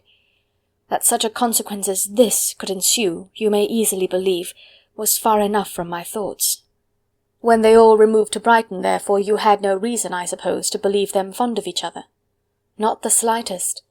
I can remember no symptom of affection on either side, and had anything of the kind been perceptible, you must be aware that ours is not a family on which it could be thrown away. When first he entered the corps, she was ready enough to admire him, but so we all were. Every girl in or near Meryton was out of her senses about him for the first 2 months, but he never distinguished her by any particular attention, and consequently, after a moderate period of extravagant and wild admiration, her fancy for him gave way, and others of the regiment, who treated her with more distinction, again became her favourites. It may be easily believed that however little of novelty could be added to their fears, hopes, and conjectures on this interesting subject by its repeated discussion, no other could detain them from it long during the whole of the journey. From Elizabeth's thoughts it was never absent. Fixed there by the keenest of all anguish, self-reproach, she could find no interval of ease or forgetfulness. They travelled as expeditiously as possible, and sleeping one night on the road, reached Longbourn by dinner-time the next day. It was a comfort to Elizabeth to consider that Jane could not have been wearied by long expectations. The little Gardiners, attracted by the sight of a chaise, were standing on the steps of the house as they entered the paddock, and when the carriage drove up to the door, the joyful surprise that lighted up their faces and displayed itself over their whole bodies in a variety of capers and frisks was the first pleasing earnest of their welcome. Elizabeth jumped out, and after giving each of them a hasty kiss, hurried into the vestibule, where Jane, who came running down from her mother's apartment, immediately met her. Elizabeth, as she affectionately embraced her, whilst tears filled the eyes of both, lost not a moment in asking whether anything had been heard of the fugitives. "Not yet," replied Jane, "but now that my dear uncle is come, I hope everything will be well. Is my father in town?" "Yes, he went on Tuesday, as I wrote you word." "And have you heard from him often?" "We have heard only twice. He wrote me a few lines on Wednesday to say that he had arrived in safety, and to give me his directions, which I particularly begged him to do. He merely added that he should not write again till he had something of importance to mention." "And my mother, how is she? How are you all?" "My mother is tolerably well, I trust, though her spirits are greatly shaken. She is upstairs, and will have great satisfaction in seeing you all. She does not yet leave her dressing-room. Mary and Kitty, thank heaven, are quite well." "But you, how are you?" cried Elizabeth. "You look pale. How much you must have gone through." Her sister, however, assured her of her being perfectly well, and their conversation, which had been passing while Mr. and Mrs. Gardiner were engaged with their children, was now put an end to by the approach of the whole party. Jane ran to her uncle and aunt, and welcomed and thanked them both, with alternate smiles and tears. When they were all in the dining-room, the questions which Elizabeth had already asked were of course repeated by the others, and they soon found that Jane had no intelligence to give. The sanguine hope of good, however, which the benevolence of her heart suggested, had not yet deserted her. She still expected that it would all end well, and that every morning would bring some letter, either from Lydia or her father, to explain their proceedings, and perhaps announce their marriage. Mrs. Bennet, to whose apartment they all repaired after a few minutes' conversation together, received them exactly as might be expected, with tears and lamentations of regret, invectives against the villainous conduct of Wickham, and complaints of her own sufferings and ill usage, blaming everybody but the person to whose ill-judging indulgence the errors of her daughter must principally be owing. "If I had been able," said she, "to carry my point in going to Brighton with all my family, this would not have happened. But poor dear Lydia had nobody to take care of her. Why did the Forsters ever let her go out of their sight? I am sure there was some great neglect or other on their side, for she is not the kind of girl to do such a thing if she had been well looked after. I always thought they were unfit to have the charge of her, but I was overruled, as I always am. Poor dear child! And now here's Mr. Bennet gone away, and I know he will fight Wickham, wherever he meets him, and then he will be killed, and what is to become of us all? The Collinses will turn us out before he is cold in his grave, and if you are not kind to us, brother, I do not know what we shall do." They all exclaimed against such terrific ideas, and Mr. Gardiner, after general assurances of his affection for her and all her family, told her that he meant to be in London the very next day, and would assist Mr. Bennet in every endeavour for recovering Lydia. "Do not give way to useless alarm," added he. "Though it is right to be prepared for the worst, there is no occasion to look on it as certain. It is not quite a week since they left Brighton. In a few days more we may gain some news of them. Until we know that they are not married and have no design of marrying, do not let us give the matter over as lost. As soon as I get to town I shall go to my brother, and make him come home with me to Gracechurch Street, and then we may consult together as to what is to be done." "Oh, my dear brother," replied Mrs. Bennet, "that is exactly what I could most wish for. And now do, when you get to town, find them out, wherever they may be, and if they are not married already, make them marry. And as for wedding clothes, do not let them wait for that, but tell Lydia she shall have as much money as she chooses to buy them, after they are married. And above all, keep Mr. Bennet from fighting. Tell him what a dreadful state I am in, that I am frighted out of my wits, and have such tremblings, such flutterings all over me, such spasms in my side, and pains in my head, and such beatings at heart, that I can get no rest by night nor by day. and tell my dear Lydia not to give any directions about her clothes till she has seen me, for she does not know which are the best warehouses. Oh, brother, how kind you are! I know you will contrive it all." But Mr. Gardiner, though he assured her again of his earnest endeavours in the cause, could not avoid recommending moderation to her, as well in her hopes as her fear. And after talking with her in this manner till dinner was on the table, they all left her to vent her feelings on the housekeeper, who attended in the absence of her daughters. Though her brother and sister were persuaded that there was no real occasion for such a seclusion from the family, they did not attempt to oppose it, for they knew that she had not prudence enough to hold her tongue before the servants while they waited at table, and judged it better that one only of the household, and the one whom they could most trust, should comprehend all her fears and solicitude on the subject. In the dining-room they were soon joined by Mary and Kitty, who had been too busily engaged in their separate apartments to make their appearance before. One came from her books, and the other from her toilette. The faces of both, however, were tolerably calm, and no change was visible in either, except that the loss of her favourite sister, or the anger which she had herself incurred in this business, had given more of fretfulness than usual to the accents of Kitty. As for Mary, she was mistress enough of herself to whisper to Elizabeth, with a countenance of grave reflection, soon after they were seated at table, "This is a most unfortunate affair, and will probably be much talked of. But we must stem the tide of malice, and pour into the wounded bosoms of each other the balm of sisterly consolation." Then, perceiving in Elizabeth no inclination of replying, she added, "Unhappy as the event must be for Lydia, we may draw from it this useful lesson, that loss of virtue in a female is irretrievable, that one false step involves her in endless ruin, that her reputation is no less brittle than it is beautiful, and that she cannot be too much guarded in her behaviour towards the undeserving of the other sex."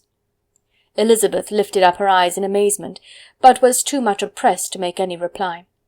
Mary, however, continued to console herself with such kind of moral extractions from the evil before them. In the afternoon the two elder Miss Bennets were able to be for half an hour by themselves, and Elizabeth instantly availed herself of the opportunity of making any inquiries which Jane was equally eager to satisfy.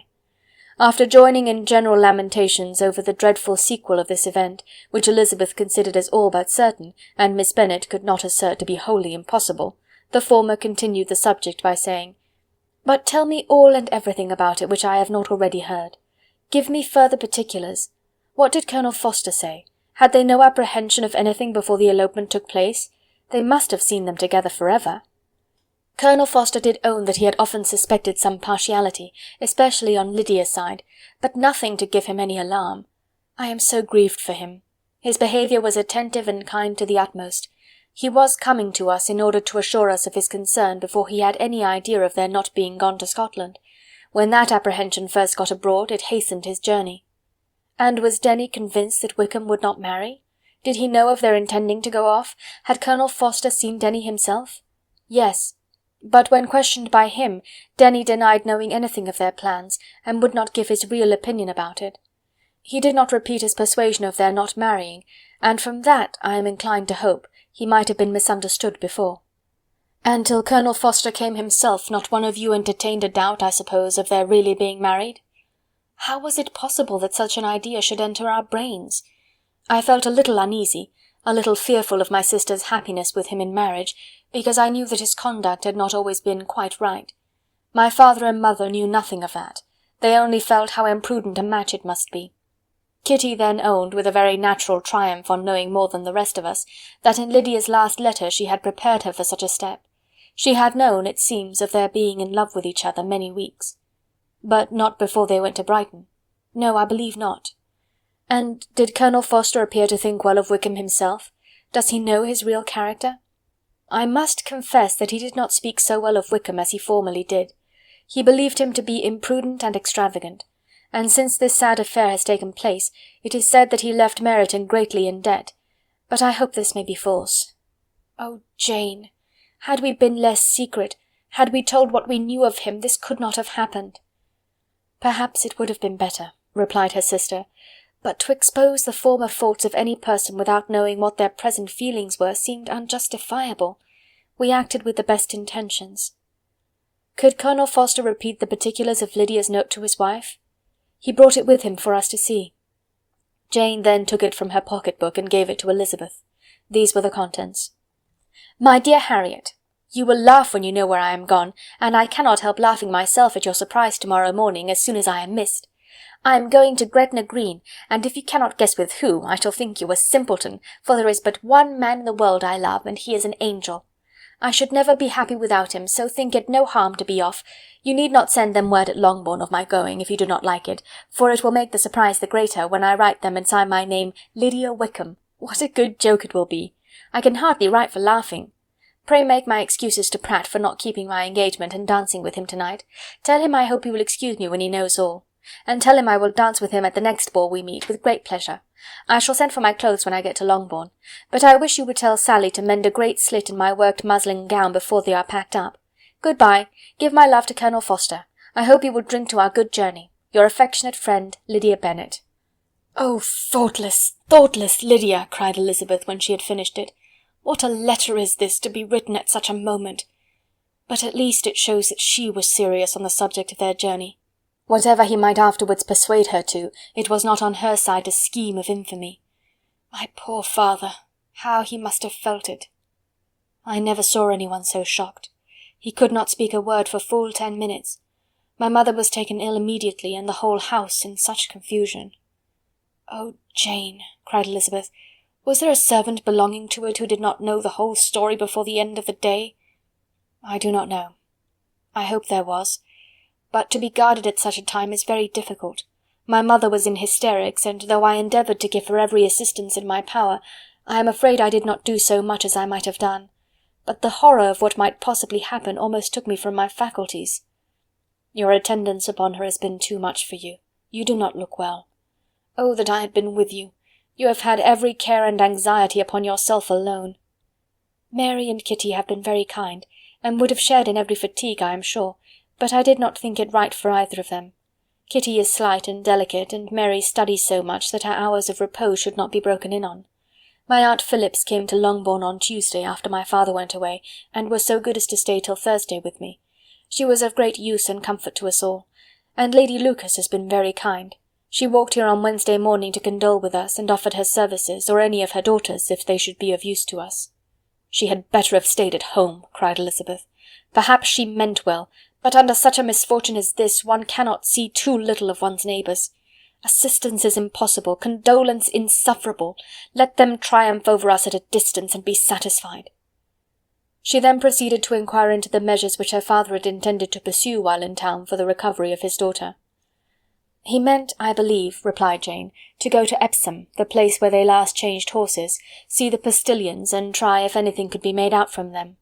His principal object must be to discover the number of the hackney coach which took them from Clapham. It had come with a fare from London, and as he thought that the circumstance of a gentleman and ladies removing from one carriage into another might be remarked, he meant to make inquiries at Clapham. If he could anyhow discover at what house the coachman had before set down his fare, he determined to make inquiries there, and hoped it might not be impossible to find out the stand and number of the coach. I do not know of any other designs that he had formed, but he was in such a hurry to be gone, and his spirits so greatly discomposed, that I had difficulty in finding out even so much as this."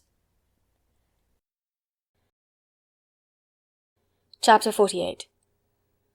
The whole party were in hopes of a letter from Mr. Bennet the next morning, but the post came in without bringing a single line from him.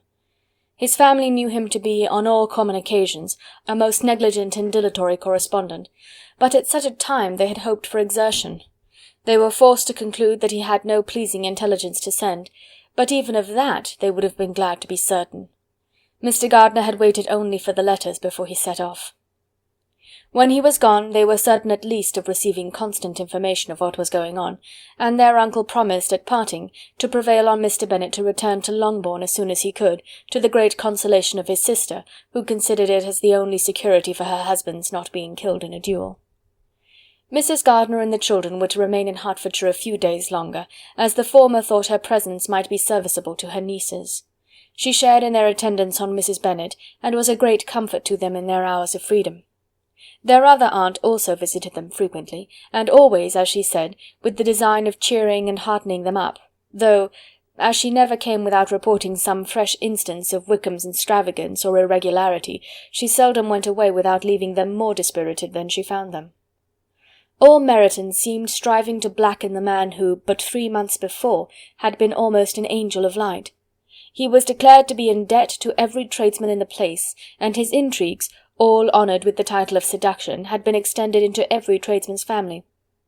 Everybody declared that he was the wickedest young man in the world, and everybody began to find out that they had always distrusted the appearance of his goodness.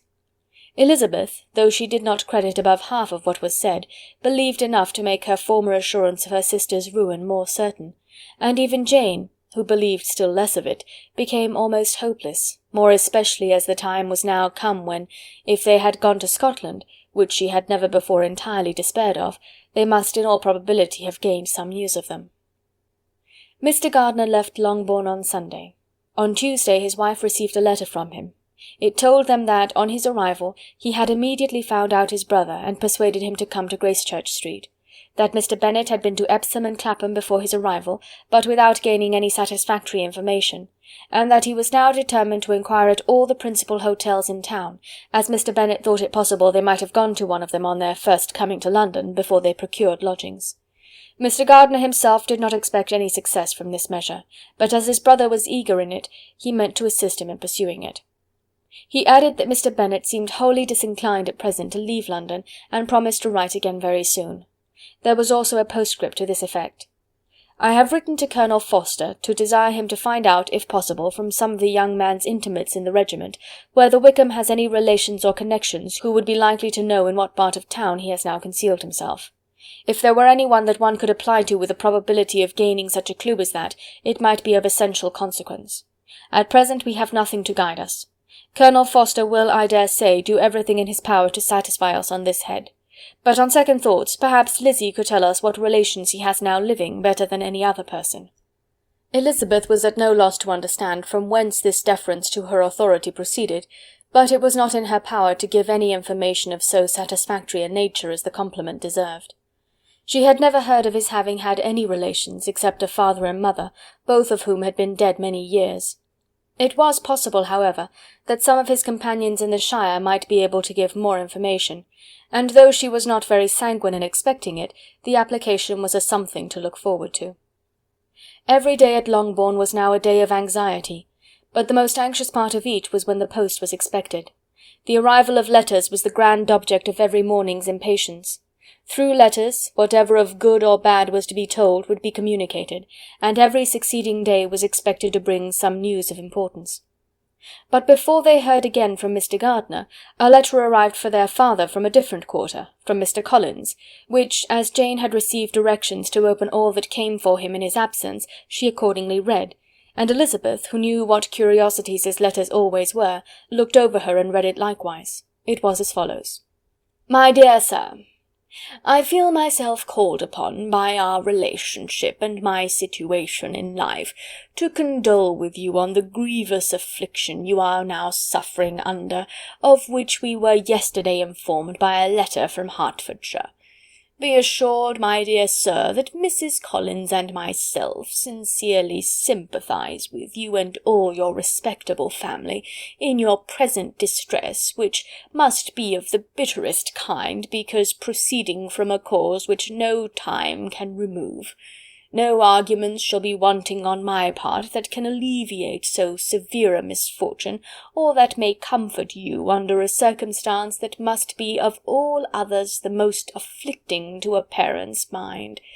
The death of your daughter would have been a blessing in comparison to this, and it is the more to be lamented, because there is reason to suppose, as my dear Charlotte informs me, that this licentiousness of behaviour in your daughter has proceeded from a faulty degree of indulgence, though at the same time, for the consolation of yourself and Mrs. Bennet, I am inclined to think that her own disposition must be naturally bad, or she could not be guilty of such an enormity at so early an age.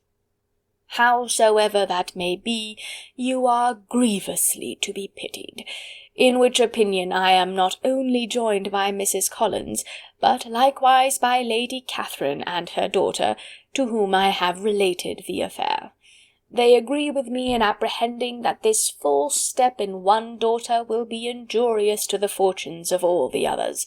For who, as Lady Catherine herself condescendingly says, will connect themselves with such a family?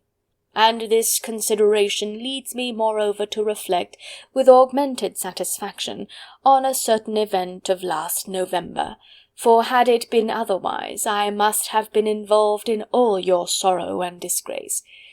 Let me then advise you, dear sir, to console yourself as much as possible, to throw off your unworthy child from your affection for ever, and leave her to reap the fruits of her own heinous offence.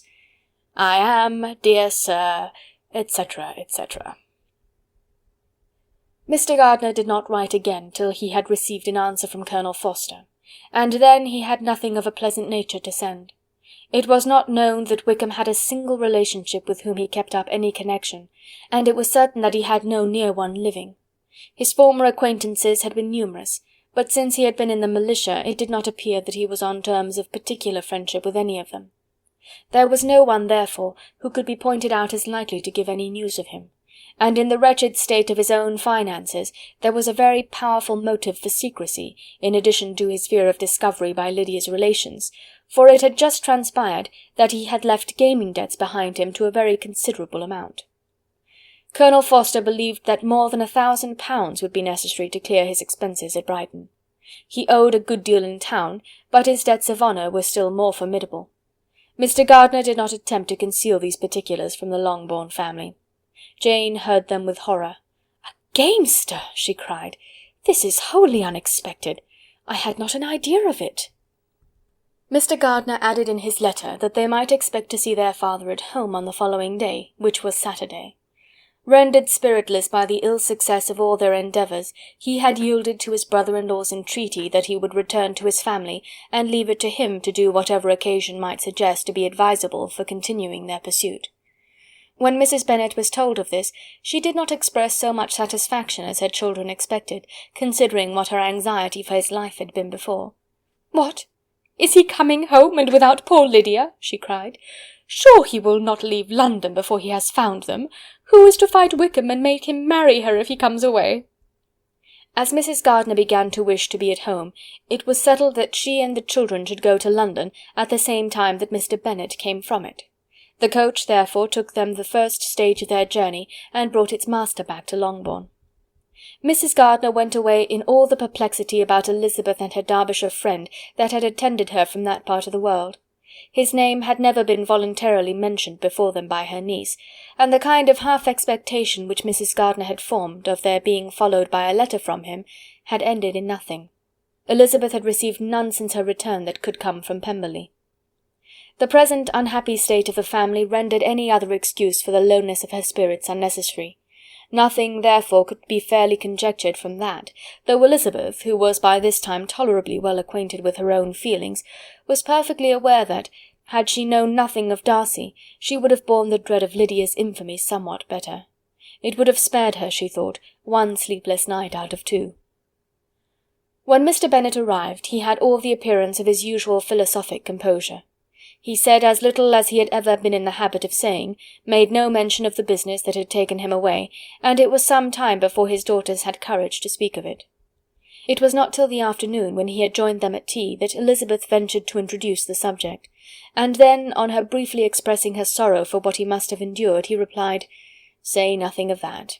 Who should suffer but myself? It has been my own doing, and I ought to feel it." "You must not be too severe upon yourself," replied Elizabeth. "You may well warn me against such an evil. Human nature is so prone to fall into it.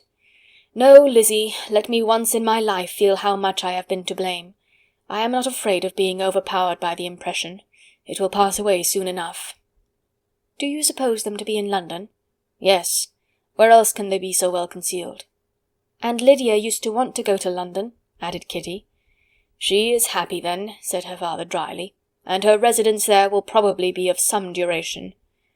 Then, after a short silence, he continued, "Lizzie, I bear you no ill will for being justified in your advice to me last May, which, considering the event, shows some greatness of mind." They were interrupted by Miss Bennet, who came to fetch her mother's tea.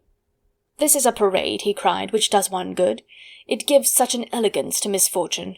Another day I will do the same. I will sit in my library in my nightcap and powdering gown, and give as much trouble as I can, or perhaps I may defer it till Kitty runs away."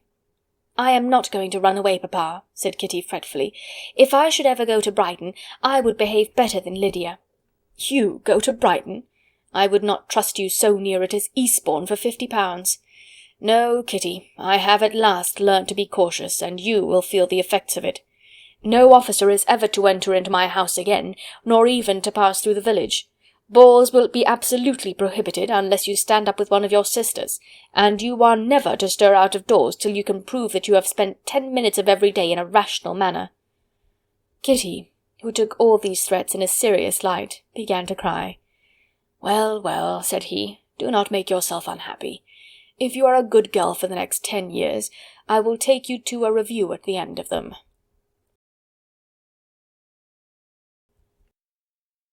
Chapter 49.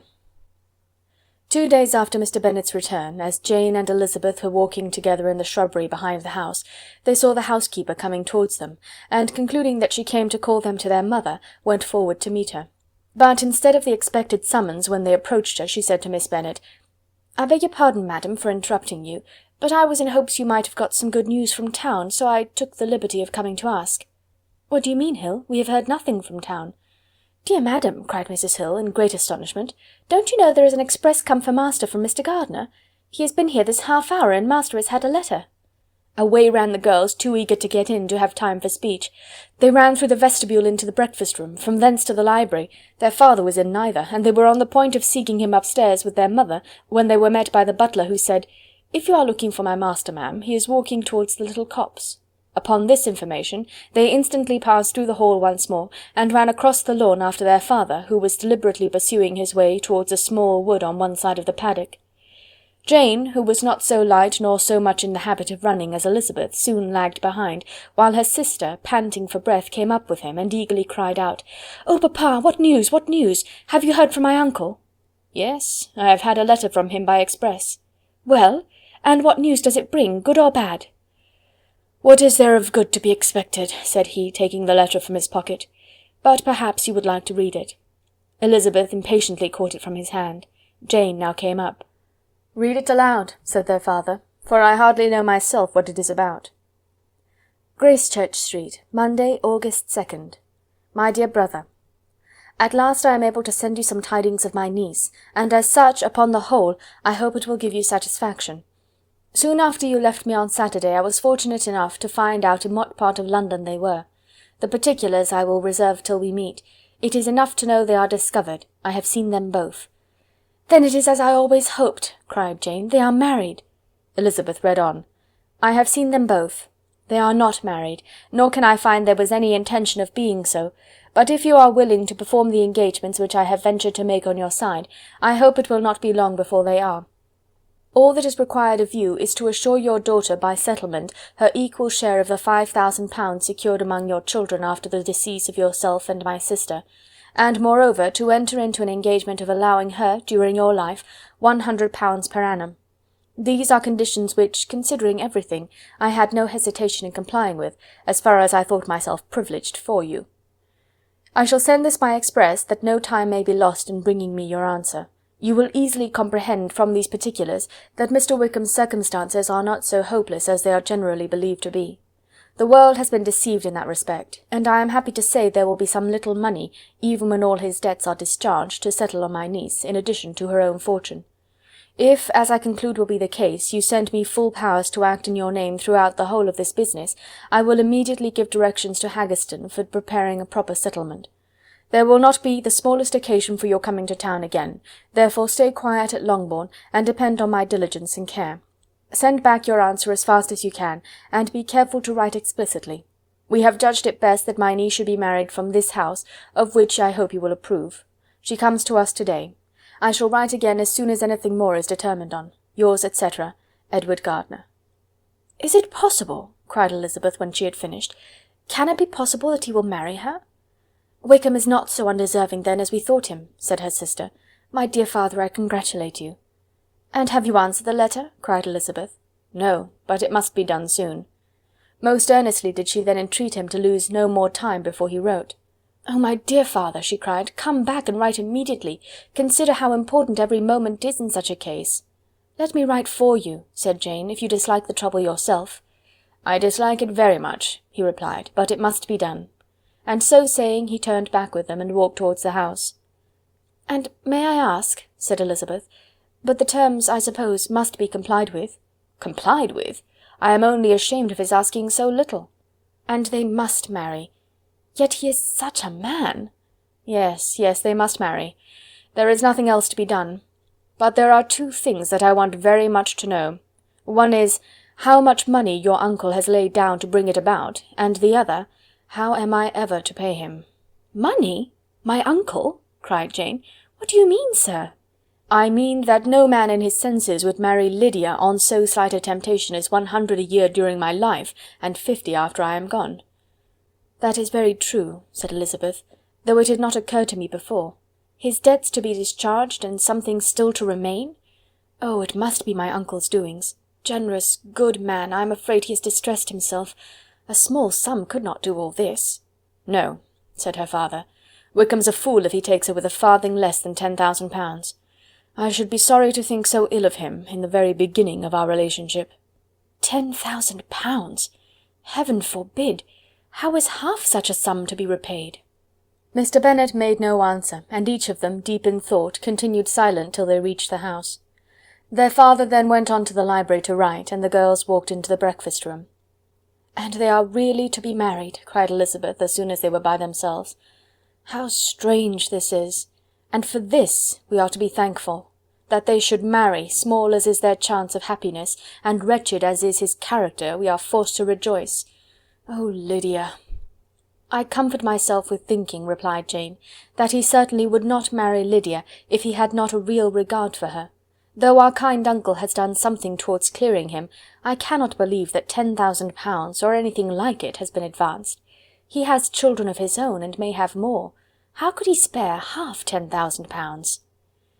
"If we were ever able to learn what Wickham's debts have been," said Elizabeth, "and how much is settled on his side on our sister, we shall know exactly what Mr. Gardiner has done for them, because Wickham has not sixpence of his own. The kindness of my uncle and aunt can never be requited. Their taking her home and affording her their personal protection and countenance is such a sacrifice to her advantage as years of gratitude cannot enough acknowledge. By this time she is actually with them. If such goodness does not make her miserable now, she will never deserve to be happy. What a meeting for her when she first sees my aunt!" "We must endeavour to forget all that has passed on either side," said Jane. "I hope and trust they will yet be happy. His consenting to marry her is a proof, I will believe, that he is come to a right way of thinking. Their mutual affection will steady them, and I flatter myself they will settle so quietly and live in so rational a manner as may in time make their past imprudence forgotten." "Their conduct has been such," replied Elizabeth, "as neither you nor I nor anybody can ever forget. It is useless to talk of it." It now occurred to the girls that their mother was in all likelihood perfectly ignorant of what had happened. They went to the library, therefore, and asked their father whether he would not wish them to make it known to her. He was writing, and without raising his head, coolly replied, "Just as you please." "May we take my uncle's letter to read to her?" "Take whatever you like and get away." Elizabeth took the letter from his writing-table, and they went upstairs together. Mary and Kitty were both with Mrs. Bennet. One communication would, therefore, do for all. After a slight preparation for good news, the letter was read aloud. Mrs. Bennet could hardly contain herself. As soon as Jane had read Mr. Gardiner's hope of Lydia's being soon married, her joy burst forth, and every following sentence added to its exuberance. She was now in an irritation as violent from delight as she had ever been fidgety from alarm and vexation. To know that her daughter would be married was enough. She was disturbed by no fear for her felicity, nor humbled by any remembrance of her misconduct. "My dear, dear Lydia," she cried, "this is delightful indeed. She will be married. I shall see her again. She will be married at 16. My good, kind brother. I knew how it would be. I knew he would manage everything. How I long to see her, and to see dear Wickham too. But the clothes, the wedding clothes! I will write to my sister Gardiner about them directly.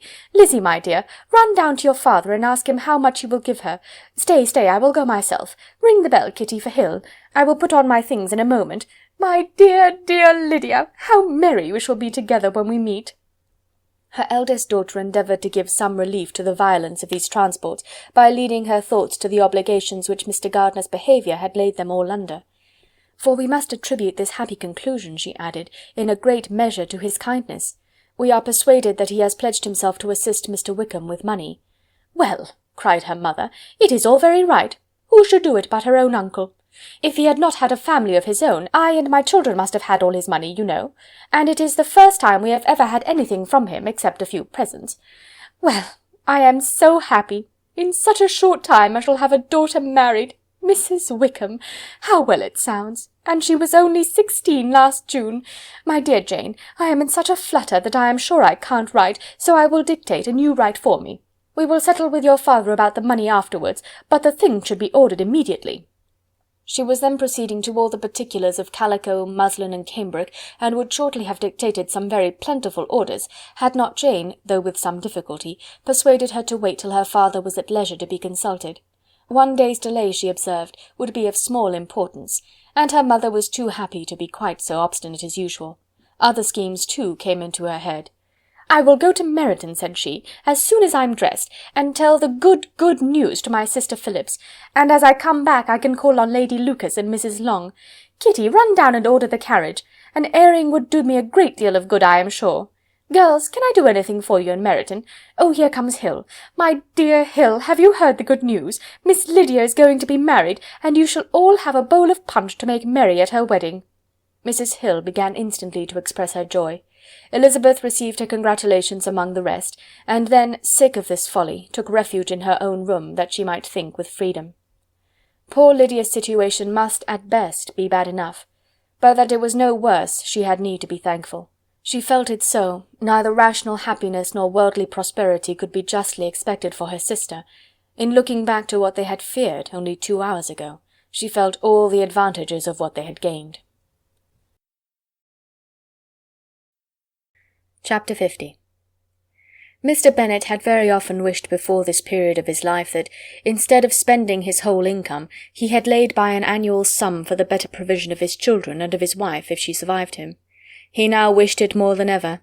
Had he done his duty in that respect, Lydia need not have been indebted to her uncle for whatever of honour or credit could now be purchased for her. The satisfaction of prevailing on one of the most worthless young men in Great Britain to be her husband might then have rested in its proper place. He was seriously concerned that a cause of so little advantage to anyone should be forwarded at the sole expense of his brother-in-law, and he was determined, if possible, to find out the extent of his assistance and to discharge the obligation as soon as he could.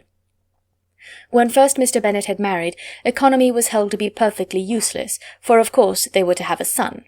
The son was to join in cutting off the entail as soon as he should be of age, and the widow and younger children would by that means be provided for. 5 daughters successively entered the world, but yet the son was to come. And Mrs. Bennet, for many years after Lydia's birth, had been certain that he would. This event had at last been despaired of, but it was then too late to be saving. Mrs. Bennet had no turn for economy, and her husband's love of independence had alone prevented their exceeding their income. £5,000 were settled by marriage articles on Mrs. Bennet and the children, but in what proportions it should be divided amongst the latter depended on the will of the parents. This was one point, with regard to Lydia at least, which was now to be settled, and Mr. Bennet could have no hesitation in acceding to the proposal before him. In terms of grateful acknowledgment for the kindness of his brother, though expressed most concisely, he then delivered on paper his perfect approbation of all that was done, and his willingness to fulfil the engagements that had been made for him. He had never before supposed that, could Wickham be prevailed on to marry his daughter, it would be done with so little inconvenience to himself as by the present arrangement. He would scarcely be £10 a year the loser by the 100 that was to be paid them, for, what with their board and pocket allowance, and the continual presents in money which passed to her through her mother's hands, Lydia's expenses had been very little within that sum. That it would be done with such trifling exertion on his side, too, was another very welcome surprise, for his wish at present was to have as little trouble in the business as possible. When the first transports of rage which had produced his activity in seeking her were over, he naturally returned to all his former indolence. His letter was soon dispatched, for, though dilatory in undertaking business, he was quick in its execution. He begged to know further particulars of what he was indebted to his brother, but was too angry with Lydia to send any message to her. The good news spread quickly through the house, and with proportionate speed through the neighbourhood. It was borne in the latter with decent philosophy. To be sure, it would have been more for the advantage of conversation had Miss Lydia Bennet come upon the town, or as the happiest alternative been secluded from the world in some distant farmhouse. But there was much to be talked of in marrying her, and the good-natured wishes for her well-doing which had proceeded before from all the spiteful old ladies in Meryton lost but a little of their spirit in this change of circumstances, because with such a husband her misery was considered certain. It was a fortnight since Mrs. Bennet had been downstairs, but on this happy day she again took her seat at the head of her table, and in spirits oppressively high. No sentiment of shame gave a damp to her triumph. The marriage of a daughter, which had been the first object of her wishes since Jane was 16, was now on the point of accomplishment, and her thoughts and her words ran wholly on those attendants of elegant nuptials, fine muslins, new carriages, and servants. She was busily searching through the neighbourhood for a proper situation for her daughter, and without knowing or considering what their income might be, rejected many as deficient in size and importance.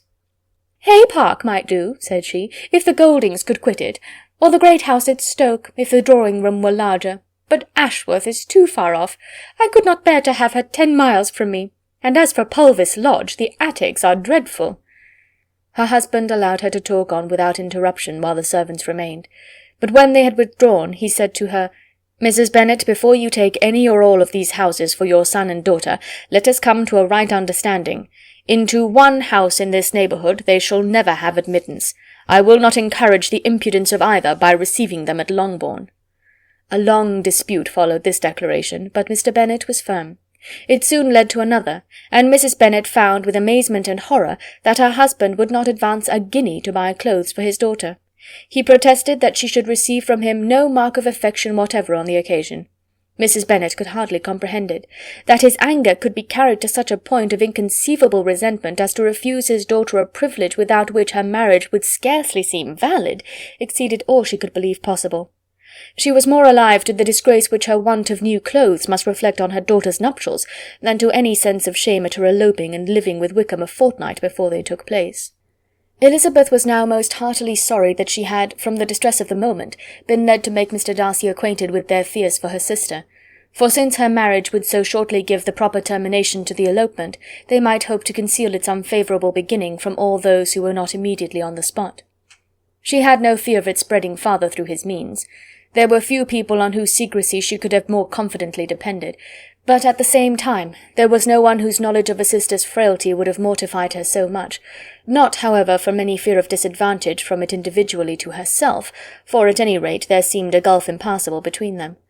Had Lydia's marriage been concluded on the most honourable terms, it was not to be supposed that Mr. Darcy would connect himself with a family where, to every other objection, would now be added an alliance and relationship of the nearest kind with a man whom he so justly scorned. From such a connection she could not wonder that he would shrink. The wish of procuring her regard, which she had assured herself of his feeling in Derbyshire, could not in rational expectation survive such a blow as this. She was humbled, she was grieved. She repented, though she hardly knew of what. She became jealous of his esteem, when she could no longer hope to be benefited by it. She wanted to hear of him, when there seemed the least chance of gaining intelligence.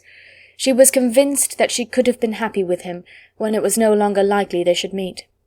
What a triumph for him, as she often thought, could he know that the proposals which he had spurned only 4 months ago would now have been most gladly and gratefully received. He was as generous, she doubted not, as the most generous of his sex, but while he was mortal there must be a triumph. She began now to comprehend that he was exactly the man who, in disposition and talents, would most suit her. His understanding and temper, though unlike her own, would have answered all her wishes. It was an union that must have been to the advantage of both. By her ease and liveliness his mind might have been softened, his manners improved, and from his judgment, information, and knowledge of the world she must have received benefit of greater importance. But no such happy marriage could now teach the admiring multitude what connubial felicity really was. An union of a different tendency, and precluding the possibility of the other, was soon to be formed in their family. How Wickham and Lydia were to be supported in tolerable independence she could not imagine. But how little of permanent happiness could belong to a couple who were only brought together because their passions were stronger than their virtue, could she easily conjecture. Mr. Gardiner soon wrote again to his brother. To Mr. Bennet's acknowledgment he briefly replied, with assurance of his eagerness to promote the welfare of any of his family, and concluded with entreaties that the subject might never be mentioned to him again. The principal purport of his letter was to inform them that Mr. Wickham had resolved on quitting the militia. It was greatly my wish that he should do so, he added, as soon as his marriage was fixed on, and I think you will agree with me in considering the removal from that corps as highly advisable, both on his account and my niece's. It is Mr. Wickham's intention to go into the regulars, and among his former friends there are still some who are able and willing to assist him in the army. He has the promise of an ensigncy in General's regiment now quartered in the north. It is an advantage to have it so far from this part of the kingdom. He promises fairly, and I hope among different people, where they may each have a character to preserve, they will both be more prudent. I have written to Colonel Forster to inform him of our present arrangements, and to request that he will satisfy the various creditors of Mr. Wickham in and near Brighton, with assurances of speedy payment, for which I have pledged myself. And will you give yourself the trouble of carrying similar assurances to his creditors in Meryton, of whom I shall subjoin a list according to his information? He has given in all his debts. I hope at least he has not deceived us. Haggerston has our directions, and all will be completed in a week. They will then join his regiment, unless they are first invited to Longbourn, and I understand from Mrs. Gardiner that my niece is very desirous of seeing you all before she leaves the south. She is well, and begs to be dutifully remembered to you and her mother. Yours, etc., E. Gardiner. Mr. Bennet and his daughter saw all the advantages of Wickham's removal from the shire as clearly as Mr. Gardiner could do, but Mrs. Bennet was not so well pleased with it. Lydia's being settled in the north, just when she had expected most pleasure and pride in her company, for she had by no means given up her plan of their residing in Hertfordshire, was a severe disappointment. And besides, it was such a pity that Lydia should be taken from a regiment where she was acquainted with everybody and had so many favourites. "She is so fond of Mrs. Forster," said she, "it will be quite shocking to send her away.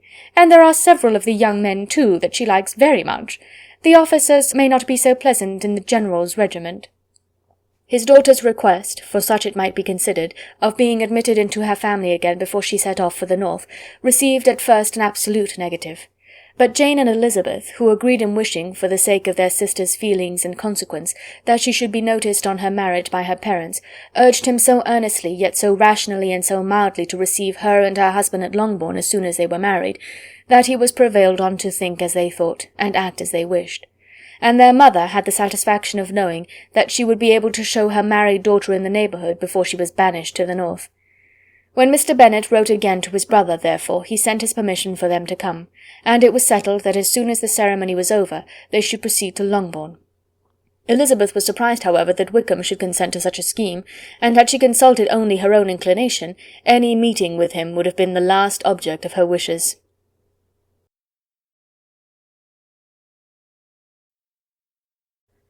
Chapter 51. Their sister's wedding day arrived, and Jane and Elizabeth felt for her probably more than she felt for herself. The carriage was sent to meet them, and they were to return in it by dinner-time. Their arrival was dreaded by the elder Miss Bennets, and Jane more especially, who gave Lydia the feelings which would have attended herself had she been the culprit, and was wretched in the thought of what her sister must endure. They came. The family were assembled in the breakfast-room to receive them. Smiles decked the face of Mrs. Bennet as the carriage drove up to the door. Her husband looked impenetrably grave, her daughters alarmed, anxious, uneasy. Lydia's voice was heard in the vestibule. The door was thrown open, and she ran into the room. Her mother stepped forwards, embraced her, and welcomed her with rapture, gave her hand with an affectionate smile to Wickham, who followed his lady, and wished them joy with an alacrity which showed no doubt of their happiness. Their reception from Mr. Bennet, to whom they then turned, was not quite so cordial. His countenance rather gained in austerity, and he scarcely opened his lips. The easy assurance of the young couple, indeed, was enough to provoke him. Elizabeth was disgusted, and even Miss Bennet was shocked. Lydia was Lydia still, untamed, unabashed, wild, noisy, and fearless. She turned from sister to sister, demanding their congratulations, and when at length they all sat down, looked eagerly round the room, took notice of some little alteration in it, and observed with a laugh that it was a great while since she had been there. Wickham was not at all more distressed than herself, but his manners were always so pleasing that had his character and his marriage been exactly what they ought, his smiles and his easy address, while he claimed their relationship, would have delighted them all. Elizabeth had not before believed him quite equal to such assurance, but she sat down, resolving within herself to draw no limits in future to the impudence of an impudent man. She blushed, and Jane blushed, but the cheeks of the two who caused their confusion suffered no variation of colour. There was no want of discourse.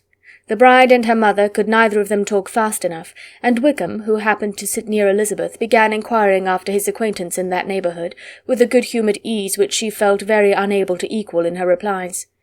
They seemed each of them to have the happiest memories in the world.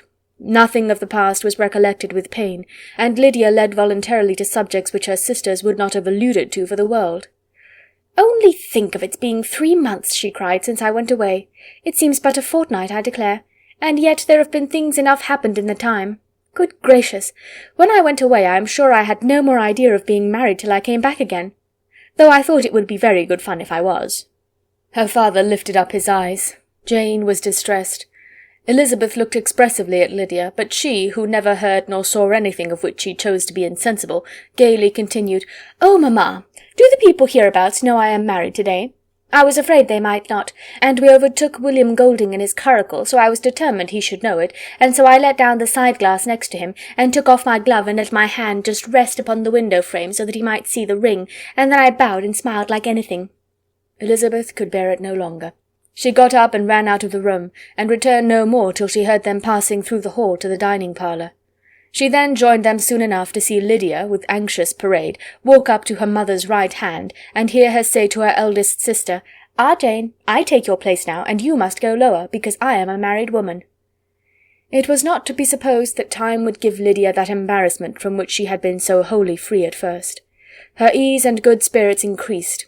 She longed to see Mrs. Phillips, the Lucases, and all their other neighbours, and to hear herself called Mrs. Wickham by each of them, and in the meantime she went after dinner to show her ring and boast of being married to Mrs. Hill and the 2 housemaids. "Well, mamma," said she, when they were all returned to the breakfast-room, "and what do you think of my husband? Is not he a charming man? I am sure my sisters must all envy me. I only hope they may have half my good luck. They must all go to Brighton. That is the place to get husbands. What a pity it is, mamma, we did not all go." "Very true, and if I had my will we should. But, my dear Lydia, I don't at all like your going such a way off. Must it be so?" "Oh, Lord, yes. There is nothing in that. I shall like it of all things. You and papa and my sisters must come down and see us. We shall be at Newcastle all the winter, and I dare say there will be some balls, and I will take care to get good partners for them all." "I should like it beyond anything," said her mother. "And then when you go away you may leave 1 or 2 of my sisters behind you, and I dare say I shall get husbands for them before the winter is over." "I thank you for my share of the favour," said Elizabeth, "but I do not particularly like your way of getting husbands." Their visitors were not to remain above 10 days with them. Mr. Wickham had received his commission before he left London, and he was to join his regiment at the end of a fortnight. No one but Mrs. Bennet regretted that their stay would be so short, and she made the most of the time by visiting about with her daughter and having very frequent parties at home. These parties were acceptable to all. To avoid a family circle was even more desirable to such as did think than such as did not. Wickham's affection for Lydia was just what Elizabeth had expected to find it, not equal to Lydia's for him. She had scarcely needed her present observation to be satisfied, from the reason of things, that their elopement had been brought on by the strength of her love rather than by his, and she would have wondered why, without violently caring for her, he chose to elope with her at all, had she not felt certain that his flight was rendered necessary by distress of circumstances, and if that were the case, he was not the young man to resist an opportunity of having a companion. Lydia was exceedingly fond of him. He was her dear Wickham on every occasion. No one was to be put in competition with him. He did everything best in the world, and she was sure he would kill more birds on the 1st of September than anybody else in the country. One morning, soon after their arrival, as she was sitting with her 2 elder sisters, she said to Elizabeth, "Lizzie, I never gave you an account of my wedding, I believe. You were not by when I told mamma and the others all about it. Are you not curious to hear how it was managed?" "Not really," replied Elizabeth. "I think there cannot be too little said on the subject." "La, you are so strange! But I must tell you how it went off. We were married, you know, at St. Clement's, because Wickham's lodgings were in that parish, and it was settled that we should all be there by 11 o'clock. My uncle and aunt and I were to go together, and the others were to meet us at the church. Well, Monday morning came, and I was in such a fuss. I was so afraid, you know, that something would happen to put it off, and then I should have gone quite distracted. And there was my aunt all the time I was dressing, preaching and talking away just as if she were reading a sermon. However, I did not hear above 1 word in 10, for I was thinking, you may suppose, of my dear Wickham. I longed to know whether he would be married in his blue coat. Well, and so we breakfasted at 10 as usual. I thought it would never be over, for, by the by, you are to understand, that my uncle and aunt were horrid unpleasant all the time I was with them. If you'll believe me, I did not once put my foot out of doors, though I was there a fortnight. Not one party or scheme or anything. To be sure, London was rather thin, but however, the little theatre was open. Well, and so just as the carriage came to the door, my uncle was called away upon business to that horrid man Mr. Stone, and then you know when once they get together there is no end of it. Well, I was so frightened I did not know what to do, for my uncle was to give me away, and if we were beyond the hour, we could not be married all day. But luckily he came back again in 10 minutes' time, and then we all set out. However, I recollected afterwards that if he had been prevented going, the wedding need not be put off, for Mr. Darcy might have done as well." "Mr. Darcy?" repeated Elizabeth in utter amazement. "Oh, yes, he was to come there with Wickham, you know. But gracious me, I quite forgot. I ought not to have said a word about it. I promised them so faithfully. What will Wickham say? It was to be such a secret." "If it was to be secret," said Jane, "say not another word on the subject. You may depend upon my seeking no further." "Oh, certainly," said Elizabeth, though burning with curiosity. "We will ask you no questions." "Thank you," said Lydia, "for if you did I should certainly tell you all, and then Wickham would be angry." On such encouragement to ask, Elizabeth was forced to put it out of her power by running away. But to live in ignorance on such a point was impossible, or at least it was impossible not to try for information. Mr. Darcy had been at her sister's wedding. It was exactly a scene, and exactly among people, where he had apparently least to do and least temptation to go. Conjectures as to the meaning of it, rapid and wild, hurried into her brain, but she was satisfied with none. Those that best pleased her, as placing his conduct in the noblest light, seemed most improbable. She could not bear such suspense, and hastily seizing a sheet of paper, wrote a short letter to her aunt to request an explanation of what Lydia had dropped, if it were compatible with the secrecy which had been intended. "You may readily comprehend," she added, "what my curiosity must be to know how a person unconnected with any of us, and, comparatively speaking, a stranger to our family, should have been amongst you at such a time. Pray write instantly, and let me understand it, unless it is, for very cogent reasons, to remain in the secrecy which Lydia seems to think necessary, and then I must endeavour to be satisfied with ignorance. Not that I shall, though," she added to herself as she finished the letter, "and, my dear aunt, if you do not tell me in an honourable manner, I shall certainly be reduced to tricks and stratagems to find it out." Jane's delicate sense of honour would not allow her to speak to Elizabeth privately of what Lydia had let fall. Elizabeth was glad of it. Till it appeared whether her inquiries would receive any satisfaction, she had rather be without a confidant. Chapter 52. Elizabeth had the satisfaction of receiving an answer to her letter as soon as she possibly could. She was no sooner in possession of it than, hurrying into the little copse where she was least likely to be interrupted, she sat down on one of the benches and prepared to be happy, for the length of the letter convinced her that it did not contain a denial. Gracechurch Street, September 6th. My dear niece, I have just received your letter, and shall devote this whole morning to answering it, as I foresee that a little writing will not comprise what I have to tell you. I must confess myself surprised by your application. I did not expect it from you. Don't think me angry, however, for I only mean to let you know that I had not imagined such inquiries to be necessary on your side. If you do not choose to understand me, forgive my impertinence. Your uncle is as much surprised as I am, and nothing but the belief of your being a party concerned would have allowed him to act as he has done. But if you are really innocent and ignorant, I must be more explicit. On the very day of my coming home from Longbourn, your uncle had a most unexpected visitor. Mr. Darcy called, and was shut up with him several hours. It was all over before I arrived, so my curiosity was not so dreadfully racked as yours seems to have been. He came to tell Mr. Gardiner that he had found out where your sister and Mr. Wickham were, and that he had seen and talked with them both, Wickham repeatedly, Lydia once. From what I can collect, he left Derbyshire only one day after ourselves, and came to town with the resolution of hunting for them. The motive professed was his conviction of its being owing to himself that Wickham's worthlessness had not been so well known as to make it impossible for any young woman of character to love or confide in him. He generously imputed the whole of his mistaken pride, and confessed that he had before thought it beneath him to lay his private actions open to the world. His character was to speak for itself. He called it therefore his duty to step forward and endeavour to remedy an evil which had been brought on by himself. If he had another motive, I am sure it would never disgrace him. He had been some days in town before he was able to discover them, but he had something to direct his search, which was more than we had, and the consciousness of this was another reason for his resolving to follow us. There is a lady, it seems, a Mrs. Young, who was some time ago governess to Miss Darcy, and was dismissed from her charge on some cause of disapprobation, though he did not say what. She then took a large house in Edward Street, and has since maintained herself by letting lodgings.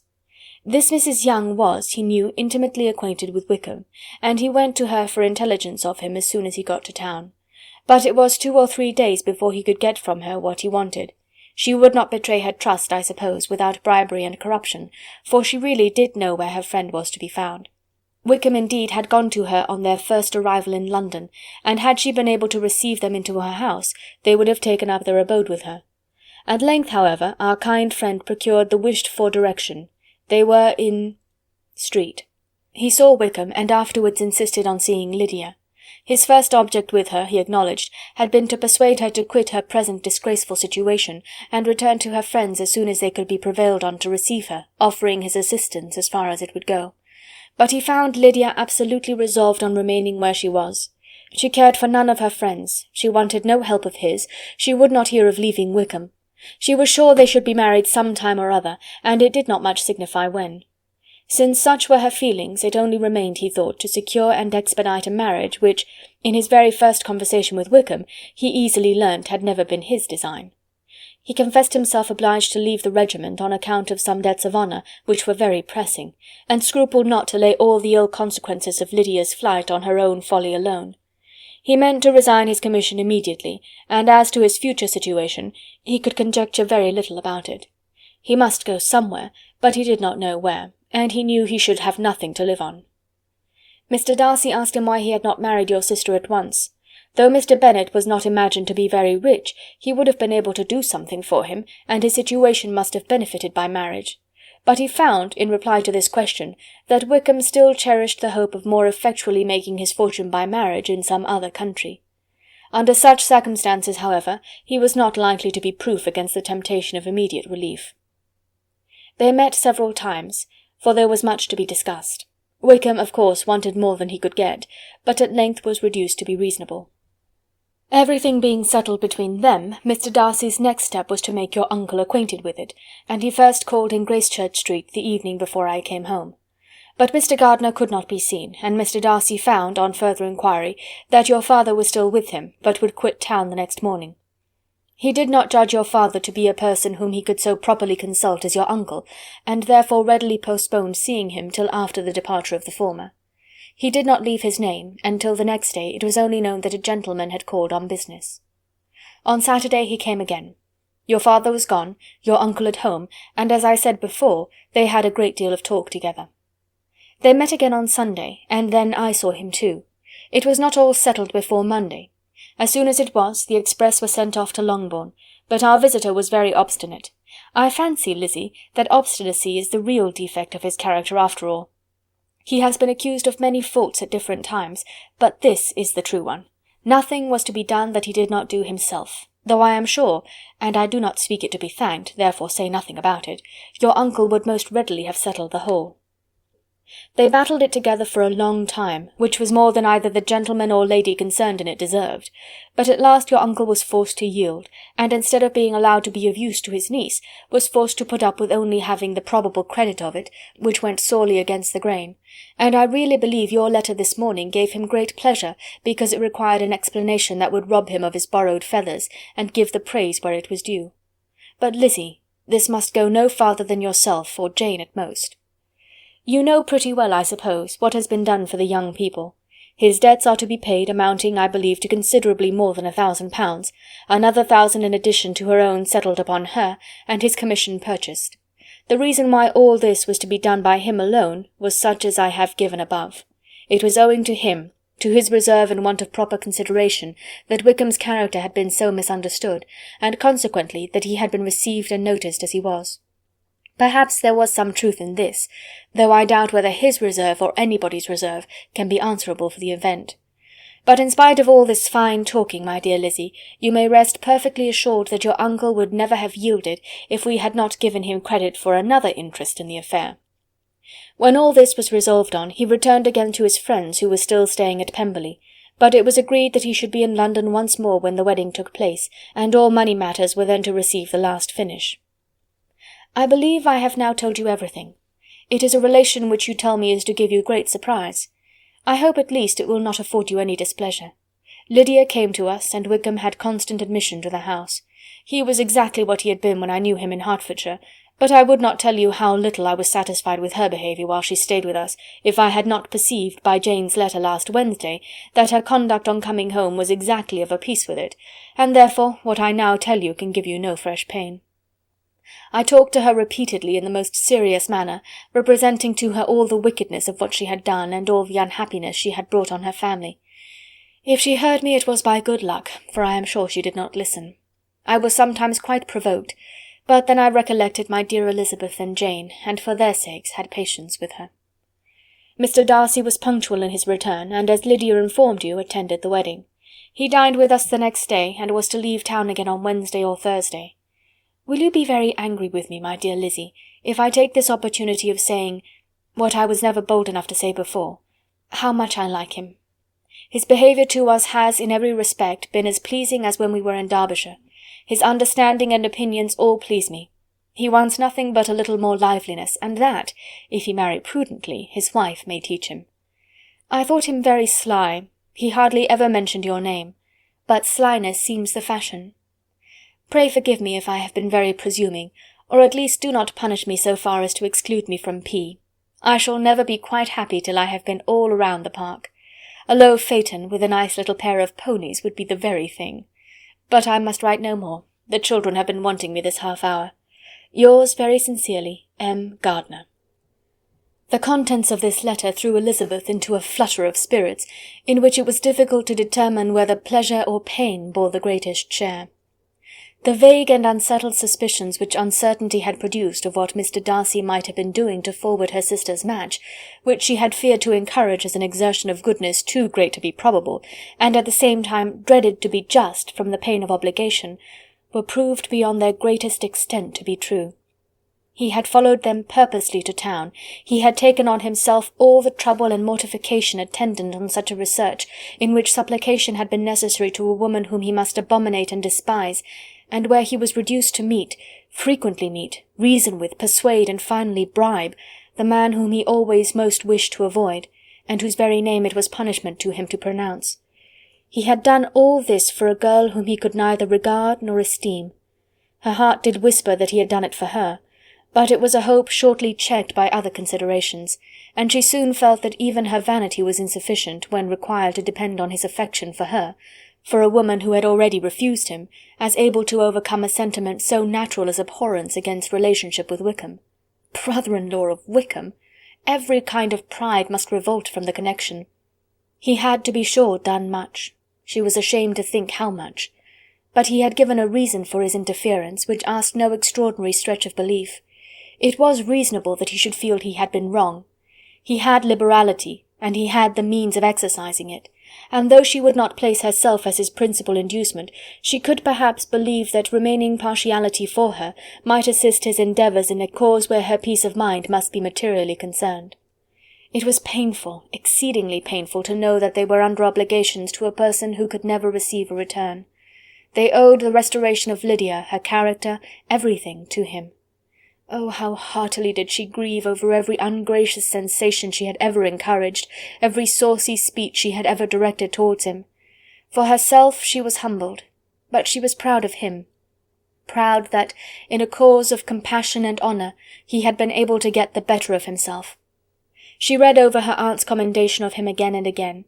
It was hardly enough, but it pleased her. She was even sensible of some pleasure, though mixed with regret, on finding how steadfastly both she and her uncle had been persuaded that affection and confidence subsisted between Mr. Darcy and herself. She was roused from her seat and her reflections by someone's approach, and before she could strike into another path, she was overtaken by Wickham. "I am afraid I interrupt your solitary ramble, my dear sister," said he as he joined her. "You certainly do," she replied with a smile, "but it does not follow that the interruption must be unwelcome." "I should be sorry indeed if it were. We were always good friends, and now we are better." "True. Are the others coming out?" "I do not know. Mrs. Bennet and Lydia are going in the carriage to Meryton. And so, my dear sister, I find from our uncle and aunt that you have actually seen Pemberley." She replied in the affirmative. "I almost envy you the pleasure, and yet I believe it would be too much for me, or else I could take it in my way to Newcastle." "And you saw the old housekeeper, I suppose?" "Poor Reynolds, she was always very fond of me, but of course she did not mention my name to you." "Yes, she did." "And what did she say?" "That you were gone into the army, and she was afraid had not turned out well. At such a distance as that, you know, things are strangely misrepresented." "Certainly," he replied, biting his lips. Elizabeth hoped she had silenced him, but he soon afterwards said, "I was surprised to see Darcy in town last month. We passed each other several times. I wonder what he can be doing there." "Perhaps preparing for his marriage with Mr. Burgh," said Elizabeth. "It must be something particular to take him there at this time of year." "Undoubtedly. Did you see him while you were at Lambton? I thought I understood from the gardeners that you had." "Yes. He introduced us to his sister." "And do you like her?" "Very much." "I have heard, indeed, that she is uncommonly improved within this year or two. When I last saw her she was not very promising. I am very glad you liked her. I hope she will turn out well." "I dare say she will. She has got over the most trying age." "Did you go by the village of Kympton?" "I do not recollect that we did. I mention it because it is the living which I ought to have had. A most delightful place. Excellent parsonage house. It would have suited me in every respect." "How should you have liked making sermons?" "Exceedingly well. I should have considered it as part of my duty, and the exertion would soon have been nothing. One ought not to repine, but to be sure it would have been such a thing for me. The quiet, the retirement of such a life would have answered all my ideas of happiness. But it was not to be. Did you ever hear Darcy mention the circumstance when you were in Kent?" "I have heard from authority, which I thought as good, that it was left you conditionally only, and at the will of the present patron." "You have?" "Yes, there was something in that. I told you so from the first, you may remember. I did hear, too, that there was a time when sermon-making was not so palatable to you as it seems to be at present, that you actually declared your resolution of never taking orders, and that the business had been compromised accordingly." "You did, and it was not wholly without foundation. You may remember what I told you on that point when we first talked of it." They were now almost at the door of the house, for she had walked fast to get rid of him, and unwilling for her sister's sake to provoke him, she only said in reply, with a good-humoured smile, "Come, Mr. Wickham, we are brother and sister, you know.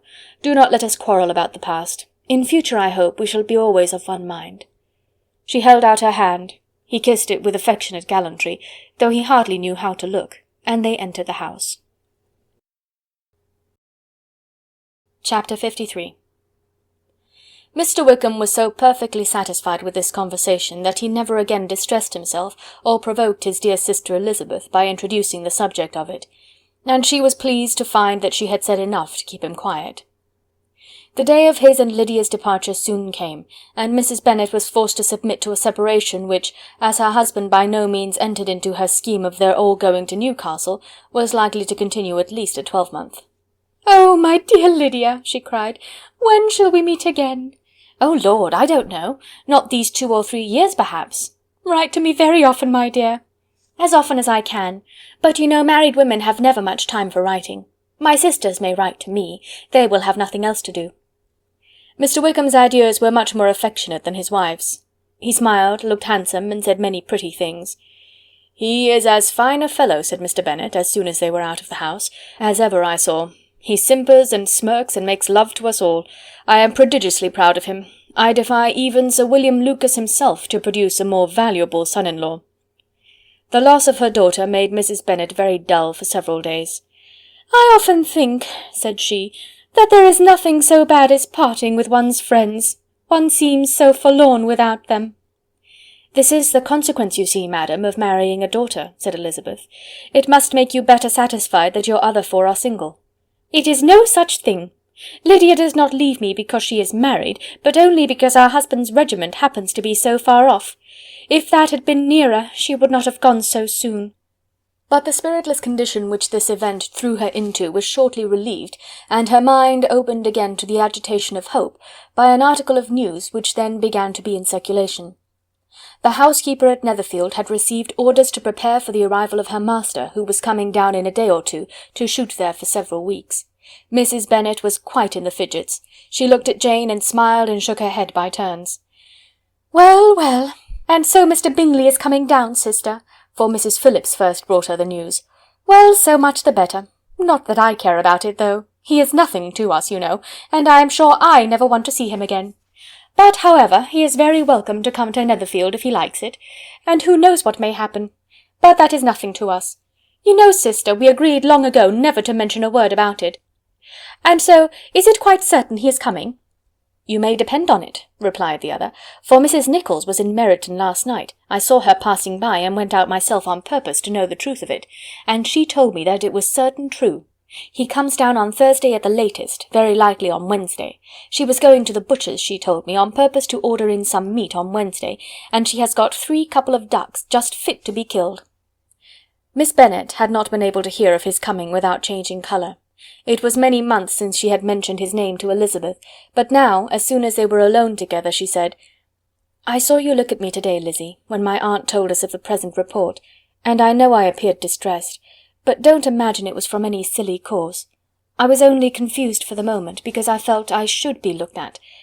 I do assure you that the news does not affect me either with pleasure or pain. I am glad of one thing, that he comes alone, because we shall see less of him.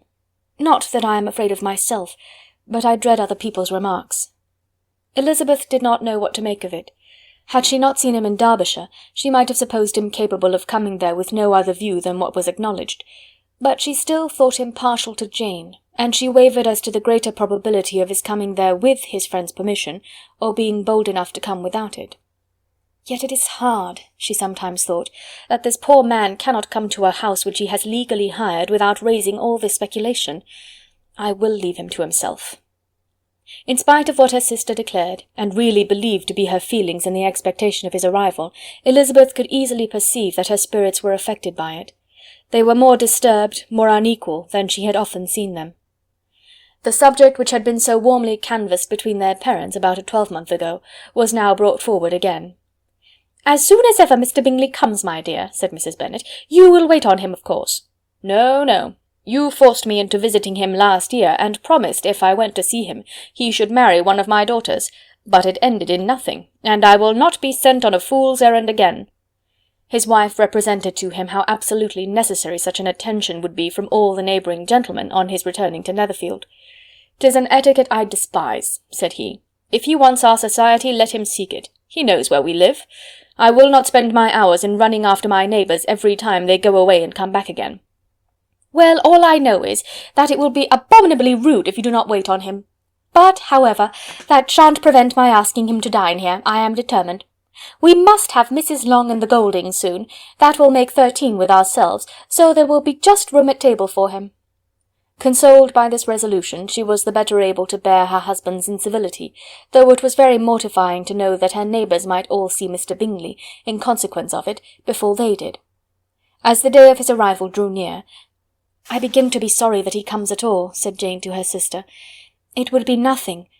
I could see him with perfect indifference, but I can hardly bear to hear it thus perpetually talked of. My mother means well, but she does not know, no one can know, how much I suffer from what she says. Happy shall I be when his stay at Netherfield is over." "I wish I could say anything to comfort you," replied Elizabeth, "but it is wholly out of my power. You must feel it, and the usual satisfaction of preaching patience to a sufferer is denied me, because you have always so much." Mr. Bingley arrived. Mrs. Bennet, through the assistance of servants, contrived to have the earliest tidings of it, that the period of anxiety and fretfulness on her side might be as long as it could. She counted the days that must intervene before their invitation could be sent, hopeless of seeing him before. But on the third morning after his arrival in Hertfordshire she saw him from her dressing-room window enter the paddock and ride towards the house. Her daughters were eagerly called to partake of her joy. Jane resolutely kept her place at the table, but Elizabeth, to satisfy her mother, went to the window. She looked, she saw Mr. Darcy with him, and sat down again by his sister. "There is a gentleman with him, mamma," said Kitty. "Who can it be?" "Some acquaintance or other, my dear, I suppose. I am sure I do not know."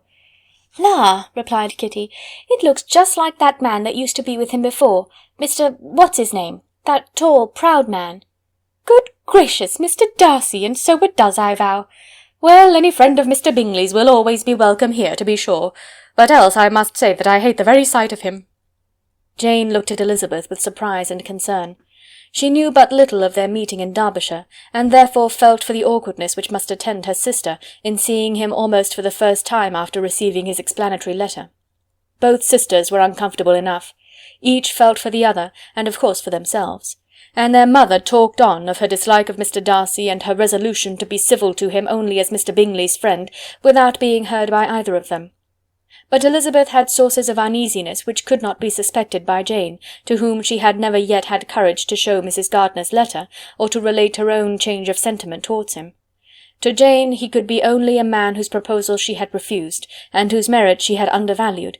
But to her own more extensive information, he was the person to whom the whole family were indebted for the first of benefits, and whom she regarded herself with an interest, if not quite so tender, at least as reasonable and just as what Jane felt for Bingley. Her astonishment at his coming to Netherfield, to Longbourn, and voluntarily seeking her again, was almost equal to what she had known on first witnessing his altered behaviour in Derbyshire. The colour which had been driven from her face returned for half a minute with an additional glow, and a smile of delight added lustre to her eyes, as she thought for that space of time that his affection and wishes must still be unshaken. But she would not be secure. "Let me first see how he behaves," said she. "It will then be early enough for expectation." She sat intently at work, striving to be composed, and without daring to lift up her eyes, till anxious curiosity carried them to the face of her sister as the servant was approaching the door. Jane looked a little paler than usual, but more sedate than Elizabeth had expected. On the gentleman's appearing, her colour increased, yet she received them with tolerable ease, and with a propriety of behaviour equally free from any symptom of resentment or any unnecessary complaisance. Elizabeth said as little to either as civility would allow, and sat down again to her work with an eagerness which it did not often command. She had ventured only one glance at Darcy. He looked serious as usual, and, she thought, more as he had been used to look in Hertfordshire than as she had seen him at Pemberley. But perhaps he could not, in her mother's presence, be what he was before her uncle and aunt. It was a painful, but not an improbable conjecture. Bingley she had likewise seen for an instant, and in that short period saw him looking both pleased and embarrassed. He was received by Mrs. Bennet with a degree of civility which made her two daughters ashamed, especially when contrasted with the cold and ceremonious politeness of her curtsy and address to his friend. Elizabeth particularly, who knew that her mother owed to the latter the preservation of her favourite daughter from irremediable infamy, was hurt and distressed to a most painful degree by a distraction so ill applied. Darcy, after inquiring of her how Mr. and Mrs. Gardiner did, a question which she could not answer without confusion, said scarcely anything. He was not seated by her, perhaps that was the reason of his silence, but it had not been so in Derbyshire. There he had talked to her friends when he could not to herself. But now several minutes elapsed without bringing the sound of his voice, and when occasionally, unable to resist the impulse of curiosity, she raised her eyes to his face, she as often found him looking at Jane as at herself, and frequently on no object but the ground. More thoughtfulness and less anxiety to please than when they last met were plainly expressed. She was disappointed and angry with herself for being so. "Could I expect it to be otherwise?" said she. "Yet why did he come?" She was in no humour for conversation with any one but himself, and to him she had hardly courage to speak. She inquired after his sister, but could do no more. "It is a long time, Mr. Bingley, since you went away," said Mrs. Bennet. He readily agreed to it. "I began to be afraid you would never come back. People did say you meant to quit the place entirely at Michaelmas, but, however, I hope it is not true.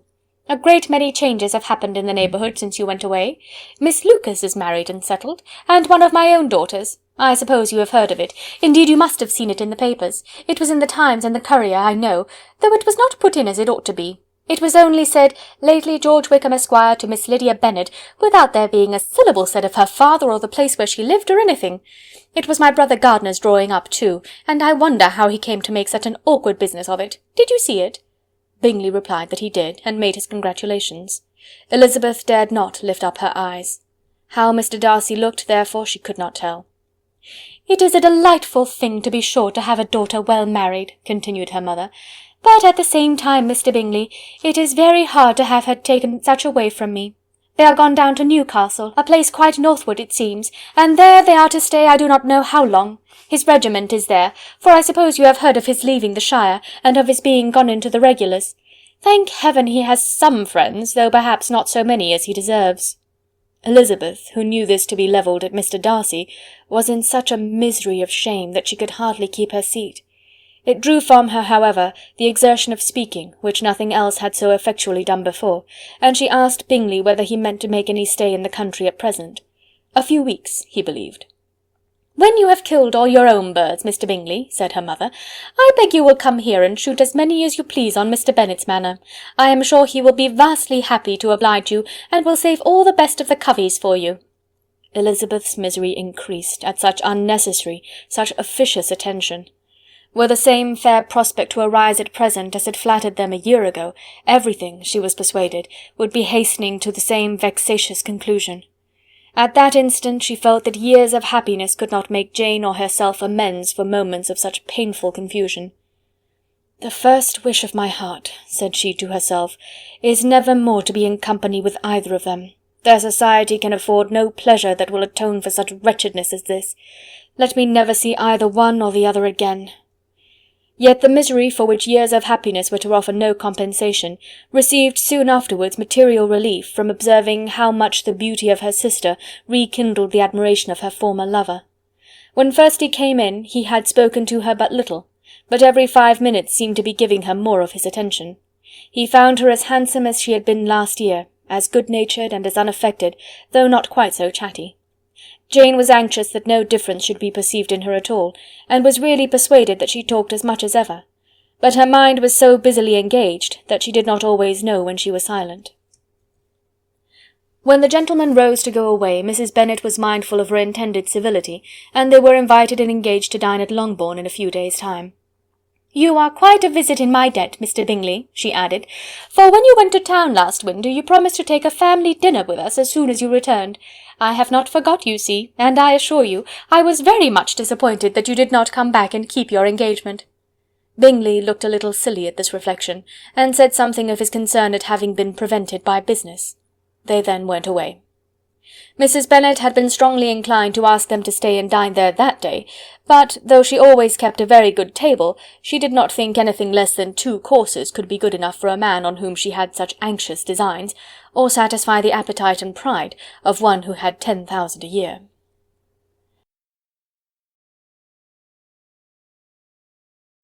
Chapter 54. As soon as they were gone, Elizabeth walked out to recover her spirits, or in other words, to dwell without interruption on those subjects that must deaden them more. Mr. Darcy's behaviour astonished and vexed her. "Why, if he came only to be silent, grave, and indifferent," said she, "did he come at all?" She could settle it in no way that gave her pleasure. "He could be still amiable, still pleasing to my uncle and aunt when he was in town, and why not to me? If he fears me, why come hither? If he no longer cares for me, why silent? Teasing, teasing man! I will think no more about him." Her resolution was for a short time involuntarily kept by the approach of her sister, who joined her with a cheerful look, which showed her better satisfied with their visitors than Elizabeth. "Now," said she, "that this first meeting is over, I feel perfectly easy. I know my own strength, and I shall never be embarrassed again by his coming. I am glad he dines here on Tuesday. It will then be publicly seen that, on both sides, we meet only as common and indifferent acquaintance." "Yes, very indifferent indeed," said Elizabeth laughingly. "Oh, Jane, take care." "My dear Lizzy, you cannot think me so weak as to be in danger now." "I think you are in very great danger of making him as much in love with you as ever." They did not see the gentleman again till Tuesday, and Mrs. Bennet in the meanwhile was giving way to all the happy schemes which the good humour and common politeness of Bingley, in half an hour's visit, had revived. On Tuesday there was a large party assembled at Longbourn, and the two who were most anxiously expected, to the credit of their punctuality as sportsmen, were in very good time. When they repaired to the dining-room, Elizabeth eagerly watched to see whether Bingley would take the place which, in all their former parties, had belonged to him, by her sister. Her prudent mother, occupied by the same ideas, forbore to invite him to sit by herself. On entering the room he seemed to hesitate, but Jane happened to look round, and happened to smile. It was decided. He placed himself by her. Elizabeth, with a triumphant sensation, looked towards his friend. He bore it with noble indifference, and she would have imagined that Bingley had received his sanction to be happy, had she not seen his eyes likewise turn towards Mr. Darcy, with an expression of half-laughing alarm. His behaviour to her sister was such during dinner-time as showed an admiration of her, which, though more guarded than formerly, persuaded Elizabeth that if left wholly to himself, Jane's happiness and his own would be speedily secured. Though she dared not depend upon the consequence, she yet received pleasure from observing his behaviour. It gave her all the animation that her spirits could boast, for she was in no cheerful humour. Mr. Darcy was almost as far from her as the table could divide them. He was on one side of her mother. She knew how little such a situation would give pleasure to either, or to make either appear to advantage. She was not near enough to hear any of their discourse, but she could see how seldom they spoke to each other, and how formal and cold was their manner whenever they did. Her mother's ungraciousness made the sense of what they owed him more painful to Elizabeth's mind, and she would at times have given anything to be privileged to tell him that his kindness was neither unknown nor unfelt by the whole of the family. She was in hopes that the evening would afford some opportunity of bringing them together, that the whole of the visit would not pass away without enabling them to enter into something more of conversation than the mere ceremonious salutation attending his entrance. Anxious and uneasy, the period which passed in the drawing-room before the gentlemen came was wearisome and dull to a degree that almost made her uncivil. She looked forward to their entrance as the point on which all her chance of pleasure for the evening must depend. "If he does not come to me then," said she, "I shall give him up for ever." The gentleman came, and she thought he looked as if he would have answered her hopes, but alas, the ladies had crowded round the table, where Miss Bennet was making tea, and Elizabeth pouring out the coffee, in so close a confederacy that there was not a single vacancy near her which would admit of a chair. And on the gentleman's approaching, one of the girls moved closer to her than ever, and said in a whisper, "The men shan't come and part us, I am determined. We want none of them, do we?" Darcy had walked away to another part of the room. She followed him with her eyes, envied everyone to whom he spoke, had scarcely patience enough to help anybody to coffee, and then was enraged against herself for being so silly. A man who has once been refused, how could I ever be foolish enough to expect a renewal of his love? Is there one among the sex who would not protest against such a weakness as a second proposal to the same woman? There is no indignity so abhorrent to their feelings. She was a little revived, however, by his bringing back his coffee-cup himself, and she seized the opportunity of saying, "Is your sister at Pemberley still?" "Yes, she will remain there till Christmas." "And quite alone? Have all her friends left her?" "Mrs. Annesley is with her. The others have gone on to Scarborough these 3 weeks." She could think of nothing more to say, but if he wished to converse with her, he might have better success. He stood by her, however, for some minutes in silence, and at last, on the young lady's whispering to Elizabeth again, he walked away. When the tea-things were removed and the card-tables placed, the ladies all rose, and Elizabeth was then hoping to be soon joined by him, when all her views were overthrown by seeing him fall a victim to her mother's rapacity for whist-players, and in a few moments after seated with the rest of the party. She now lost every expectation of pleasure. They were confined for the evening at different tables, and she had nothing to hope but that his eyes were so often turned towards her side of the room as to make him play as unsuccessfully as herself. Mrs. Bennet had designed to keep the 2 Netherfield gentlemen to supper, but their carriage was unluckily ordered before any of the others, and she had no opportunity of detaining them. "Well, girls," said she, as soon as they were left to themselves, "what say you to the day? I think everything has passed off uncommonly well, I assure you. The dinner was as well dressed as any I ever saw. The venison was roasted to a turn, and everybody said they never saw so fat a haunch. The soup was 50 times better than what we had at the Lucases last week, and even Mr. Darcy acknowledged that the partridges were remarkably well done, and I suppose he has 2 or 3 French cooks at least. And, my dear Jane, I never saw you look in greater beauty. Mrs. Long said so too, for I asked her whether you did not.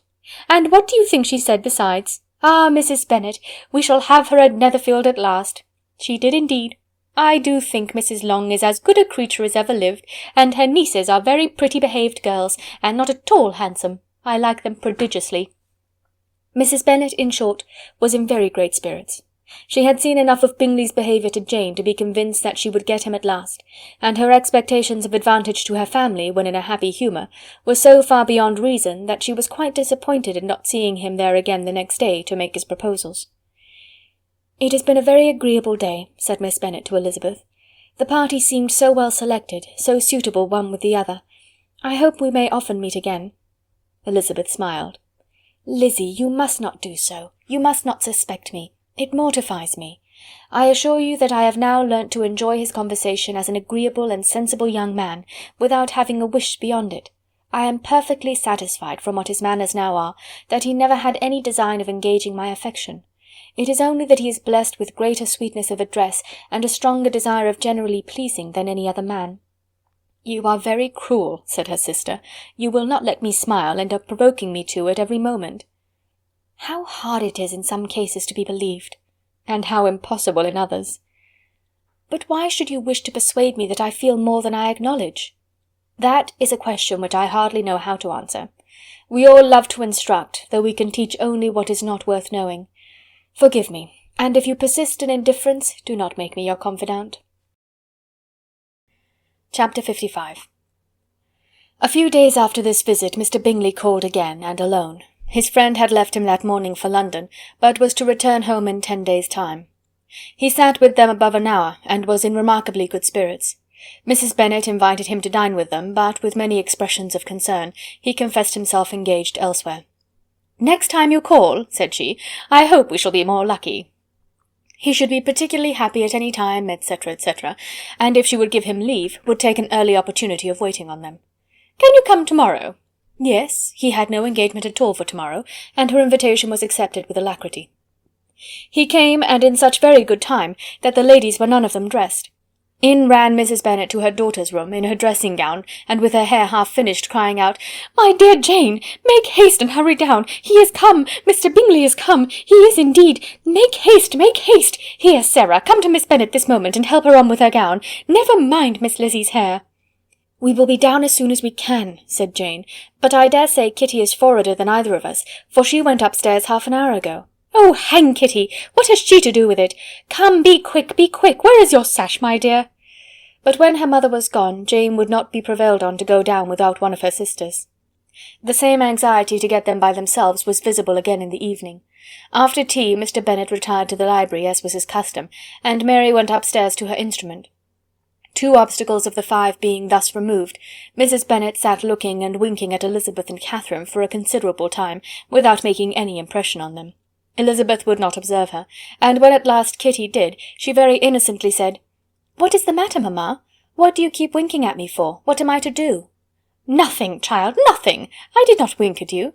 She then sat still 5 minutes longer, but unable to waste such a precious occasion, she suddenly got up, and saying to Kitty, "Come here, my love, I want to speak to you," took her out of the room.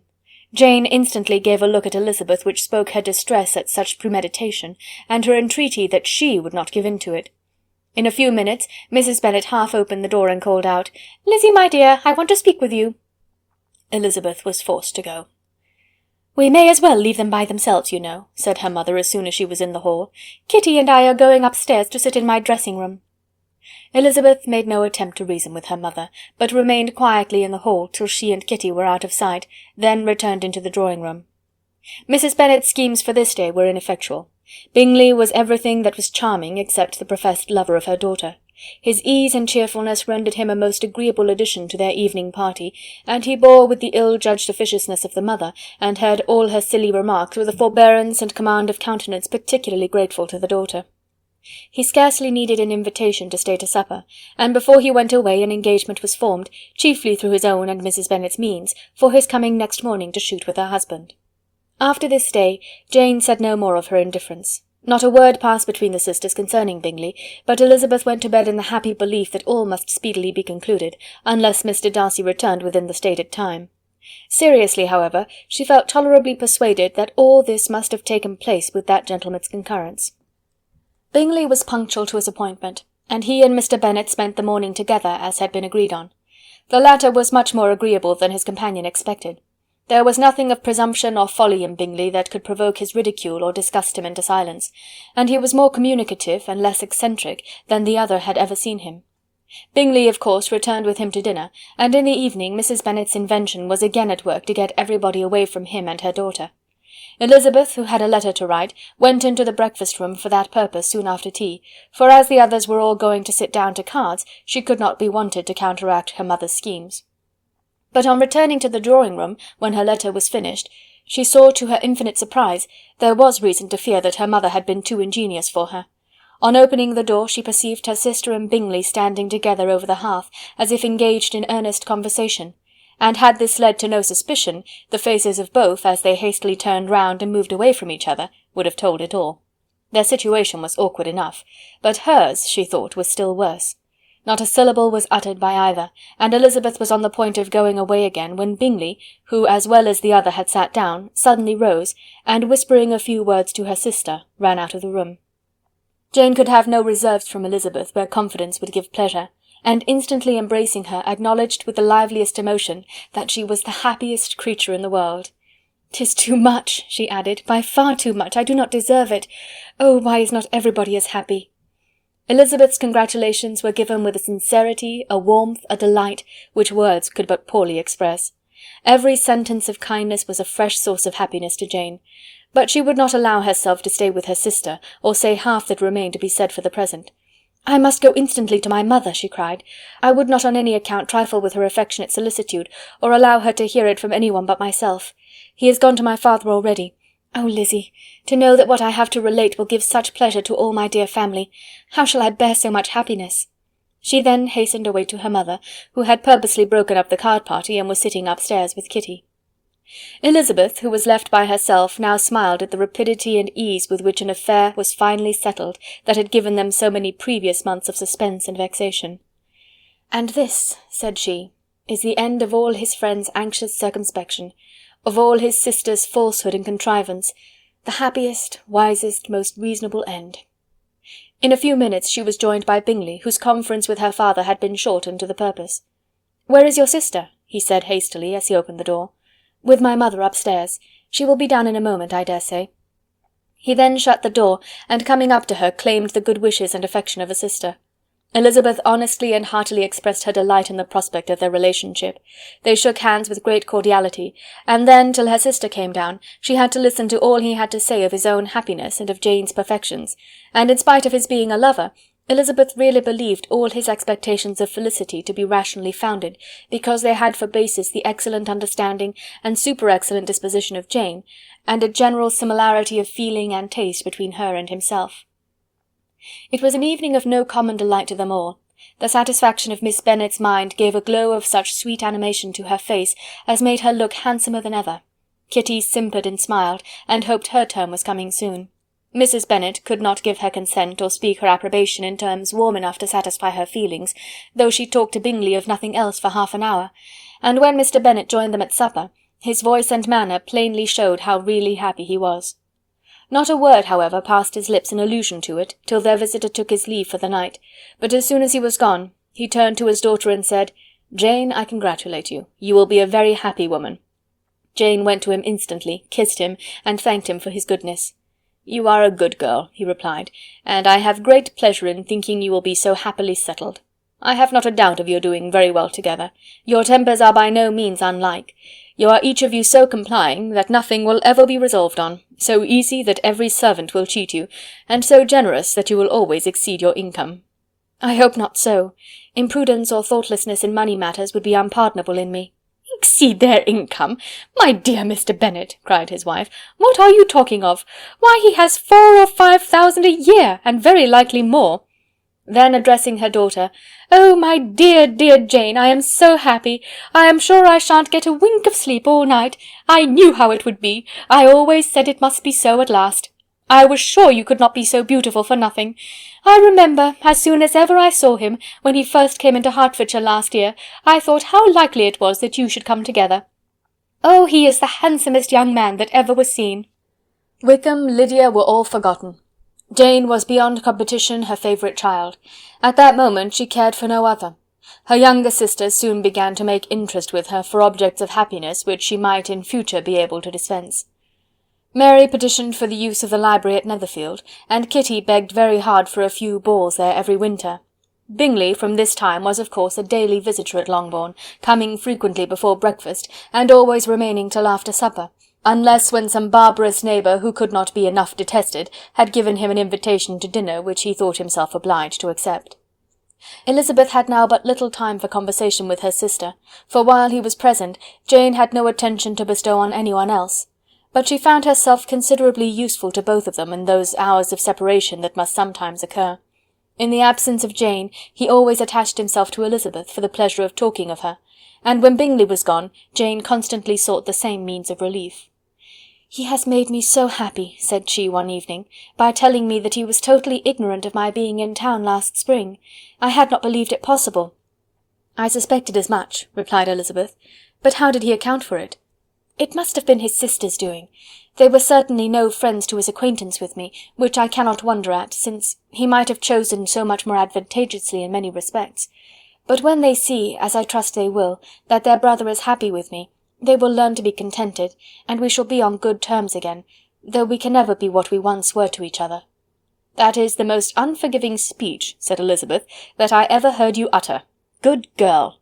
It would vex me indeed to see you again the dupe of Miss Bingley's pretended regard." "Would you believe it, Lizzie, that when he went to town last November he really loved me, and nothing but a persuasion of my being indifferent would have prevented his coming down again?" "He made a little mistake, to be sure, but it is to the credit of his modesty." This, naturally, introduced a panegyric from Jane on his diffidence, and the little value he put on his own good qualities. Elizabeth was pleased to find that he had not betrayed the interference of his friend, for though Jane had the most generous and forgiving heart in the world, she knew it was a circumstance which must prejudice her against him. "I am certainly the most fortunate creature that ever existed," cried Jane. "Oh, Lizzie, why am I thus singled from my family and blessed above them all? If I could but see you as happy, if there were but such another man for you! If you were to give me 40 such men, I never could be so happy as you. Till I have your disposition, your goodness, I never can have your happiness. No, no, let me shift for myself, and perhaps, if I have very good luck, I may meet with another Mr. Collins in time." The situation of affairs in the Longbourn family could not long be a secret. Mrs. Bennet was privileged to whisper it to Mrs. Phillips, and she ventured, without any permission, to do the same by all her neighbours in Meryton. The Bennets were speedily pronounced to be the luckiest family in the world, though only a few weeks before, when Lydia had first run away, they had been generally proved to be marked out for misfortune. Chapter 56. One morning, about a week after Bingley's engagement with Jane had been formed, as he and the females of the family were sitting together in the dining-room, their attention was suddenly drawn to the window by the sound of a carriage, and they perceived a chaise and four driving up the lawn. It was too early in the morning for visitors, and besides the equipage did not answer to that of any of their neighbours. The horses were post, and neither the carriage nor the livery of the servant who preceded it were familiar to them. As it was certain, however, that somebody was coming, Bingley instantly prevailed on Miss Bennet to avoid the confinement of such an intrusion, and walk away with him into the shrubbery. They both set off, and the conjectures of the remaining three continued, though with little satisfaction, till the door was thrown open, and their visitor entered. It was Lady Catherine de Bourgh. They were, of course, all intending to be surprised, but their astonishment was beyond their expectation, and on the part of Mrs. Bennet and Kitty, though she was perfectly unknown to them, even inferior to what Elizabeth felt. She entered the room with an air more than usually ungracious, made no other reply to Elizabeth's salutation than a slight inclination of the head, and sat down without saying a word. Elizabeth had mentioned her name to her mother on her ladyship's entrance, though no request of introduction had been made. Mrs. Bennet, all amazement, though flattered by having a guest of such high importance, received her with the utmost politeness. After sitting for a moment in silence, she said very stiffly to Elizabeth, "I hope you are well, Miss Bennet. That lady, I suppose, is your mother?" Elizabeth replied very concisely that she was. "And that, I suppose, is one of your sisters?" "Yes, madam," said Mrs. Bennet, delighted to speak to a Lady Catherine. "She is my youngest girl but one. My youngest of all is lately married, and my eldest is somewhere about the grounds walking with a young man who, I believe, will soon become a part of the family." "You have a very small park here," returned Lady Catherine after a short silence. "It is nothing in comparison of Rosings, my lady, I dare say, but I assure you it is much larger than Sir William Lucas's." "This must be a most inconvenient sitting-room for the evening in summer. The windows are full west." Mrs. Bennet assured her that they never sat there after dinner, and then added, "May I take the liberty of asking your ladyship whether you left Mr. and Mrs. Collins well?" "Yes, very well. I saw them the night before last." Elizabeth now expected that she would produce a letter for her from Charlotte, as it seemed the only probable motive for her calling, but no letter appeared, and she was completely puzzled. Mrs. Bennet, with great civility, begged her ladyship to take some refreshment, but Lady Catherine very resolutely, and not very politely, declined eating anything, and then, rising up, said to Elizabeth, "Miss Bennet, there seemed to be a prettyish kind of a little wilderness on one side of your lawn. I should be glad to take a turn in it, if you will favour me with your company." "Go, my dear," cried her mother, "and show her ladyship about the different walks. I think she will be pleased with the Hermitage." Elizabeth obeyed, and running into her own room for her parasol, attended her noble guest downstairs. As they passed through the hall, Lady Catherine opened the doors into the dining parlour and drawing-room, and pronouncing them after a short survey to be decent-looking rooms, walked on. Her carriage remained at the door, and Elizabeth saw that her waiting-woman was in it. They proceeded in silence along the gravel walk that led to the copse. Elizabeth was determined to make no effort for conversation with the woman who was now more than usually insolent and disagreeable. "How could I ever think her like her nephew?" said she, as she looked her in her face. As soon as they entered the copse, Lady Catherine began in the following manner. "You can be at no loss, Miss Bennet, to understand the reason of my journey hither. Your own heart, your own conscience must tell you why I come." Elizabeth looked with unaffected astonishment. "Indeed you are mistaken, madam. I have not been at all able to account for the honour of seeing you here." "Miss Bennet," replied her ladyship in an angry tone, "you ought to know that I am not to be trifled with. But however insincere you may choose to be, you shall not find me so. My character has ever been celebrated for its sincerity and frankness, and in a cause of such moment as this I shall certainly not depart from it. A report of a most alarming nature reached me 2 days ago.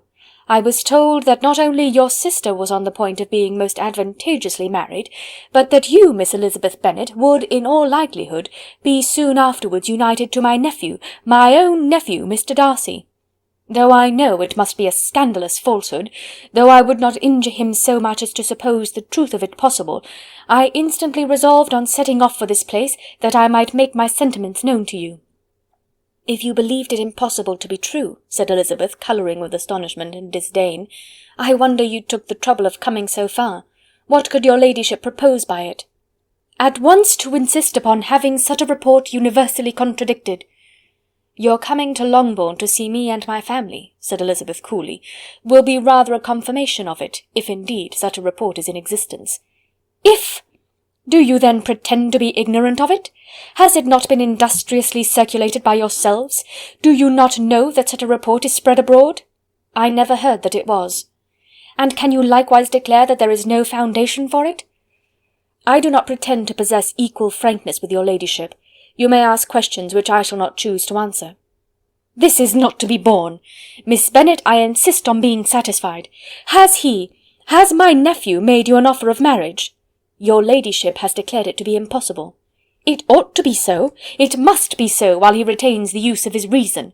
But your arts and allurements may, in a moment of infatuation, have made him forget what he owes to himself and to all his family. You may have drawn him in." "If I have, I shall be the last person to confess it." "Miss Bennet, do you know who I am? I have not been accustomed to such language as this. I am almost the nearest relation he has in the world, and am entitled to know all his dearest concerns. But you are not entitled to know mine, nor will such behaviour as this ever induce me to be explicit. Let me be rightly understood.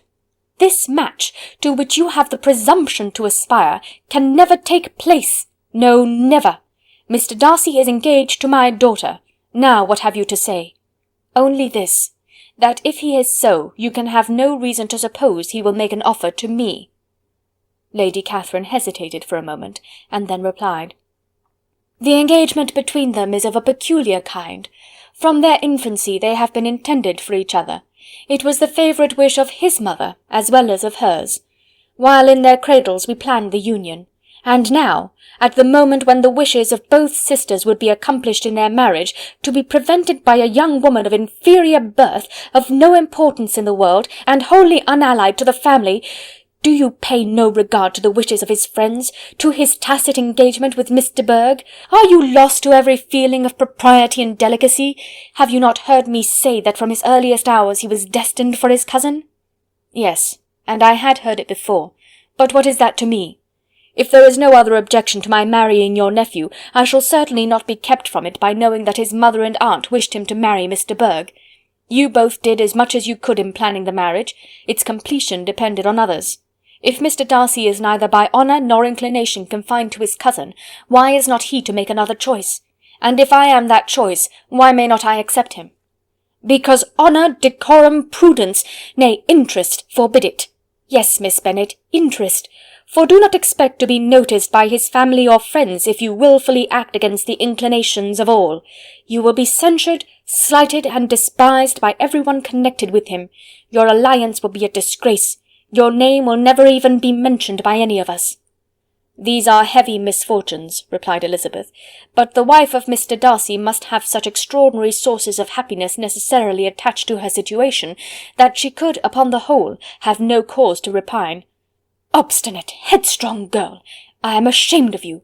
Is this your gratitude for my attentions to you last spring? Is nothing due to me on that score? Let us sit down. You are to understand, Miss Bennet, that I came here with the determined resolution of carrying my purpose, nor will I be dissuaded from it. I have not been used to submit to any person's whims. I have not been in the habit of brooking disappointment. That will make your ladyship's situation at present more pitiable, but it will have no effect on me. I will not be interrupted. Hear me in silence. My daughter and my nephew are formed for each other. They are descended, on the maternal side, from the same noble line, and on the father's, from respectable, honourable, and ancient, though untitled families. Their fortune on both sides is splendid. They are destined for each other by the voice of every member of their respective houses, and what is to divide them? The upstart pretensions of a young woman without family, connections, or fortune? Is this to be endured? But it must not, shall not be. If you were sensible of your own good, you would not wish to quit the sphere in which you have been brought up. In marrying your nephew, I should not consider myself as quitting that sphere. He is a gentleman, I am a gentleman's daughter. So far we are equal. True. You are a gentleman's daughter, but who was your mother? Who are your uncles and aunts? Do not imagine me ignorant of their condition. Whatever my connections may be, said Elizabeth, if your nephew does not object to them, they can be nothing to you. Tell me once and for all, are you engaged to him?" Though Elizabeth would not, for the mere purpose of obliging Lady Catherine, have answered this question, she could not but say, after a moment's deliberation, "I am not." Lady Catherine seemed pleased. "And will you promise me never to enter into such an engagement?" "I will make no promise of the kind." "Miss Bennet, I am shocked and astonished. I expected to find a more reasonable young woman. But do not deceive yourself into a belief that I will never recede. I shall not go away until you have given me the assurance I require. And I certainly never shall give it. I am not to be intimidated into anything so wholly unreasonable. Your ladyship wants Mr. Darcy to marry your daughter, but would my giving you the wished-for promise make their marriage at all more probable? Supposing him to be attached to me, would my refusing to accept his hand make him wish to bestow it on his cousin? Allow me to say, Lady Catherine, that the arguments with which you have supported this extraordinary application have been as frivolous as the application was ill-judged. You have widely mistaken my character, if you think I can be worked on by such persuasions as these. How far your nephew might approve of your interference in his affairs I cannot tell, but you have certainly no right to concern yourself in mine. I must beg, therefore, to be importuned no farther on the subject." "Not so hasty, if you please. I have by no means done. To all the objections I have already urged, I have still another to add. I am no stranger to the particulars of your youngest sister's infamous elopement. I know it all. that the young man's marrying her was a patched-up business at the expense of your father and uncles. And is such a girl to be my nephew's sister? Is her husband, is the son of his late father's steward, to be his brother? Heaven and earth! Of what are you thinking? Are the shades of Pemberley to be thus polluted?" "You can now have nothing further to say," she resentfully answered. "You have insulted me in every possible method. I must beg you to return to the house." And she rose as she spoke. Lady Catherine rose also, and they turned back. Her ladyship was highly incensed. "You have no regard, then, for the honour and credit of my nephew. Unfeeling, selfish girl! Do you not consider that a connection with you must disgrace him in the eyes of everybody?" "Lady Catherine, I have nothing further to say. You know my sentiments." "You are then resolved to have him?" "I have said no such thing. I am only resolved to act in that manner which will, in my own opinion, constitute my happiness, without reference to you or to any person so wholly unconnected with me." "It is well. You refuse, then, to oblige me. You refuse to obey the claims of duty, honour, and gratitude. You are determined to ruin him in the opinion of all his friends, and make him the contempt of the world." "Neither duty, nor honour, nor gratitude," replied Elizabeth, "have any possible claim on me in the present instance. No principle of either would be violated by my marriage with Mr. Darcy. And with regard to the resentment of his family, or the indignation of the world, if the former were excited by his marrying me, it would not give me one moment's concern, and the world in general would have too much sense to join in the scorn." "And this is your real opinion? This is your final resolve? Very well. I shall now know how to act. Do not imagine, Miss Bennet, that your ambition will ever be gratified. I came to try you. I hoped to find you reasonable, but depend upon it I will carry my point." In this manner Lady Catherine talked on till they were at the door of the carriage, when, turning hastily around, she added, "I take no leave of you, Miss Bennet. I send no compliments to your mother. You deserve no such attention. I am most seriously displeased." Elizabeth made no answer, and without attempting to persuade her ladyship to return into the house, walked quietly into it herself. She heard the carriage drive away as she proceeded upstairs. Her mother impatiently met her at the door of the dressing-room, to ask why Lady Catherine would not come in again and rest herself. "She did not choose it," said her daughter. "She would go." "She is a very fine-looking woman, and her calling here was prodigiously civil, for she only came, I suppose, to tell us the Collinses were well. She is on her road somewhere, I dare say, and so, passing through Meryton, thought she might as well call on you. I suppose she had nothing particular to say to you, Lizzie?" Elizabeth was forced to give into a little falsehood here, for to acknowledge the substance of their conversation was impossible. Chapter 57. The discomposure of spirits which this extraordinary visit threw Elizabeth into could not be easily overcome, nor could she for many hours learn to think of it less than incessantly. Lady Catherine, it appeared, had actually taken the trouble of this journey from Rosings for the sole purpose of breaking off her supposed engagement with Mr. Darcy. It was a rational scheme, to be sure, but from what the report of their engagement could originate, Elizabeth was at a loss to imagine, till she recollected that his being the intimate friend of Bingley, and her being the sister of Jane, was enough, at a time when the expectation of one wedding made everybody eager for another, to supply the idea. She had not herself forgotten to feel that the marriage of her sister must bring them more frequently together, and her neighbours at Lucas Lodge, therefore, for through their communication with the Collinses the report, she concluded, had reached Lady Catherine, had only set that down as almost certain and immediate, which she had looked forward to as possible at some future time. In revolving Lady Catherine's expectations, however, she could not help feeling some uneasiness as to the possible consequence of her persisting in this interference. From what she had said of her resolution to prevent their marriage, it occurred to Elizabeth that she must meditate an application to her nephew, and how he might take a similar representation of the evils attached to a connection with her, she dared not pronounce. She knew not the exact degree of his affection for his aunt, or his dependence on her judgment, but it was natural to suppose that he thought much higher of her ladyship than she could do, and it was certain that in enumerating the miseries of the marriage with one whose immediate connections were so unequal to his own, his aunt would address him on his weakest side. With his notions of dignity he would probably feel that the arguments, which to Elizabeth had appeared weak and ridiculous, contained much good sense and solid reasoning.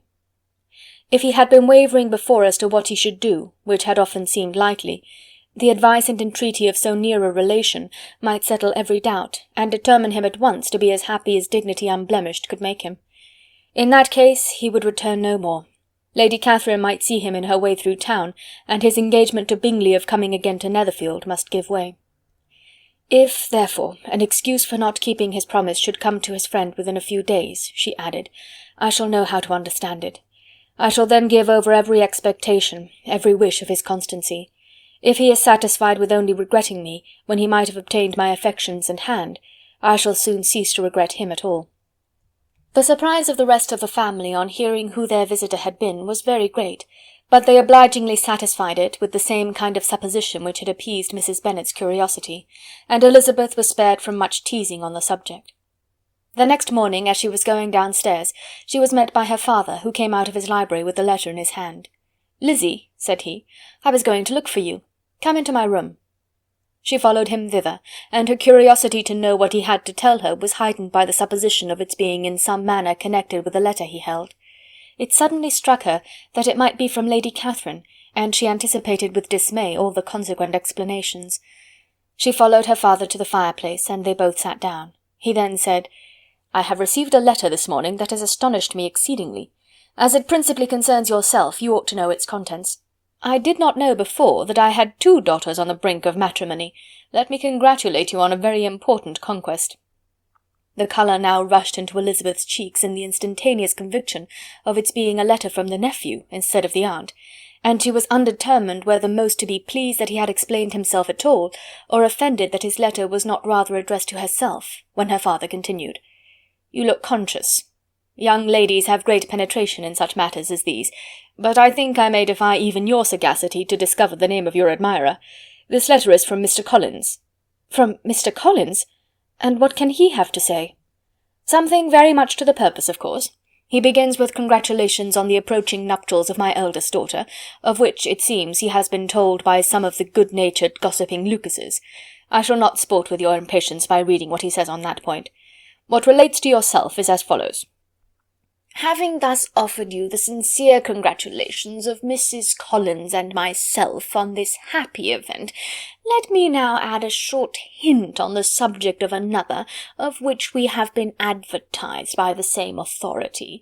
Your daughter Elizabeth, it is presumed, will not long bear the name of Bennet after her elder sister has resigned it, and the chosen partner of her fate may be reasonably looked up to as one of the most illustrious personages in this land." "Can you possibly guess, Lizzie, who is meant by this?" "This young gentleman is blessed in a peculiar way with everything the heart of mortal can most desire, splendid property, noble kindred, and extensive patronage.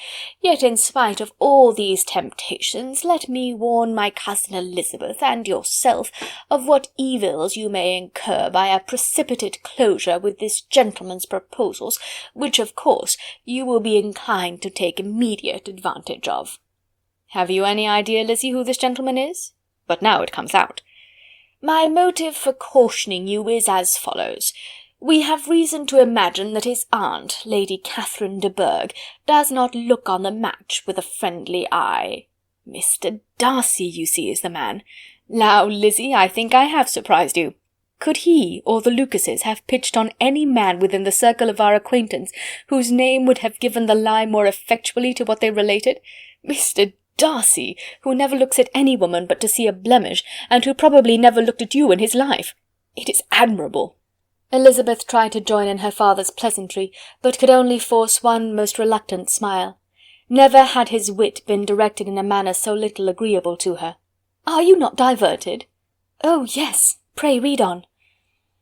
"After mentioning the likelihood of this marriage to her ladyship last night, she immediately, with her usual condescension, expressed what she felt on the occasion. When it became apparent that on the score of some family objections on the part of my cousin, she would never give her consent to what she termed so disgraceful a match, I thought it my duty to give the speediest intelligence of this to my cousin, that she and her noble admirer may be aware of what they are about, and not run hastily into a marriage which has not been properly sanctioned." Mr. Collins moreover adds, I am truly rejoiced that my cousin Lydia's sad business has been so well hushed up, and am only concerned that their living together before the marriage took place should be so generally known. I must not, however, neglect the duties of my station, nor refrain from declaring my amazement at hearing that you received the young couple into your house as soon as they were married. It was an encouragement of vice, and had I been the rector of Longbourn, I should very strenuously have opposed it. You ought certainly to forgive them as a Christian, but never to admit them in your sight, or allow their names to be mentioned in your hearing. That is his notion of Christian forgiveness. The rest of his letter is only about his dear Charlotte's situation, and his expectation of a young olive branch. But, Lizzie, you look as if you did not enjoy it. You are not going to be missish, I hope, and pretend to be affronted at an idle report. For what do we live but to make sport for our neighbours, and laugh at them in our turn?" "Oh," cried Elizabeth, "I am excessively diverted. But it is so strange." "Yes, that is what makes it amusing. Had they fixed on any other man, it would have been nothing. But his perfect indifference and your pointed dislike make it so delightfully absurd. Much as I abominate writing, I would not give up Mr. Collins's correspondence for any consideration. Nay, when I read a letter of his, I cannot help giving him the preference even over Wickham, much as I value the impudence and hypocrisy of my son-in-law. And pray, Lizzie, what said Lady Catherine about this report? Did she call to refuse her consent?" To this question his daughter replied only with a laugh, and as it had been asked without the least suspicion, she was not distressed by his repeating it. Elizabeth had never been more at a loss to make her feelings appear what they were not. It was necessary to laugh when she would rather have cried. Her father had most cruelly mortified her by what he said of Mr. Darcy's indifference, and she could do nothing but wonder at such a want of penetration, or fear that perhaps, instead of his seeing too little, she might have fancied too much.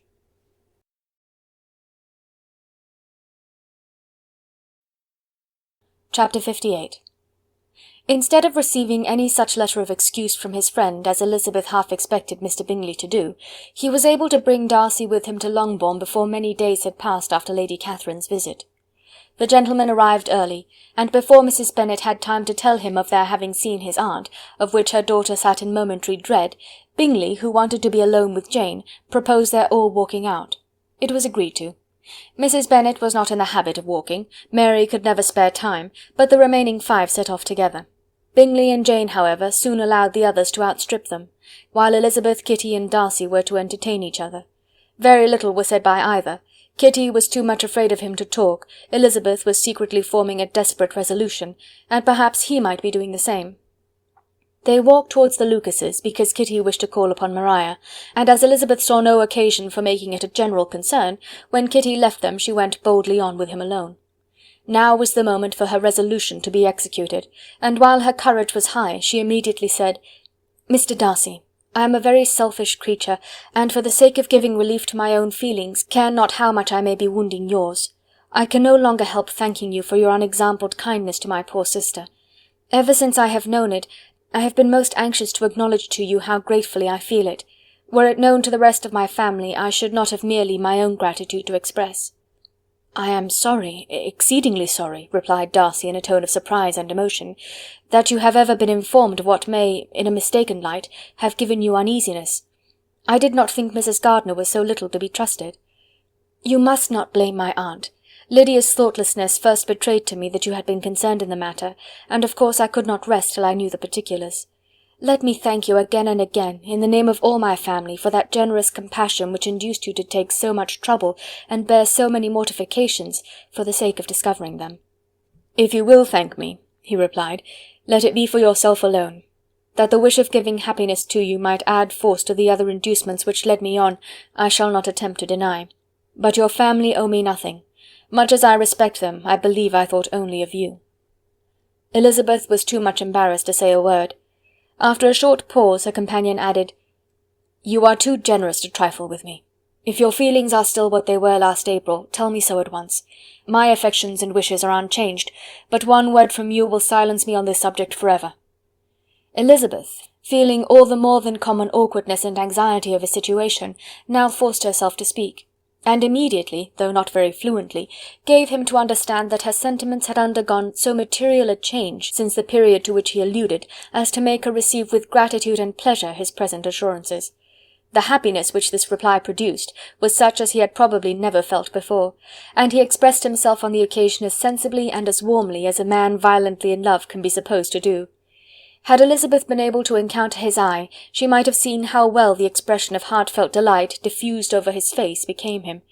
But though she could not look, she could listen, and he told her of feelings which, in proving of what importance she was to him, made his affection every moment more valuable. They walked on without knowing in what direction. There was too much to be thought and felt and said for attention to any other objects. She soon learnt that they were indebted for their present good understanding to the efforts of his aunt, who did call on him in her return through London, and there related her journey to Longbourn, its motive, and the substance of her conversation with Elizabeth, dwelling emphatically on every expression of the latter which, in her ladyship's apprehension, peculiarly denoted her perverseness and assurance, in the belief that such a relation must assist her endeavours to obtain that promise from her nephew which she had refused to give. But, unluckily for her ladyship, its effect had been exactly contrariwise.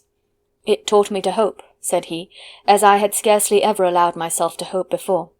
I knew enough of your disposition to be certain that, had you been absolutely irrevocably decided against me, you would have acknowledged it to Lady Catherine frankly and openly." Elizabeth coloured and laughed as she replied, "Yes, you know enough of my frankness to believe me capable of that. After abusing you so abominably to your face, I could have no scruple in abusing you to all your relations. What did you say of me that I did not deserve? For though your accusations were ill-founded, formed on mistaken premises, my behaviour to you at the time had merited the severest reproof. It was unpardonable. I cannot think of it without abhorrence." "We will not quarrel for the greater share of blame annexed to that evening," said Elizabeth. "The conduct of neither, if strictly examined, will be irreproachable. But since then we have both, I hope, improved in civility. I cannot be so easily reconciled to myself. The recollection of what I then said, of my conduct, my manners, my expressions during the whole of it, is now, and has been many months, inexpressibly painful to me. Your reproof, so well applied, I shall never forget. Had you behaved in a more gentlemanlike manner. Those were your words. You know not, you can scarcely conceive, how they have tortured me, though it was some time, I confess, before I was reasonable enough to allow their justice. I was certainly very far from expecting them to make so strong an impression. I had not the smallest idea of their being ever felt in such a way. I can easily believe it. You thought me then devoid of every proper feeling, I am sure you did. The turn of your countenance I shall never forget, as you said that I could not have addressed you in any possible way that would induce you to accept me. Oh, do not repeat what I then said. These recollections will not do at all. I assure you that I have long been most heartily ashamed of it." Darcy mentioned his letter. "Did it," said he, "did it soon make you think better of me? Did you, on reading it, give any credit to its contents?" She explained what its effect on her had been, and how gradually all her former prejudices had been removed. "I knew," said he, "that what I wrote must give you pain, but it was necessary. I hope you have destroyed the letter. There was one part especially, the opening of it, which I should dread your having the power of reading again. I can remember some expressions which might justly make you hate me. The letter shall certainly be burnt, if you believe it essential to the preservation of my regard. But though we have both reason to think my opinions not entirely unalterable, they are not, I hope, quite so easily changed as that implies." "When I wrote that letter," replied Darcy, "I believed myself perfectly calm and cool, but I am since convinced that it was written in a dreadful bitterness of spirit. The letter, perhaps, began in bitterness, but it did not end so. The adieu is charity itself. But think no more of the letter. The feelings of the person who wrote and the person who received it are now so widely different from what they were then, that every unpleasant circumstance attending it ought to be forgotten. You must learn some of my philosophy. Think only of the past as its remembrance gives you pleasure." "I cannot give you credit for any philosophy of the kind. Your retrospections must be so totally void of reproach, that the contentment arising from them is not of philosophy, but, what is much better, of innocence. But with me it is not so. Painful recollections will intrude which cannot, which ought not to be repelled. I have been a selfish being all my life, in practice though not in principle. As a child I was taught what was right, but I was not taught to correct my temper. I was given good principles, but left to follow them in pride and conceit. Unfortunately an only son, for many years an only child, I was spoilt by my parents, who, though good themselves, my father particularly all that was benevolent and amiable, allowed, encouraged, almost taught me to be selfish and overbearing, to care for none beyond my own family circle, to think meanly of all the rest of the world, to wish at least to think meanly of their sense and worth compared with my own. Such I was from 8 to 28, and such I might still have been but for you, dearest, loveliest Elizabeth. What do I not owe you? You taught me a lesson, hard indeed at first, but most advantageous. By you I was properly humbled. I came to you without a doubt of my reception. You showed me how insufficient were all my pretensions to please a woman worthy of being pleased. Had you then persuaded yourself that I should? Indeed I had. What will you think of my vanity? I believed you to be wishing, expecting my addresses. My manners must have been in fault, but not intentionally, I assure you. I never meant to deceive you, but my spirits might often lead me wrong. How you must have hated me after that evening. Hate you? I was angry perhaps at first, but my anger soon began to take a proper direction. I am almost afraid of asking what you thought of me when we met at Pemberley. You blamed me for coming? No, indeed. I felt nothing but surprise. Your surprise could not be greater than mine in being noticed by you. My conscience told me that I deserved no extraordinary politeness, and I confess that I did not expect to receive more than my due. My object then, replied Darcy, was to show you by every civility in my power that I was not so mean as to resent the past, and I hoped to obtain your forgiveness, to lessen your ill opinion by letting you see that your reproofs had been attended to. How soon any other wishes introduced themselves I can hardly tell, but I believe in about half an hour after I had seen you. He then told her of Georgiana's delight in her acquaintance, and of her disappointment at its sudden interruption, which naturally leading to the cause of that interruption, she soon learnt that his resolution of following her from Derbyshire in quest of her sister had been formed before he quitted the inn, and that his gravity and thoughtfulness there had arisen from no other struggles than what such a purpose must comprehend. She expressed her gratitude again, but it was too painful a subject to each to be dwelt on farther. After walking several miles in a leisurely manner, and too busy to know anything about it, they found at last, on examining their watches, that it was time to be at home. What could become of Mr. Bingley and Jane, was a wonder which introduced the discussion of their affairs. Darcy was delighted with their engagement. His friend had given him the earliest information of it. "I must ask whether you were surprised," said Elizabeth. "Not at all. When I went away I felt that it would soon happen. That is to say, you had given your permission. I guessed as much." And though he exclaimed at the term, she found that it had been pretty much the case. "On the evening before my going to London," said he, "I made a confession to him which I believe I ought to have made long ago. I told him of all that had occurred to make my former interference in his affairs absurd and impertinent. His surprise was great. He had never had the slightest suspicion. I told him, moreover, that I believed myself mistaken in supposing, as I had done, that your sister was indifferent to him, and as I could easily perceive that his attachment to her was unabated, I felt no doubt of their happiness together." Elizabeth could not help smiling at his easy manner of directing his friend. "Did you speak from your own observation," said she, "when you told him that my sister loved him, or merely from my information last spring?" "From the former. I had narrowly observed her during the 2 visits which I had lately made here, and I was convinced of her affection." "And your assurance of it, I suppose, carried immediate conviction to him?" "It did. Bingley is most unaffectedly modest. His diffidence had prevented his depending on his own judgment in so anxious a case, but his reliance on mine made everything easy. I was obliged to confess one thing which for a time, and not unjustly, offended him. I could not allow myself to conceal that your sister had been in town 3 months last winter, that I had known it, and purposely kept it from him. He was angry, but his anger, I am persuaded, lasted no longer than he remained in any doubt of your sister's sentiments. He has heartily forgiven me now." Elizabeth longed to observe that Mr. Bingley had been a most delightful friend, so easily guided that his worth was invaluable, but she checked herself. She remembered that he had yet to learn to be laughed at, and it was rather too early to begin. In anticipating the happiness of Bingley, which of course was to be inferior only to his own, he continued the conversation till they reached the house. In the hall they parted.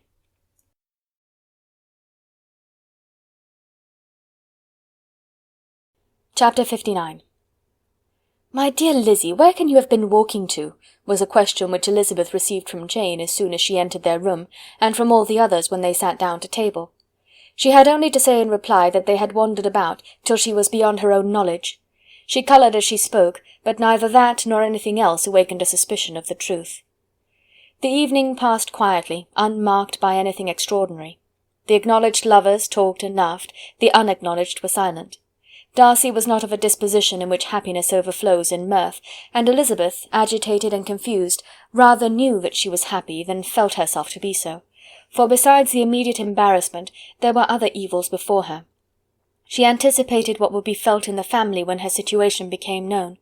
She was aware that no one liked him but Jane, and even feared that with the others it was a dislike which not all his fortune and consequence might do away. At night she opened her heart to Jane. Though suspicion was very far from Miss Bennet's general habits, she was absolutely incredulous here. "You're joking, Lizzie. This cannot be. Engaged to Mr. Darcy? No, no, you shall not deceive me. I know it to be impossible. This is a wretched beginning indeed. My sole dependence was on you, and I am sure nobody else will believe me if you do not. Yet indeed I am in earnest. I speak nothing but the truth. He still loves me, and we are engaged." Jane looked at her doubtingly. "Oh, Lizzie, it cannot be. I know how much you dislike him." "You know nothing of the matter. That is all to be forgot. Perhaps I did not always love him so well as I do now, but in such cases as these a good memory is unpardonable. This is the last time I shall ever remember it myself." Miss Bennet still looked all amazement. Elizabeth again, and more seriously, assured her of its truth. "Good heaven, can it really be so? Yet now I must believe you," cried Jane. "My dear, dear Lizzie, I do congratulate you, but are you certain? Forgive the question. Are you quite certain that you can be happy with him?" "There can be no doubt of that. It is settled between us already that we are to be the happiest couple in the world. But are you pleased, Jane? Shall you like to have such a brother?" "Very, very much. Nothing could give either Bingley or myself more delight.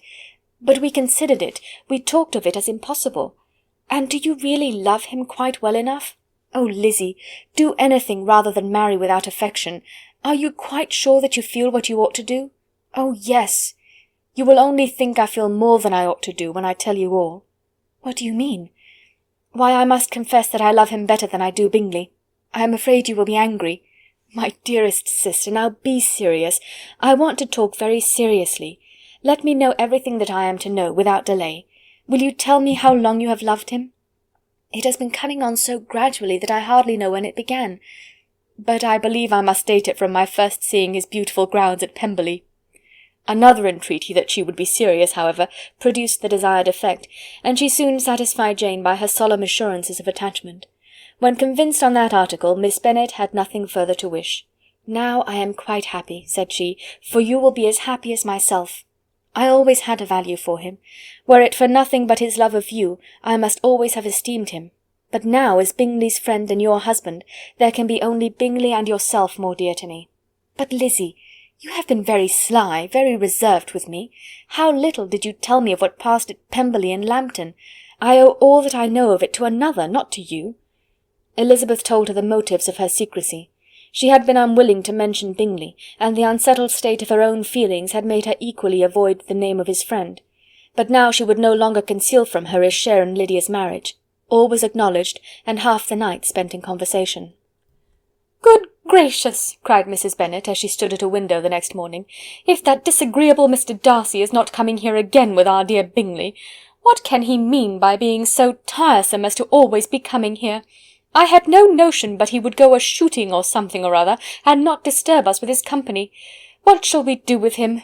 Lizzie, you must walk out with him again, that he may not be in Bingley's way."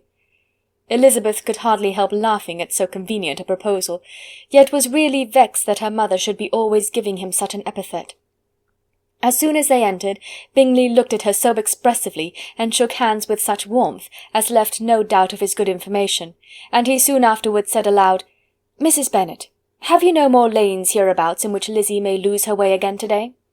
"I advise Mr. Darcy and Lizzie and Kitty," said Mrs. Bennet, "to walk to Oakham Mount this morning. It is a nice long walk, and Mr. Darcy has never seen the view." "It may do very well for the others," replied Mr. Bingley, "but I am sure it will be too much for Kitty. Won't it, Kitty?" Kitty owned that she had rather stay at home. Darcy professed a great curiosity to see the view from the Mount, and Elizabeth silently consented. As she went upstairs to get ready, Mrs. Bennet followed her, saying, "I am quite sorry, Lizzie, that you should be forced to have that disagreeable man all to yourself, but I hope you will not mind it. It is all for Jane's sake, you know. There is no occasion for talking to him, except just now and then, so do not put yourself to inconvenience." During their walk it was resolved that Mr. Bennet's consent should be asked in the course of the evening. Elizabeth reserved to herself the application for her mother's. She could not determine how her mother would take it, sometimes doubting whether all his wealth and grandeur would be enough to overcome her abhorrence of the man. But whether she were violently set against the match, or violently delighted with it, it was certain that her manner would be equally ill adapted to do credit to her sense, and she could no more bear that Mr. Darcy should hear the first raptures of her joy than the first vehemence of her disapprobation. In the evening, soon after Mr. Bennet withdrew to the library, she saw Mr. Darcy rise also and follow him, and her agitation on seeing it was extreme.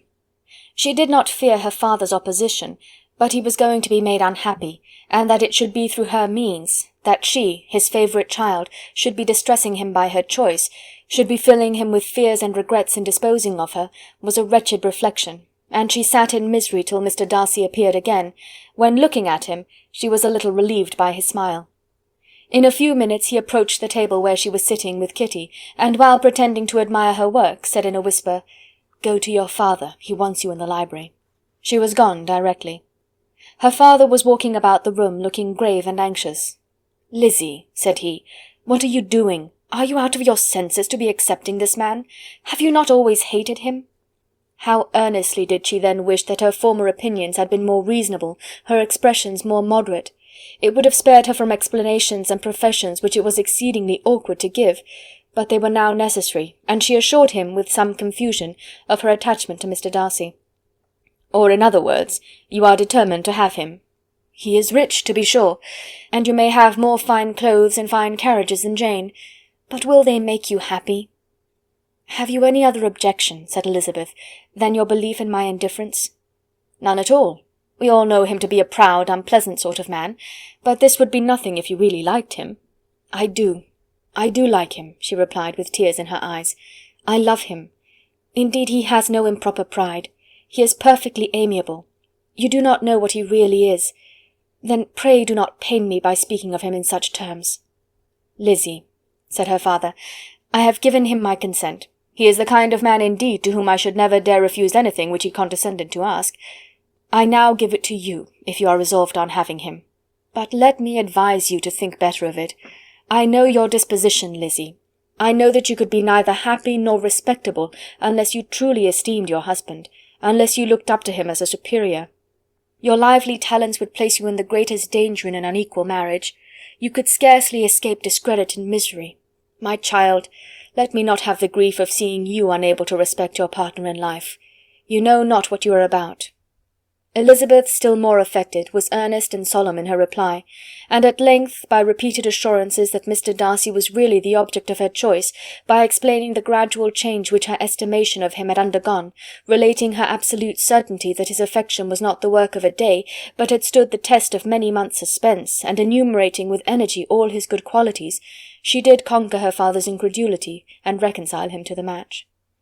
"Well, my dear," said he, when she ceased speaking, "I have no more to say. If this be the case, he deserves you. I could not have parted with you, my Lizzie, to any one less worthy." To complete the favourable impression, she then told what Mr. Darcy had voluntarily done for Lydia. He heard her with astonishment. "This is an evening of wonders indeed. And so Darcy did everything, made up the match, gave the money, paid the fellow's debts, and got him his commission. So much the better.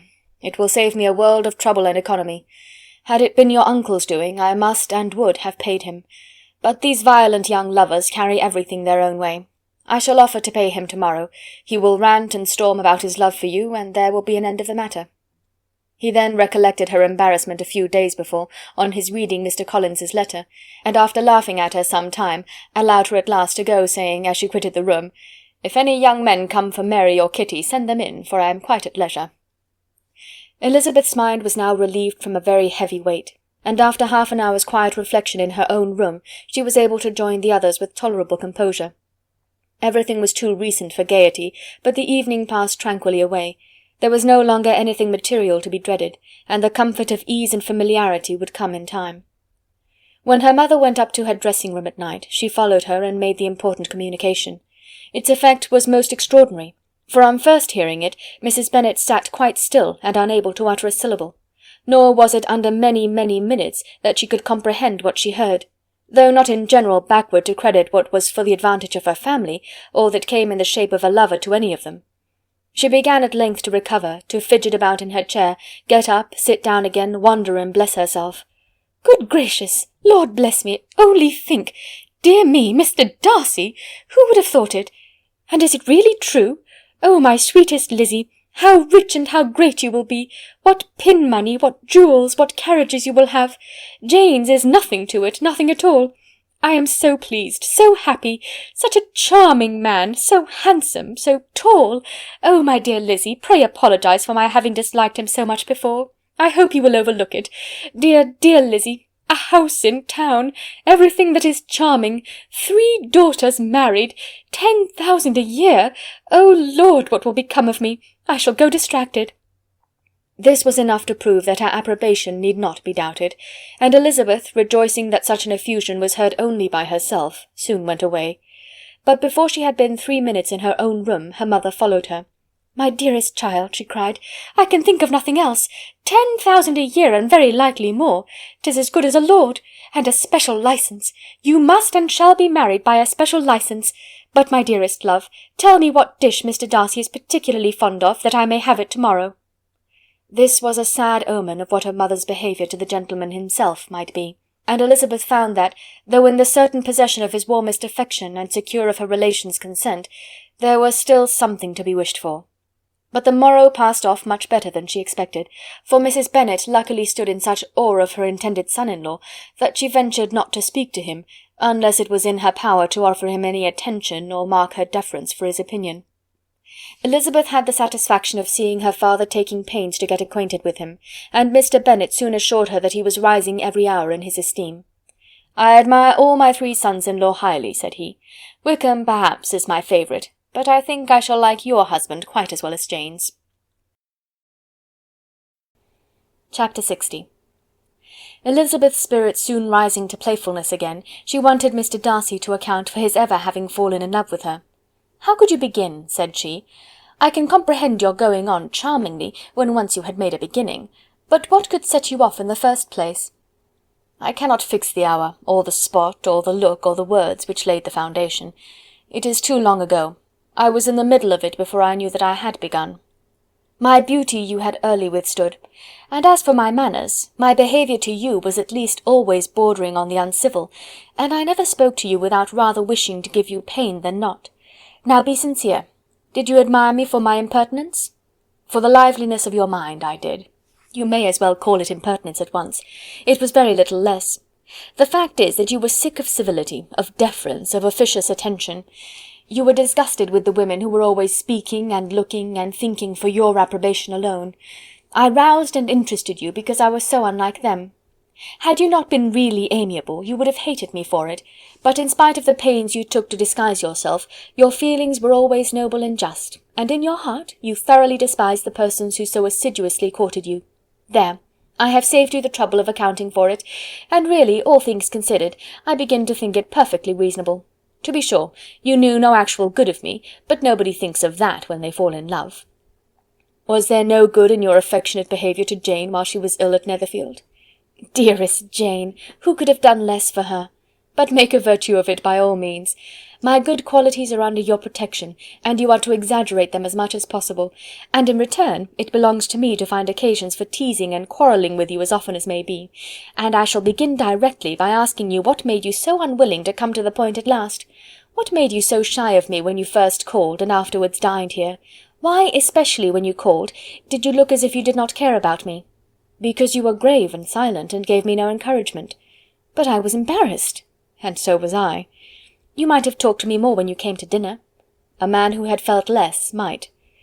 How unlucky that you should have a reasonable answer to give, and that I should be so reasonable as to admit it. But I wonder how long you would have gone on, if you had been left to yourself. I wonder when you would have spoken if I had not asked you. My resolution of thanking you for your kindness to Lydia had certainly great effect. Too much, I am afraid, for what becomes of the moral if our comfort springs from a breach of promise? For I ought not to have mentioned the subject. This will never do. You need not distress yourself. The moral will be perfectly fair. Lady Catherine's unjustifiable endeavours to separate us were the means of removing all my doubts. I am not indebted for my present happiness to your eager desire of expressing your gratitude. I was not in a humour to wait for any opening of yours. My aunt's intelligence had given me hope, and I was determined at once to know everything. Lady Catherine has been of infinite use, which ought to make her happy, for she loves to be of use. But tell me, what did you come down to Netherfield for? Was it merely to write to Longbourn and be embarrassed, or had you intended any more serious consequence? My real purpose was to see you, and to judge, if I could, whether I might ever hope to make you love me. My avowed one, or what I avowed to myself, was to see whether your sister was still partial to Bingley, and if she were, to make the confession to him which I have since made. Shall you ever have the courage to announce to Lady Catherine what is to befall her? I am more likely to want time than courage, Elizabeth, but it ought to be done, and if you will give me a sheet of paper, it shall be done directly. And if I had not a letter to write myself, I might sit by you and admire the evenness of your writing, as another young lady once did. But I have an aunt too, who must not be longer neglected. From an unwillingness to confess how much her intimacy with Mr. Darcy had been overrated, Elizabeth had never yet answered Mrs. Gardiner's long letter, but now, having that to communicate which she knew would be most welcome, she was almost ashamed to find that her uncle and aunt had already lost 3 days of happiness, and immediately wrote as follows: I would have thanked you before, my dear aunt, as I ought to have done, for your long, kind, satisfactory detail of particulars, but to say the truth, I was too cross to write. You supposed more than really existed. But now, suppose as much as you choose. Give a loose rein to your fancy, indulge your imagination in every possible flight which the subject will afford, and unless you believe me actually married, you cannot greatly err. You must write again very soon, and praise him a great deal more than you did in your last. I thank you again and again for not going to the Lakes. How could I be so silly as to wish it? Your idea of the ponies is delightful. We will go round the park every day. I am the happiest creature in the world. Perhaps other people have said so before, but not one with such justice. I am happier even than Jane. She only smiles. I laugh. Mr. Darcy sends you all the love in the world that he can spare from me. You are all to come to Pemberley at Christmas. Yours, etc. Mr. Darcy's letter to Lady Catherine was in a different style, and still different from either was what Mr. Bennet sent to Mr. Collins in reply to his last. Dear Sir, I must trouble you once more for congratulations. Elizabeth will soon be the wife of Mr. Darcy. Console Lady Catherine as well as you can. But if I were you, I would stand by the nephew. He has more to give. Yours sincerely, etc. Miss Bingley's congratulations to her brother on his approaching marriage were all that was affectionate and insincere. She wrote even to Jane on the occasion to express her delight and repeat all her former professions of regard. Jane was not deceived, but she was affected, and though feeling no reliance on her, could not help writing her a much kinder answer than she knew was deserved. The joy which Miss Darcy expressed on receiving similar information was as sincere as her brother's in sending it. 4 sides of paper were insufficient to contain all her delight, and all her earnest desire of being loved by her sister. Before any answer could arrive from Mr. Collins, or any congratulations to Elizabeth from his wife, the Longbourn family heard that the Collinses were come themselves to Lucas Lodge. The reason of this sudden removal was soon evident. Lady Catherine had been rendered so exceedingly angry by the contents of her nephew's letter, that Charlotte, really rejoicing in the match, was anxious to get away till the storm was blown over. At such a moment the arrival of her friend was a sincere pleasure to Elizabeth, though in the course of their meetings she must sometimes think the pleasure dearly bought, when she saw Mr. Darcy exposed to all the parading and obsequious civility of her husband. He bore it, however, with admirable calmness. He could even listen to Sir William Lucas when he complimented him on carrying away the brightest jewel of the country, and expressed his hopes of their all meeting frequently at St. James's, with very decent composure. If he did shrug his shoulders, it was not till Sir William was out of sight.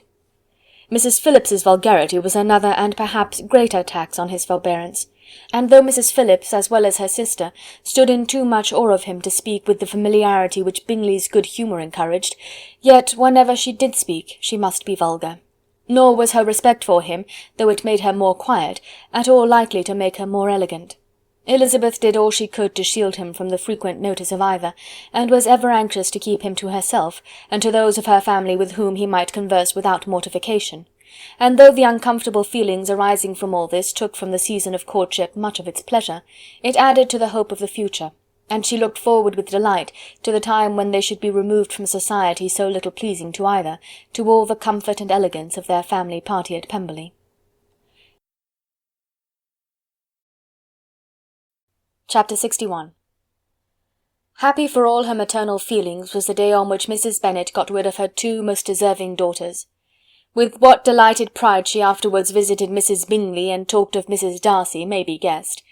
I wish I could say, for the sake of her family, that the accomplishment of her earnest desire in the establishment of so many of her children produced so happy an effect as to make her a sensible, amiable, well-informed woman for the rest of her life, though perhaps it was lucky for her husband, who might not have relished domestic felicity in so unusual a form, that she was still occasionally nervous and invariably silly.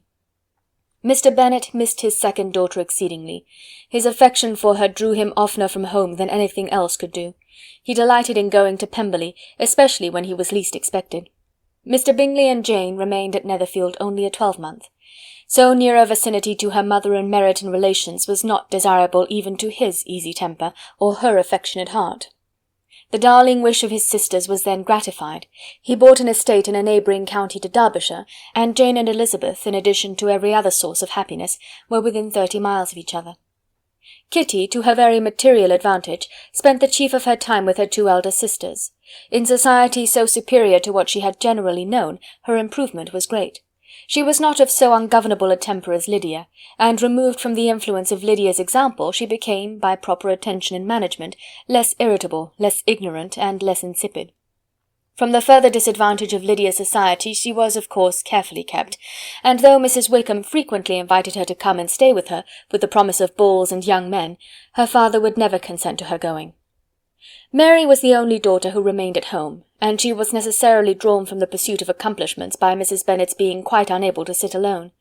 Mary was obliged to mix more with the world, but she could still moralize over every morning visit, and as she was no longer mortified by comparisons between her sister's beauty and her own, it was suspected by her father that she submitted to the change without much reluctance. As for Wickham and Lydia, their characters suffered no revolution from the marriage of her sisters. He bore with philosophy the conviction that Elizabeth must now become acquainted with whatever of his ingratitude and falsehood had before been unknown to her, and in spite of everything was not wholly without hope that Darcy might yet be prevailed on to make his fortune. The congratulatory letter which Elizabeth received from Lydia on her marriage explained to her that, by his wife at least, if not by himself, such a hope was cherished. The letter was to this effect: "My dear Lizzie, I wish you joy. If you love Mr. Darcy half as well as I do my dear Wickham, you must be very happy. It is a great comfort to have you so rich, and when you have nothing else to do, I hope you will think of us. I am sure Wickham would like a place at court very much, and I do not think we shall have quite enough money to live upon without some help. Any place would do, of about 300 or 400 a year, but however, do not speak to Mr. Darcy about it, if you had rather not. Yours, etc." As it happened that Elizabeth had much rather not, she endeavoured in her answer to put an end to every entreaty and expectation of the kind. Such relief, however, as it was in her power to afford, by the practice of what might be called economy in her own private expenses, she frequently sent them. It had always been evident to her that such an income as theirs, under the direction of two persons so extravagant in their wants, and heedless of the future, must be very insufficient to their support, and whenever they changed their quarters, either Jane or herself were sure of being applied to for some little assistance towards discharging their bills. Their manner of living, even when the restoration of peace dismissed them to a home, was unsettled in the extreme. They were always moving from place to place in quest of a cheap situation, and always spending more than they ought. His affection for her soon sunk into indifference, hers lasted a little longer, and in spite of her youth and her manners, she retained all the claims to reputation which her marriage had given her. Though Darcy could never receive him at Pemberley, yet for Elizabeth's sake he assisted him further in his profession. Lydia was occasionally a visitor there, when her husband was gone to enjoy himself in London or Bath, and with the Bingleys they both of them frequently stayed so long that even Bingley's good humour was overcome, and he proceeded so far as to talk of giving them a hint to be gone. Miss Bingley was very deeply mortified by Darcy's marriage, But as she thought it advisable to retain the right of visiting at Pemberley, she dropped all her resentment, was fonder than ever of Georgiana, almost as attentive to Darcy as heretofore, and paid off every arrear of civility to Elizabeth. Pemberley was now Georgiana's home, and the attachment of the sisters was exactly what Darcy had hoped to see. They were able to love each other even as well as they intended. Georgiana had the highest opinion in the world of Elizabeth, though at first she often listened with an astonishment bordering on alarm at her lively, sportive manner of talking to her brother. He, who had always inspired in herself a respect which almost overcame her affection, she now saw the object of open pleasantry. Her mind received knowledge which had never before fallen in her way. By Elizabeth's instructions she began to comprehend that a woman may take liberties with her husband, which a brother will not always allow in a sister more than 10 years younger than himself. Lady Catherine was extremely indignant on the marriage of her nephew, and as she gave way to all the genuine frankness of her character in her reply to the letter which announced its arrangement, she sent him language so very abusive, especially of Elizabeth, that for some time all intercourse was at an end. But at length, by Elizabeth's persuasion, he was prevailed on to overlook the offence, and seek a reconciliation; and after a little further resistance on the part of his aunt, her resentment gave way, either to her affection for him, or her curiosity to see how his wife conducted herself, and she condescended to wait on them at Pemberley, in spite of that pollution which its woods had received, not merely from the presence of such a mistress, but the visits of her uncle and aunt from the city. With the Gardiners they were always on the most intimate terms. Darcy as well as Elizabeth really loved them, and they were both ever sensible of the warmest gratitude towards the persons who, by bringing her into Derbyshire, had been the means of uniting them.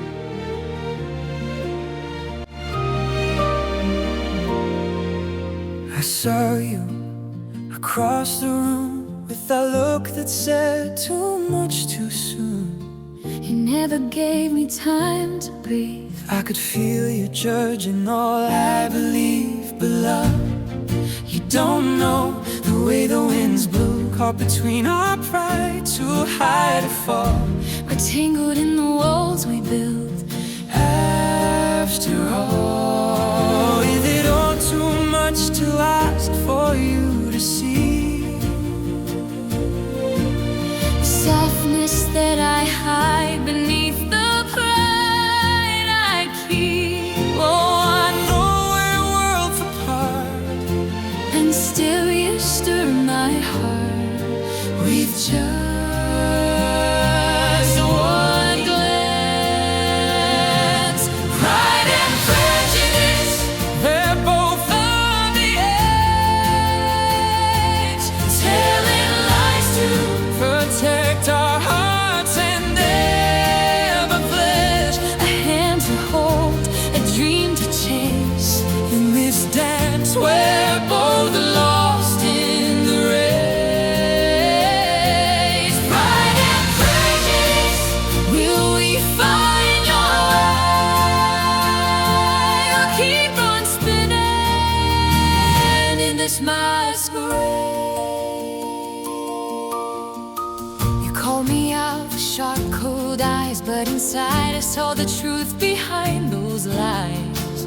you're just a man who hides his fears, afraid of love after all these years. But I see through the games we play, the hearts we break, and the words we say. in your silence I find my voice, or maybe, just maybe, we'll make a choice. Is it all too much to ask for you to see The softness that I hide beneath the pride I keep. Oh, I know we're worlds apart, and still you stir my heart with